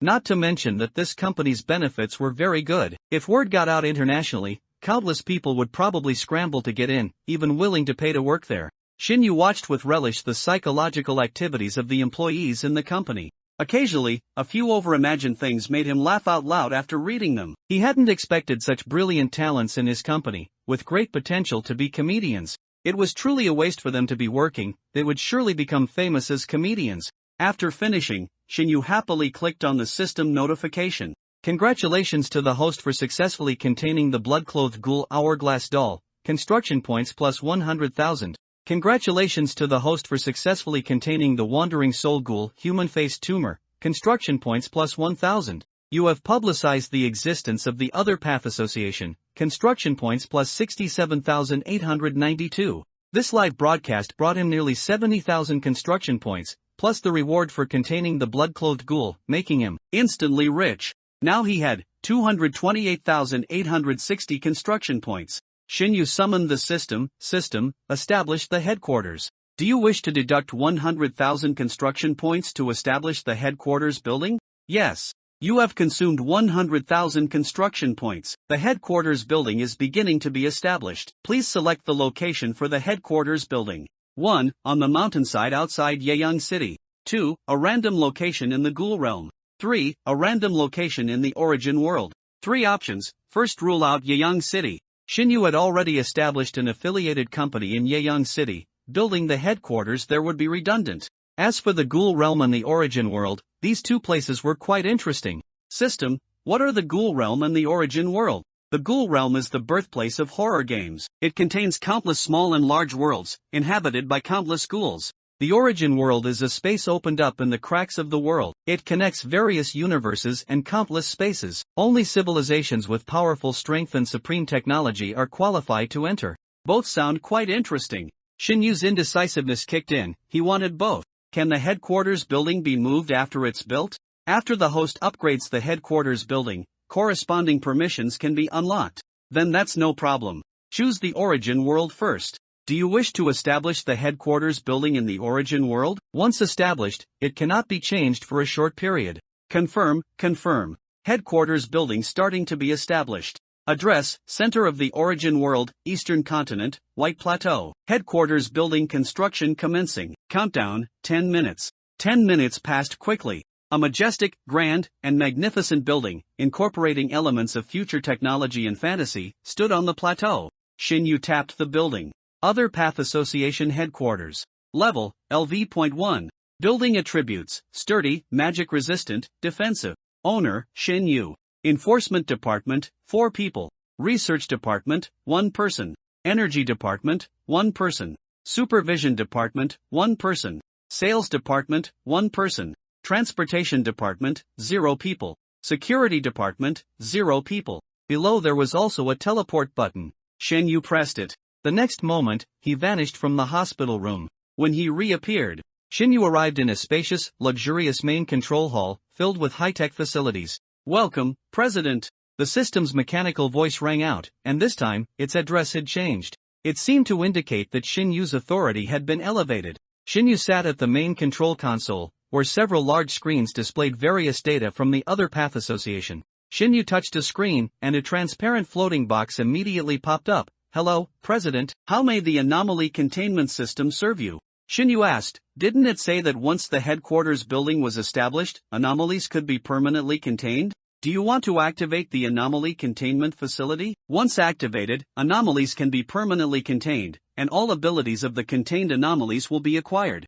Activate. Anomaly containment facility activated successfully. On the screen, an icon lit up with a white glow. Shinyu touched it, and the icon expanded into an interface displaying the newly activated anomaly containment facility, which contained countless rooms with varying environments and pressures. Below, the grid count showed 100 grids, with 10 such rooms per grid. These rooms were used to contain and imprison anomalies. If the number of contained anomalies exceeded the number of rooms, then construction points would be needed to unlock other rooms. For now, it was enough. Shinyu directly controlled Flying Bird A to collect all the anomaly cages, then teleported Flying Bird A to the headquarters building. The moment Flying Bird A entered the headquarters building, the system even played an automatic voice broadcast. "Welcome S-rank anomaly contractor. Flying Bird A, back to headquarters." It was quite well done. Flying Bird A tousled his hair, waved at Shinyu, who was sitting in the control chair, and didn't forget his persona, sending a winking eye. "President, good evening." Shinyu couldn't help but laugh. Ha ha ha ha ha. When others were present, he was immersed in his role and didn't feel anything. Now that he was alone, he felt that Flying Bird A's action was truly flamboyant and flirtatious.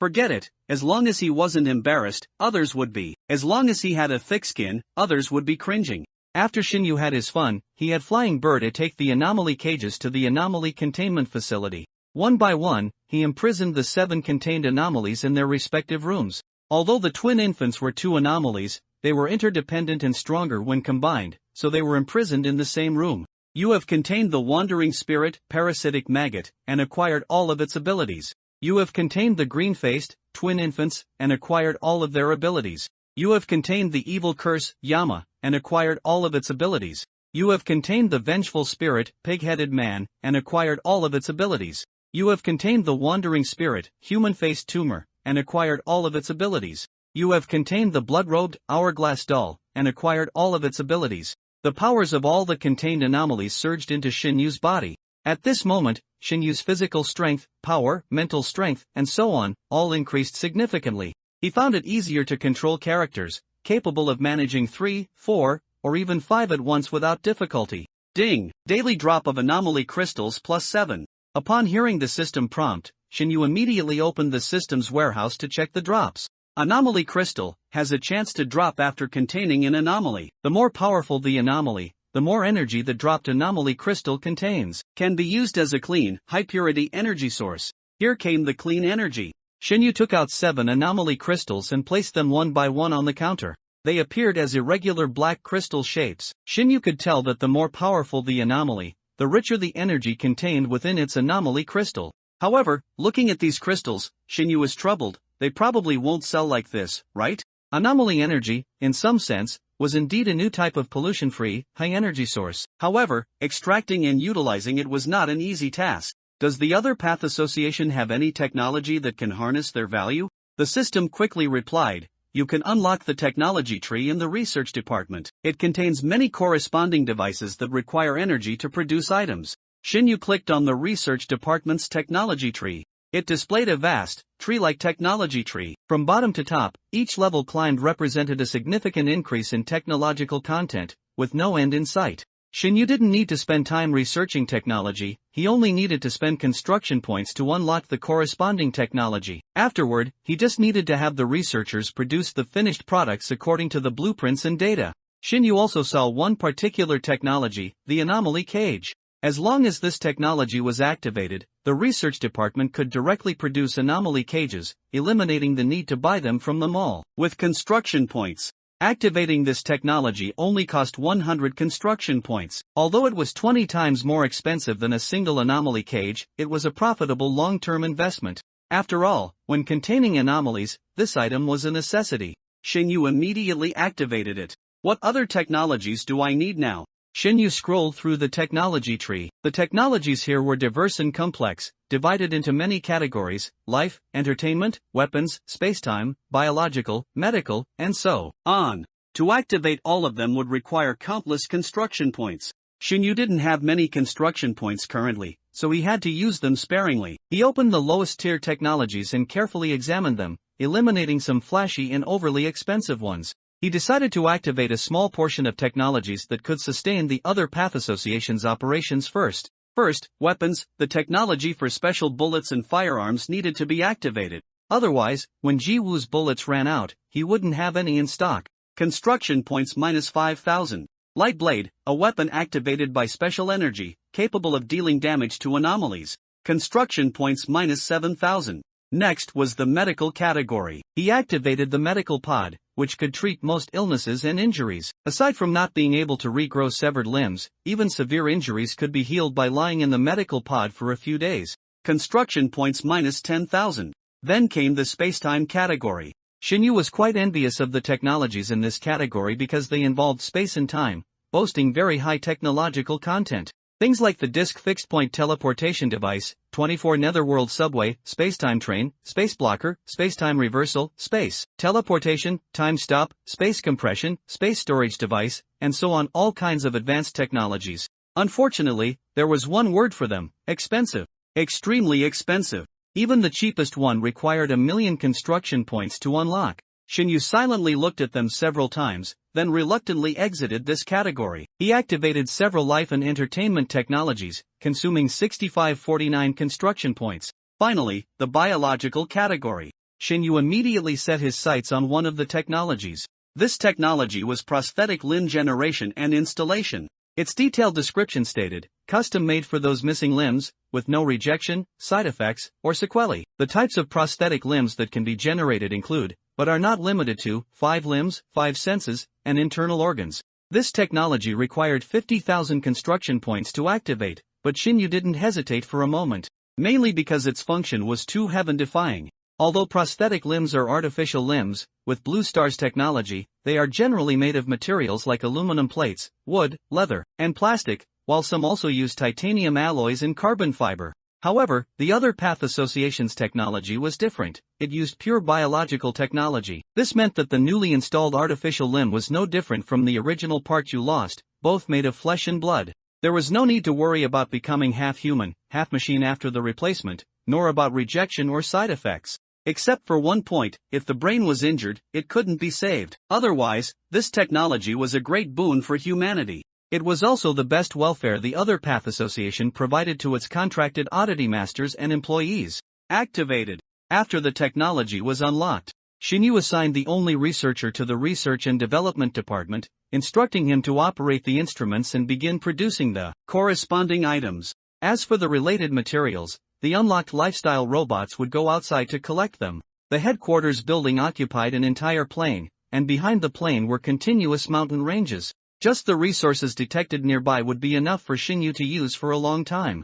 Xinyu first had the researcher urgently produce a batch of robots. Then he dispatched the robots to collect various resources to synthesize. Soon, various items entered the production line. With all machines automated, the production speed would make all factories on Blue Star green with envy. Almost tens of thousands of items could be produced in an hour. If it weren't for the time needed to collect materials, it would probably be even faster. Xinyu then had the researcher produce several large trucks to transport these products. This type of technology was included in the lifestyle category and was surprisingly cheap. Perhaps because it had little technological content, many different models of vehicles, when bundled, cost less than a few hundred construction points. Robots were used to pack these items into boxes and load them onto the trucks. At this point, it became clear that the other path association had too few people, not even enough to drive. Xinyu thought of a solution: directly teleport the trucks to the Easy Track company downstairs. As for whether anyone would see them, Aizua's mind control was not to be underestimated. There are too few people at the headquarters. I have 50,000 construction points left. I'll keep 20,000 for backup and use the rest to draw character cards. Shinyu immediately did a 30 pull. Ding! Consuming 30,000 construction points to draw character cards. Drawing character cards? Ding! Congratulations on drawing E-rank employee card X6, talents, cleaning, logistics, clerk, maintenance. Ding! Congratulations on drawing D-rank employee card X7, talents, eloquence, sales, cooking. Ding! Congratulations on drawing C-rank employee X5, talents, management, logistics, assistant. Ding! Congratulations on drawing B-rank employee card X5, talents, business, management, finance. Ding! Congratulations on drawing A-rank employee card X4, talents, medical skills, transportation, combat power, strategy. Ding! Congratulations on drawing A-rank character card Xiaoyu. Ding! Congratulations on drawing B-rank character card Daoist priest. Ding! Congratulations on drawing SSS rank character card Fu Zhang. Shen Yu. Initially, Shen Yu's face grew darker and darker. The cards he drew were not very good. There were too many trash employee cards. However, his main goal was to staff the other path association, so he didn't care too much. Mainly, his first single pull yielded an S-rank by Zua, and the subsequent 5 pull yielded an S-rank Fei Niaowei, which made Shinyu think that high-rank character cards were easy to draw. As a result, this 30 pull directly made him realize that getting an S-rank character card in the previous 5 pull was indeed a burst of immense luck. Normally, a 10 pull guaranteed 1 character card. As for the character card's rank, it should appear randomly, with a lower chance for higher ranks. Therefore, his first 20 pulls yielded 1 A-rank character card and 1 B-rank character card. Unexpectedly, luck was indeed conserved. The last 10 pull directly gave him a mythical grade card. An SSS rank character card should theoretically be the highest, right? Shinyu didn't look at the other cards. He first clicked on this card, which shimmered with dazzling, multicolored light. The entire card face was incredibly luxurious, with golden borders mixed with light blue and light purple. In the image, lightning and thunder permeated everywhere, surrounding the man standing on the edge of a cliff in the center, looking down at all beings with disdain. An invisible sense of oppression was conveyed through his cold, violent eyes, which flickered with electric sparks, giving people an unspeakable deterrent. At first glance, what you noticed was definitely not his handsome and dashing face, but his domineering and powerful aura, like a thunder god, descending to the mortal world. Shinyu was very satisfied. This man looked incredibly strong at first glance. He wanted to see the man's character. Character, Fu Zhang. Rank, SSS. Identity, executive, one of the 3 great executives. Personality, domineering, strong, gets straight to business without a word, hot-tempered but generally righteous, prefers direct action, dislikes schemes and tricks, hates those who play dirty. Abilities, martial arts, perfect, cold weapon mastery, perfect, hot weapon mastery, perfect, to be unlocked. Special ability, thunderous might, perfect, can generate electricity, can control all natural and unnatural electricity, can control thunder and lightning weather, to be unlocked. Oddity weapon, to be unlocked. Contracted oddity, thunder god, a conceptual oddity that can control all lightning. When serious, it can easily destroy the world. It is formless and formful, and only those with a straightforward personality can control it. It can condense a thunder god avatar. Associated characters, 10. Character completion, 0%. Use immediately? These few lines of introduction, short as they were, fully demonstrated the power of this card. Shinyu gasped, then became extremely joyful. This 30 pull was worth it. Forget about drawing 1 B-rank and 1 A-rank character card. Even if he had drawn 2 E-rank character cards, as long as this card was there, this 30 pull was not a waste. It was incredibly worth it. Shinyu eagerly said, use. Violent thunder, carrying immense power, suddenly exploded.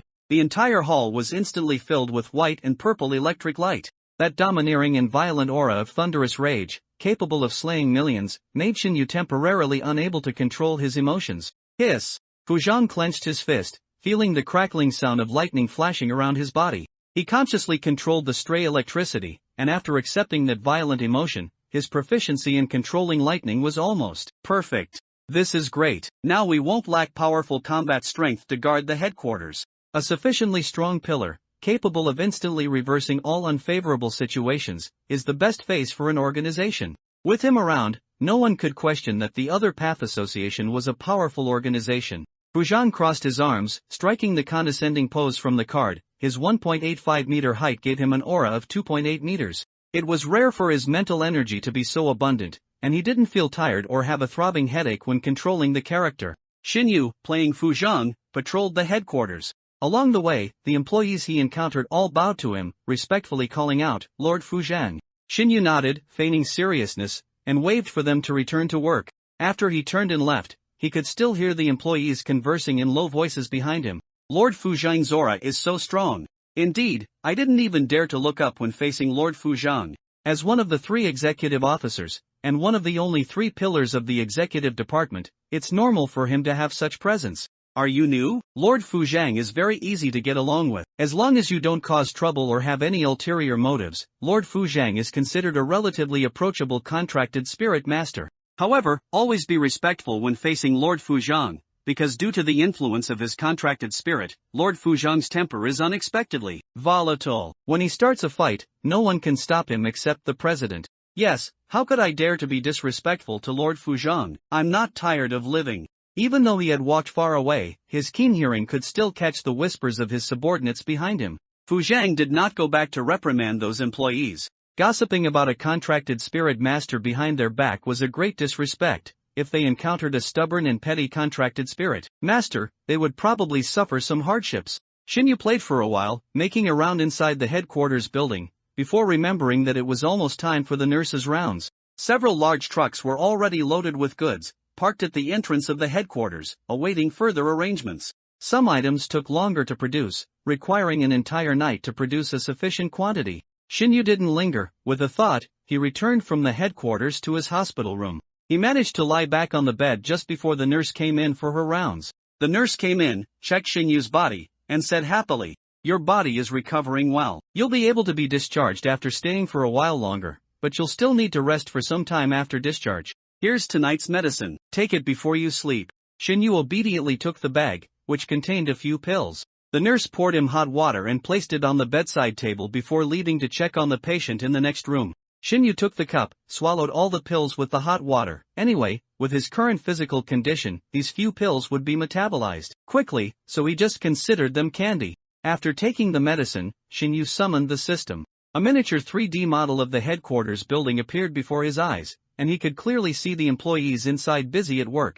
Xinyu saw a red exclamation mark above the researcher's head, and he clicked on it. A message popped up. "I don't know why, but there's so much more work today. I'll have to work overtime tonight to finish it." Xinyu felt a little guilty. Indeed, this was the only researcher in the entire Other Path Association, and all production work needed to be completed by him. Although the production lines were automated, they still required human operation of the machinery. While feeling guilty, Xinyu also arranged for the researcher to produce a few more large trucks. "Ha, this is what a capitalist is, right?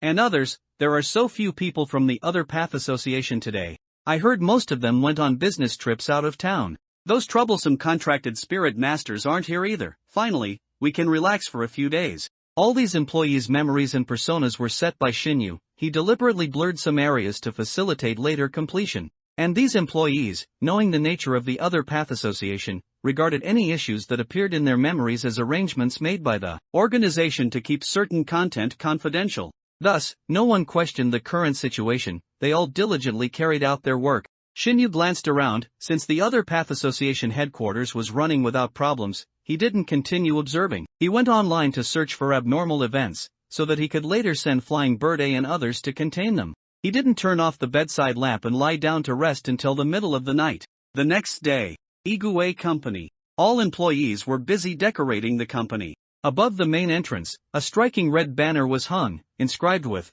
"Welcome Headquarters Leaders for Guidance." 6 flower baskets were placed at the entrance, and a brand new red carpet was laid on the ground. They did all this because Ji-woo mentioned it to them during the morning meeting. "This afternoon, the headquarters will send people to Igue Company." Gui, as an assistant, immediately proposed a reception plan. "Then we also need to prepare to welcome their arrival. Banners, flower baskets, and refreshments like fruits and dishes, all these need to be purchased." Yang Su and Deng Xiaorui from the logistics department nodded, noting down the items to be procured. Ji-woo got a headache after hearing this. Does it really need to be so grand?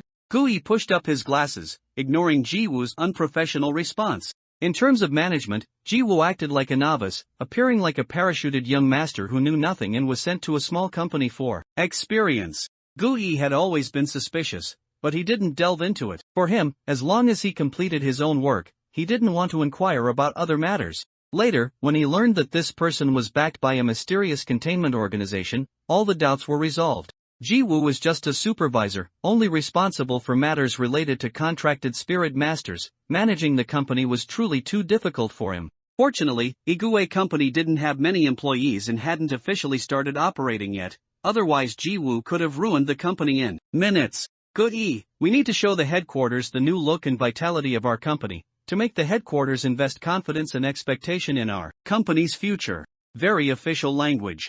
Ji-woo saw the employees looking forward to it, not feeling that organizing this welcome ceremony was troublesome at all, but instead eagerly took on the work he could do. They excitedly discussed how to welcome the people from headquarters. There was nothing he could do, so Ji-woo just nodded in agreement. And so, all employees of the company enthusiastically set up the welcome site. The flower baskets and banners were rushed and paid extra for, and soon delivered. Everything was ready, just waiting for the people from the headquarters to arrive. Suzhou was so nervous he didn't know where to put his hands and feet. Do you need help moving this? What should I do? He followed behind the employees, trying to find something to do. However, they all waved him off, stuffing snacks and drinks into his arms and telling him to just sit by the side. Beside him, Bai Zhuo sat with his legs crossed, his posture extremely unrestrained. His mood these past few days had been exceptionally good. Unlike before when he would disappear all day to cause trouble, he had been uncharacteristically well behaved, staying in the company. It was rare for him not to be willful, he was quite responsible with tasks. During this time, Suzhou had received guidance from Bai Zhuo, and his control over the oddities had strengthened considerably. Even Ji-woo felt that Bai Zhuo had finally changed his ways. Brother Bai, will the president come this time? Who all is coming from headquarters? What should I call them? Seniors? Suzhou was much more reserved. His impression of headquarters was still a dim room with simple furnishings, where the odd hand was imprisoned. He had signed a contract there and become a contract oddity master. Then he was teleported out. He had never seen any other part of headquarters, and the only contract oddity master he had interacted with was Bai Zhuo. This was also why Suzhou lacked confidence. He always felt that his becoming a contract oddity master was solely due to Bai Zhuo. With his talent, he wouldn't have been qualified to become a contract oddity master. Bai Zhuo, wearing white headphones, listened to music while absent-mindedly replying, "Huh? Call them seniors? There aren't that many rules." Suzhou chuckled awkwardly, rubbing the back of his head. After being repeatedly lectured by Ji-woo these past few days, even he, as foolish as he was, knew what kind of person Brother Bai was.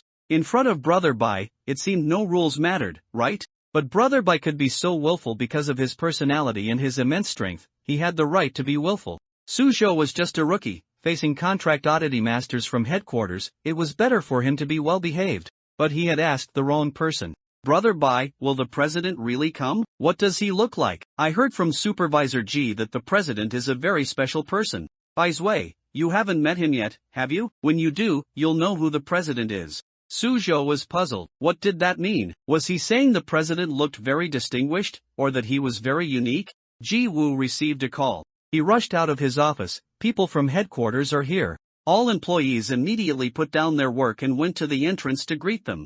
Suzhou and Bai Zhuo followed behind. Where's Senior Flying Bird A? Who knows? Probably caught in some birdcage, right? Flying Bird A was careless last time and got tricked. After returning, Bai Zhuo mocked him relentlessly, and the atmosphere between them was extremely hostile, almost leading to a fight on the spot. Suzhou, caught in the middle, didn't know whether to mediate or not, and was getting anxious. Only Ji-woo, with his extensive experience, told him not to worry, saying they wouldn't actually fight. And sure enough, they didn't fight in the end. Suzhou curiously asked why they didn't fight. Ji-woo replied profoundly, they would fight someday, but not now. Suzhou didn't press further. To this day, the atmosphere between the two remains unfriendly, with several rounds of open and veiled sarcastic jabs. Suzhou didn't dare to get involved. So, facing Bai Zhuo's veiled sarcasm, Suzhou pretended not to hear, looking up at the ceiling. This ceiling is really nice. Everyone arrived at the entrance. Each person couldn't help but crane their necks, looking to see if the people from headquarters had arrived. After waiting for a while, no one came up. Guyi asked Ji-woo, Manager Ji, did headquarters say where they are? Ji-woo checked his messages. They said they're downstairs. Downstairs? By now, they should have reached the entrance. Guyi thought for a moment. Could it be that they're still downstairs and haven't come up? Ji-woo pondered. Oh, right, they said they'd bring products, so there must be a lot of them. They might not know where to put them for a while. After all, the other Path Association rented a commercial building, which was all office space. Previously, they only sold intangible goods like software, so there wasn't enough space to store products. Ji-woo led the group downstairs. Several large trucks were already parked downstairs, with a diamond-shaped logo of an infinite snake printed on them. It represented the Other Path Association, the employee uniforms at headquarters, on the building, and various items produced by the Other Path Association all bore this mark. Several employees from headquarters had already gotten out of the trucks and were discussing how to unload the goods. Upon seeing Ji-woo, a leading manager greeted him. "Supervisor Ji, good afternoon. Thank you for your hard work, bringing everything all this way." The manager smiled mysteriously. "It's no trouble, we didn't travel very far." This was true, they had teleported directly from headquarters to the Other Path Association building downstairs, which didn't take much time at all. Ji-woo looked at the employees from headquarters. There were managers, sales personnel, logistics, and finance, quite a complete team. Basically, headquarters had sent people to take over the positions that the Other Path Association lacked. Headquarters was quite attentive to the Other Path Association.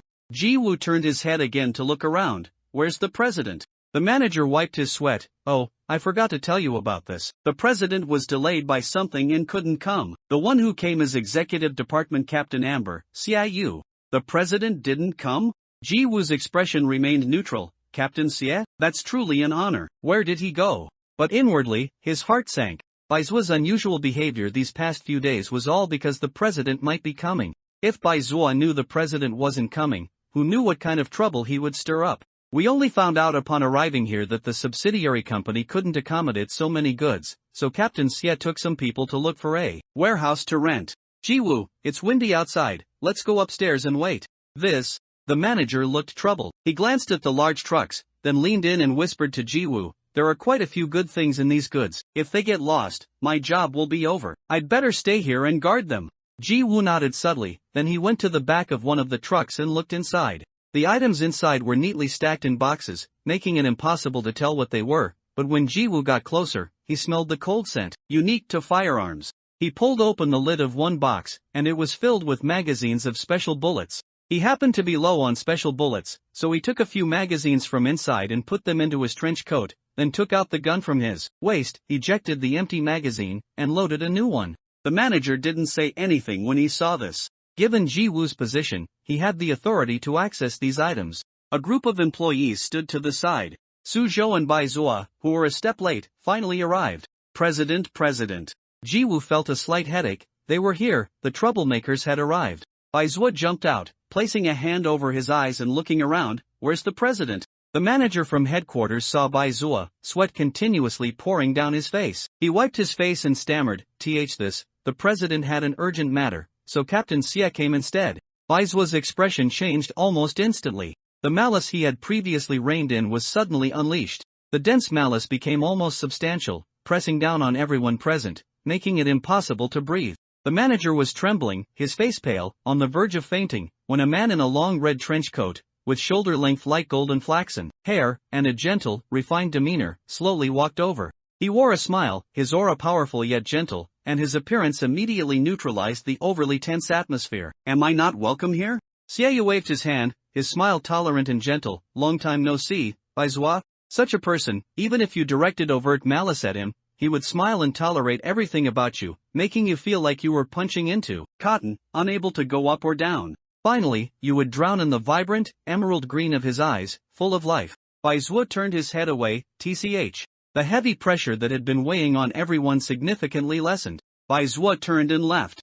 Ji-woo didn't stop him. With the president absent, Baizuo wouldn't stay to participate in the welcoming ceremony. In fact, Ji-woo let out a sigh of relief. Compared to Baizuo causing a scene, this outcome was quite good. Perhaps headquarters also sent Xie, who had the best temperament, for this very reason. "Captain Xie, have you found the warehouse? It's already leased. I've asked Tianzong to watch over it. By the way, I heard Baizuo also took in a new person?"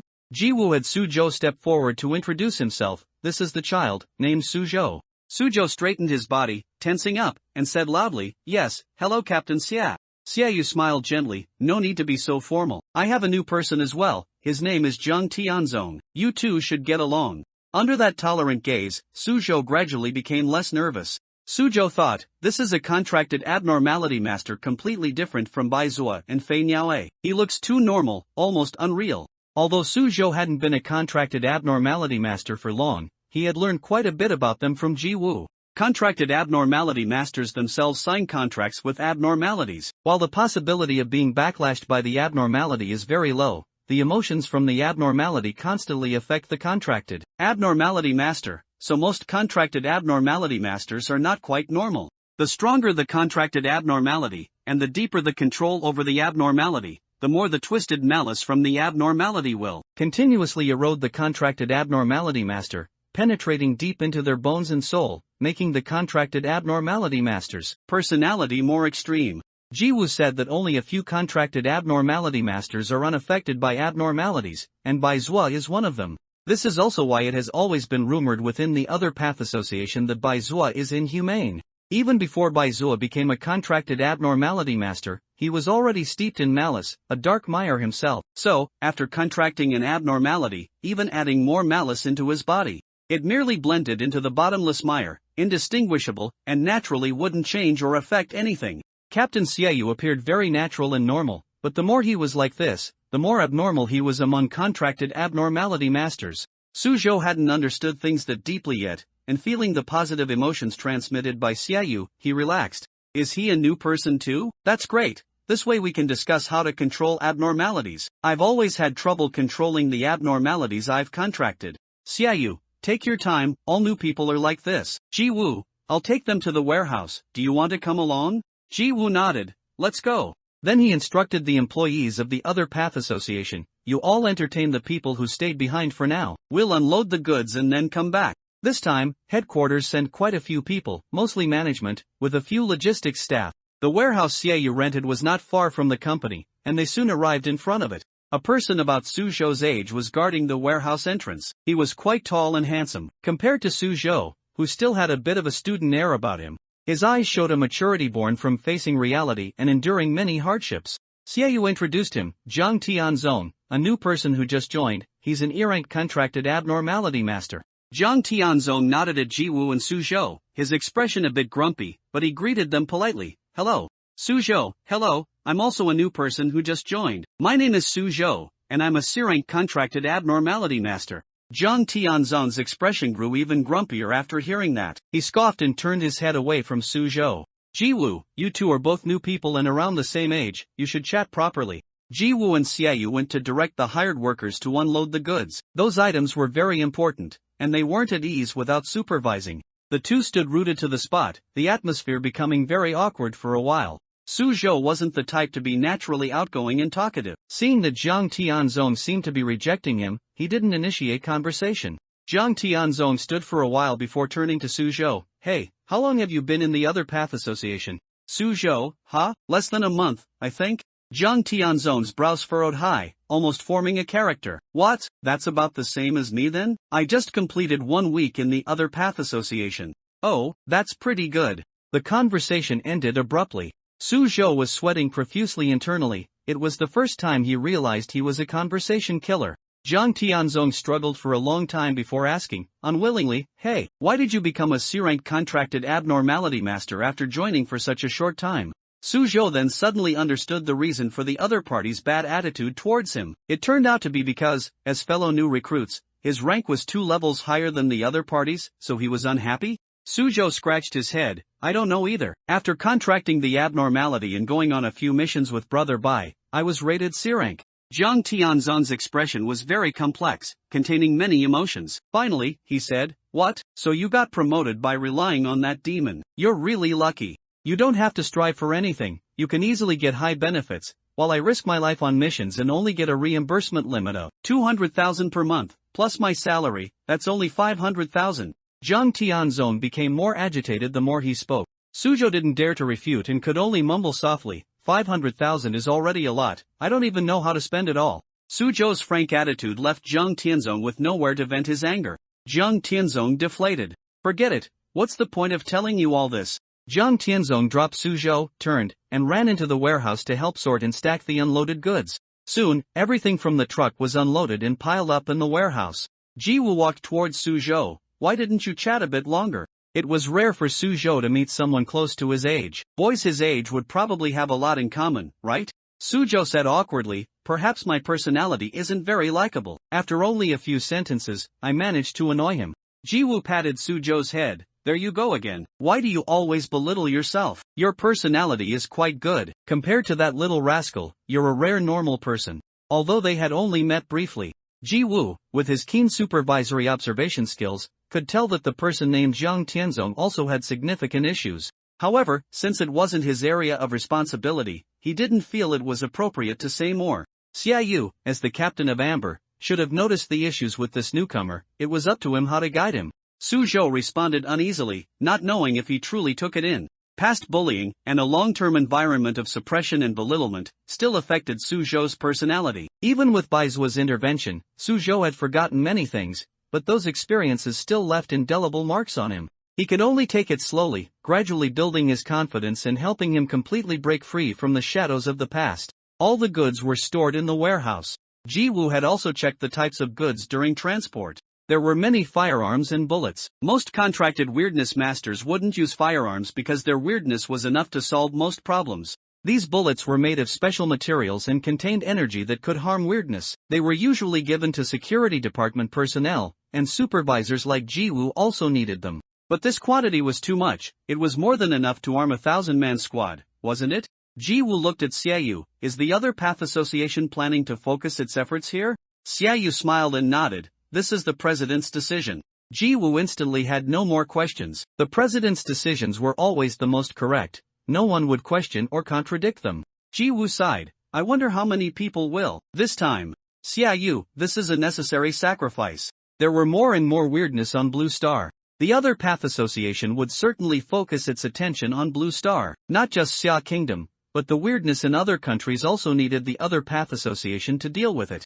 However, contracted weirdness masters were already few in number. Facing the weirdness of the entire Blue Star, plus the doors in the source world that required powerful contracted weirdness masters to suppress, the other path association was stretched thin. Too few people possess talent. Even though we are constantly looking for new people, those who can become contracted weirdness masters are still very rare. Only people with special physiques could contract weirdness, because they could quickly adapt to it without being torn apart by it. This time, another door went berserk. The president and others rushed over to suppress it, so they couldn't come here in time. Jiwoo's expression became solemn upon hearing this. Another door went berserk? What about the contracted weirdness masters guarding it? 3 died, and one's weirdness was mostly devoured. It will probably take several months to recover. The doors guarded by the other path association were passages connecting the source world and the weirdness world. Within the source world, there were countless unstable spatial rifts. These rifts led to unknown spaces. Some spaces were harmless, while others were certain death. Among them, the other path association discovered several spatial rifts leading to the weirdness world. The weirdness world was filled with countless powerful or weak weirdness. To prevent these weirdness from attacking the headquarters through the spatial rifts, the other path association built a door on top of these spatial rifts 4, and dispatched powerful contracted weirdness masters to guard these doors. Jiwoo sighed. This was the life of a contracted weirdness master. They could die at any moment. Even if the other path association possessed technology far beyond the mundane world, it still couldn't bring these contracted weirdness masters back to life. No, perhaps it could, but the price to pay would be more than just losing a few contracted weirdness masters. With the president and the other pillars present, they should be able to suppress the berserk door very quickly. You proclaimed the existence of the other path association, construction points plus 20. Xiaoyu glanced at a certain spot behind him. Jiwoo also looked over. What's wrong? No, nothing. A very trendy young man covered his mouth and ran out of his hiding spot, his face showing unconcealed shock. His name was Zhao Hun, just an eccentric, somewhat rebellious ordinary person. Earlier, he saw several large trucks drive in and, curious, followed to watch. As a result, he actually heard such a secret matter. He wouldn't be silenced, would he? Zhao Hun quickly left the area, too flustered to watch where he was going. He blindly ran into a very secluded alley, where he finally slowed down, gasping for breath. Those people are contracted weirdness masters? So cool, if only I could join too. Zhao Hun often played horror games and considered himself familiar with all the tropes of horror games. If he could become a contracted weirdness master, he would surely clear games quickly. Then everyone would look at him and worship him. As soon as he thought of this, Zhao Hun became excited. Speaking of which, why did I run? If I had gone up then, maybe I would have been noticed. Zhao Hun decided to go back, but looking around, he realized he had come to an unfamiliar place. Where is this? Behind him were intricate, identical alleys. Zhao Han walked around in them several times but couldn't find his way out. Strange, is this not the way? Why is this place built like a maze? After walking around a few more times and still returning to the starting point, Zhao Han's back gradually began to tingle. Such intricate alleys, though easy to get lost in, should eventually lead out if one kept walking in one direction. Yet he had been walking in this alley for so long and hadn't seen a single house. The further Zhao Han walked, the more hesitant his steps became. He nervously kept looking back over his shoulder, afraid that some weirdness would suddenly jump out and bite off his head. Stuck in this narrow, gloomy, deserted alley, Zhao Han grew increasingly scared. He even felt his legs go weak and his whole body feel faint. He took out his phone to call for help, only to discover in horror that there was no signal. Is anyone there? Help! Someone save me! Zhao Han instantly broke down. He shouted and charged forward blindly. In his extreme fear, all the game tropes he knew were completely forgotten. He had no idea how long he'd been running. Just as exhaustion was about to claim him, a faint glimmer of light appeared ahead. An old-fashioned gate stood open, revealing a courtyard. The glow came from red lanterns hung on either side of the entrance. Ugh, this is the exact scene that signals the next monster fight in a horror game, right? Probably even an instant death the moment I step through.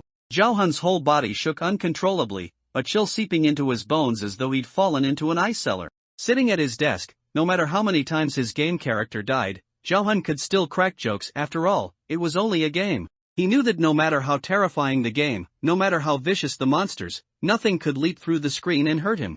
Now, facing the same situation in real life, feeling death creep closer with every heartbeat, he finally understood what true despair meant. I can't go in, I'll die. He tried to back away, but a crisp clinking of bells sounded behind him. Zhao Han didn't dare look back. His pupils dilated on their own, cold sweat pouring down. No way, there really is a ghost? Is it coming for me? Will it be drooling through bloody fangs, ready to bite my head off the instant I turn around? As the bell drew nearer, Zhao Han screamed, scrambling on hands and knees into the courtyard, utterly terrified. The courtyard was pitch black. The darkness swallowed him in seconds. The bell paused, a shadow followed him inside. The moment Zhao Han stepped through, light flared before his eyes. Lanterns blazed to life, several people carrying lamps hurried over, hoisted him up, and ran. Oh dear, the bride's already in the bridal chamber. Why is the groom still wandering outside? Zhao Han shrieked, I'm not the groom, you've got the wrong person. They ignored him, slung him over their shoulders, and carried him into a room. It was a wedding chamber, red double happiness papers and crimson silk lanterns everywhere. Red candles on the table bathed the room in scarlet light. They tossed him in and slammed the door. Zhao Han scrambled up and pounded on the door. Let me out. Though the door looked like thin wood and paper, no amount of ramming would budge it. An ill wind guttered the candles. Outside, a mournful Swona wailed, no joyous tune at all. In a game, it would be a cheap scare tactic.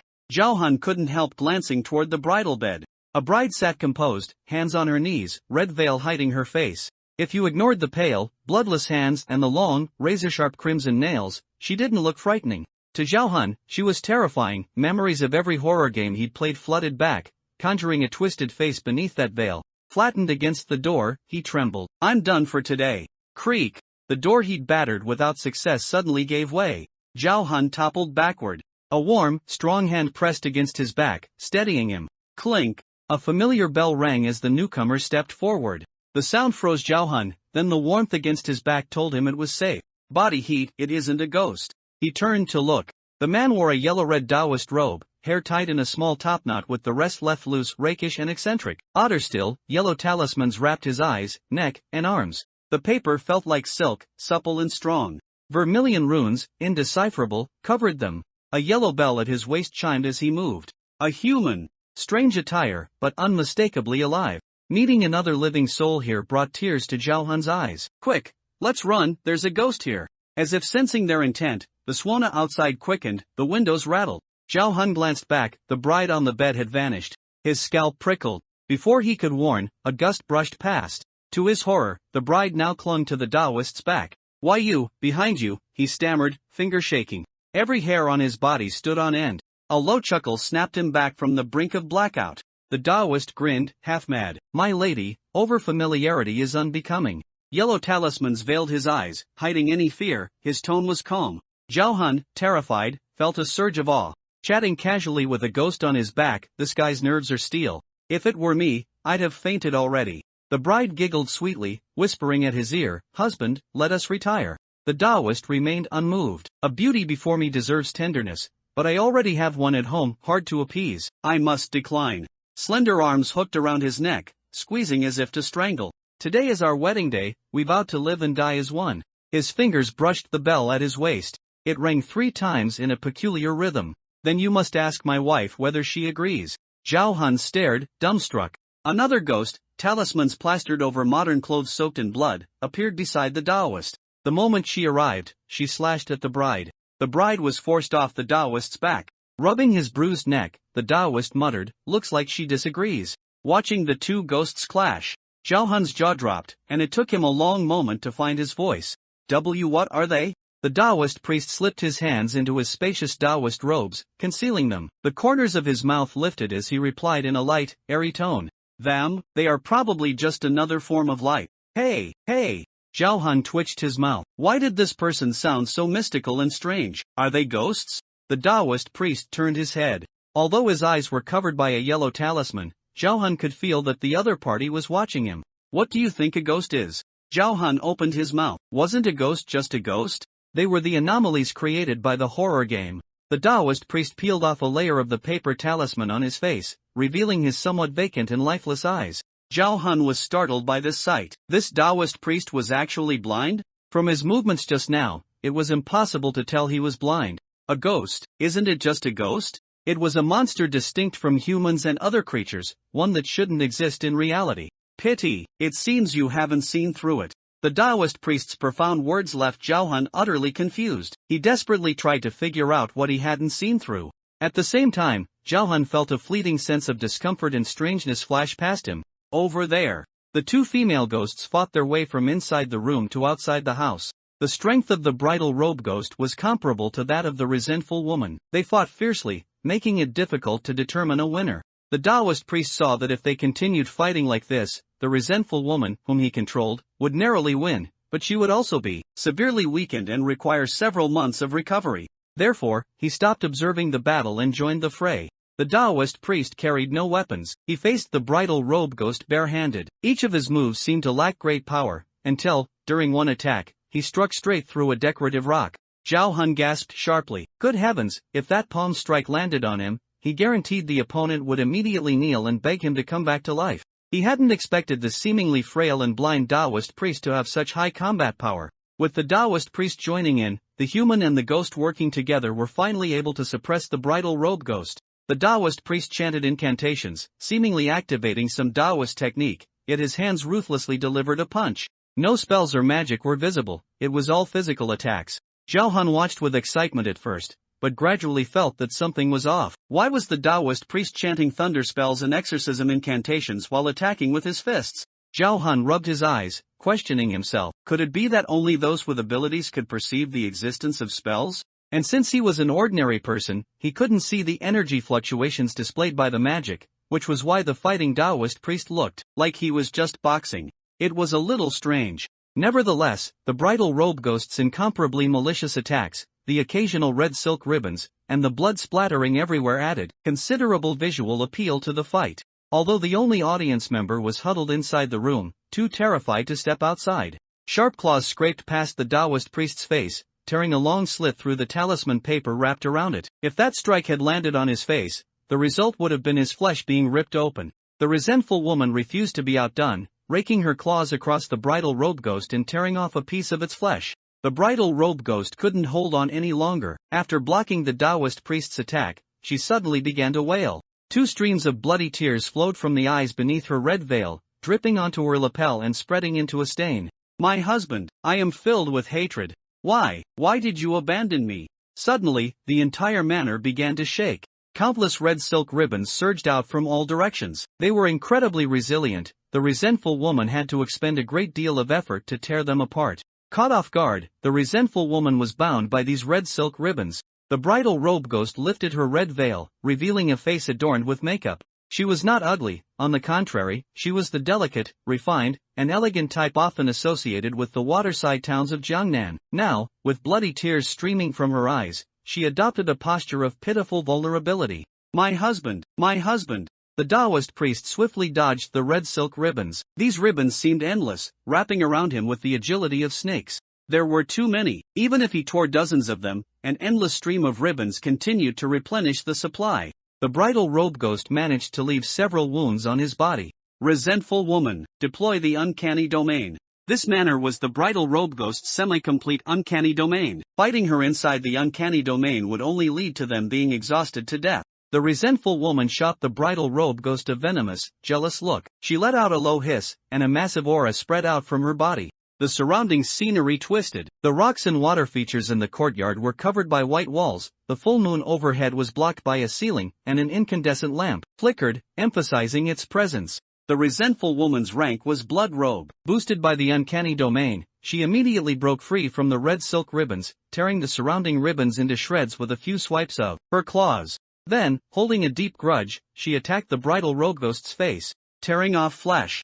She then sank her teeth into the bridal robe ghost's neck and began to devour her. Only after consuming most of the other ghost's power did the resentful woman reluctantly let her go. The bridal robe ghost stumbled and knelt on the ground. She opened her arms toward the Taoist priest, giving up resistance. The Taoist priest walked up to her. It's rare for a malevolent curse-rank ghost to possess such high intelligence. The bridal robe ghost had a degree of intelligence and could speak a few clear sentences, which was extremely rare for ghosts that lacked even basic reason. The Taoist priest sensed a very powerful aura on the bridal robe ghost. This ghost's original rank was definitely higher than malevolent curse. She likely suffered an unfortunate defeat in a fight with another ghost, had most of her power devoured, causing her strength to drop, and now she could only deploy a semi-complete uncanny domain. Looking closely, this uncanny domain was much more complete compared to other genuine semi-complete uncanny domains. The Taoist priest took out a ghost cage, preparing to capture the ghost. An unexpected change occurred. A red shadow quickly stabbed into the Taoist priest's abdomen. It was a red silk ribbon. The bridal robe ghost raised her head, and a look of ecstatic joy appeared on her blood-streaked face. Husband, die with me. The Taoist priest grasped the red silk ribbon. A bit of wisdom, but not much. Did you think this could kill me? The smile on the bridal robe ghost's face froze. The next moment, her heart was ripped out. The resentful woman stood behind her, her face full of fury, holding the bridal robe ghost's heart in her hand. Although for a ghost, such a minor injury was not enough to kill them. But it did interrupt her subsequent attack. The Taoist priest forcefully tore the red silk ribbon and pulled it out of his abdomen. Blood flowed from the wound. Watching from the side, Zhaohan felt a faint ache in his own abdomen. The resentful woman devoured the wedding dress ghoul's heart in one bite. The wedding dress ghoul's aura immediately weakened considerably. It was held down tightly by the resentful woman, unable to resist. The Taoist priest took it into custody. The entire mansion vanished, and they reappeared in a dim alley. Zhaohan looked around in a daze. How did the mansion disappear? What did he just see? A haunted house? Zhaohan shivered and quickly moved closer to the Taoist priest, who was dressed in a Taoist robe. Only then could he feel a sense of security. Taoist priest, do you want to bandage your wound? If he kept bleeding like this, he would die from excessive blood loss, right? The Taoist priest touched his wound, took out a healing potion with an indifferent expression, and injected it directly into his body. Soon, the continuously bleeding wound stopped, and it began to heal and scab over. Such minor injuries were commonplace for contract ghouls. It's just a small injury, no need to worry about it. However, Zhaohan seemed to have thought of something. He looked at the Taoist priest with curiosity. That's amazing. Are you a contract ghoul? Is this the ghoul you contracted? I want to join your organization too. Zhaohan recalled a live broadcast he had watched before. Although the content inside could not be disseminated, and the entries on various chat websites were quickly suppressed, few people dared to discuss this matter on chat software. However, for those who had watched that live broadcast, the content was deeply etched in their minds. From this, they learned that there was a group of people in the world with extraordinary powers. The Taoist priest looked at him in surprise. Aren't you afraid? What? Zhaohan's expression stiffened. You were clearly very scared just now, weren't you? As an ordinary person, you might only encounter ghouls a few times in your life, but after becoming a contract ghoul, you have to fight ghouls every day, and you never know when you might die. But... Zhaohan interrupted him. But, as an ordinary person, if I encounter a ghoul, I can only wait for death, right? Without power, I can only fearfully embrace death. But by becoming a contract ghoul, at least I can have the ability to resist, at least, I can hold death in my own hands. Rather than dying in fear without any ability to resist, it's better to fight back. So, I want to become a contract ghoul. The Taoist priest chuckled softly. Heh, good idea, young man. The resentful woman walked behind him and rested her head on his shoulder. Her cold gaze swept over Zhao up and down. That inhuman gaze belonging to a ghoul. Even knowing that the other party was controlled, Zhao couldn't help but feel a little terrified. This was the instinctive reaction of ordinary people facing danger in terrifying creatures. Those who weren't afraid were the minority. However, if you want to become a contract ghoul, can you handle living with all sorts of terrifying ghouls day in and day out? Sorry, I'm not saying you're terrifying, but ghouls with your beautiful appearance and the ability to communicate are extremely rare. The Taoist priest patted the resentful woman's head. After sensing that her slight resentment had disappeared, he put her away. The Taoist priest gave Zhao a business card. If you've made up your mind, come find me at this place. The Taoist priest turned and left the alley. Zhao looked at the business card and couldn't help but read aloud. Other Path Association Clean Energy Transport Company, Limited? Zhao didn't know whether he should follow him. After hesitating for a long time, he finally left the alley that he couldn't get out of no matter how he tried before. Seeing the outside scenery again, Zhao, who had been on edge for a long time, shivered from the cold wind. His body was completely soaked in cold sweat. If he kept being exposed to the cold wind, he would probably catch a cold, right? So he quickly hailed a taxi to go home, shower, and change clothes. The Taoist priest was passing by here on a mission. He accidentally sensed the aura of a ghoul, which is why he acted to contain the ghoul and incidentally saved Zhao, who had been targeted by it. The Taoist priest walked to the entrance of a hospital. He looked up at the hospital's name, then compared it with the mission information sent to his phone, confirming that he hadn't come to the wrong place. This is it. The Taoist priest walked into the hospital. Under the strange gazes of other patients, he calmly took the elevator all the way up and headed towards the inpatient department. Sir, are you going to the emergency department? The emergency department is in the building next door. Another person saw the Taoist priest's bloodstained abdomen and damaged clothes and kindly pointed out the direction. The Taoist priest replied in a low voice, "This is a prop. I'm not injured. I'm here to visit someone." That person observed the Taoist priest for a while and saw that his movements did not look like he was severely injured, so he left reassured. In such a situation with a 100%, someone with less thick skin would probably cover their face and flee in embarrassment. However, the Taoist priest showed no fear at all. Instead, he acted as if the conspicuous yellow and red Taoist robe he was wearing, the strange runes wrapped around his body, and his eyes being covered yet moving freely as if he could see, were simply common casual clothes. This was probably the kind of thick skin that all socially anxious people would envy. The hospital the Taoist priest arrived at was the same hospital where Xinyu was currently staying. Of course, the Taoist priest controlled by Xinyu wasn't there to find himself, but to find Zhang Lin, who was in the room next to his.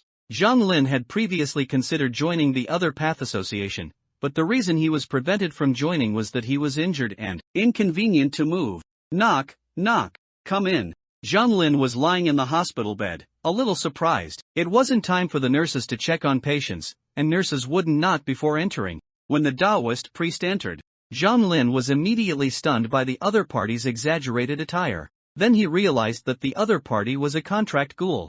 Zhang Lin found his subconscious reaction a bit amusing. Why did he feel like he was treating contract ghouls as eccentric and very individualistic people? Upon meeting, the Taoist priest directly and plainly stated his identity. "Nice to meet you. I am Taoist priest, a B-rank contract ghoul from the executive department. I'm here to bring you medicine. I heard you were seriously injured while being controlled by Bai Zhua." The organization has a process for reimbursing and compensating contract ghouls for losses incurred during missions. This is your compensation. The Taoist priest took out a tube of medicine. The medicine was packaged in a very peculiar syringe. The use of this syringe was very simple. Just open the cap, then stick it into the arm, and the medicine inside would be pushed into the body. It was very friendly for people who didn't know how to use a needle. Zhang Lin took it and, with some difficulty, stuck it into his arm. The light blue medicine slowly injected into his body, and as the medicine was injected, the pain in his body gradually decreased. Once all the medicine inside was injected, the Taoist priest collected the container. Zhang Lin tried swinging his arm and found that all the original pain had vanished. He sat up in surprise, then got out of bed and walked around the ward. "This is great. I don't feel any pain at all, and it feels like the fracture has mostly healed." It was to the point where he could remove the cast and be discharged. "What kind of medicine is this? It's too miraculous." Zhang Lin thought of the patients. If this medicine could be widely used, how many desperate families would be saved? The Taoist priest said, "This is something extracted from a special substance. As for the specifics, you can ask the group of white coats in the research department." The Taoist priest indicated that he was not a professional in that field and did not understand it. Thank you so much for going out of your way to deliver the medicine. Zhang Lin expressed his gratitude, noticing that the Taoist priest seemed to have an injury on his abdomen. Is your injury alright? The Taoist priest casually replied, it's already healed. Zhang Lin, realizing that the other path association possessed such miraculous medicine, wouldn't possibly not provide it to their spirit contractors, so he didn't ask any more questions. After delivering the items, the Taoist priest had completed his mission. He did not stay to continue chatting with Zhang Lin and quickly left the hospital. Zhang Lin immediately went to the nurse's station to state that he wanted to be discharged. The nurse recognized him and exclaimed in surprise, how did you get out of bed? Your leg is fractured, you can't walk. Only after Zhang Lin repeatedly insisted that he wanted to be discharged to recover at home did the nurse arrange for his discharge procedures to be handled. Zhang Lin had his belongings sent home, then immediately drove to the other path company. He couldn't do anything in the ward for the past few days, and he had thought a lot. Now that he had regained his mobility, he immediately rushed to the other path company. He didn't know if he would die one day after becoming a spirit contractor, but he knew that if he didn't become one, he would regret it immensely. Upon arriving at the other path company, Zhang Lin met someone at the elevator entrance. That person looked a bit nervous but firmly pressed the floor button. Zhang Lin glanced over. Their destination was the same floor. After both exited the elevator, they simultaneously stood before the main entrance of the other path company. Flower baskets and banners arranged by the headquarters welcoming party were still there. The two exchanged glances, a similar question rising in their minds. Is he also here for the other path company? Is he an employee of the other path company? They didn't think much of it. As they were about to step into the other path company, they were stopped by a burly man in a black suit, covered in muscles. This man had a strong aura, and his bulging muscles clearly indicated he was not to be trifled with. Hey, why aren't you two wearing employee ID cards? The burly man was the A-grade combat card drawn by Xinyu. As an A-grade employee card with combat talent, Zhuanghu's physical fitness and fighting awareness far surpassed most humans. He possessed rich combat experience and exuded an aura of decisive action. This person, Zhang Lin's expression sharpened. He sensed an aura from this security guard that could only be forged through battlefield combat. This person must have either been a mercenary or a gang member in some dark areas abroad. We are here for an interview by invitation. Unsure if the security guard knew that the other path company was backed by the other path association, Zhang Lin gave an ambiguous answer. Zhao Hun nodded, stating he was also there for the same reason, and showed the business card the Taoist priest had given him. Only then did Zhuanghu, with a cold face, let them in. The tall figure stood to the side, radiating immense pressure. Anyone looking to cause trouble would likely have to reconsider if they could withstand a single punch. Zhao Han was an ordinary person and didn't notice anything unusual. However, as Zhang Lin brushed past, his peripheral vision caught a bulge at the security guard's waist. His heart jumped. Was that a gun? Xia country was a nation with very strict gun control. His sense of responsibility as a former police officer who had already resigned made him want to report it to his superiors. But he quickly remembered that he had already resigned and was no longer a police officer, and moreover, the background of this company was not ordinary. How could an organization that fights against the anomalous and the shadows confront powerful anomalies without some weapons in hand? So, Zhang Lin retracted his gaze, pretending he hadn't seen anything. After all, hadn't this company done enough unconventional things already? At the front desk, and with the guidance of other company employees, the two arrived at an office. Sitting in the office was Dong Hung, who possessed A-grade management talent. He was currently the manager of the sales department, overseeing the company's product sales and financial management. Dong Hung saw the two enter and greeted them very kindly. Please sit. You must be the newcomers, Mr. Taoist priest mentioned who wished to join the other path association.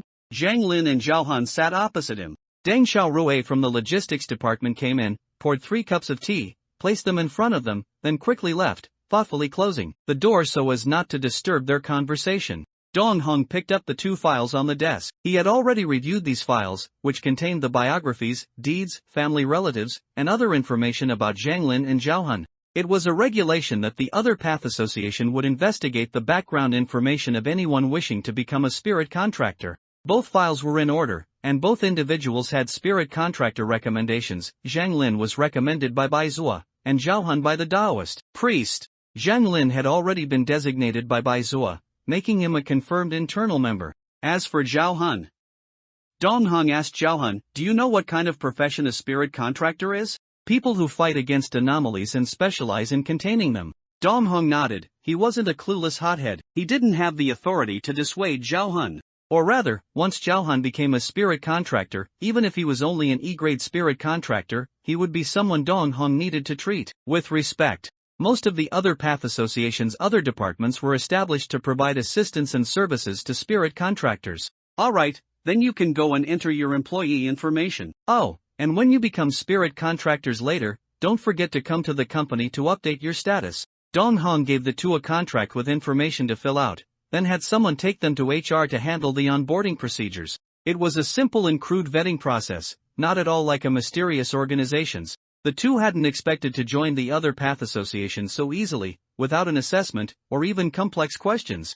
Zhang Lin once again recalled what Jiwoo had said: people with talent were rare, and the number of spirit contractors was also very small.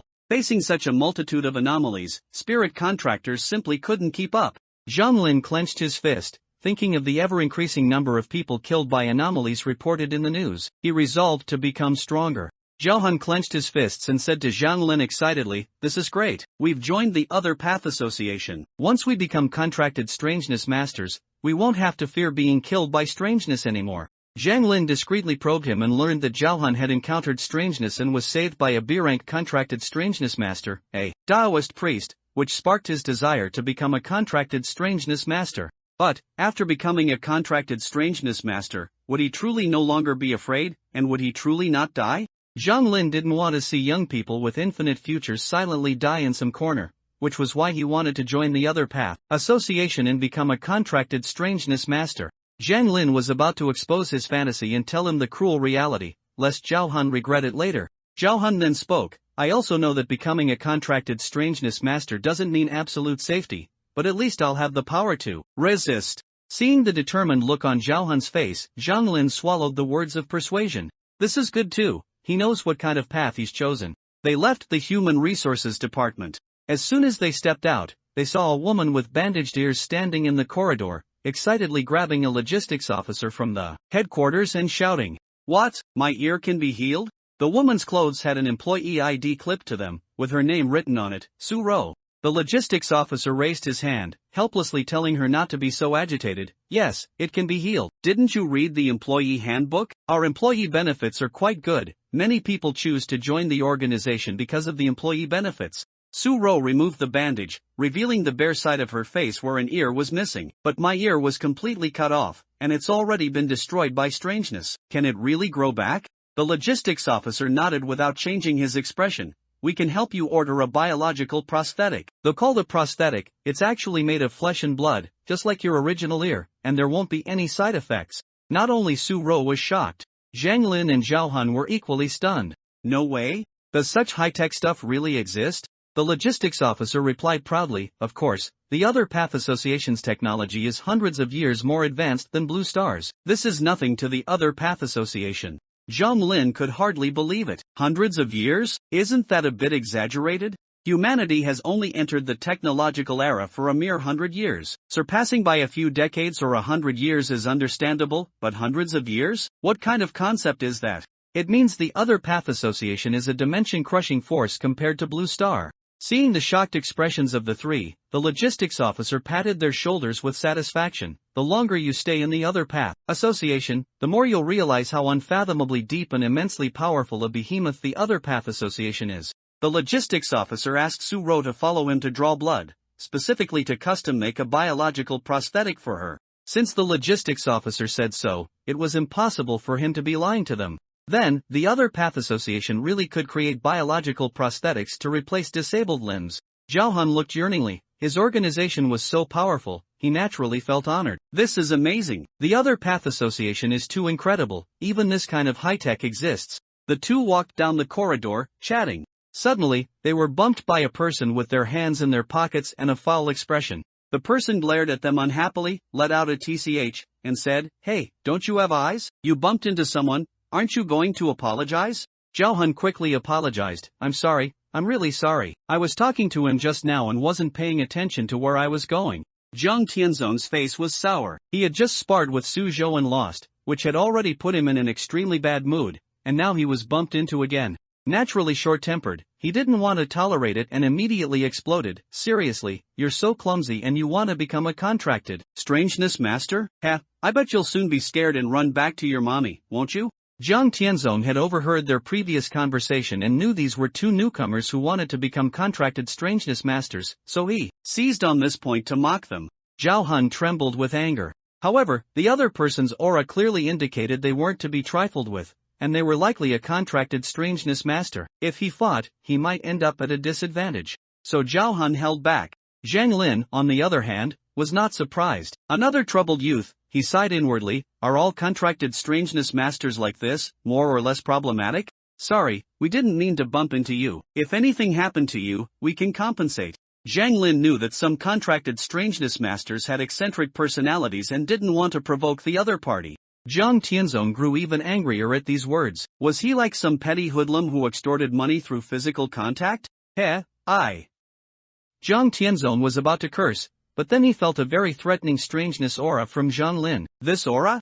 Jiang Tianzong's expression changed. He had felt it on Su Zhou as well, mixed with the strangeness Su Zhou himself had contracted, so it wasn't very obvious. However, Zhang Lin hadn't contracted any strangeness yet, so the mark left on him by Bai Zua, and the strangeness aura it emitted, was very distinct. Jiang Tianzong instantly understood that this person was also Bai Zua's contractor. He gave Zhang Lin a look filled with pity, mixed with some apprehension towards Bai Zua, then snorted, and turned to walk away quickly, leaving behind a bewildered Zhao Hun and a thoughtful Zhang Lin.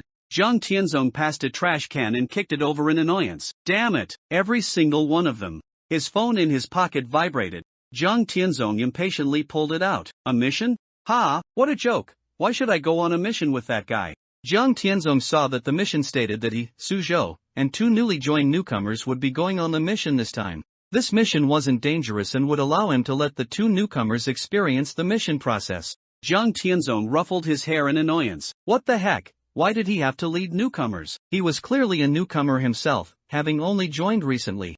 Jiang Tianzong opened his contacts. The captain's number was pinned at the top, but his finger hesitated to press it. Never mind, it was just a not very dangerous mission. If he had to tell the captain about this, wouldn't he be too cowardly? Jiang Tianzong went back to find the two. Hey, the other path association has arranged for you two to go on a mission with me. I'm warning you first, if anyone dares to hold me back, I will absolutely not let them off.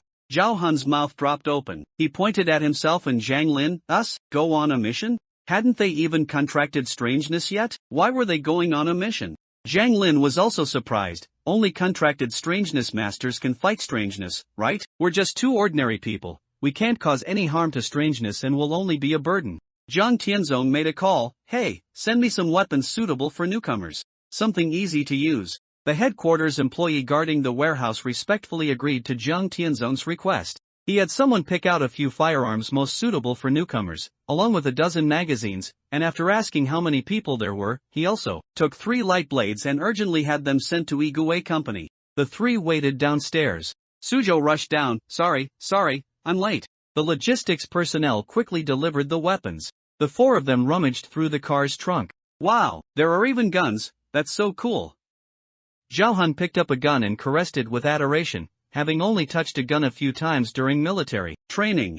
Su Zhou also picked up a light pistol. All the firearms here were pistols, and they were all easy-to-use types. However, was it really a good idea to give firearms to newcomers who had never fired a gun? Wouldn't they accidentally shoot themselves or their teammates? As the only former patrol officer who knew how to use a gun, Zhang Lin saw Zhao Hun excitedly picking up a gun and about to hang it on his waist, so he quickly stopped him. Although this gun isn't on safety, carrying it like this can easily lead to accidents, and it's hard for someone touching a firearm for the first time to hit the target. How about using this instead? Zhang Lin pointed to the light blades placed to the side. Although this weapon was named Light Blade, it wasn't actually a laser weapon in the physical sense, but rather a strangely shaped long saber. Its appearance was very ornate, somewhat like the equipment found in online games. Zhao Hun thought for a moment and reluctantly put down the gun, because he knew that having only touched a gun a few times, he genuinely might accidentally injure others in a tense situation. Anyway, the light blade looked cool too. He picked up a light blade, sheathed it, and carried it on his back. Jiang Tianzong brought a gun and several magazines of ammunition, and also carried a light blade. Zhang Lin did the same as him, but since Zhang Lin knew how to use a gun, he put all the remaining magazines into a magazine pouch. Suzhou didn't take a gun. Suzhou already had an A-grade Kagushi, so he naturally didn't need these. Light blades were mass-produced weapons by the headquarters, with a maximum of E-grade Eri aura, only capable of dealing with some weak Eri entities, suitable for newcomers to practice with. Zhang Lin looked around. 1, 2, 3, they were all clearly young people, not very old. The oldest among them was probably Zhao Hun, who had just entered society not long ago. Zhang Lin, I drove here, let's take my car to the mission location. Thank you for the trouble. Suzhou remained very polite. The three got into Zhang Lin's car, and Zhang Lin drove to the mission location. Suzhou opened his phone. The mission location this time is Shuoyang First Middle School. Students reported hearing someone singing on the school's rooftop. The school security guard checked the rooftop and didn't find anyone up there, but he also heard the singing. The security guard was quite frightened. Currently, the school's rooftop has been sealed off. Zhang Tianzong folded his arms and said disdainfully, since they know something strange happened, why isn't the school on holiday? If there really was an eerie entity, merely locking a door wouldn't stop anyone. Suzhou scrolled down through the mission description, because there haven't been any incidents, and it's just the occasional unmanned singing from the rooftop that's a bit scary. Currently no one has gone missing or died at the school. In this situation, it's normal for the school not to choose to go on holiday.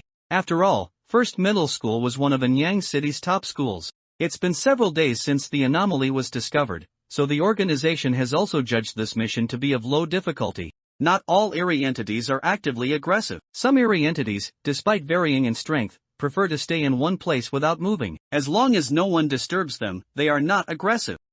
It must be a low-grade eerie entity, probably too weak to even infest others, only capable of staying on the rooftop and scaring students, right?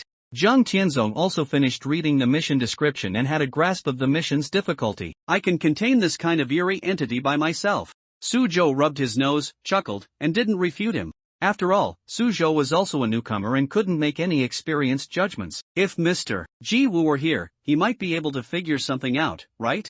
Zhao Hun, why do I feel like you're setting a flag? There's a strong sense of déjà vu, like after this battle, I'm going back home to get married. Zhang Tianzong glared at him. Minnows shouldn't talk so much. Zhao Hun shrank his neck. He chickened out. Zhang Lin, being cautious is a good thing. Once we reach the location, we still need to be careful. Don't relax your guard just because it hasn't attacked the students. Eerie entities don't have human nature. Perhaps because Zhang Lin's words made sense, Zhang Tianzong didn't retort. Soon, the car arrived at the school gate. Zhang Lin parked the car and, seeing the closed school entrance, felt a headache. The school won't let outsiders in freely. Suzhou suddenly remembered something. Supervisor Ji once said that if we encounter a situation where we want to enter a certain place but are blocked, we can show our Ague company employee ID. Show employee ID? Zhang Lin and Zhao Hun took out their employee IDs, which stated, company name, executive department newcomer, Kagushi rank undetermined. And then their headshots. This employee ID was very ordinary. Although the content on it was clearly not that of a typical employee ID, it had no eerie aura, it was just a very ordinary piece of paper. Will it work? Zhao Han was a bit skeptical. Suzhou nodded. Zhang Tianzong scoffed, snatched the employee ID from Suzhou's hand, and walked towards the guardhouse at the school gate. The guardhouse window opened, and an uncle in a security uniform sat inside. He saw Zhang Tianzong walking over. Especially since Zhang Tianzong was wearing overly fashionable casual clothes today, with his hands in his pockets and a thuggish expression, he looked like an outsider coming to cause trouble. The uncle immediately stood up and sternly shouted, "Stop, who are you, and what are you doing at the school? Are you a student of this school? If not, please leave immediately. The school prohibits outsiders from entering." The uncle's hand was already on the police baton at his waist. This area had been chaotic recently, and with the rumors spreading from the school, many outsiders wanted to sneak in. That stern demeanor made the three behind Zhang Tianzong sweat for him. Zhang Tianzong took out his employee ID, flashed it in front of the security guard. "We are employees of Igue Company. Let us in." The moment the security guard's eyes saw the employee ID, his consciousness blurred for a second, then he subconsciously responded, okay. He pressed the switch, and the school's side gate opened. Zhang Tianzong twirled the employee ID in his hand and swaggered into the school. Suzhou and the others quickly followed behind him and entered together.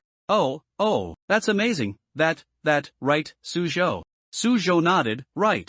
I never thought such an ordinary-looking employee ID would have such a big use. Zhao Hun took out his employee ID, hugged it to his chest like a treasure, and rubbed it a few times. This was a universal pass. In a sense, it was something of considerable value. If he sold it outside, someone would probably pay a high price of several million, right? Of course, he wouldn't possibly sell it. But how exactly was this done? It's so magical, it feels like magic, although the Eri itself is very magical, so was it using the ability of an Eri? Sujo rubbed his head. You just joined, so you don't know yet, do you? The other Path Association has mastered an Eri item that can confuse people's perception. It's probably something Brother Bai did. For example, when people see an employee ID, they unconditionally allow the person holding the employee ID to enter or something like that.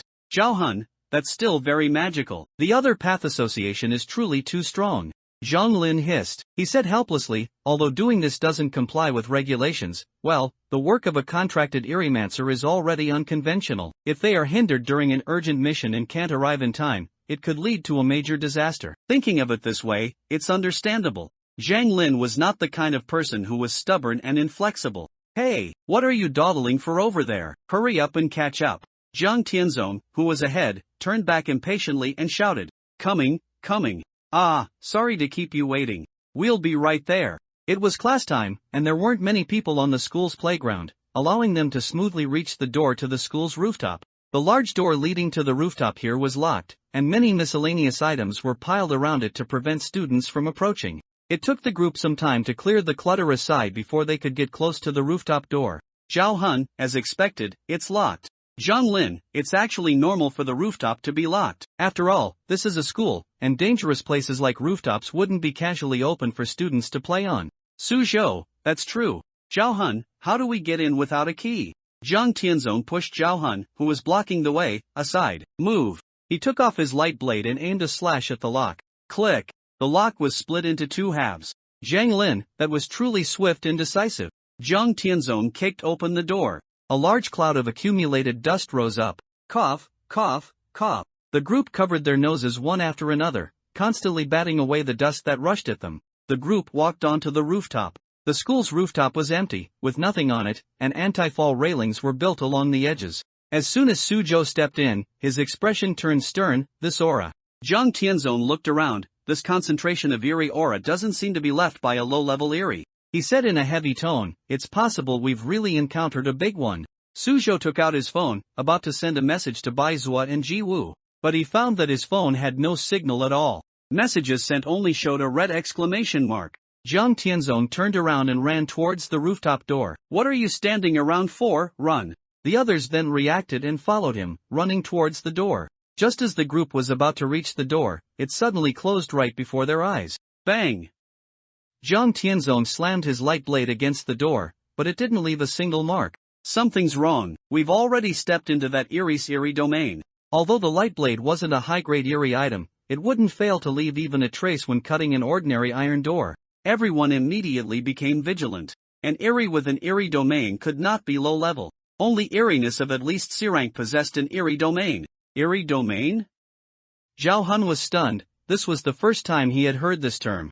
Ji Wu wasn't here, so Suzhou could only take over the explanation. An eerie domain is a natural talent possessed by powerful eeriness. It expands the eerie domain, pulling everything around it into an extra-dimensional space. Inside the eerie domain, the eerie's attacks and other abilities are comprehensively enhanced. Moreover, an eerie domain can isolate and interfere with signals. Some eerie domains themselves carry attacks or generate some troublesome low-level eeriness.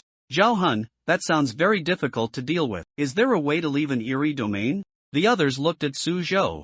Suzhou gave a bitter smile. Yes, as long as an eerie of similar strength also releases an eerie domain, it can devour and suppress the opponents. Eerie domain in a confrontation, allowing you to leave the eerie domain. But, among us, only the eerie I contracted can release an eerie domain, yet. Suzhou covered his eyes, hiding his pained expression, but I haven't learned to control the eerie to release an eerie domain yet. The eerie hand Suzhou contracted was B rank, capable of releasing a semi-complete eerie domain.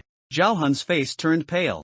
Zhang Lin patted Suzhou's shoulder, comforting him. You've only contracted the eerie for too short a time. Ha! Jiang Tianzong folded his arms and scoffed disdainfully. Instead of agonizing uselessly here, you should quickly master the eerie domain and get us out of this damned place. Being unable to send messages to headquarters means they don't know we've encountered a high-level eerie. Do you know what that means? Jiang Tianzong's eyes held strong unwillingness. It means that when they discover we're out of contact and rush here, they'll only be able to collect our corpses. No, perhaps not even our corpses will be found. I understand. The immense pressure caused Suzhou to break out in a cold sweat. He gritted his teeth, repeatedly trying to control the eerie within his body. A pair of hideous eerie hands appeared in his mind. How exactly can an eerie domain be released? Why is the eerie hand so difficult to control? Do I really not have the talent to be a contracted eerie-mancer? Faster, a little faster. A pair of eerie hands appeared, gripping the iron door, leaving long scratches. But Suzhou still hadn't found the trick to releasing the eerie domain. Jiwoo wasn't a contracted eerie-mancer, so he couldn't share experience in this area. Baizhua, however, had told Suzhou, it's very simple, just think about it, and the eerie domain will naturally be released. This left Suzhou completely confused. Think about it? Suzhou tried his best, thinking, release the eerie domain, release it, hurry and release the eerie domain. However, no matter how hard he tried, the eerie hand still showed no intention of releasing the eerie domain. As the bell for the end of class rang, a slightly eerie yet ethereal humming suddenly echoed on the rooftop. The sound wasn't unpleasant, but the tune of the humming made one's scalp tingle. It's already here. The melody of this song, it's so familiar. Zhao Han suddenly exclaimed as he listened. Is now the time to be talking about this? Jiang Tianzong turned back and angrily yelled at him. No, I think we should listen to what he has to say. Zhang Lin thought they might learn something from this song. Zhao Han thought for a moment. I remember now. Back then, it was very popular to express feelings to someone you loved, and then you'd sing this song. But this one is sung so eerily that I didn't recognize it at first. Zhang Lin, a love song? A Gue singing a love song? Zhang Lin, could it be waiting for someone here? Zhao Han looked around, a school, a rooftop, a female voice, a collection of elements. It's more like someone who was abandoned by a heartless man and then died, right? Jiang Tianzong crossed his arms, and although his face was grim, he corrected, no, a Gue is not something formed after someone dies. Although the reason for its birth is still unknown, it is definitely not the soul of a deceased person. Analyzing this is a researcher's job. What we need to do now is escape from its grasp alive, and then be grateful that we've survived another day. Rookies, this is the world of a Chi Gue master. Hold your weapons. Zhang Lin already held a gun in his hand, the muzzle pointing downwards to avoid accidental injury to his teammates. A cold wind rose from the center of the rooftop. A young girl appeared on the rooftop. She took off her black-rimmed glasses and danced gracefully on them. She closed her eyes, dancing alone in a trance. I like you, my beloved. Everyone was startled. However, the Gue that appeared didn't seem to have any intention of attacking them. The girl was wearing the uniform of First High School and had a ponytail, looking just like a student from this school. Jiang Tianzong's eyes widened. No way? Zhang Lin quickly pressed. What's wrong? Jiang Tianzong took a deep breath, his eyes filled with shock and disbelief. This is a living person. Such a strong Gue aura. Is it a living person possessed by a Gue? Being possessed by a Gue but not being corroded by it, and not turning into a monster that is neither human nor Gue, indicates that this person has a very strong talent. Hey, can you still hear us? Jiang Tianzong tried to awaken her consciousness. If she could wake up, she might be able to control the Gue inside her body. Perhaps, that was why there was a powerful Gue present but no fatalities had occurred. The girl suddenly turned and looked at them. My beloved, bring him over. Ugh. Zhang Lin and Zhao Han felt a tightening around their necks, and then they were inexplicably hoisted into the air by something wet and slippery. They tried to pull at the thin, string-like things that held them, but they were too tough to tear away. Their legs thrashed in agony and suffocation. Jiang Tianzong glanced at Suzhou. Suzhou's eyes were tightly shut, his face covered in sweat, as he concentrated on how to release the Gue domain. He was their only hope of escaping the Gue domain. He couldn't be disturbed. Jiang Tianzong swung his light blade, jumped up, and fiercely slashed at the black hair constricting Zhang Lin and Zhao Han's necks. The light blade struck the black hair, producing a sound similar to metal clashing. A powerful force traveled back through the blade to Jiang Tianzong's hand, causing a tearing pain in his tiger's mouth. It wouldn't cut. Damn it, as expected, a Gue of this level was not something he could contend with. Before Jiang Tianzong could land, a strand of black hair suddenly shot out, piercing directly through his body. Jiang Tianzong gripped the black hair that had impaled him, a wild expression on his face. If I'm going to die, then so be it. Even in death, I'll tear a piece of flesh from your body. He suddenly bent down and bit fiercely into the black hair. Then, enduring the nausea, he bit off large chunks and swallowed them. The originally tough black hair was torn with several gaps by his bites. Jiang Tianzong felt his tongue burning, and a searing pain emanated from his stomach. A gue of this level was far beyond his ability to digest. The gue Jiang Tianzong contracted was gue tongue, a cursed level gue, which was a very promising gue. It possessed the power to devour gue and gain a portion of their abilities, but the devoured gue's strength could not exceed that of gue tongue. Otherwise, he wouldn't be able to digest those powers and would explode and die. Jiang Tianzong spat out a mouthful of blood, and then blood began to flow uncontrollably from his mouth. He ignored it, enduring the pain and continuing to tear and bite. Devour, digest, devour, digest. After being damaged, the black hair immediately retracted. Jiang Tianzong landed on the ground, sticking out his tongue, where strange patterns appeared. It tastes so bad. Jiang Tianzong wiped his mouth. However, he had gained a portion of this gue's ability. Come on, he had already made up his mind, hadn't he? A portion of black hair extended from his body, entangling with the gue's black hair. It paused, seemingly not expecting the opponent's ability to be similar to its own. Taking advantage of its momentary confusion, Jiang Tianzong had already swiftly rushed towards it. The blade in his hand slashed towards the gue's head. It looked up at Jiang Tianzong, and countless small mirrors appeared around Jiang Tianzong. The mirrors suddenly erupted with countless black hairs, impaling Jiang Tianzong like a hedgehog. Jiang Tianzong used his last ounce of strength to swing his blade, shattering the mirrors. He fell to the ground, blood continuously draining from his body, and his vision blurred. Was he really going to die here? Clearly, the captain had said that the gue he contracted was very promising, and he clearly had a future of infinite possibilities. He didn't want to die yet, Captain. The black hair attacked him again. This time, he had no strength left to resist. Was it over? A cold gue hand covered him, blocking the attack for him. Countless gue hands branched out, tearing at the black hair.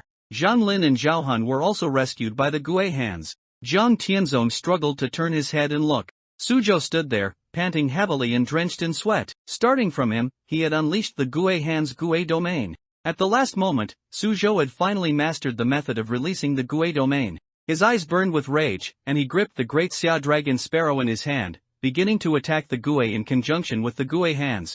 After forcing the gue back, Suzhou manipulated the gue hands to entangle the opponent, then hoisted Jiang Tianzong onto his shoulder. Let's go! Zhang Lin pulled the still-shaken Zhao Hun, following behind Suzhou. They rushed out of the gue domain through an opening created by the gue hands. Finally out of the gue domain, Suzhou immediately handed Jiang Tianzong to Zhang Lin, and his own phone to Zhao Hun. Call Mr. Ji Wu and tell him a blood cloak has appeared here. I'll go hold it off for now. Tell him to send reinforcements quickly.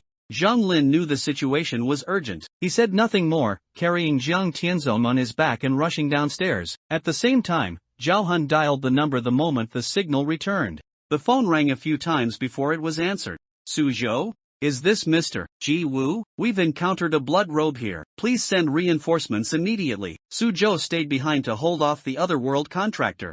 Alright, evacuate from there as quickly as possible. I've already notified the nearby otherworld contractors. Ji Wu's voice was heavy. Everyone knew that Suzhou, staying behind to confront a blood robe alone, had no chance of survival. As someone who had always taken Bai Zuo's place in looking after Suzhou for a considerable time, Ji Wu's feelings were understandable. Almost immediately after hanging up the phone, Ji Wu contacted all the otherworld contractors in the vicinity, as well as the fastest flying bird A. Can they make it? They absolutely must make it. Then, he contacted Bai Zuo. Answer the phone, you little scoundrel, always unavailable at crucial moments. Since learning that the president wouldn't be coming, Bai Zuo had rarely been seen at the Easy Rail Company. Fortunately, Bai Zuo answered quickly this time. Hello? Bai Zuo, hurry to Shuiyang No. 1 Middle School. Suzhou's team encountered a blood robe during their mission. The initial assessment indicated no casualties, so we thought it was a low-level otherworld contractor and sent only new recruits. We didn't expect.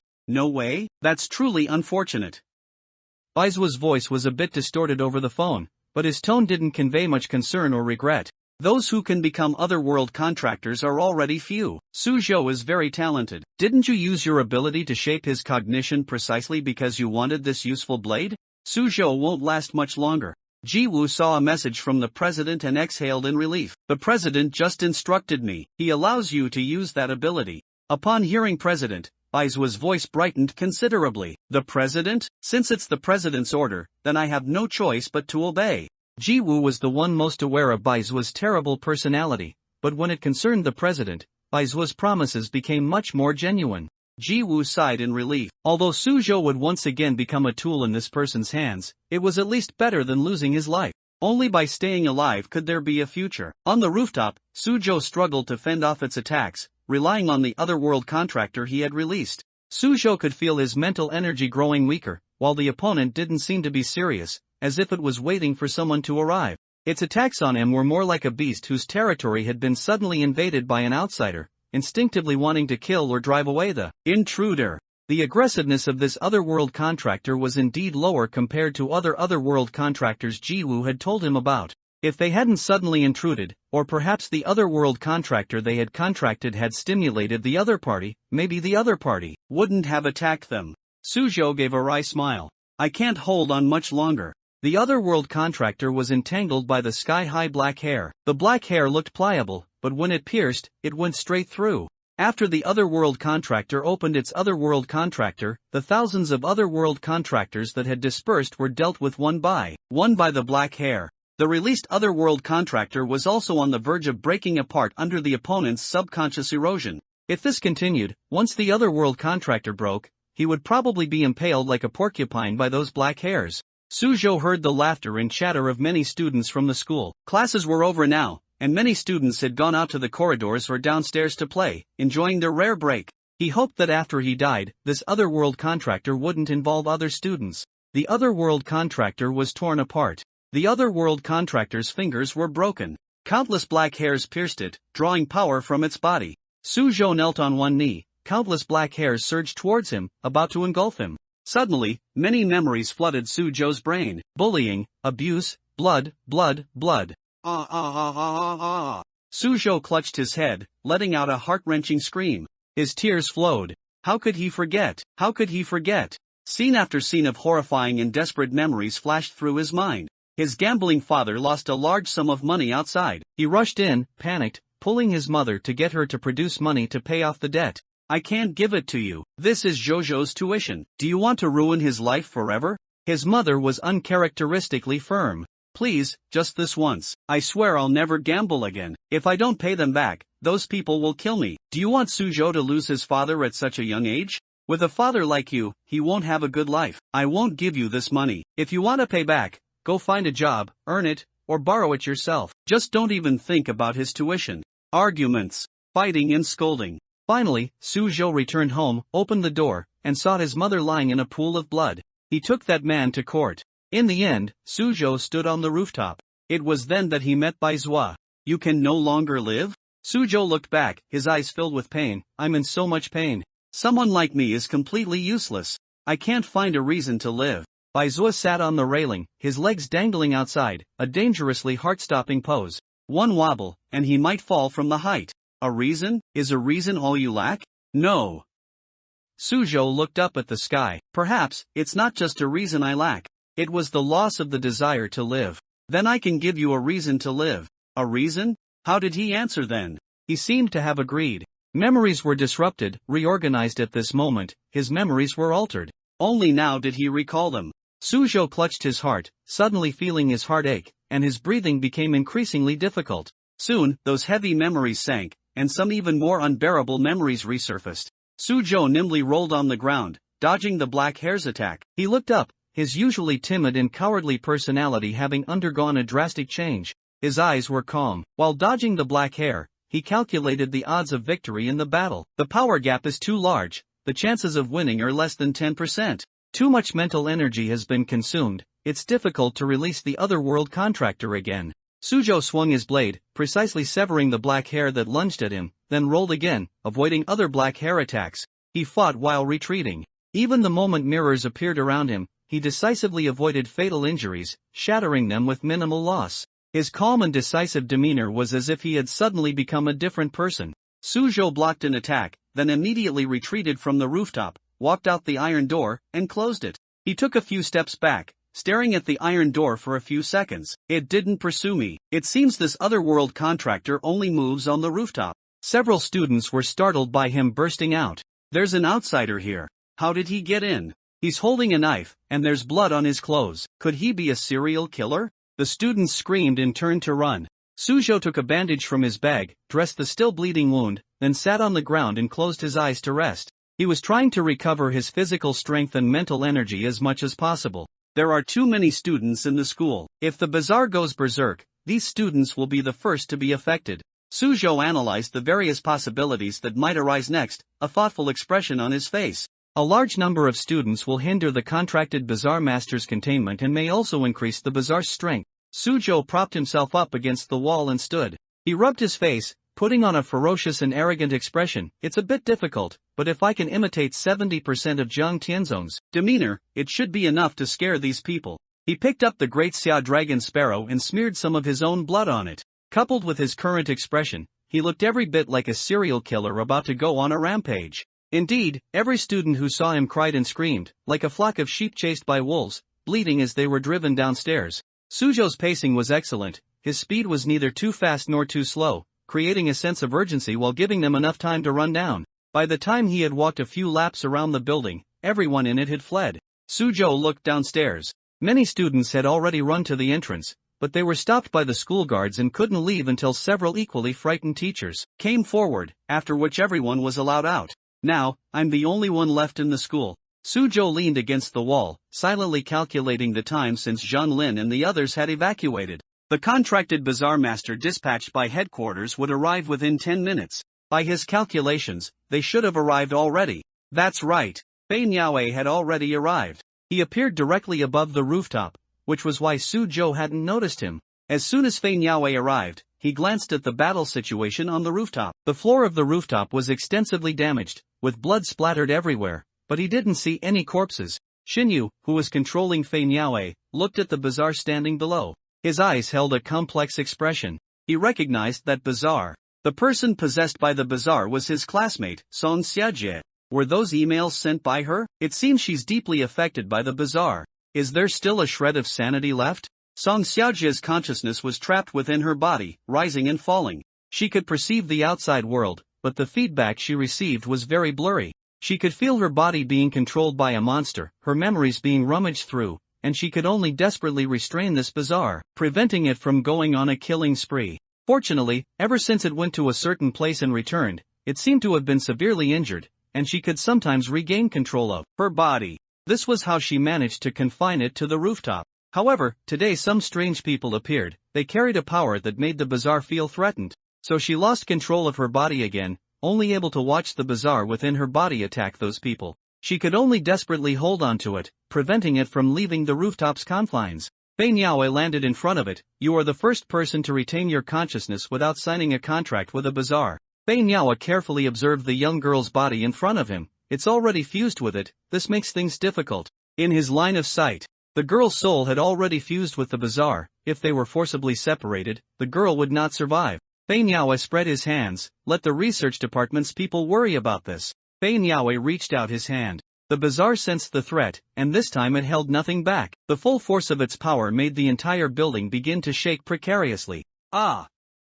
The bazaar let out a piercing scream. I want to wait for him to come back. Then, it actually consciously began to rein in its power, as if it didn't want to affect the building. Fei Niaowei struck mercilessly, and the wind blade severed all its black hair. He did not directly attack the bazaar's main body. Instead, he destroyed all its means of attack, and the bazaar domain was also pierced through. Dealing with a blood-clothed bazaar, especially one that had limited its own power, Fei Niaowei's battle ended very quickly. Then, Fei Niaowei threw out the bazaar cage. It actually succeeded in containing it. It seemed even the bazaar cage judged her to have become a bazaar. Fei Niaowei returned to headquarters. He locked the bazaar from the bazaar cage into the anomaly containment facility. Congratulations, President, for successfully containing a malevolent curse-level bazaar, wedding dress bazaar. Construction points plus 50,000. Congratulations, President, for successfully containing a blood-cloth level bazaar, Song Xiajie. Construction points plus 100,000. You have gained all their power.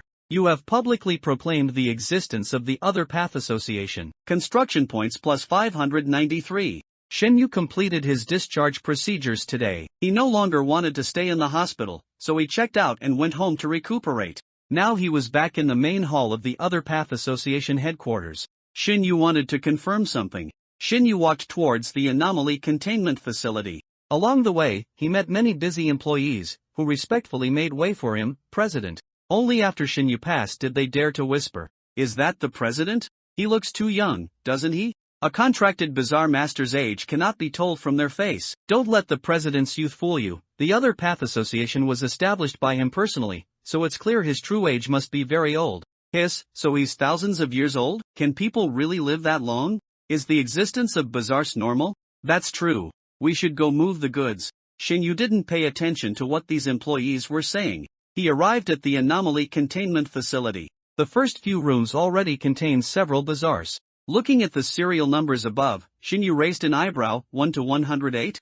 The room containing Song Xiajie had the serial number 1 to 108 written above it. The first room, which contained a wandering soul, had the serial number 1 to 101. Why is the numbering from 100 onwards? Were there bazaars contained before that? When he asked the system said his authority was insufficient. Shinyu could only go to the door of room 1 to 108. He politely knocked on the door, then unlocked the door. Shinyu had ownership of the other path association. He could enter any part of the headquarters building. Song Xiojie sat on the sofa inside. The room was decorated very warmly, providing her with the best possible living environment. For bazaars like this, which were not highly aggressive and possessed a shred of human consciousness, the other path association was always generous with such resources. Song Xiajie initially showed no reaction until she saw Shinyu enter, then it excitedly stood up. It stared at Shinyu with fervent eyes. It looked completely enchanted and obsessed, as if drawn by something. Just as it was about to pounce, a look of struggle appeared on its face, both longing and restrained. Shinyu realized that this anomaly, after merging with Song Xiajie, seemed to have been influenced by Song Xiajie's love and had fallen madly in love with him. So, when it came to Shinyu before, it was probably trying to capture him, wanting to be with him forever? For an anomaly, its idea of forever would certainly involve merging with Shinyu. However, it couldn't defeat the hard goo and was instead severely wounded by it. Song Xiajie's consciousness tried to stop the anomaly, but clearly failed. Just as the anomaly was about to pounce on Shinyu, it met his eyes. In Shinyu's dark and profound pupils, a flash of blood red appeared and vanished, causing the anomaly to immediately freeze in place, not daring to approach another step. That was an anomaly infinitely more powerful than itself. Even just a hint of its aura made it extremely fearful. It feared the anomaly within Shinyu, yet was inexplicably attracted to Shinyu himself. So, it hesitated in place. Song Xiajie's consciousness watched all this, and she realized that this classmate, who had always been a loner and quite mysterious, had an unknown identity. No wonder she always felt that Shinyu had a unique temperament, unable to blend in with the group. She had been tormented by the anomaly in her body, constantly living in fear, terrified that if she relaxed even a little, it would go on a killing spree, slaughtering and devouring all the students in the first high school. Now, as Shinyu's emotionless gaze fell upon her, she felt an unprecedented sense of relaxation. She could finally get some proper sleep. Her extremely fatigued consciousness sank into slumber, and her fusion with the anomaly deepened further. Perhaps, when she woke up, she could become an even more special contract anomaly master. Shinyu moved his fingers, and under his suggestion, this anomaly lay on the sofa and fell into a deep sleep. Shinyu turned and left. The door closed again. Shinyu wanted to test whether it was Song Xiajie's own emotions that influenced the anomaly, or if there was something about him that attracted anomalies. Next door, in 1 to 107, an anomaly in a wedding dress was housed. It was formed from resentment towards a groom and had an inexplicable obsession with males. It would be difficult to test its attitude. Then, the hourglass doll in 1 to 106, its level was high enough, and it possessed some intelligence, making it more suitable for testing. Shinyu walked towards 1 to 106. After the door opened, the hourglass doll, which had been playing with building blocks, was startled, rolled, and agilely scurried under the nearby sofa. Only a pair of eyes peeked out, cautiously looking towards the doorway. From its height, it could only see a pair of sneakers, walking step by step towards it. It blinked, deeply attracted by a certain aura emanating from the person. Ignoring its fear, it crawled out from under the sofa, a tiny figure, and directly hugged Shinyu's calf. Shinyu looked down at it. It also looked up at Shinyu. Although not as obsessed as the anomaly on Song Xiajie, its attitude showed that it was very fond of Shinyu. Was it not an isolated case? That anomaly might have been partly influenced by Song Xiajie's emotions, but more so because there was something about Shinyu that attracted it? What? Am I the anomaly version of Tang Sanzang's flesh? Shinyu pinched the back of the little guy's neck and lifted it up. Do you want to eat me? Meeting Shinyu's eyes, the hourglass doll trembled, weak and helpless, hugging itself. Likes, wants. But, so scary. Wants to be close, yet dares not approach. Shinyu stroked the hourglass doll's head. The hourglass doll unconsciously rubbed against Shinyu's finger, and from its attitude, it didn't seem like it wanted to eat him. So, Shinyu put the hourglass doll on the ground and turned to leave. After the door closed, the hourglass doll touched its head, recovering from the earlier intimacy, and quickly scurried to the door. Unfortunately, it couldn't leave this place. So, it returned to where the building blocks were placed and started playing again.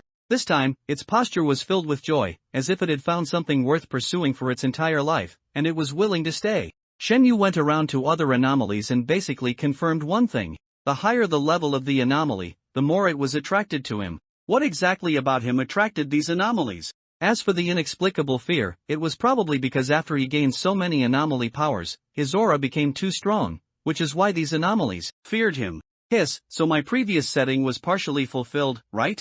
To Tai Bai Zoa, and the thrill-seeking and freedom-loving Fei Niaoe, to the other path association, Shinyu had set it up so that the president possessed unique charisma that made them willing to follow him. But, normally, how much charisma would it take to subdue so many strong individuals with different personalities? This wasn't some Mary Sue or overpowered protagonist whose mere presence made subordinates bow down. If the president could attract anomalies, combined with unique charisma, powerful strength, his own prestige, special experiences, and many other bonuses, it would be reasonable for a group of strong-willed contract anomaly masters to willingly follow him.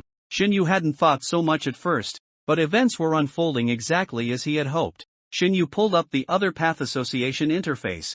Currently, the Other Path Association's level was LV.1. Once Shinyu upgraded it to LV.2, the corresponding system permissions would also unlock. At that time, perhaps he would know more. Upgrading the Other Path Association's level required 500,000 construction points per level. Currently, construction points had other uses, so Shinyu hadn't saved them. He tried his best to buy the limited-time discounted items from the daily refreshed shop. He had accumulated 3 time reversals. He had also purchased 5 anomaly artifacts. One was an earrank, cognitive shielding glasses, worth 10,000 construction points. It could shield and distort some of the things you saw, effectively reducing fear of anomalies and shielding against certain mental damage caused by anomalies, only effective against anomalies below C rank. There was also a D rank, bleeding outerwear, worth 20,000 construction points, a red shirt that constantly bled. Wearing it could shield the aura of living beings, making you appear closer to an anomaly, capable of deceiving the perception of anomalies below A rank. Anomaly eyes, costing 5,000 construction points each, were a limited-time discounted item and a one-time use item. Shinyu bought 3, mainly because their ability was very good. After equipping the anomaly eye, one could see through an anomaly's attack methods, its abilities, and weaknesses. Staring into your eyes would cause hallucinations, memory distortion, and cognitive confusion. The anomaly eye's rank was as high as A rank. If it weren't a one-time use item, it probably wouldn't be available for purchase without several million construction points. It's quite fitting that it appears as a one-time use item now. It's suitable for a poor person like him to buy. Shinyu stroked his chin. Could it be that the mall also sought his tight financial situation, which is why most of the items offered are discounted? He just wanted to say, bring on more such items. Warning, warning.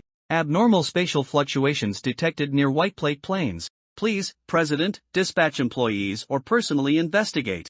Shinyu glanced at the address of the abnormal spatial fluctuations sent by the system. That place was not far from the headquarters building. Last time, in the background Shinyu edited, there was a door riot. In reality, the door did not exist, but it was true that the source world was connected to countless universes and spaces. From the very beginning, when Shinyu established the headquarters building in the source world, the system had mentioned it. This time, the abnormal spatial fluctuation probably means there's a problem with one of the connected spaces. If left unchecked, it's highly likely that some abnormal monsters will emerge from it and attack the headquarters. After all, the fluctuating area is really close to the headquarters building. Send employees to check?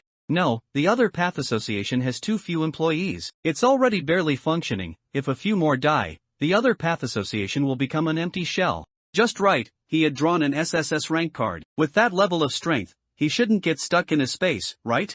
Shinyu controlled Fu Zhang to walk out of the headquarters building's main entrance. The 2 employees guarding the door immediately straightened their chests upon seeing Fu Zhang. Farewell, Lord Fu Zhang. Only after Fu Zhang was out of sight did they dare to whisper. Lord Fu Zhang has always guarded the headquarters. Why would he suddenly leave today? Could it be that a door is rioting somewhere again? Lately, the frequency of door riots has been increasing. What are you afraid of? With the president and the other pillars around, they won't be able to cause any trouble. Lord Fu Zhang looks so reassuring, the employee said, covering their face with a shy expression.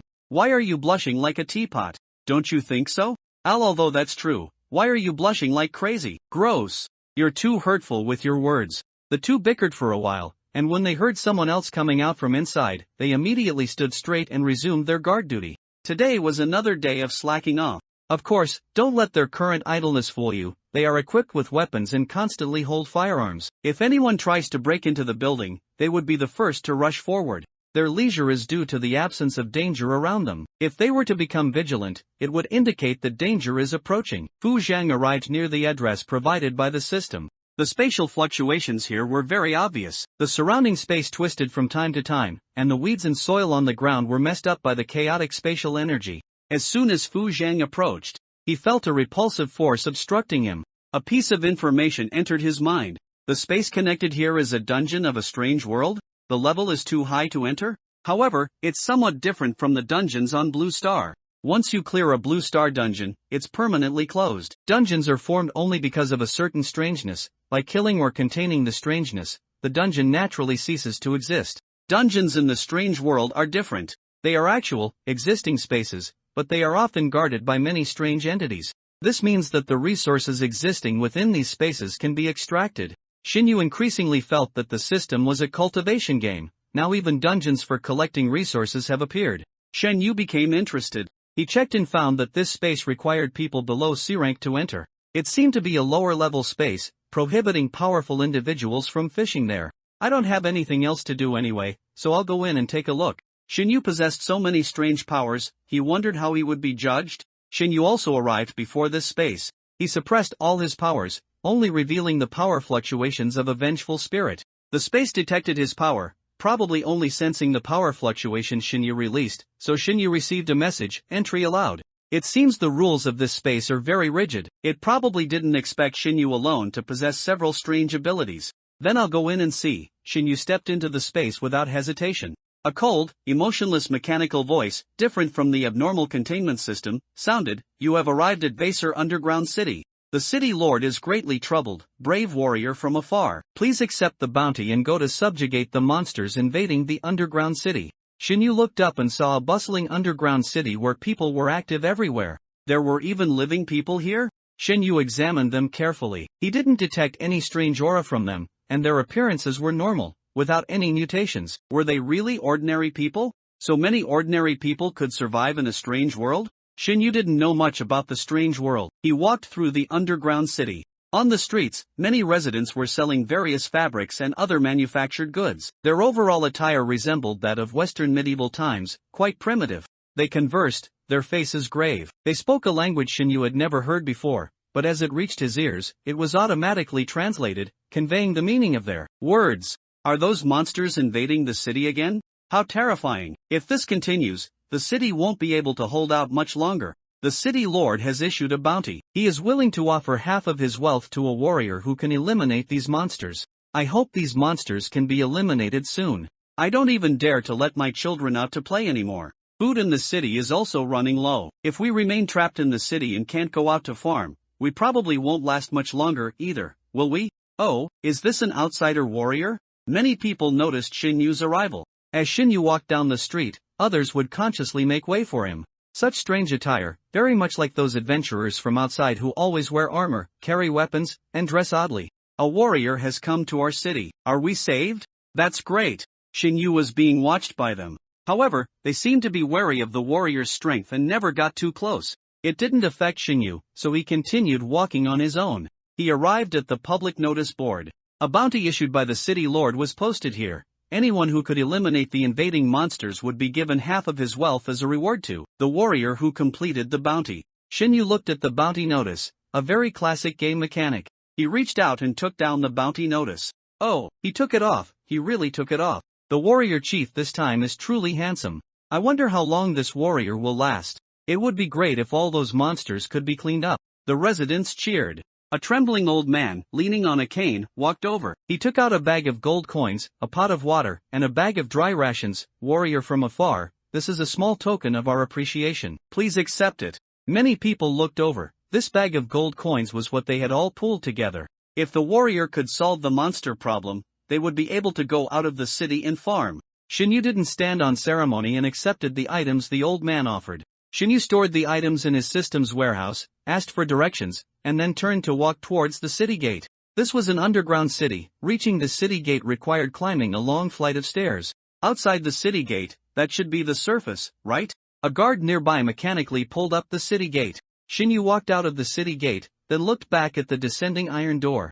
After exiting the city gate, there was a passage leading to the surface. The surroundings were covered in bloodstains and scratches, indicating a battle had taken place here not long ago. There were also some unidentified creature carcasses lying in the distance, already decaying and smelling foul. Were these carcasses those monsters? Then it seemed they weren't anomalies. If they were anomalies, physical means wouldn't harm them, and they wouldn't leave behind corpses. Shinyu walked over, picked up a branch, and poked at the carcasses. Judging by the bones, these carcasses belonged to large carnivorous animals, with sharp teeth and claws for hunting.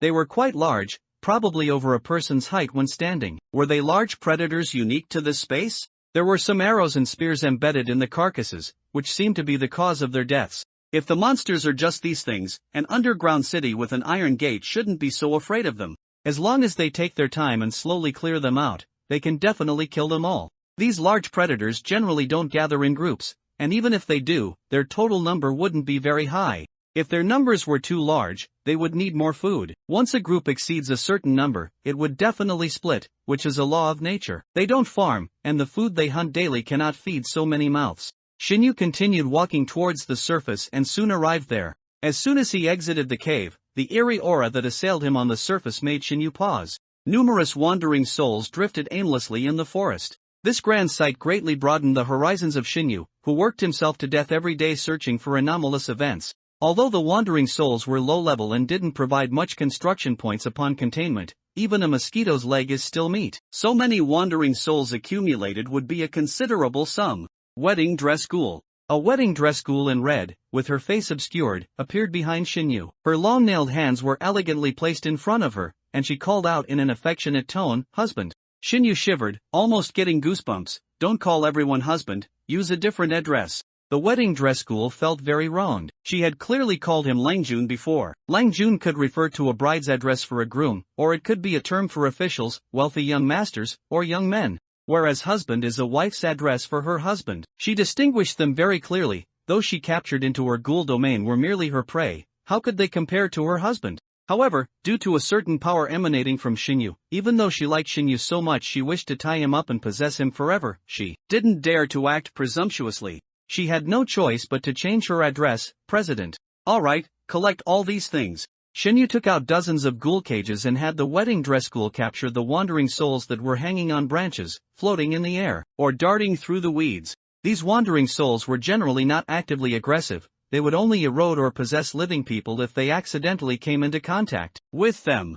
With so many wandering souls blocking the forest outside the underground city, how do those people avoid them to go farming on the surface? Are the monsters they mentioned these wandering souls? No, people without special physiques can't see wandering souls. Crunch! Shinyu's shoe sank into the dry branches, and his foot seemed to step on something hard. Shinyu used his foot to push aside the dry branches and rotten leaves, revealing a section of white bone buried underneath. He looked left and right, picked up a branch, and poked around. One after another, eerie white bones were uncovered. These were human skeletons. Beside them were some decayed armor, iron swords, knives, and other items. These look like the bodies of warriors? The armor worn by the guards of the underground city was different in style from these. These decayed armors were varied in style, with all sorts of types.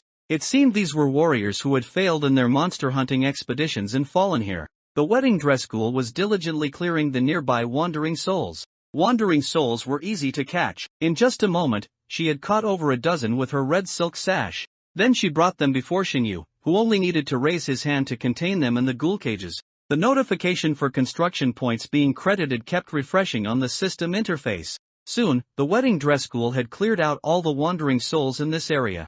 In the center of the forest, she encountered a green-faced ghoul. This green-faced ghoul was incredibly twisted, like a stitched-up monster, a pig's head, a sheep's body, tiger teeth, deer ears, bull horns, a scorpion's tail, and lion legs. Shinyu realized with a start after seeing it that this was what the residents of the underground city referred to as monsters. The green-faced ghoul was a composite of several animals, and its strength was also like a collection of these animals. The stinger on its scorpion tail gleamed with a green light, clearly indicating it was highly poisonous. It swung its tail and instantly pierced the wedding dress ghoul's red silk sash. The wedding dress ghoul had to carefully dodge its tail, or else if she was hit by the potent venom, even she wouldn't feel good. Its burst speed was very fast, and its massive bull horns, when charging, could easily knock down trees as thick as two people. The wedding dress ghoul found it quite difficult to deal with, and although she could handle it, it would take a considerable amount of time. Seeing this, Shinyu activated the ability of the heart goo, and an invisible spider web spread out. Its steps became slower and slower, and then it was stuck to the ground by the spider web, unable to move. It panted heavily, its 5 vertical pupils glaring fiercely at the wedding dress ghoul, wanting to chew her up and swallow her. The wedding dress ghoul let out a playful giggle, seemingly mocking it. Seeing that its movements were restricted, the wedding dress ghoul used her red silk sash to bind it, wrapping it up like a zongzi. The blood threads on the sash pierced into the stitched monster's body, sucking its blood in power. The stitched monster grew weaker and weaker, finally collapsing to the ground, unable to get up. Shinyu raised his hand and contained it in a ghoul cage. Containment successful. The wedding dress ghoul circled the forest once more, found no other anomalies, and then returned to Shinyu's side. He took in a total of 36 wandering souls and 1 green-faced entity. Altogether, he gained 46,000 construction points. He also discovered a resource-rich space, making this trip well worth it. Shinyu walked out of the woods. He saw a clearly cultivated field, filled with various vegetables and rice. It was a lush green expanse, promising a bountiful harvest. The soil here was very fertile, and the vegetables grew exceptionally well. Shinyu picked a cucumber, bit into it, and found it crisp, sweet, and with the unique fragrance of cucumber. He wondered if it was something about the local soil and water, but the cucumbers grown here tasted better than those sold outside. Shinyu looked around. This space was vast and rich in resources. If he could stabilize the passage, he could send some employees and machines here to collect the necessary materials. Has it not been cleared yet? Shinyu had the bridal ghost go around once. After about 10,000 square kilometers, it was blocked by an invisible wall and could not proceed further. It was the same in all directions. No other anomalies were found elsewhere. After checking the general situation of this space, Shinyu returned to the underground city. It seemed he needed to inform the city lord that he had completed the bounty for this dungeon quest to end. Seeing Shinyu return, the guards quickly raised the city gate to let Shinyu in. They looked at Shinyu with anticipation. "Warrior, has that monster been defeated?" After receiving Shinyu's affirmative answer, they cheered, about to rush forward to embrace Shinyu and toss him up.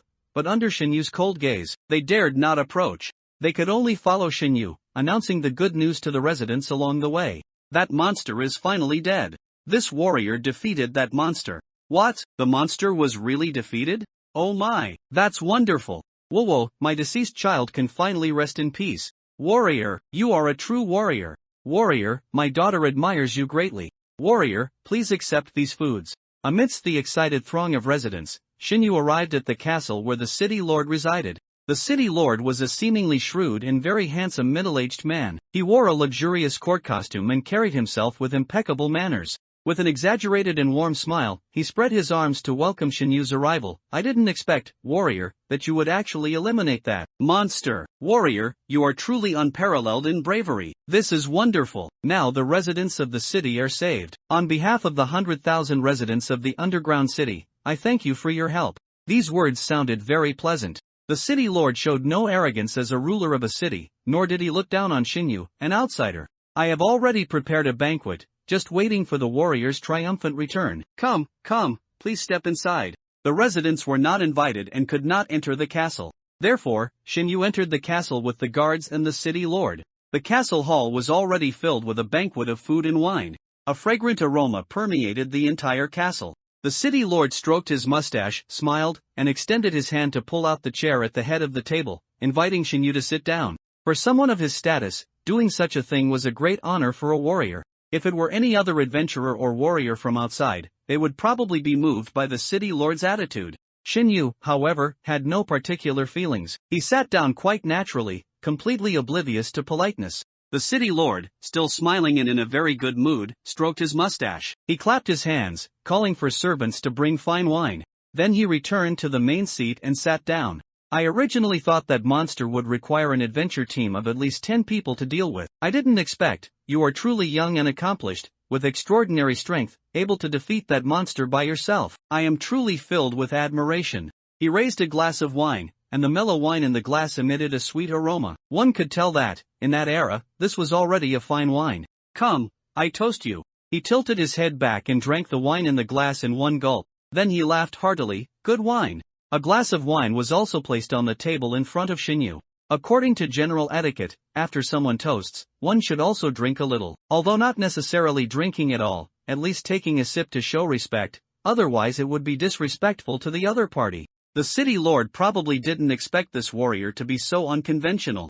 Shinyu sat expressionlessly in the main seat, his fingers tapping gently on the red tablecloth, but he didn't even touch the wineglass beside him. The city lord's smile stiffened. It seems this warrior doesn't particularly like to drink. No matter, there are so many delicacies here. Defeating that monster must have consumed a lot of the warrior's energy, right? Come, quickly try the head chef's cooking. Shinyu looked at the dish in front of him, 2/3 of which was fatty meat. Although fatty meat was indeed a rare delicacy in that era, the greasy fat and the strong, gamey smell that even various seasonings couldn't mask. Thank you, he was already full. Shinyu's silence regarding the dish made the city lord momentarily indecisive. The dishes he had prepared were rare delicacies. Such a large table of food was something even he didn't usually splurge on. In the city lord's anticipation, shouldn't this warrior be eating with gratitude and full of praise?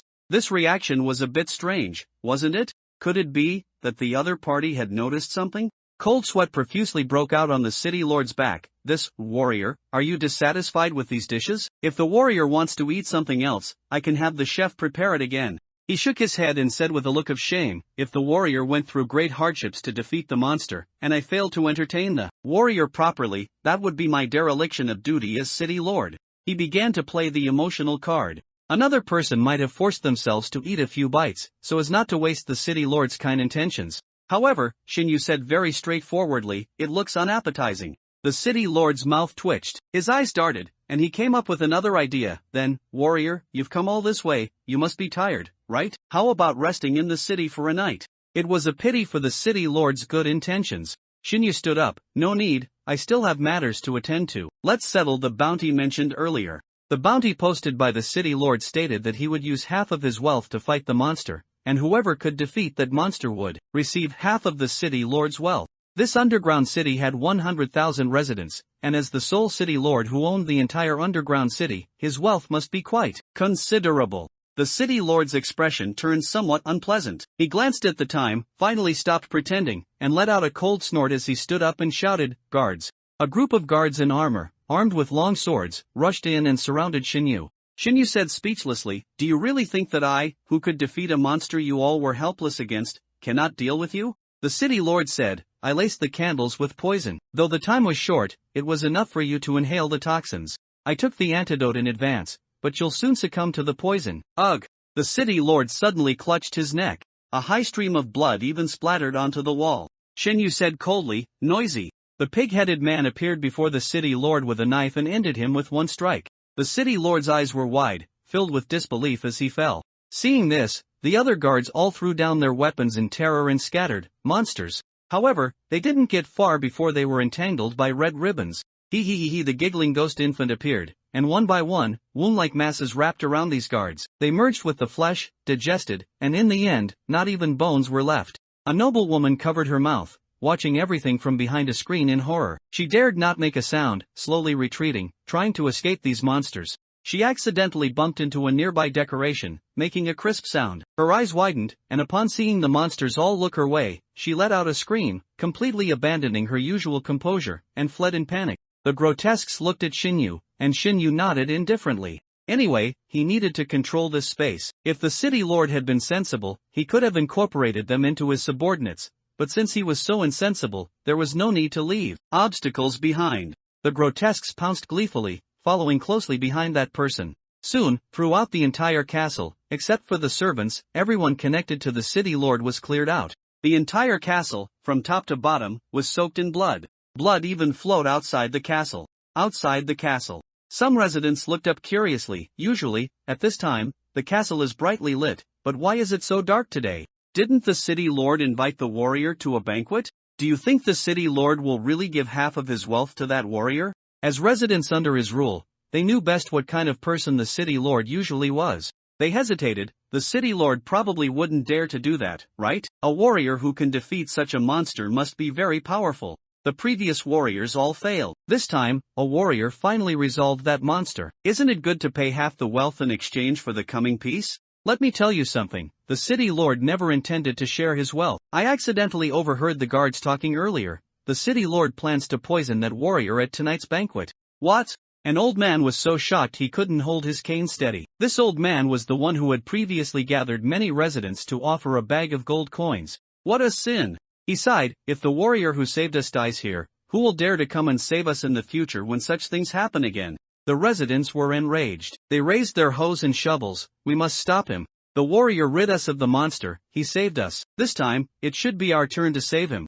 A group of people, armed with weapons, forced their way into the castle. They encountered no resistance from guards along the way.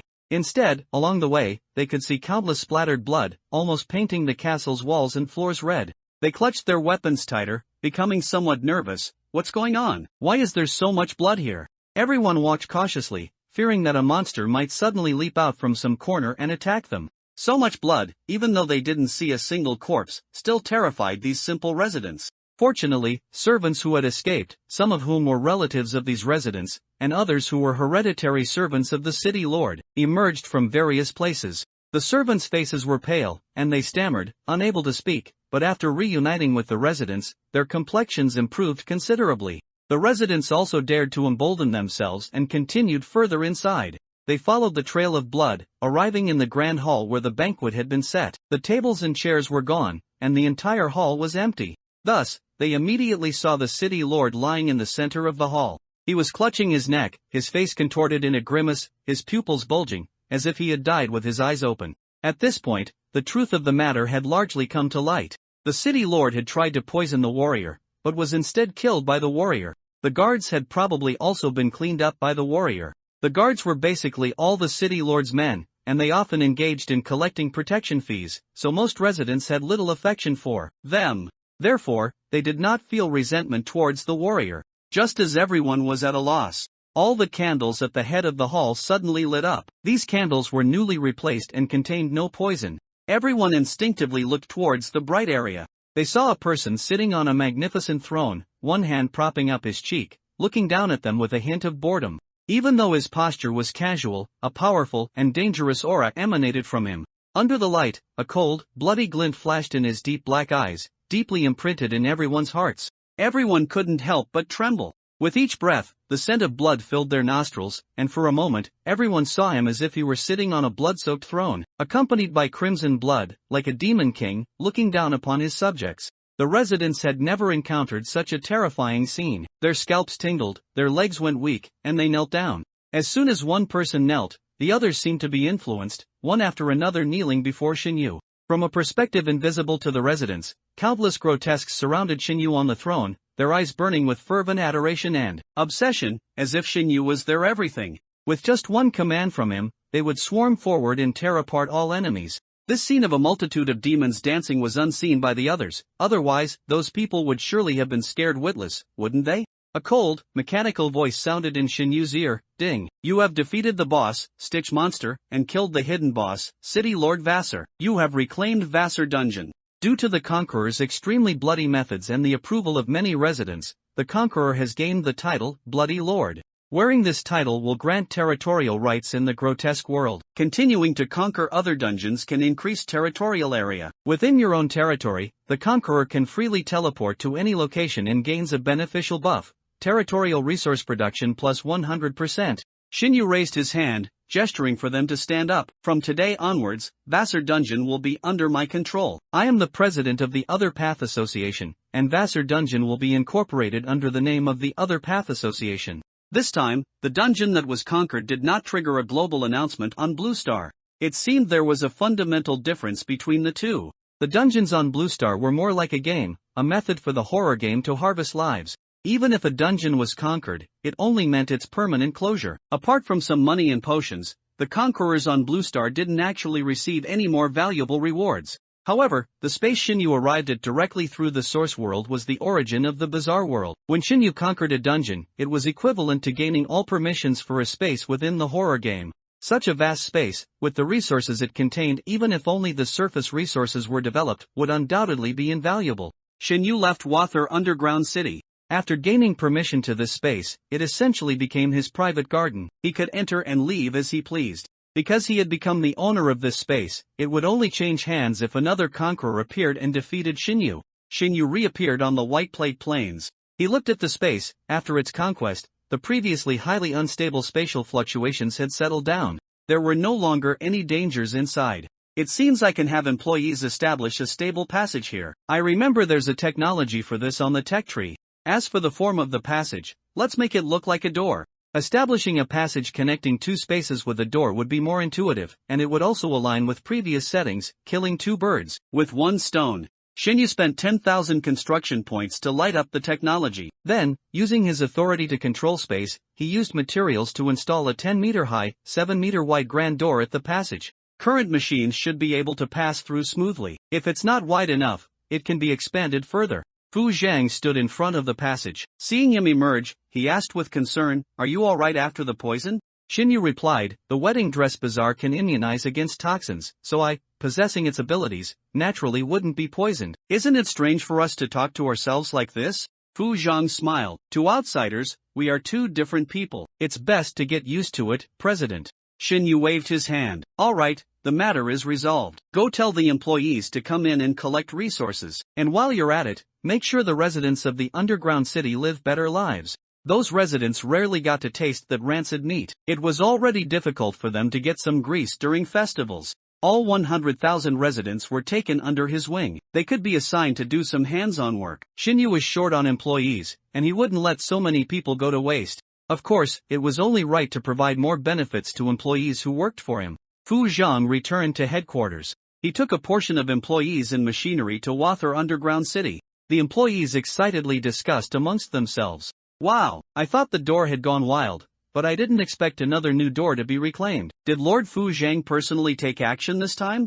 This door actually contains such a vast space, and the air quality is very suitable for human habitation. Doors like this are very rare.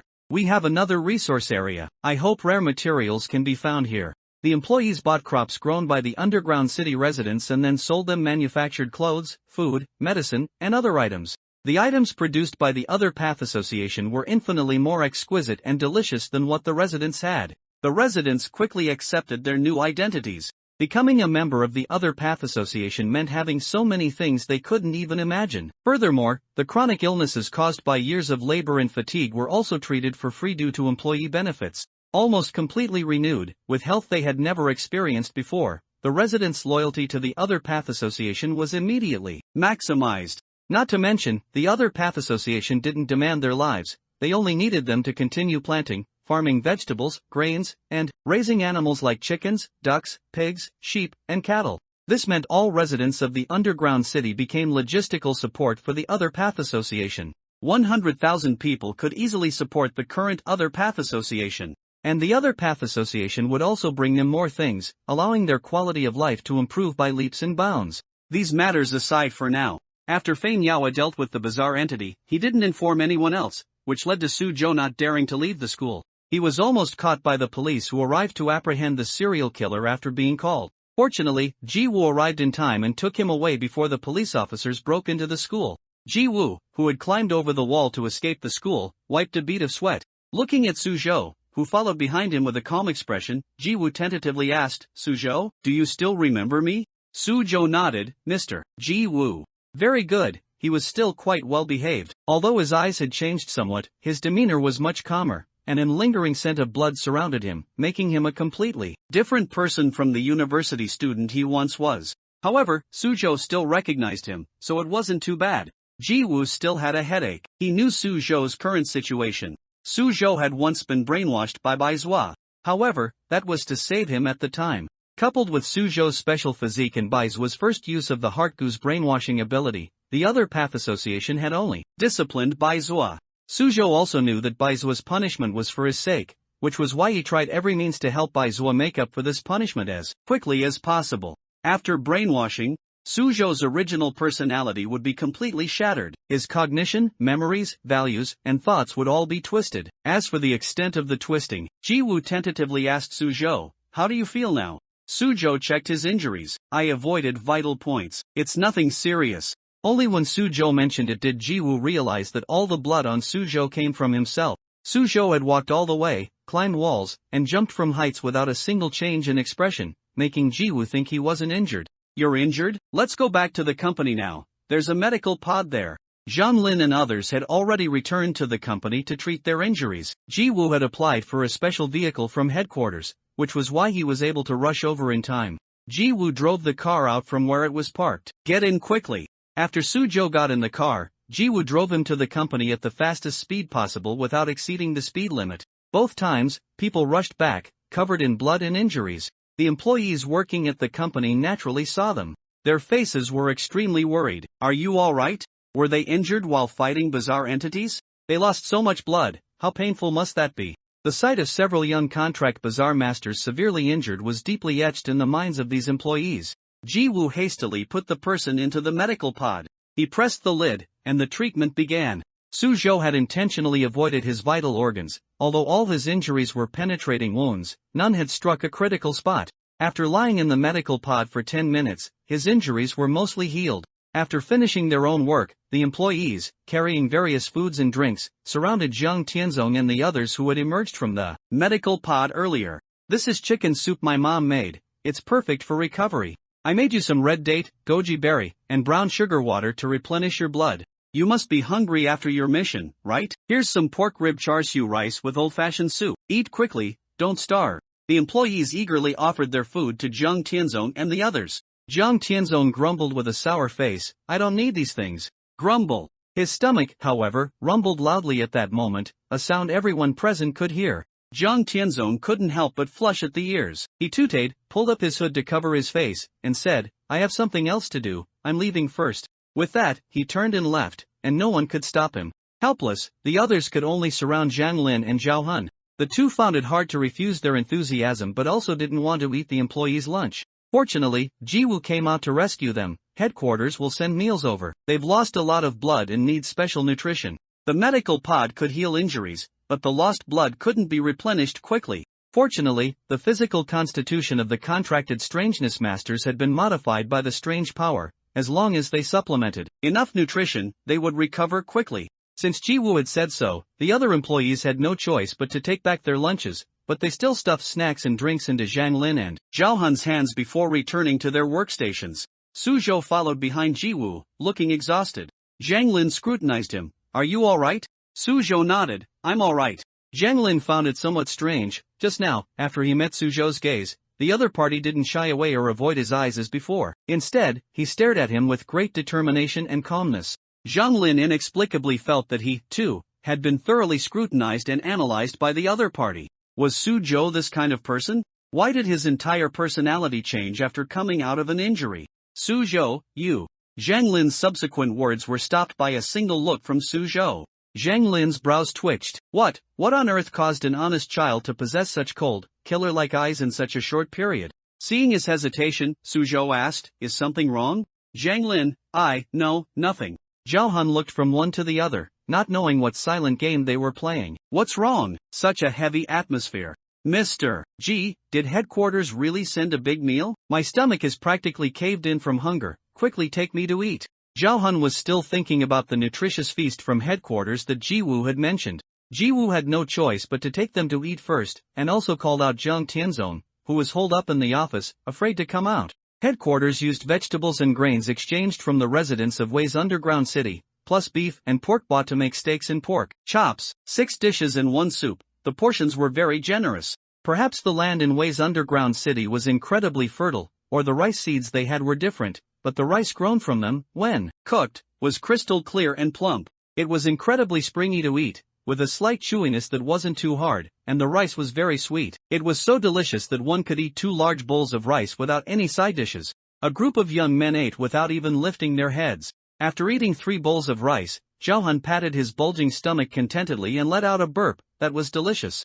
Zhang Lin also ate a bit more than usual, then stopped himself with self-control, as being too full would hinder his movements. Meanwhile, Suzhou and Zhang Tianzong were still eating. The appetite of contracted strangeness masters was much larger than that of ordinary people, and the high-intensity combat consumed a lot of energy. They had eaten 5 large bowls of rice and still hadn't stopped. The logistics staff were unfazed. When the dishes and rice were almost empty, someone pushed a dining cart with new dishes and rice. Zhang Lin and Zhao Hun felt even more full just watching them continuously stuff food into their mouths. Zhao Hun, is it really alright? Won't eating so much make them uncomfortably full?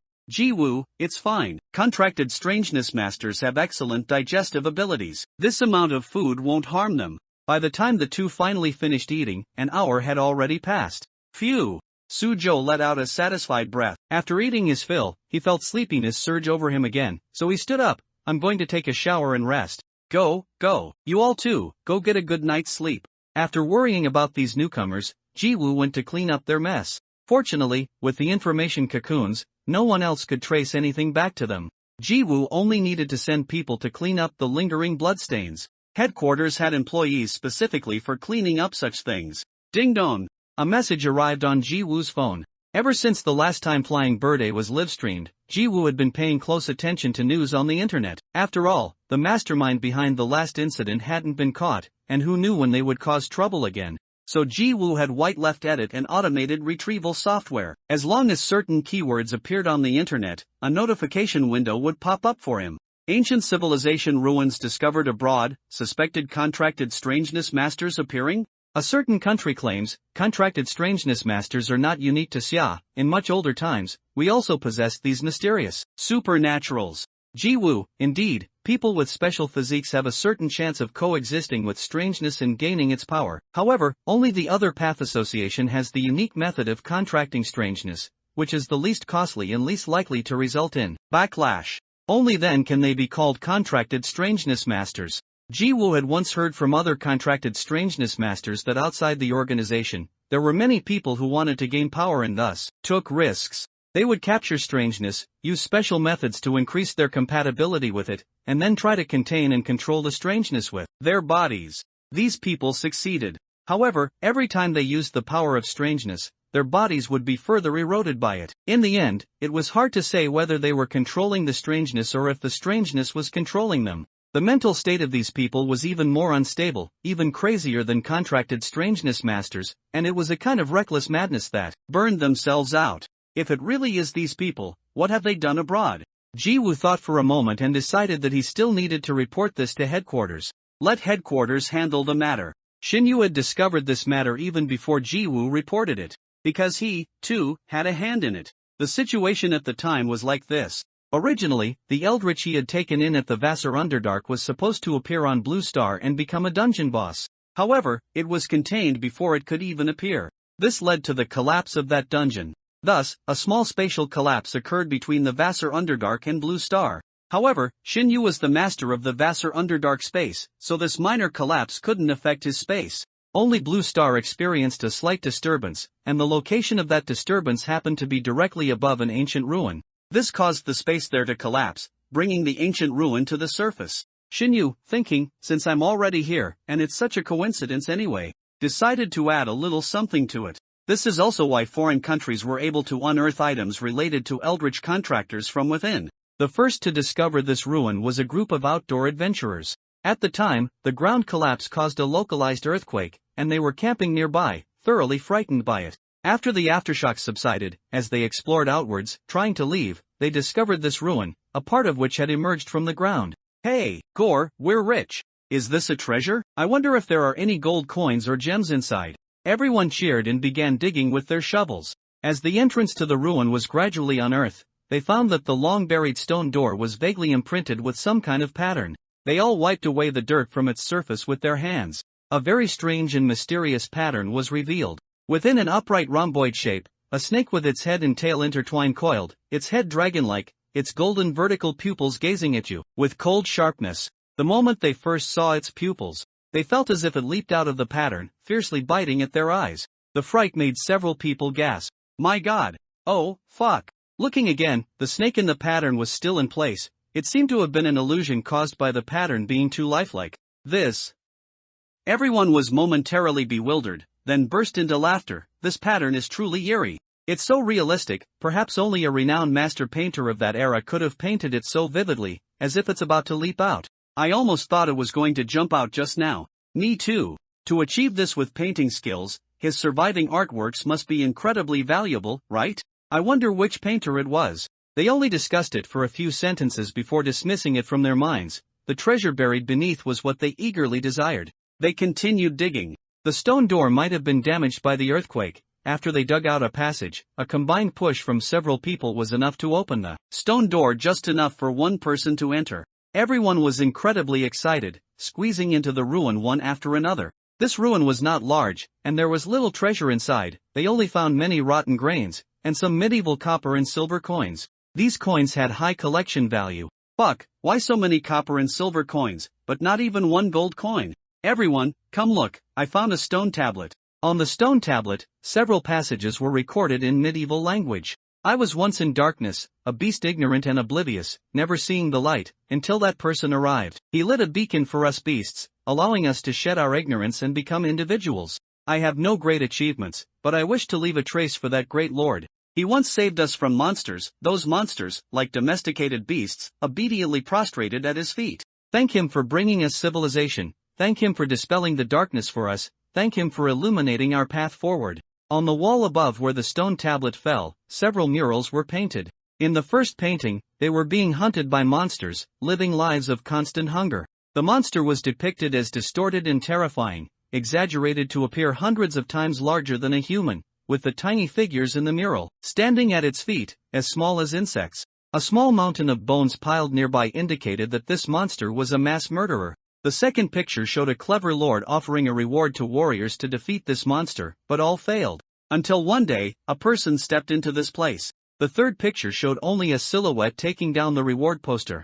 He defeated that monster alone. The fourth picture showed a blurry stick figure holding a holy sword, with the massive monster fallen before him. In contrast, such a small body overcoming such a huge monster made the person's strength appear incredibly powerful. As they looked, everyone showed expressions of awe. They couldn't help but take out various recording devices to photograph these exquisite murals, which contain so many stories. They continued to look down.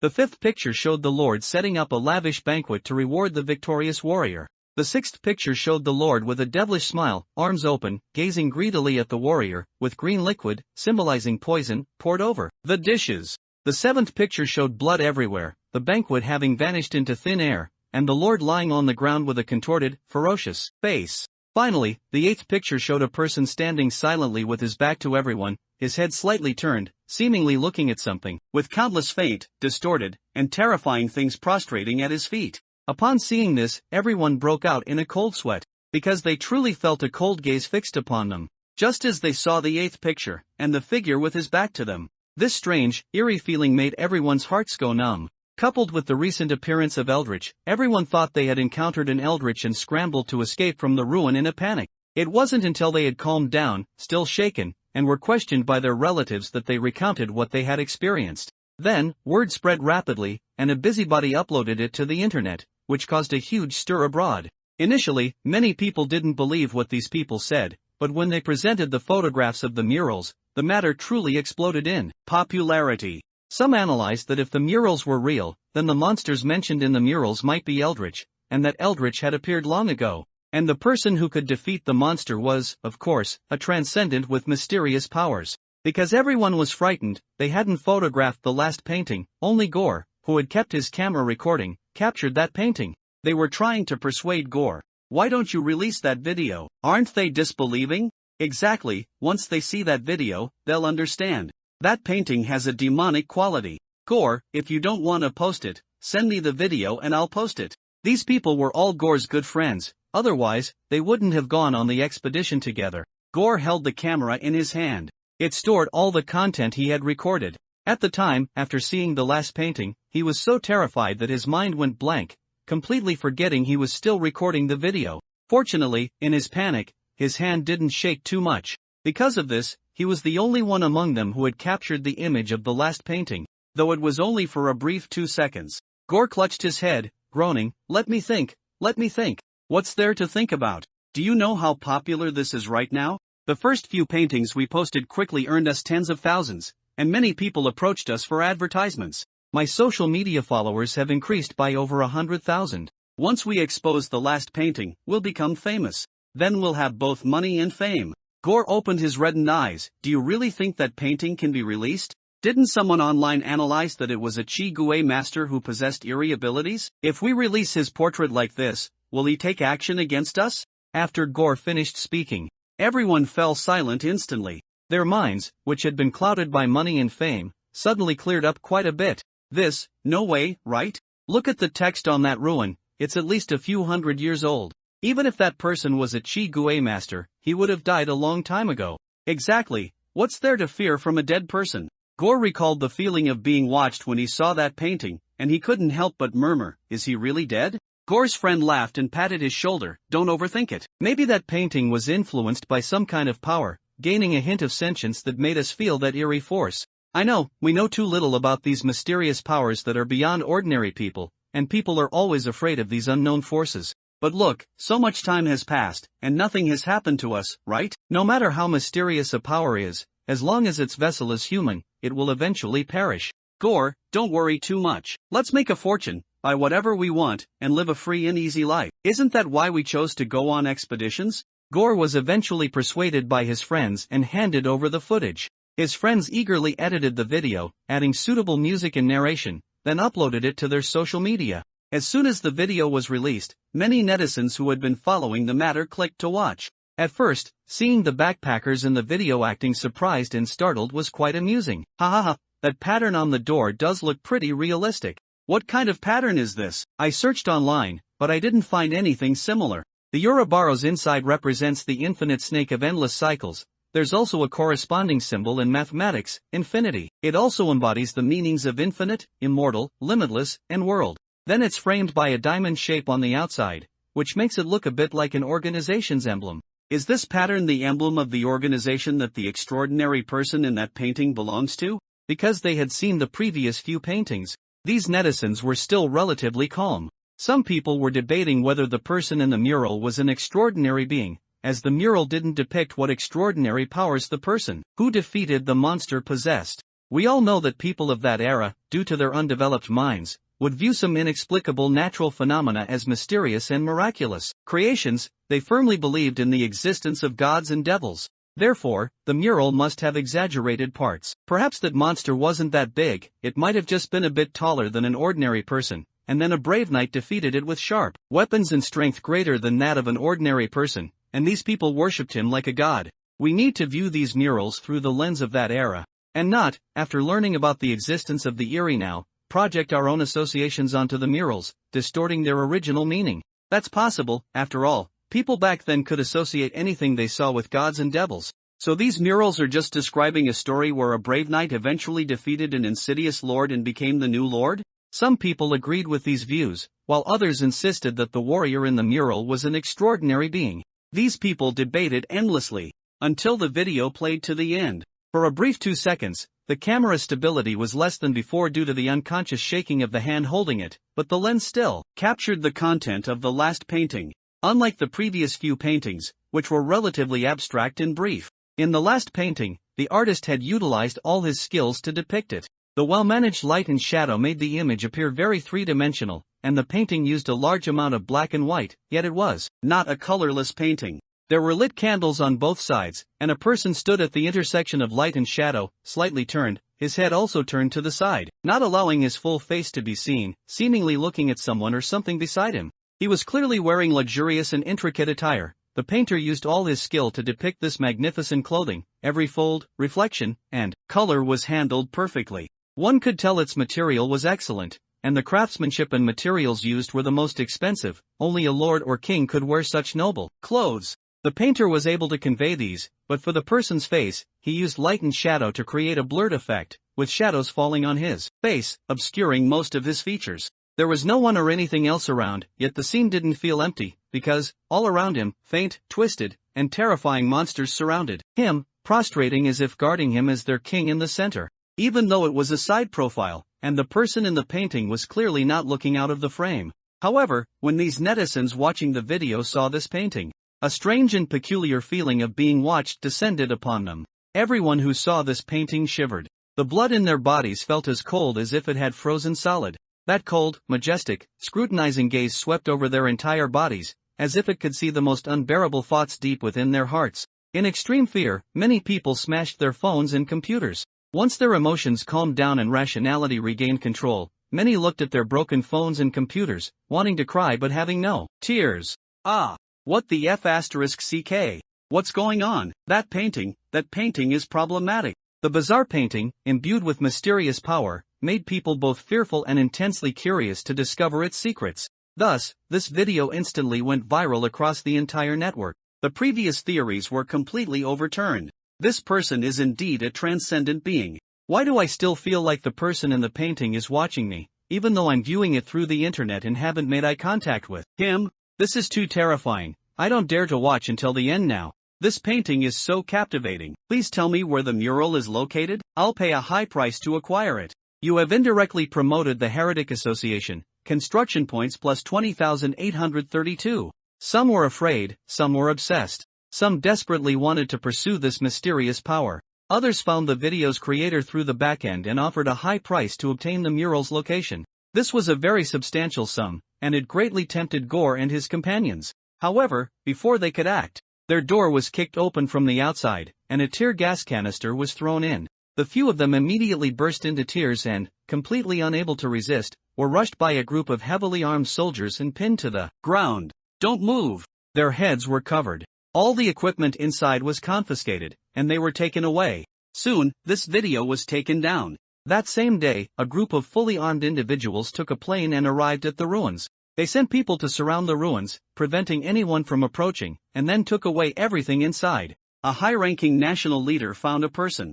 That person was completely shrouded in a mysterious black robe. He respectfully said to the black-robed person, "The item you mentioned, we have already retrieved it for you." He clapped his hands, and several people pushed an iron box in. After putting down the box, they quickly left. The black-robed person walked to the iron box, opened it, and inside lay the last mural. It had been peeled from the wall and placed inside the iron box, with protective measures against fading, scratches, and more. The black-robed person satisfyingly extended a finger and carefully stroked the mural. "You did well." The high-ranking leader's heart filled with joy, and his breathing involuntarily quickened slightly. Then, the black-robed person took out a thin book from his and carelessly threw it to the other person. The high-ranking leader fumbled to catch the book. He anxiously and carefully opened the book and began to read. This book contained the method they had long dreamed of to gain power. After reading it, his breathing grew heavier. "Thank you, esteemed sir." The black-robed person said meaningfully, "We are merely taking what we need." High-ranking leader, that symbol, is it really the Heretic Association? Black-robed person, of course, besides them, who else would dare to use such an arrogant symbol? It's just relying on.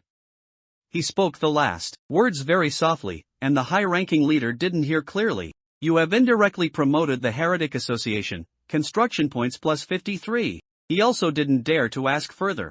Take care of yourselves. Any power, if you want to use it, will come with a corresponding price. With that, the black-robed person quickly left with the iron box. The high-ranking leader stood in place, a look of wild joy on his face. Ah, this is the path to transcendent power. A price? As long as I can gain power, I can afford any price. The book above recorded a method to use strange abilities. First, you need to adapt to the erosion of the strange for a long time.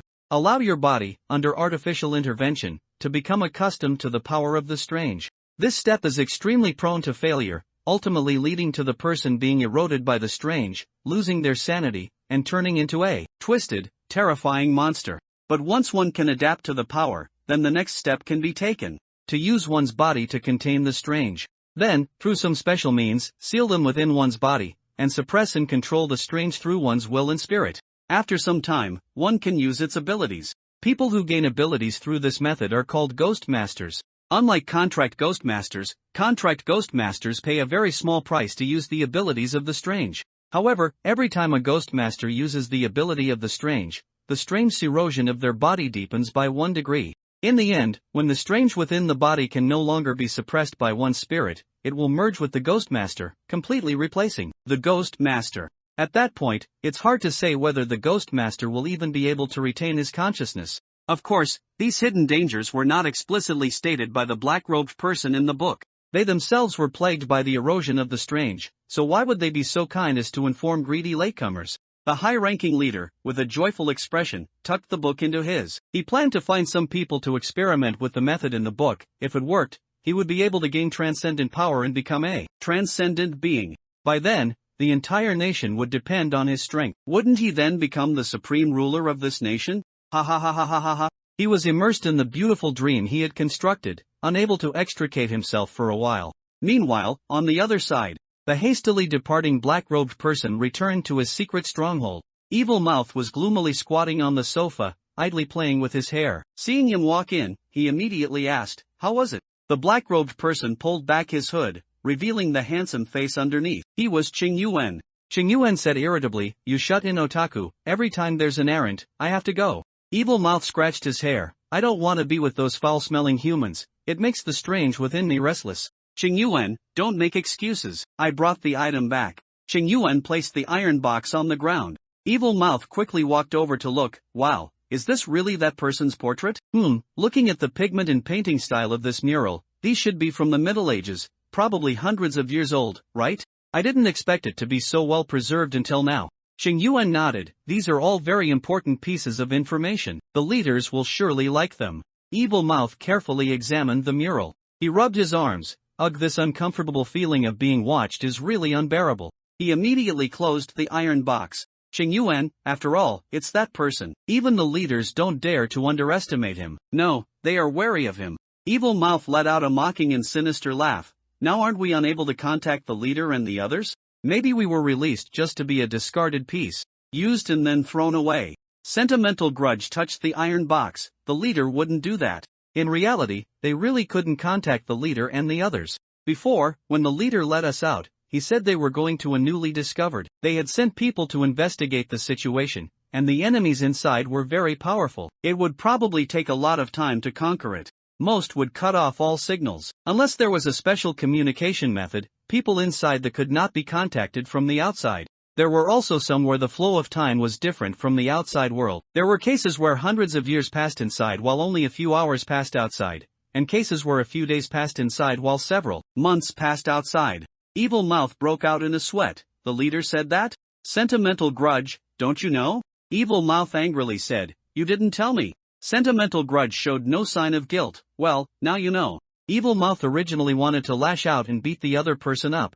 But considering that a fight would likely result in both sides being injured, he had to suppress his temper. Evil Mouth scratched his chin. Since they went to him, there's nothing we can do. Let's not talk about that. I think I found a branch of the Other Path Association. A branch? That's right. It's probably a newly established branch, just starting to develop, so its scale isn't very large. Evil Mouth sent the information about the branch to Sentimental Grudge. Sentimental Grudge looked through it. Gue Cleaning Company? It certainly seems like their style. Oh, you also found that they have a batch of goods in storage. Sentimental Grudge understood his partner's personality very well. Almost as soon as he saw the information, he instantly understood Evil Mouth's idea. You want to intercept this batch of goods? Evil Mouth smiled, his eyes full of eager excitement. I have to say, they have too many good things. I heard that only an A-rank captain is coming this time. Don't miss such a good opportunity. Sentimental Grudge thought about the Other Path Association's A rank, and a captain. There were only a few of them. A newly established branch must have many new members. There are only a few captains whose personalities are suitable for long-term stationing at a branch. I guess the one coming must be Xiaoyu. Evil Mouth nodded. I heard he recently took on a new recruit, probably to train that recruit, which is why he's coming to the branch. Sentimental Grudge thought for a moment. I heard this captain's personality is as gentle as jade, with a tolerant capacity like the ocean. Presumably, the he contracted is not highly aggressive. Evil Mouth thought the same. If the contracted was highly aggressive, it would also affect the who contracted with it. After all, the influence of the cannot be eliminated, it relies entirely on willpower to resist. But human willpower always has its limits, while the influence of the is constant. In fact, as the compatibility with the increases, this influence will continue to strengthen. This opportunity is rare. What do you say, should we act? Sentimental Grudge nodded. I will control the field from the rear and help you block other. Can you deal with Xiaoyu alone? Evil Mouth grinned and laughed. Just an A rank. The two exchanged a smile. They were very confident in this plan, while the two were making some dark, unspeakable calculations. On the other side, the high-ranking leader, with his subordinates, went to a place where an abnormal incident had occurred. He had finally obtained the key to the qualification for transcending through the black-robed man, so of course, he was eager to test if this method was effective. A group of people arrived at a quiet residential building. There used to be many people living here, but ever since the abnormal incident, everyone who could move away from the surrounding area had done so. Therefore, the entire residential building had no lights, and as night gradually fell, it looked incredibly eerie. The subordinates brought by the high-ranking leader were a bit uneasy. Although they had brought their gear, they were facing a that couldn't be dealt with by conventional means. The group of people were all hesitant. What are you afraid of? This is the key to the path of transcendence. Don't you want to gain that extraordinary power that can dominate everything with a wave of a hand? Boss, will nothing really happen? Isn't that unkillable? How about we just go back? Who knows if that guy was lying? If it's fake, then aren't we doomed? The high-ranking leader directly used money to persuade them. When we go back today, I'll give each of you a 1 million bonus. Don't waste time here, hurry up and go. With the bonus incentive, their courage increased significantly. A group of people, holding their weapons, nervously poured into this quiet residential building. After more than 10 minutes, they came out of the residential building again. Boss, there's nothing inside. Tom was such a wuss just now. Tom is too timid, he actually got scared by a bug. That bug suddenly crawled onto my face, I was just disgusted. The high-ranking leader couldn't believe it. Nothing? Impossible. I investigated very thoroughly. Several people here were brutally murdered in their homes. There were no traces of others entering the scene, and the wounds on their bodies didn't look like they were caused by sharp objects. What else could this be if not an abnormal incident? The high-ranking leader went in and looked around, disbelievingly. However, as his subordinates said, there really was nothing unusual inside. Helpless, he cursed under his breath and had no choice but to lead his people away. No one noticed that under Tom's skin, something seemed to wriggle a few times. On the drive, Tom sat in the back seat, wearing headphones, shaking his head to explosive music, his body swaying with the rhythm. Hey, buddy, your hand hit me. Tom couldn't hear. His companion shrugged, just about to take off his headphones, when suddenly, a bump broke through Tom's skin, and some pale yellow, viscous liquid gushed out. It just happened to splash onto his companion's hand. Oh,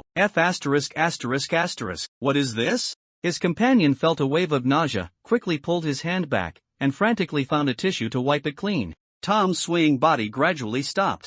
His eyes were hollow, and the skin on his face twisted in waves, occasionally bulging into a large lump. What's wrong? The person in the front seat heard his yell and immediately turned back to check the situation, only to see something breaking through the skin on Tom's face, and a swarm of disgusting bugs rushing out of his face. He screamed in terror, "My God, what is that? Bugs are coming out of Tom's body."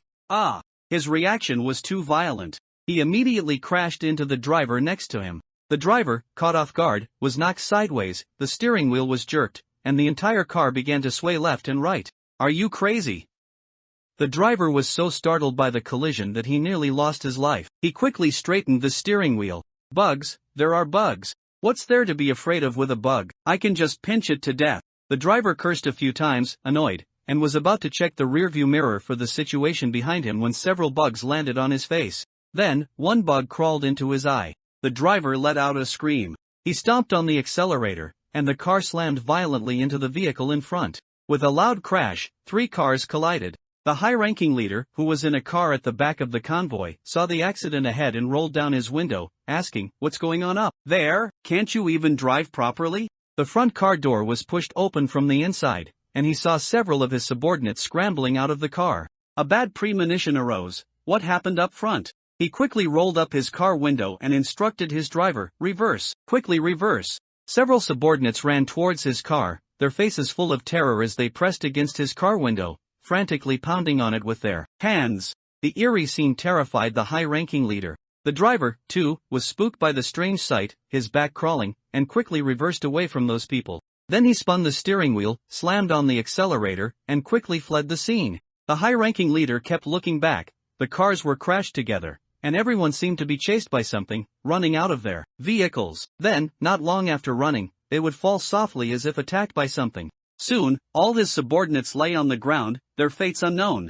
The high-ranking leader couldn't see what was attacking them, and this bizarre scene made him even more terrified. Drive fast. The driver floored the accelerator, speeding away from the scene. However, they did not know. This abnormal event would spread rapidly to surrounding cities in an extremely short time, becoming uncontrollable. Early morning on January 10th, Ji Woo was woken up by a phone call. A large-scale abnormal event has broken out abroad? Ji Woo instantly sobered up and clarified the specific situation. An employee of a company saw a distress post on a foreign website, claiming that a severe pollution outbreak had occurred in a neighboring city, but several similar pollution incidents had also broken out in their own city. Now the city has been sealed off, preventing entry or exit. In a panic, a distress post was published online. Unfortunately, the netizens were all ordinary people. Although his plight was very sympathetic, most people only comforted him, telling him to keep his doors and windows shut and not go out. People in the surrounding cities that had not yet been sealed off fled in terror to safer places, and many even escaped to other countries. If not stopped in time, the consequences could be extremely severe. If this bizarre pollution has affected so many people, it's at least a blood-cloth level bizarre, or possibly even a fiend. Ji Woo checked all the data and then searched foreign websites for the development of the situation. In just one night, a city had fallen. Such terrifying power could not be contained by ordinary contracted bazaar masters. Ji Woo could only send Fei Niaowei, who was S rank, to that location, to ensure that the bazaar could be contained. However, Ji Woo did not expect that the news of Fei Niaowei's reassignment would be intercepted. Iko sat in front of the computer, the screen's light illuminating his face, his fingers rapidly typing on the keyboard. Done. As expected, with such a major incident, they would definitely send someone to resolve it. This time, Fei Niaowei will undoubtedly be the one to go. The last time they plotted against Fei Niaowei, they failed, and they also witnessed the strength of an S-rank contracted bazaar master. They couldn't deal with that nameless bird, so they could only divert him when causing trouble. Now, that warehouse should not have many people guarding it. The two had already arrived in Anyang City, found a place to stay near the warehouse, and had been monitoring the warehouse's movements. These past few days, the other Path Association had a sales manager and a large quantity of goods. They sold a portion of special bullets and firearms to the public. Those weapons were mostly bought by Xia Nation. In just a few days, it brought the other Path Association several hundred million in net income. Freight trucks frequently entered and exited the warehouse entrance. The other Path Association only sent one person to guard the warehouse. Today, an E-rank logistics staff member was on duty. He yawned, saw a truck approaching, and quickly pressed the warehouse door button to let the truck in to load goods. He greeted the driver. "How many boxes of goods are we moving today?" Manager Dong said today that a box of phones stacked over there is to be distributed as employee welfare, and he sent me here to move them. The driver got out of the car and painstakingly distinguished the box of phones among a pile of goods. The logistics staff member thought for a moment. Household goods are all stacked in the left corner. You can look for it there. All right. As the driver was about to lift his foot, he felt a sharp pain in the back of his neck, and then he collapsed to the ground. The logistics staff member's eyes widened. He reacted extremely quickly, pressing the alarm on his waist, and then he too was knocked unconscious. Iko twirled the wrench in his hand. "Let's move." Xing Yuan covered his right eye, and his left eye slowly distorted. A flower with tentacles bloomed from his eye. It was entirely black, with only its tentacles red. The tentacles waved, binding the goods, then dragging them all up and slowly retracting them into the flower bud. This flower could be used to store things. After all the goods were swept clean, the tentacles retracted into the flower bud, and the flower re-entered Xing Yuan's eye. Xing Yuan let out a soft MMPH, covering his left eye with a pained expression as countless black liquids flowed from between his fingers. This was the price of using his ability. It was just a trivial pain and the loss of a little eyesight. Iko clicked his tongue and said, "Every time I see this scene, I feel like my sanity drops quite a bit." Xing Yuan, "Alright, let's leave here quickly. They're probably almost here." As soon as the two left the warehouse, they were blocked at the entrance. Jiayu, Jiang Tianzong, and Suzhou stood there, waiting for them to come out. Jiang Tianzong stared at them with an unfriendly expression. "Hey, give us back our stuff, or you won't be leaving." Iko immediately sneered. TSK, a low-level contracted bazaar master? Is the other Path Association so short on people that you have to let a bunch of rookies hold the fort? Jiang Tianzong disliked it most when others talked about his rank, especially after the incident at No. 1 Middle School, where Suzhou successfully rose to a B-rank contracted bazaar master, while he was only a D-rank contracted bazaar master. Jiang Tianzong raised the gun in his hand, aimed it at Iko, and fired directly. Iko leaped aside, dodging the bullet. He raised his hands and said in a very annoying tone, "Oh, how rude. I surrender, I surrender." "Of course, that's impossible." Iko ripped open his mouth, revealing a crazy smile. Most of his face was covered by his bangs, revealing only one eye. Perhaps because he rarely went out, his skin was extremely pale, making the dark circles under his eyes very prominent. The moment one saw him, one would be startled by the abnormal madness about him. After all, no normal person would want to provoke a madman. If it were anyone else, they would probably be scared by Iko. However, Suzhou had spent so long with Bai Zua that he had developed a strong tolerance from Bai Zua's occasional malice. What's more, with his current personality, he wouldn't be scared by a mere bit of madness. Jiang Tianzong himself wore a perpetually sullen face.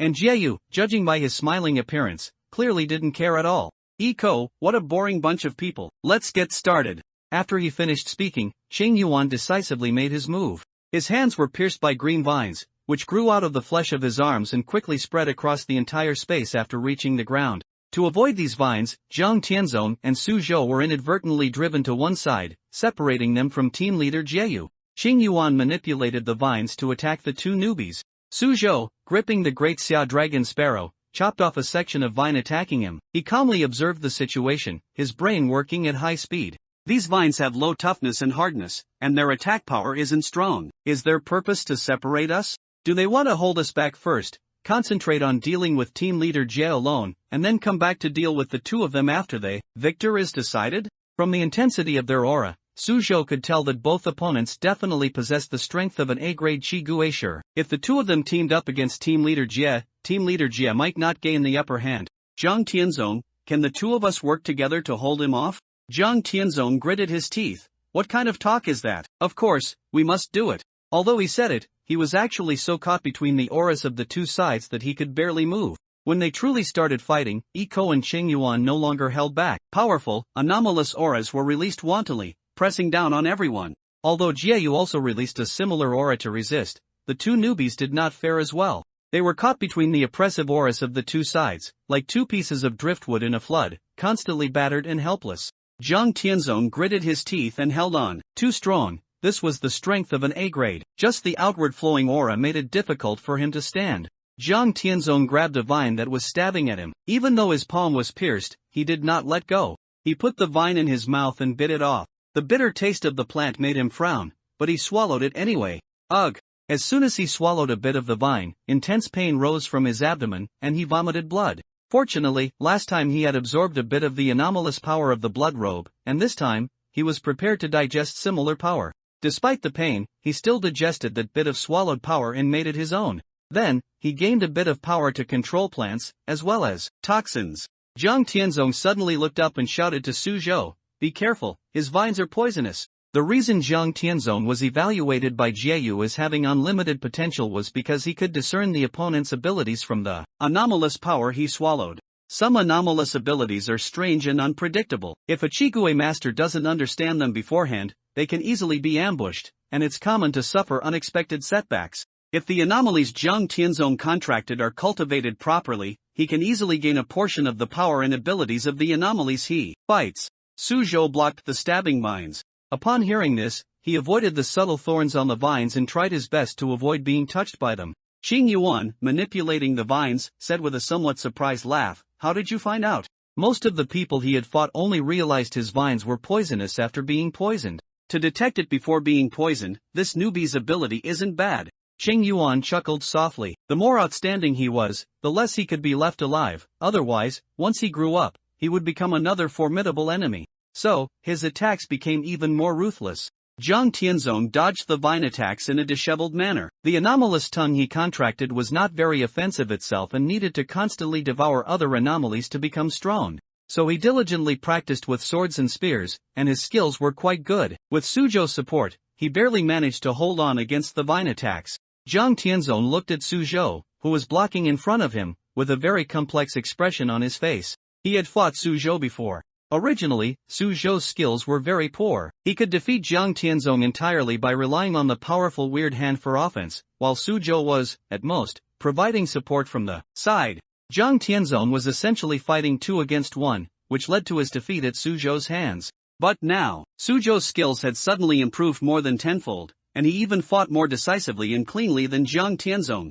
His movements were not at all sloppy, every attack and block prepared for the next offense, and every dodge seemed to anticipate the opponent's attack in advance. This kind of fighting style and skill could only be achieved by someone who had been through hundreds of battles. Jiang Tianzong found it difficult to understand why Suzhou's strength had suddenly become so powerful, almost as if he had become a different person. Could the influence of anomalies on a Chigui master really be this severe? Jiang Tianzong gritted his teeth and once again grabbed a chopped-off vine to swallow. He had to become stronger. Su Zhou released his weird hand. While wielding the Great Xia Dragon Sparrow, unlike before when he simply chopped and used brute force with the blade, now, he swung the blade with concise and deadly moves.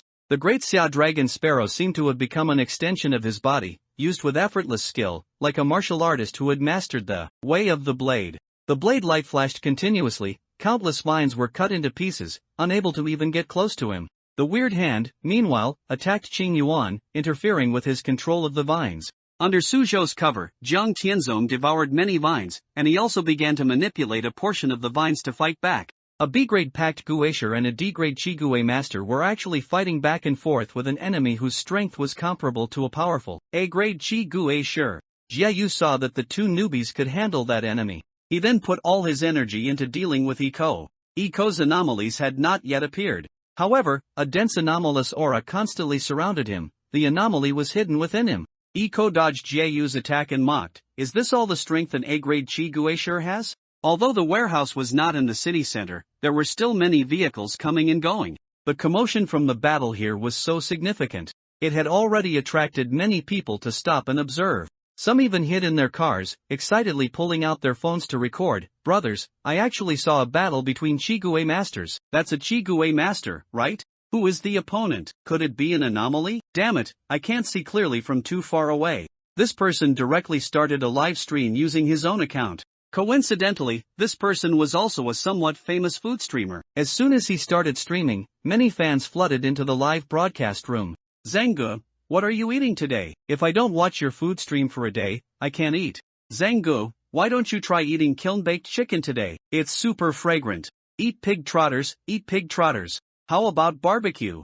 "Carbs are my favorite, pair it with some rice, I can eat 3 bowls." I was a bit anorexic, but watching Zhang eat, I finally have an appetite for food. "Brothers, no eating broadcast today. Guess what I saw on my way home?"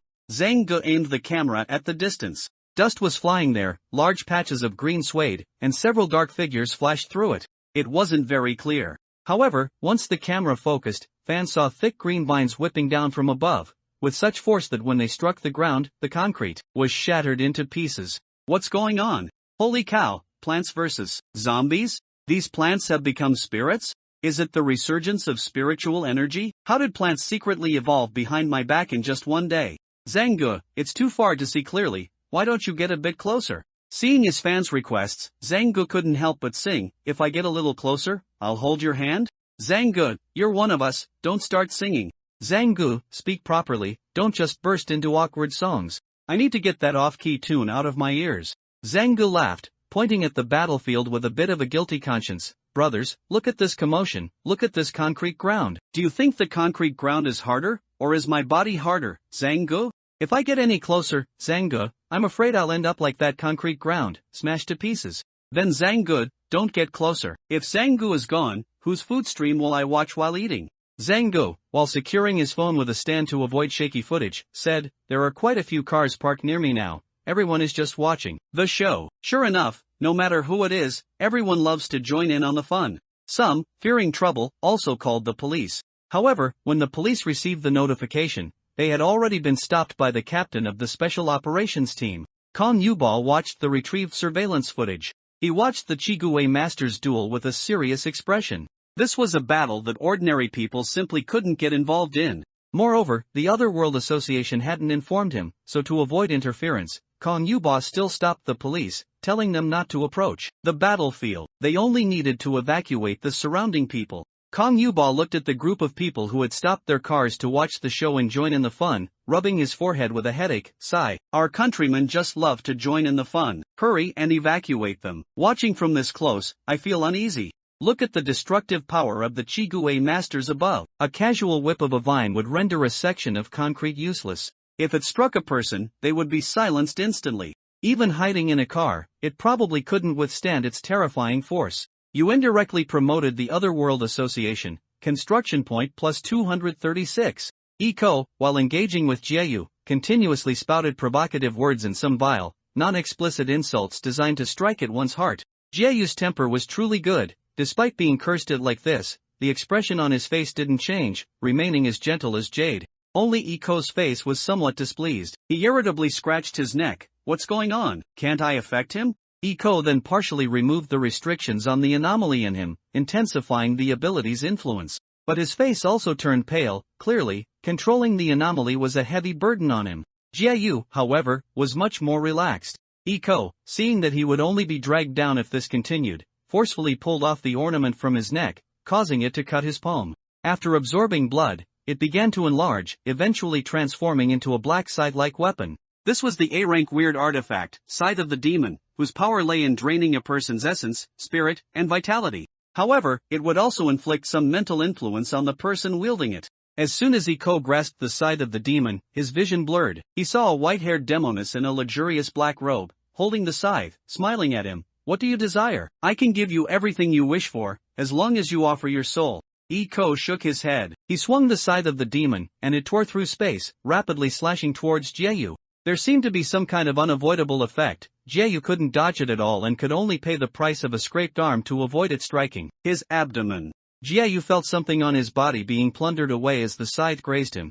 Jiayu could feel his usually stable emotions becoming somewhat agitated as he was attacked by the scythe. An unprecedented surge of irritability and destructive urges arose. A trace of blood red appeared in Jiayu's emerald green eyes. He frowned, knowing that he was being affected by that strange weird artifact. Iko laughed loudly. Captain Xia, just keep sinking into this despairing emotion. Come on, become a part of it, unleash your power to your heart's content. The anomaly on Iko surged, and taking advantage of Jiayu's mentally confused state, he instantly controlled him, injecting more chaotic emotions.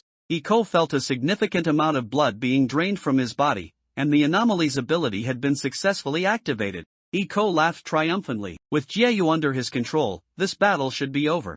Xing Yuan heard Iko's laughter and knew he had succeeded. So he retracted his vines and returned to Iko's side. How did it go? Iko curled his lips. He's finished. Even if I can't control him for a while, he'll probably be affected by those emotions and turn into a madman who recognizes no one and goes on a killing spree, right? Let's go, we won this time. As for these two newbies, team leader Jia will take care of them. If he knew he personally killed the newbies he was responsible for, he'd probably show a look of, right? Although, he might not regain consciousness. Iko and Cheng Yuan planned to retreat. Jiang Tianzong sensed that something was wrong with Jiayu. He shouted at Jiayu, who was standing still, Captain. Iko didn't forget to kick him while he was down as he left. It's useless, he has already lost all reason. Iko still wanted to throw out a few more insults. Cheng Yuan tugged at the back of his collar. Stop the nonsense, let's go. He had already sensed a massive anomalous aura descending. It seemed team leader Jia couldn't control the anomaly within his body and was starting to rampage. If the two of them stayed any longer, they would likely be caught in the chaos. Suzhou and Jiang Tianzong saw that Jiayu's condition was off and had no spare energy to stop the two from leaving. Just as the two were about to escape the battlefield, a large truck weighing over 20 tons fell from the sky, crashing in front of them and blocking their path. The two were so startled that a cold sweat broke out. The truck had almost landed on them, although Chigue Master's physique far surpassed ordinary people. Being crushed by such a heavy truck without timely use of anomalies to defend themselves would undoubtedly result in injuries or fractures.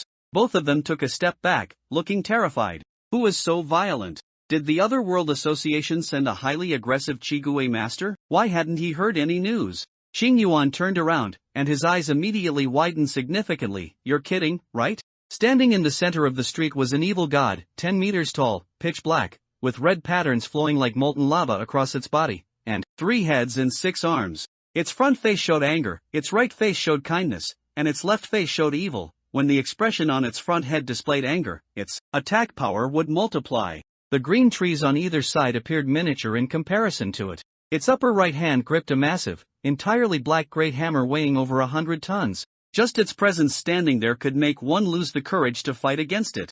Iko also turned to see this giant creature, sweat continuously pouring from the back of his head, and he shouted in shock, his lips trembling, this aura, this oppressive feeling, this is definitely an anomaly above S-class. No way? You're lying, right? Why would a mere A-class Chigue Master possess such a powerful anomaly? No, it should be asked why he is only an A-class Chigue Master despite possessing such a powerful anomaly?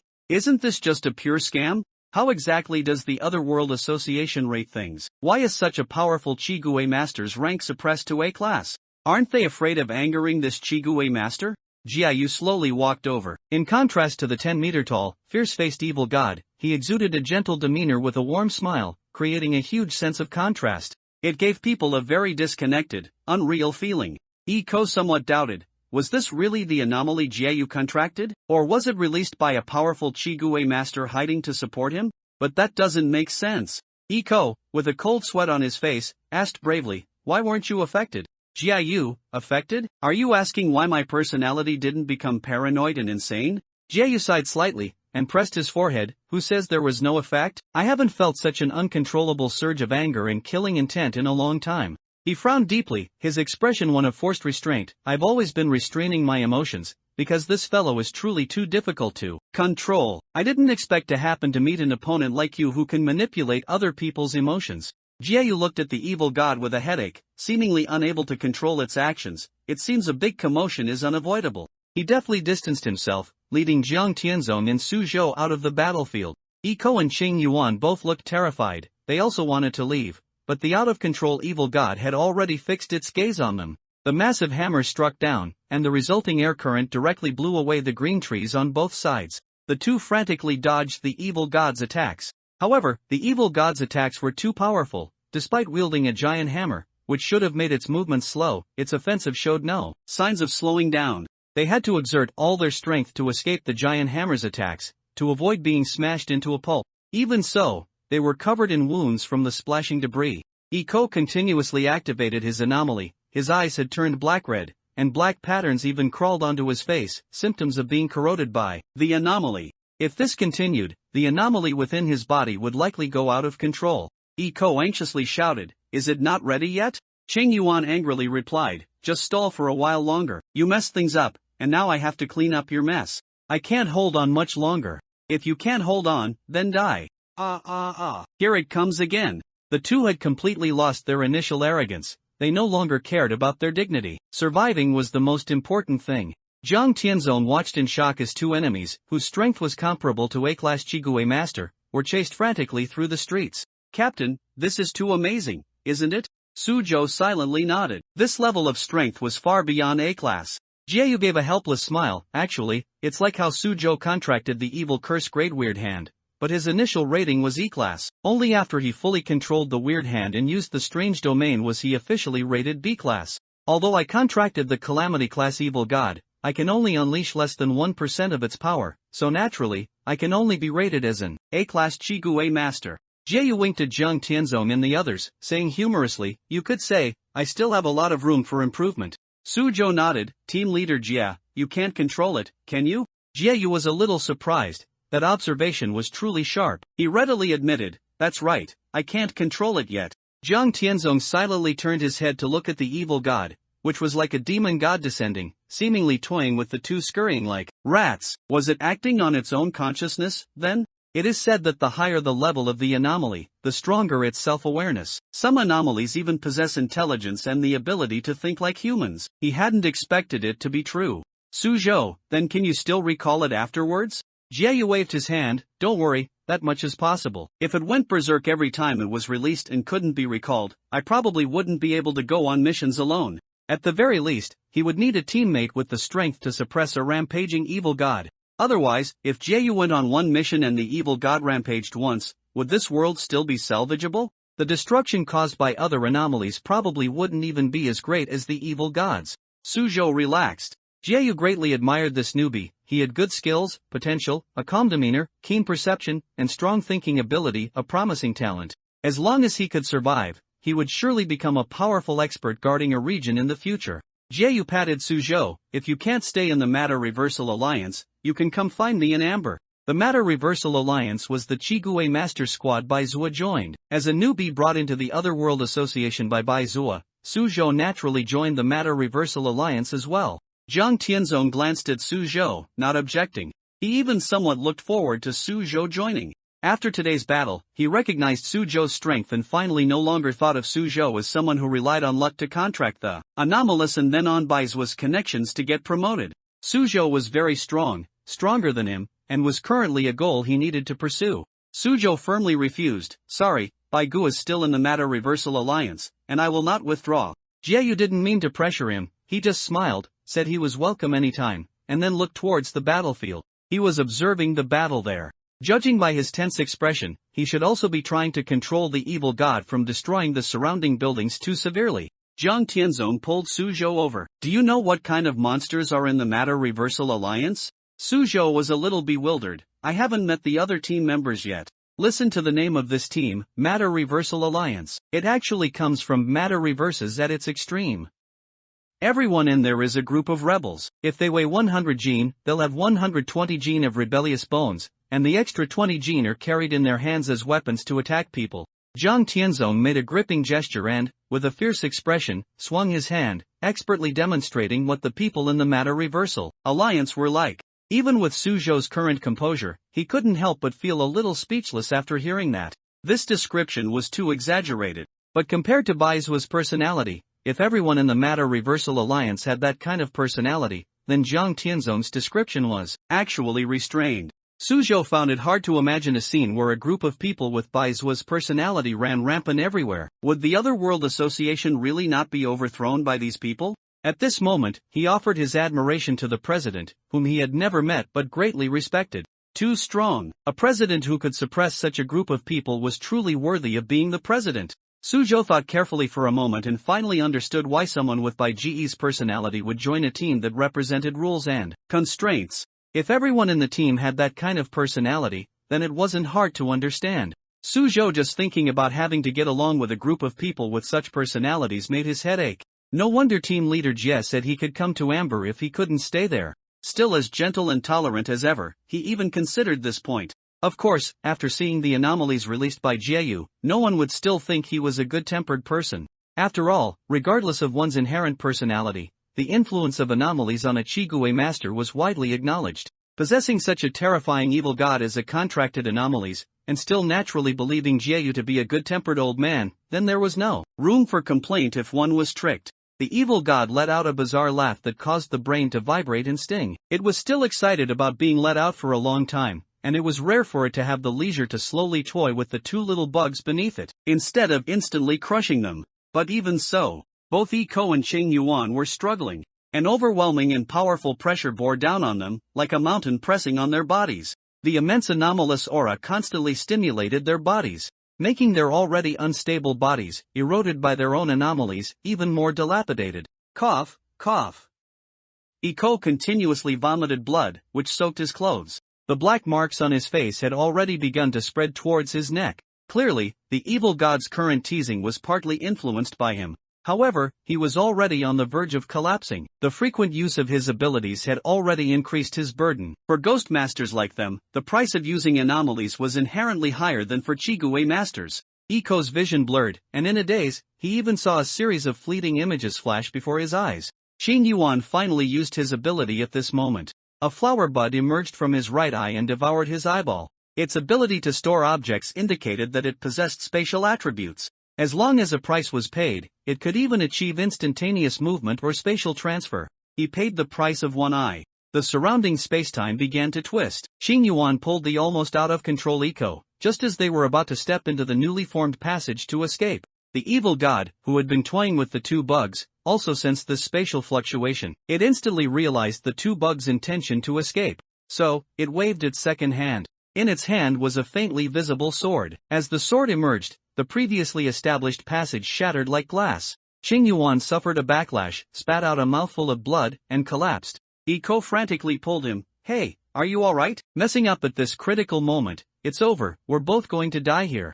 Two A-grade ghost masters dying for robbing a weapons warehouse would be a laughingstock to others if the news got back. What was the concept of A-grade? It was a powerful strength that could essentially control a city. Sacrificing 2 lives for a few weapons was a hellish joke that would make enemies die laughing. Actually, Iko's initial plan was not wrong. If Jieyu was truly a normal A-grade Chi Guisher, Iko's ability could basically overwhelm the opponent. As long as the opponent fell into madness, they would directly self-destruct. At the same level, Iko's ability was too tricky. Unless it was an anomaly equally proficient in mental power, it would be very easy to fall for it. Iko's disdain for A-grade stemmed from this. He had transferred Fei Niaowei, an S-rank Chiguisher, and had investigated the strength of all Chigue masters in the branch. He was confident that he and Cheng Yuan could deal with this Jieyu. Who knew that the opponent actually had an anomaly beyond comprehension, directly overturning the chessboard and smashing him, the player, in the process. His defeat lay in his overconfidence. Iko closed his eyes, silently waiting for the other party to end his wicked life. The evil god's gigantic hammer descended from the sky. Just as it was about to smash the two to death with one blow, a person suddenly appeared in front of Iko.